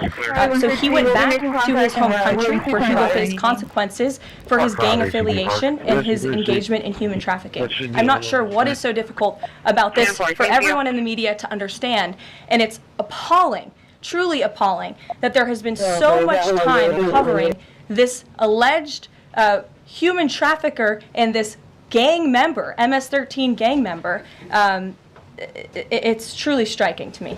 Karen. The president was posting on Truth Social today about helping American farmers. And last week in his cabinet meeting, he was talking about a plan to work with farmers to retain workers who are in the U.S. illegally, provided that they leave and then come back through what he said would be a legal process. Can you give details on what that would look like? How many workers he's talking about? How long a plan like that would take to implement, and the timeline for more details on getting this? I can check in with our immigration and our policy team and get you some more details on that. Is this something he wants to roll out soon? I mean, he was talking back and forth with Secretary Rollins. Right. This is kind of imminent that he wants to do this. Yeah, look, the president is in constant communication with all of his cabinet secretaries, particularly Secretary Rollins, who has the backs of American farmers and ranchers. It's something that he spoke about with her in the front of all the cameras in the cabinet room, but I'll check in with not only our immigration team, but also with USDA, and we'll get you an answer. Jonathan. Hi, Caroline. Hi, it's good to see you in here. You too. The president has long said that it would be an abuse of power for a president to direct prosecutors to investigate. Last week, President Trump explicitly directed the Justice Department to scrutinize Chris Krebs to see if it can find any evidence of criminal wrongdoing. How is that not an abuse of power to direct the Justice Department to look into an individual and name an individual? Look, the president signed that executive order. It's the position of the president in this White House that it's well within his authority to do it. Otherwise, he wouldn't have signed it. And he signed it, and that's his policy. A follow-up on Harvard. The president's voted on consideration How serious is that threat?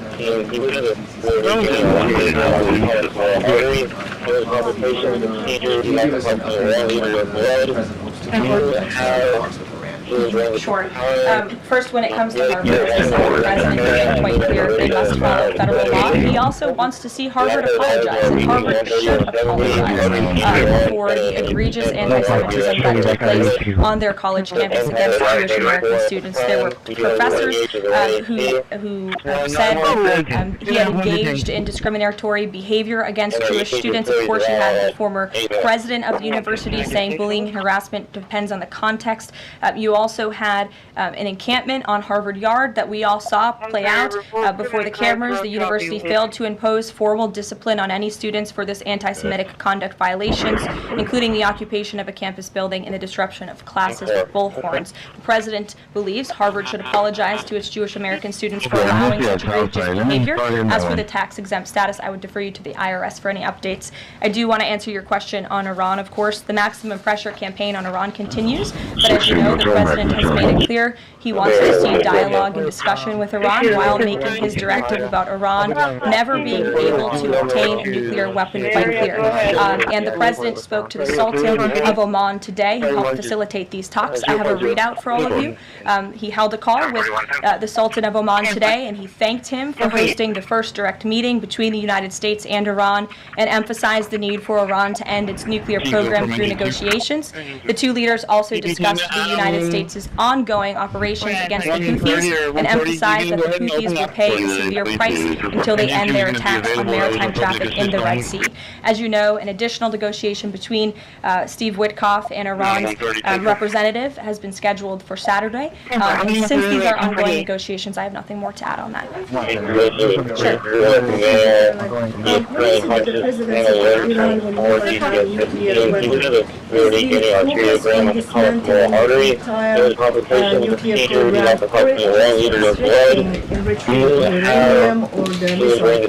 The president does not want to see Iran have a nuclear program, does not want Iran to obtain a nuclear weapon. He's been very clear about this. Shelby, you have a seat today. I know. So glad to see it. Two quick ones on TikTok. First, is the president expecting to extend the TikTok ban that's now June 19th if China doesn't come to the table in time? Well, June 19th is a long ways away, obviously. It's 2 months away. 2 months is a long time in the Trump administration, as you have all seen. We work at Trump speed around here. We get a lot done, so definitely don't want to get ahead. The vice president continues to lead these negotiations and talks. The president's involved, and they're ongoing. The president previously said he'd consider reducing tariffs on China if, in order to get a TikTok deal done. Is that option still on the table? Look, the president has made his position on China quite clear, although I do have an additional statement that he just shared with me in the Oval Office. The ball is in China's court. China needs to make a deal with us. We don't have to make a deal with them. There's no difference between China and any other country except they are much larger. And China wants what we have, what every country wants, what we have, the American consumer. Or to put it another way, they need our money. So the president, again, has made it quite clear that he's open to a deal with China, but China needs to make a deal with the United States of America. Sure. On tariffs, yesterday in the Oval Office... Which outlet are you with? The Canadian Public Broadcaster. Oh, nice to see you. Thank you. Yesterday in the Oval Office, President Trump suggested that there could be some help for automakers. I'm wondering what that looks like. Is it tariff relief on the 25% tariffs that are in place right now, or the new tariffs that are coming up in May on auto parts? And a second on Canada, if I may. President Trump's tone when it comes to Canada-U.S. relations, Canadians have noticed it's shifted a bit in the past few weeks. Ever since the election campaign started, he stopped talking about Canada in the state, at least publicly. I'm wondering if that's on purpose and why. I would reject the president's position on Canada has shifted. Perhaps he just hasn't been asked about Canada by questions from this group in the Oval Office, but they see him almost every day. But the president still maintains his position on Canada. The United States has been subsidizing Canada's national defense, and he believes that Canadians would benefit greatly from becoming the 51st state of the United States of America. As for autos and auto parts, I don't have anything to read out for you there, but I think the point the president was making is flexibility, and he has flexibility when it comes to negotiations and talks, but ultimately his goal in his fair trade deals that he is pursuing with many countries around the world is to put the American worker first. And we had automakers and auto workers here at the White House on Liberation Day who believe in this president and his negotiating ability to put them first and to bring those jobs back to the United States of America. And the president's been very clear about that in his conversations with the automakers as well. Deanna, go ahead. Thanks, Caroline. One on Ukraine and one on China.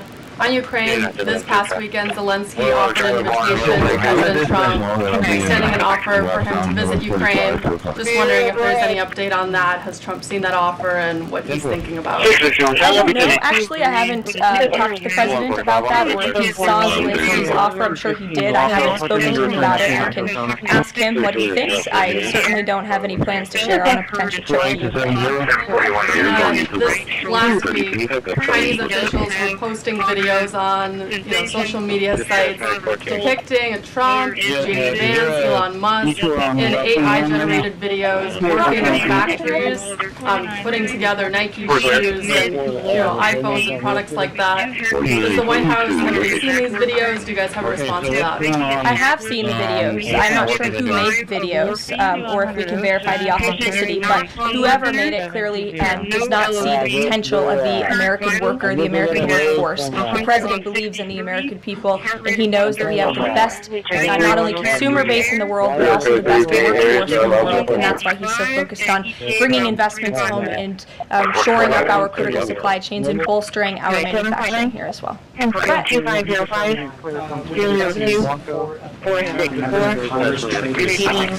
I'm certain that's something the president would be interested in looking at, and I can ask him if he would support such a bill. I had a question about the president's spoken this morning with farmers. He asked farmers to be patient and just hold on.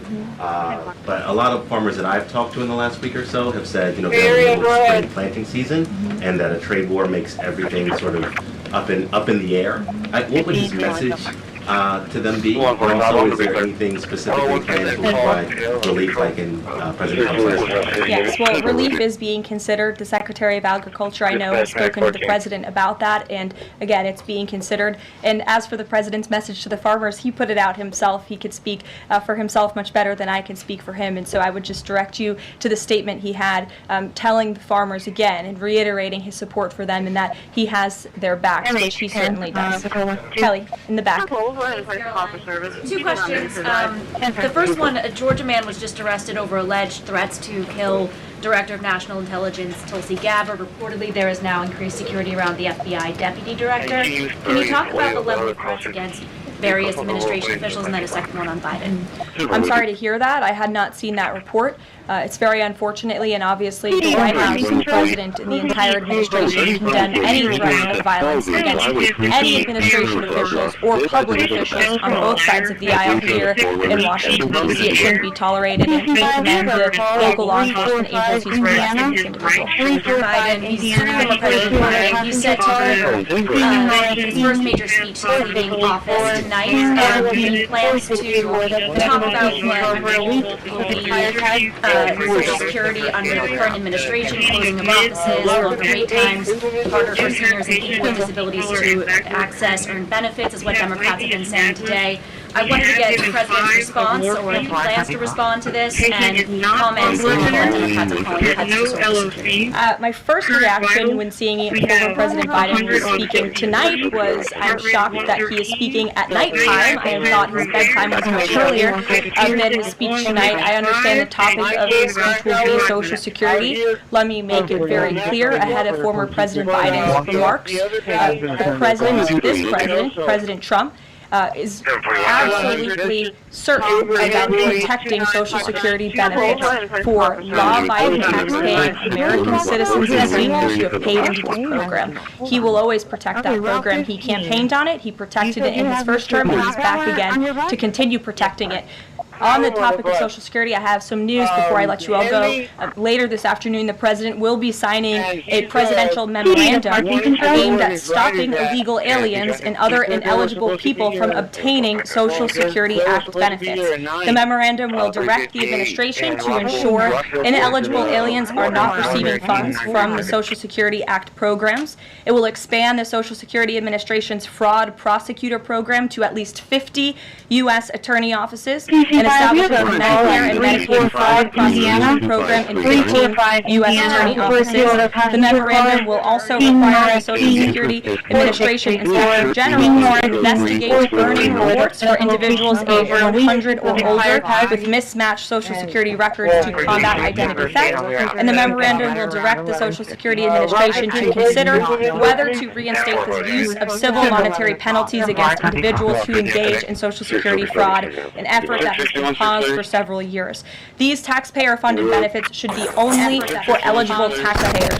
And President Biden should think about what he did in his last term, which was allow tens of millions of illegal people into our country, many of whom were fraudulently receiving benefits. So you'll hear from the president on that later. Many of you later.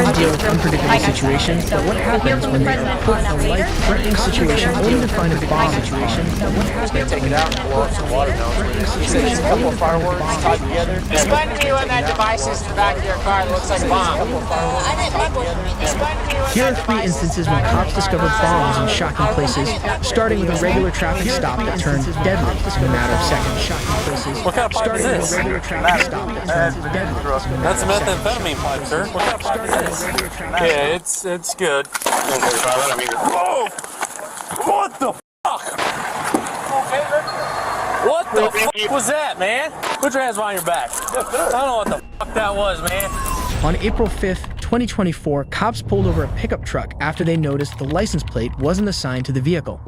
They immediately requested the driver's ID and registration, but what was about to happen was nothing they had expected. Whose tag's on this car? My ex-wife. Okay, well, why is her tag on your truck? I send her the money every month. It's not registered to this truck. Don't even tell me that. I'm telling you, man. You got your license on you? Yes, sir, I do. Give me 661, 630. And you got the registration? 720. Where were you headed, buddy? Can I open the door? Yeah, go ahead. You're headed to Lowe's? Yep. Lowe's where? Yeah, you're not even freaking close to Lowe's. I've only lived down here 4 years. I ain't been to Lowe's 10 times. Where are you coming from? Oh, what the hell is that?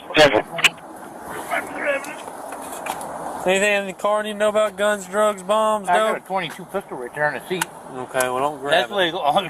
I'm not. No dope or nothing in the car? No, sir. You don't use drugs? No. Have you ever? I smoke weed, yeah. I was gonna ask. Is there any weed in here? A couple roaches, maybe. I ain't lying about nothing. Make contact with the So when I search the car, am I gonna find anything? He's advising you to swipe Cool. by a I can search it? I can search the car? The truck is still inside the location. Notice how the man denies having a bomb or anything the officer should know about in the car. As if that wasn't enough, the officer smells weed in the car, which already provides probable cause to search the vehicle without needing the driver's consent. And it doesn't take long before the officer finds something that needs explaining. So what are these dope baggies in this cigarette pouch? You use cocaine as well? No. I got heart attack. Okay. Well, what does that have to do with the 3 baggies with the white substance in that cigarette pouch right there? Don't know. Hop out for me, Bubba. Yes, sir. Listen, man, I don't want to take you to jail, but if you're not going to be honest with me, man, you're going to go to jail. No. Okay? So why don't you be honest with me? Okay, is there any crack or cocaine in this car you need to tell me about? No, sir. Okay, then what's in that? Whatever. I couldn't tell you there. I don't always have the truck. Okay. Because I don't believe that story, to be honest. No, I can pee in a cup and all that. That doesn't do anything for me. See these little dime baggies? Yep. These aren't yours. Oh, yeah, them are mine. I ain't gonna lie, I had them for weed. Weed? 6501-1044. There's nothing in them. I guess the white stuff I saw was like dust or something. Yeah, I've been cutting wood for the last 3 months. Have you ever used cocaine or anything? When I was about 19 years old. The man avoids eye contact the whole time, which is probably a sign of guilt or nervousness. But what could he possibly be guilty of? Watch how his actions provide the answer. Walk up here. Will you stand in the front of the truck? You're not a convicted felon or nothing, are you? I've never been arrested in my life. Good. He's advising he was sideswiped by a blue. Yeah, you do got these little dime baggies everywhere. The truck is still inside the location. Will you stand it? Murphy's going to be waiting in the car. Stand at the front for me. I ain't never cleaned the truck out. Oh, yeah? He was He was sideswiped by a blue dump truck, and the truck is still inside the house. 920, transit message received. 923 traffic. Come on. 6100 Ocean, Paul, Nora Henry, Yeah, there's your road. 0350. I told you, I didn't lie about it. No, you didn't. I knew I could smell it.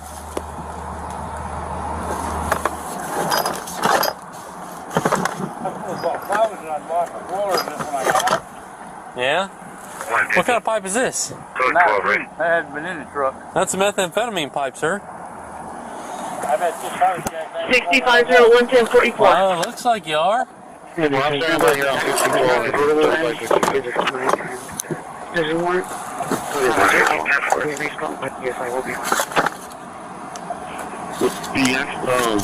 The actual phone was for a mental. They do have a sign. There's your weed.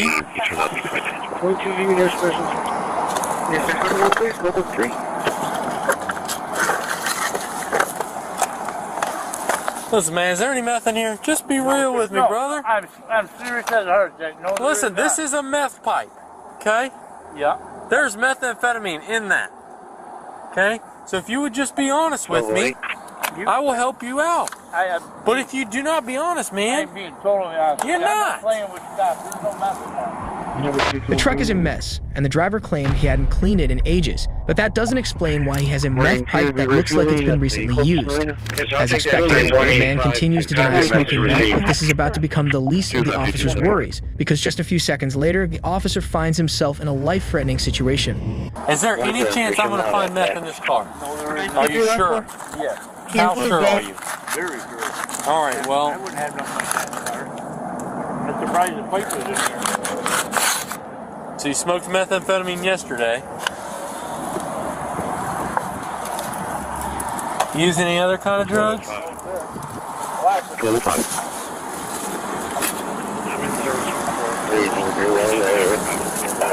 standing by here on 1612 and 3516.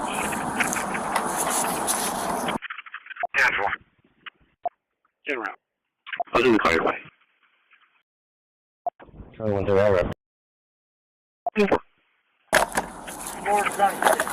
Yeah, it's good. Oh! What the fuck?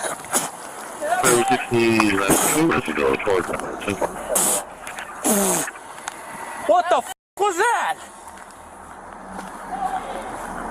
You got a fire extinguisher?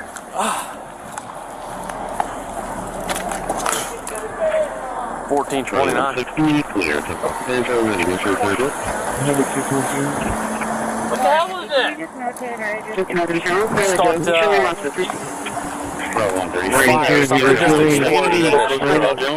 While the officer was still searching the truck, a makeshift chemical reactive pipe bomb suddenly exploded, releasing a white substance. The deputy immediately detains the suspect, but this doesn't stop him from playing dumb. Hey, come here. Now, put your hands behind your back. I don't know what the fuck that was, man.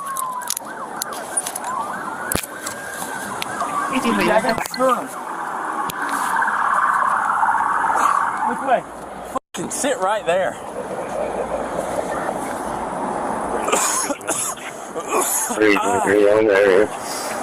honestly don't know what the hell that was. It's nasty smelling. Did you put them in the front? No, fuck you.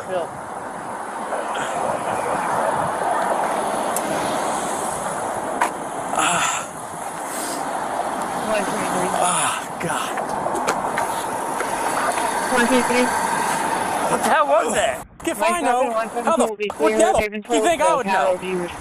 There's a gun in there too. I have no idea, dude. I was leaning over the driver's seat and something fucking blew up all over me.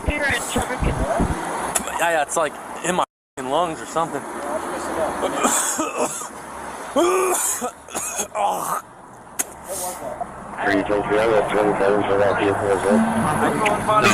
There's meth pipes and baggies and shit. I don't know, dude. I have literally no fucking clue. I didn't have time to look at anything. Cops quickly cordoned off the area to prevent potential casualties until a bomb squad deemed the vehicle free of any explosives. Soon after, deputies conducted a more thorough search of the vehicle and found drug paraphernalia, a firearm, 2 pistol magazines, a suppressor without serial numbers, and over 30 grams of methamphetamines.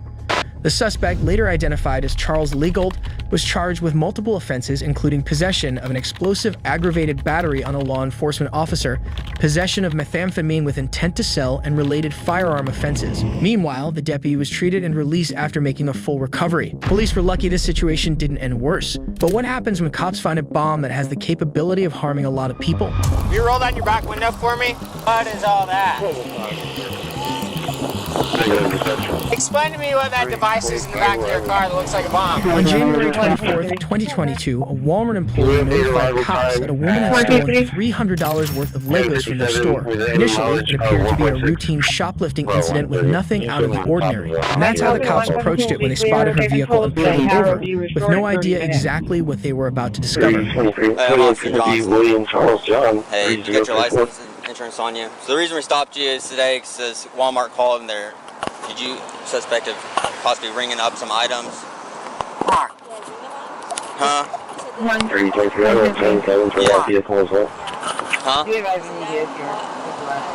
You bought items? Okay. So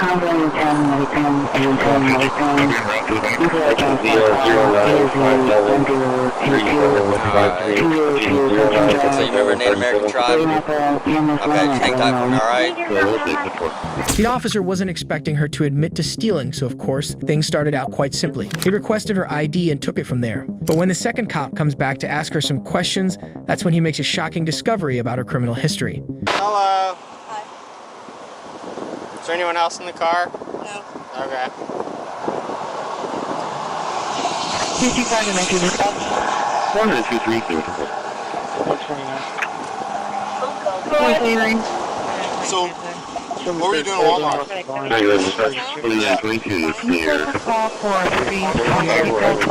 You're gonna call and stop. We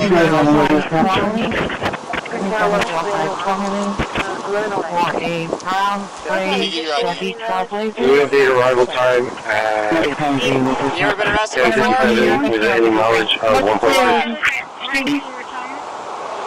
Receiving stolen property because I was driving someone else's car. Okay.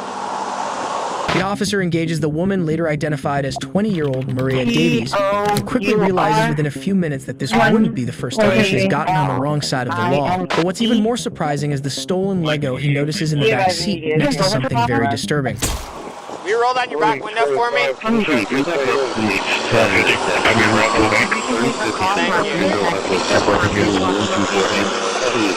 What is all that? Alright, go ahead and hop out real quick. It's going to be a brown Chevy Trailblazer. I have the license plate when you're ready. Come back here and stand by the back side of the car. Go ahead.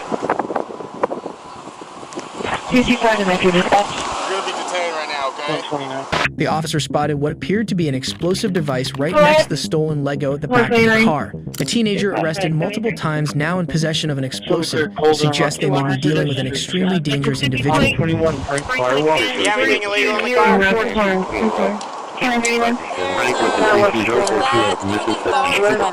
Some Xanax bars. You're not prescribed? Okay. You have any guns in the car? Any other drugs?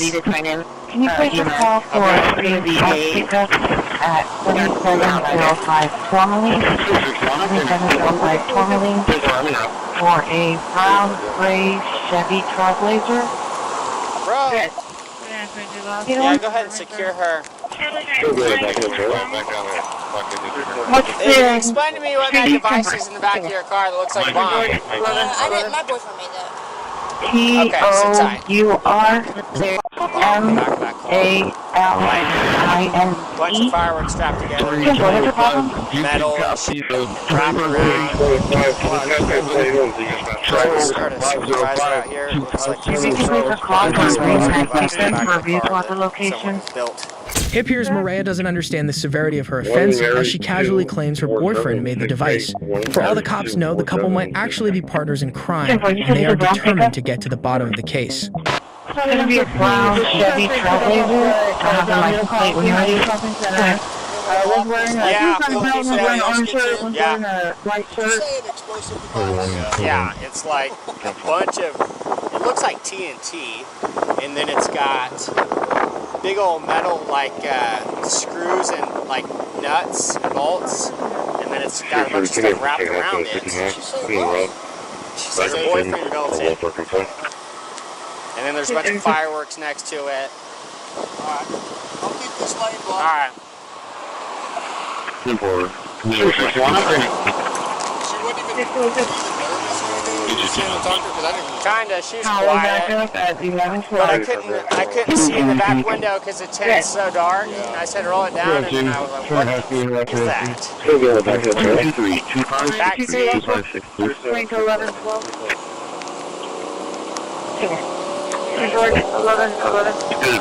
All she said is that her boyfriend made it. So we found out who her boyfriend is. And if there's there's any more in his house. Officers quickly take precautionary measures by shutting down the roads around the vehicle. Now it's time to find out why it was made and what they were planning to do with it. So, what are you dealing with in the back of your car? So your boyfriend built it? I honestly have I don't know nothing about fireworks except for fireworks. I mean. Okay. What's your boyfriend's name? Zane. Zane? What's his last name? Bennett. B-E-N-N-E-T-T. Okay. When did he make that? 1641 16th Street. Okay. Do you know why he made it or anything?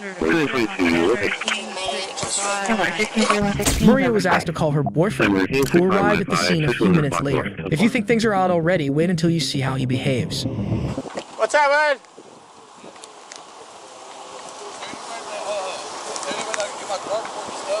What's your name? Okay, Zane, come over here and hang out for a second. Do you have any ID on you? Power backup at 1112. I have a picture of my ID. Yes. I have a picture of my ID. No, I'm just going to patch you down. We're on 2, Trent Husky, left 50, Trip 3. Frank 1112. Where'd you come from? I just came around, car wash. My friend brought me up here. Where'd your friend go? He's still parked at the car wash. Which vehicle? Hey, so you're not on arrest, but I'm going to detain you real quick because we got some things we got to talk about. Okay. Which vehicle?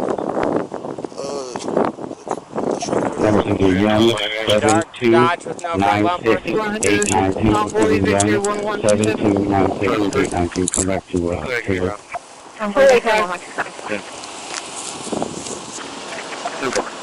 I don't know if you want to mess with it, but the truck that just dropped him off is that dark Dodge. I don't know if you want to have somebody to make contact with him. It's his friend. Okay. So man, I'll cut to the chase, and I'll tell you why we have like all this shut down and everything. Is it has to do with the little device you've made. It looks like some fireworks tied together. There's some notes and buttons to it. So that's why we have this all shut down, because it's kind of our protocol is it looks like an explosive device. You know, so is it like active? Is it like volatile to where if it falls, breaks, is it going to go off? Like if you take it apart, it's going to fireworks. That are tied like in tape. Maria's boyfriend and accomplice, who identifies as Zane Bennett, admitted to making the device.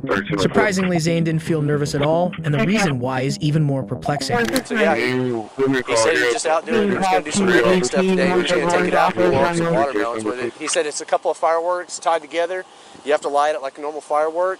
And he said, I just wanted to see what the stuff I taped to it on the outside would do if I lit it by a watermelon. All the screws and everything. Yeah, I said, were you trying to use it as a weapon? Were you gonna, go do anything today? He goes, no, I was just gonna blow up some watermelons. And I said, okay. And he goes, that's why I left it in the car, because we were gonna go and then we didn't go. So I was like, all right, cool. So he doesn't even seem really nervous at all about it.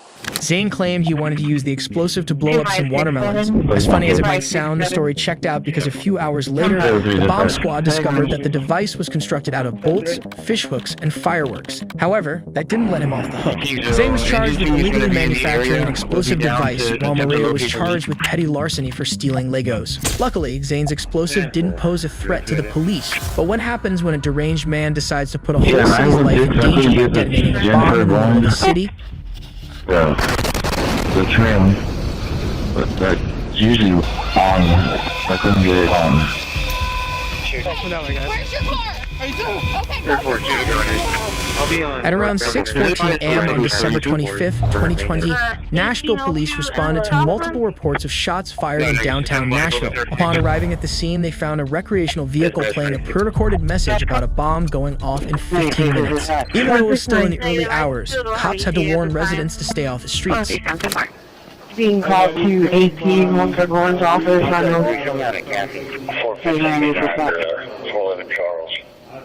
So you're not doing anything. Yes, ma'am, you can go ahead and write them in. But there is something. Another subject scheduled to be reviewed. Negative.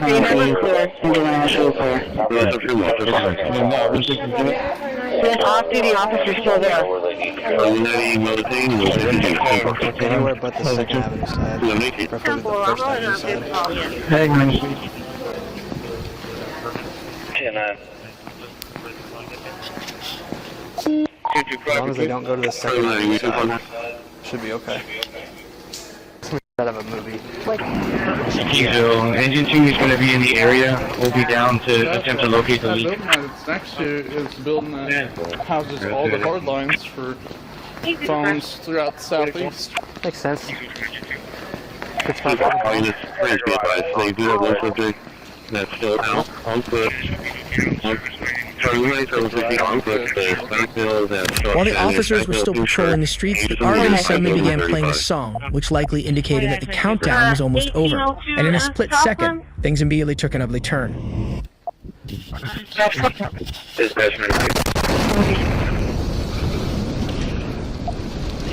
Negative, I still don't have a at the time. 6-5 David, Frank King Union.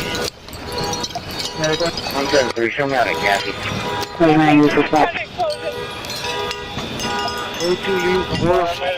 Yes, and you can go ahead, right on here. We're riding on the our side. The bomb suddenly exploded and the cops rushed to the scene to ensure there were no casualties. Since the motive behind the incident wasn't clear at the time, they weren't sure there would be any more surprises. So they had to keep people as far away as possible from the scene.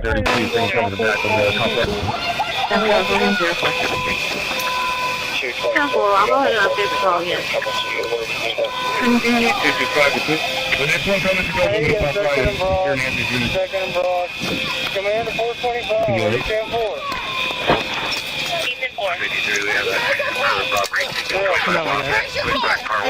Okay, go to your car.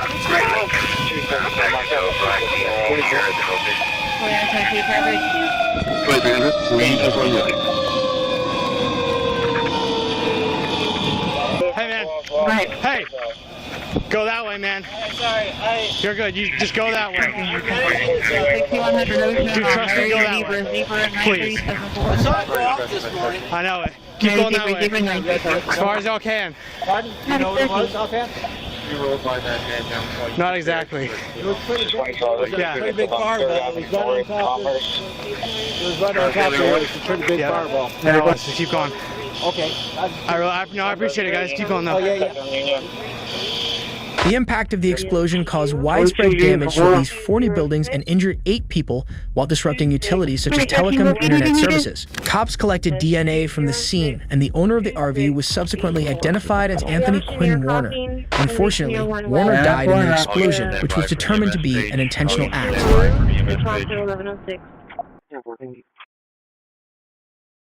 On February 25th, 2022.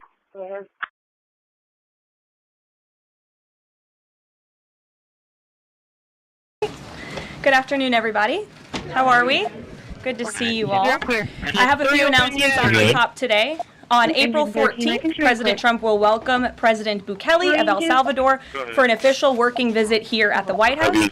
They will discuss El Salvador's partnership on using their supermax prison for Tren de Aragua and MS-13 gang members, and how El Salvador's cooperation with the United States has become a model for others to work with this administration. On April 17th, President Trump will welcome Prime Minister Giorgia Meloni of Italy for an official working visit at the White House as well.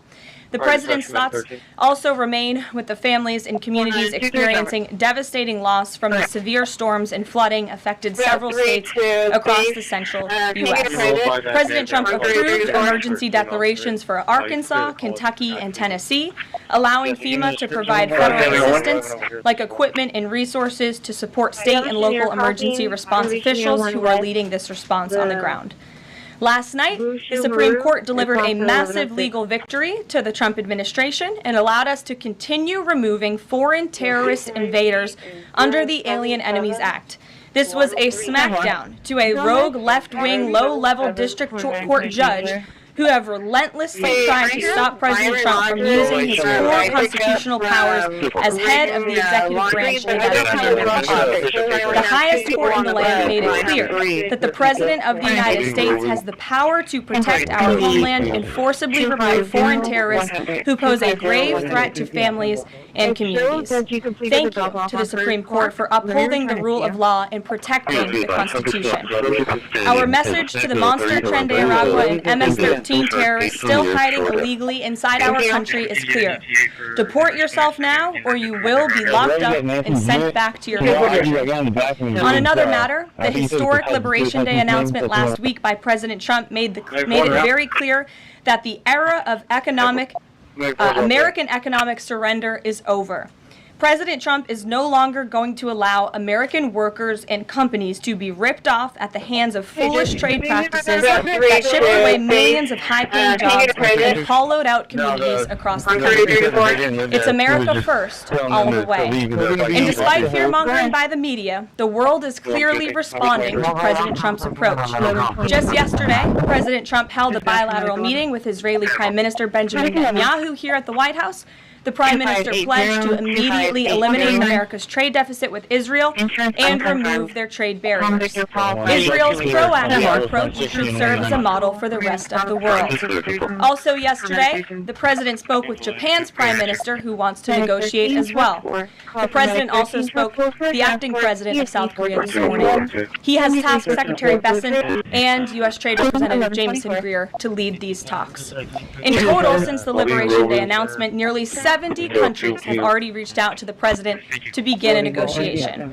Countries are falling over themselves to reform their unfair trade practices and free open their markets to our country. Why? Because these countries greatly respect President Trump and the sheer power of the American market. These countries realize they've gotten filthy rich over the past few decades by imposing substantial tariffs on American-made products and ridiculous non-monetary barriers to block out American industry. The jig is up. Past American presidents sat by and let this happen, but President Trump stood up for our country, and he is saying no more. The President's message has been simple and consistent from the beginning. To countries around the world, bring us your best offers, and he will listen. Deals will only be made if they benefit American workers and address our nation's crippling trade deficits. America does not need other countries as much as other countries need us. President Trump knows. He's going to use the leverage of our markets and our country to the advantage of the people he was sworn in to represent. On the other hand, countries like China, who have chosen to retaliate and try to double down on their mistreatment of American workers, are making a mistake. President Trump has a spine of steel, and he will not break, and America will not break under his leadership.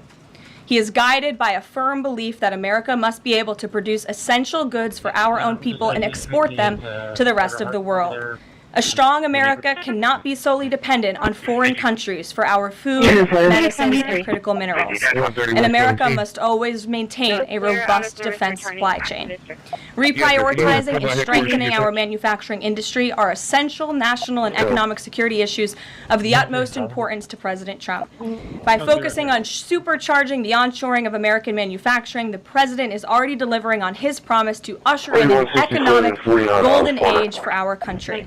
Just look at Friday's job report, which smashed expectations for the second straight month. The American economy added 228,000 jobs, nearly 100,000 more jobs than economists predicted, and the fourth highest month for private payroll growth in the past 2 years. There was also a sharp increase in transportation, construction, and warehousing employment.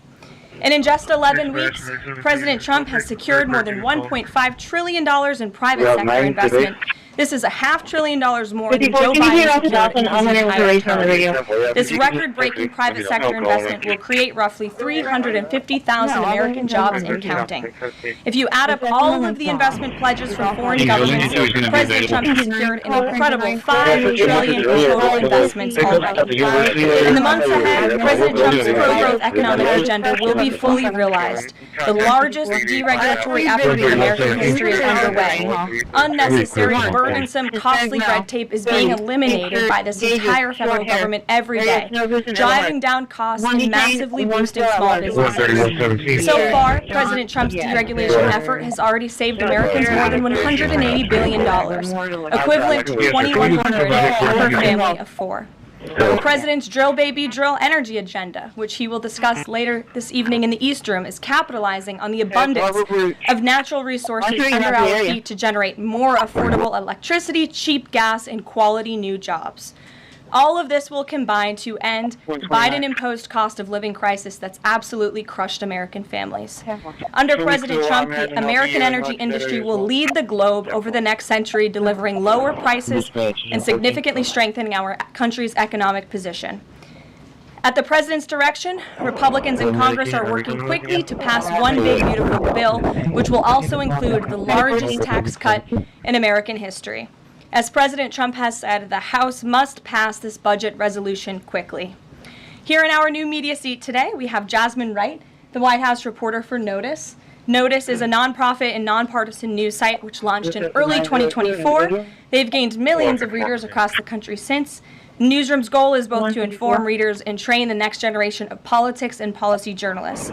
They also partner with state newsrooms and to give local communities more knowledge of what their representatives are doing in Washington, D.C. With that, please give us off. Thanks so much, Caroline. A couple questions for you. The first one being, can you explain the White House's evolution from this is not a negotiation on tariffs to countries who just start negotiations? Sure. As the president wants things can be true at the same time, and it is a non-negotiable position that the United States has faced a national security and economic crisis because of the unfair trade practices by countries around the world. As for the president, I have maintained this position. The entire administration has always said that President Trump is willing to pick up the phone and talk, and the president met with his trade team this morning, and he directed them to have tailor-made trade deals with each and every country that calls up this administration to strike a deal. And listen, and each and every one of these trade deals should be tailored and unique based on that country's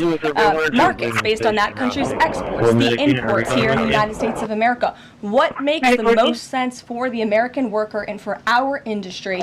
The president is focused on putting America first. So was the evolution not factored in or determined by kind of the tumult in the stock market? Was that not a part of the consideration to start making these negotiations and deals? Again, I would reject that there was an evolution. On day one, we had said that the president will always pick up the phone for other nations and other companies that call this administration. The president always has a listening ear, and it's a non-negotiable fact that America has faced a national security and economic crisis for many decades, and President Trump is just the first to address this. And then my last question, how will negotiations change how much revenue the White House is planning from the tariffs? Well, that has yet to be seen, but as the president said, the reciprocal tariffs, which will continue to go into effect as these deals are negotiated and ongoing, will generate trillions of dollars in revenue to the United States. And this is twofold. The president wants to onshore jobs here to the United States of America. He wants to boost our manufacturing industry. He also wants to tackle these crippling deficits with almost every single country around the world. Jackie. Caroline.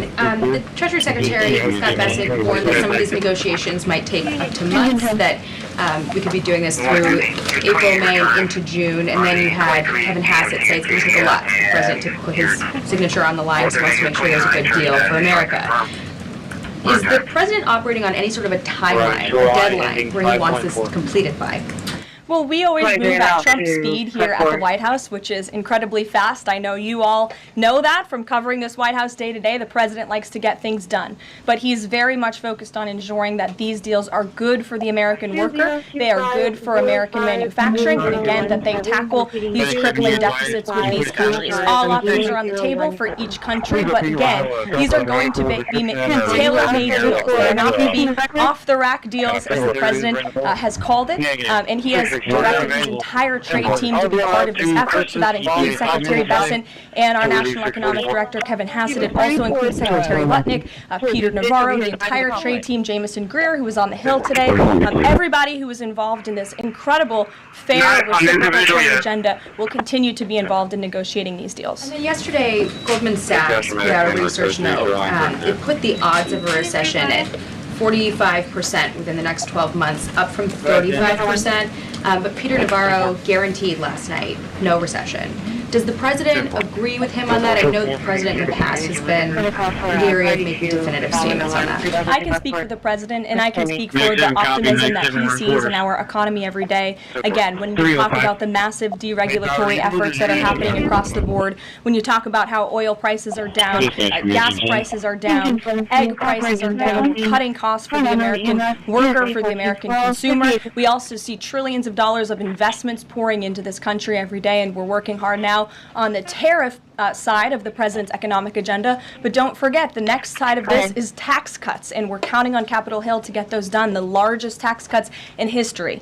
Does that mean that without those tax cuts coming through, that the likelihood of a recession is No, that's not what I said. I'm just saying be mindful of the whole of government economic approach that this administration is taking every day. Sure. Go ahead. You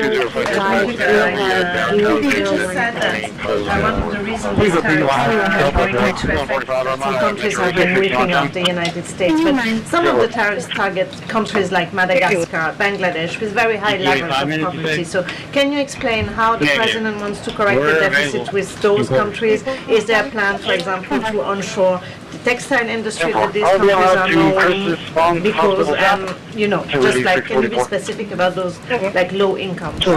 Well, first of all, the reciprocal tariff rates that were implemented by country were focused on the monetary tariff that those countries have imposed on the United States, but also the non-monetary tariff barriers and the regulations, if you will, that have been put into effect over the years, making it harder for America to export to these countries.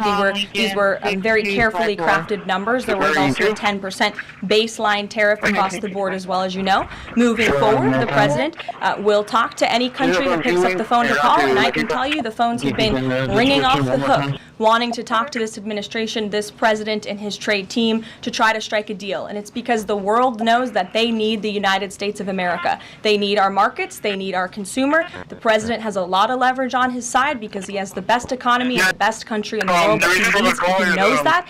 And it's about dang time we finally have a president who uses that economic leverage to benefit American workers. And that's what the president is trying to do. Maggie. Caroline, thanks. Does the president endorse something that Howard Lutnick said on television this weekend, which is that the army of millions and millions of human beings screwing in real screws to make iPhones, that kind of thing is going to be moving to the U.S.? Is that how the president envisions manufacturing shifting? And if so, how long would that take roughly? The president wants to increase manufacturing jobs here in the United States of America, but he's also looking at advanced technologies. He's also looking at AI and emerging fields that are growing around the world that the United States needs to be a leader in as well. So there's an array of diverse jobs, more traditional manufacturing jobs, as you discussed, but also jobs in advanced technologies. The president is looking at all of those. He wants them to come back home. iPhones specifically, is that something that he thinks is the kind of technology that can move to the U.S.? Absolutely. He believes we have the labor, we have the workforce, we have the resources to do it. And as you know, Apple has invested $500 billion here in the United States. So if Apple here in the United States could do it, they probably wouldn't have put up that big chunk of change.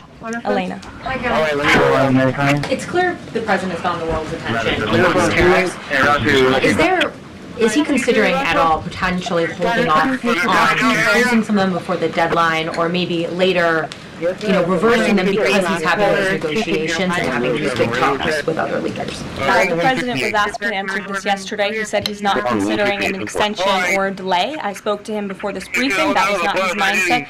He expects that these tariffs are going to go into effect. And you said something very important, Elena, in your question. You said the president has captivated the attention of the world. Absolutely. You have a president in the Oval Office who is putting the world on notice and putting the American people first, and again, is using the leverage of the United States to negotiate good trade. Just a quick follow-up.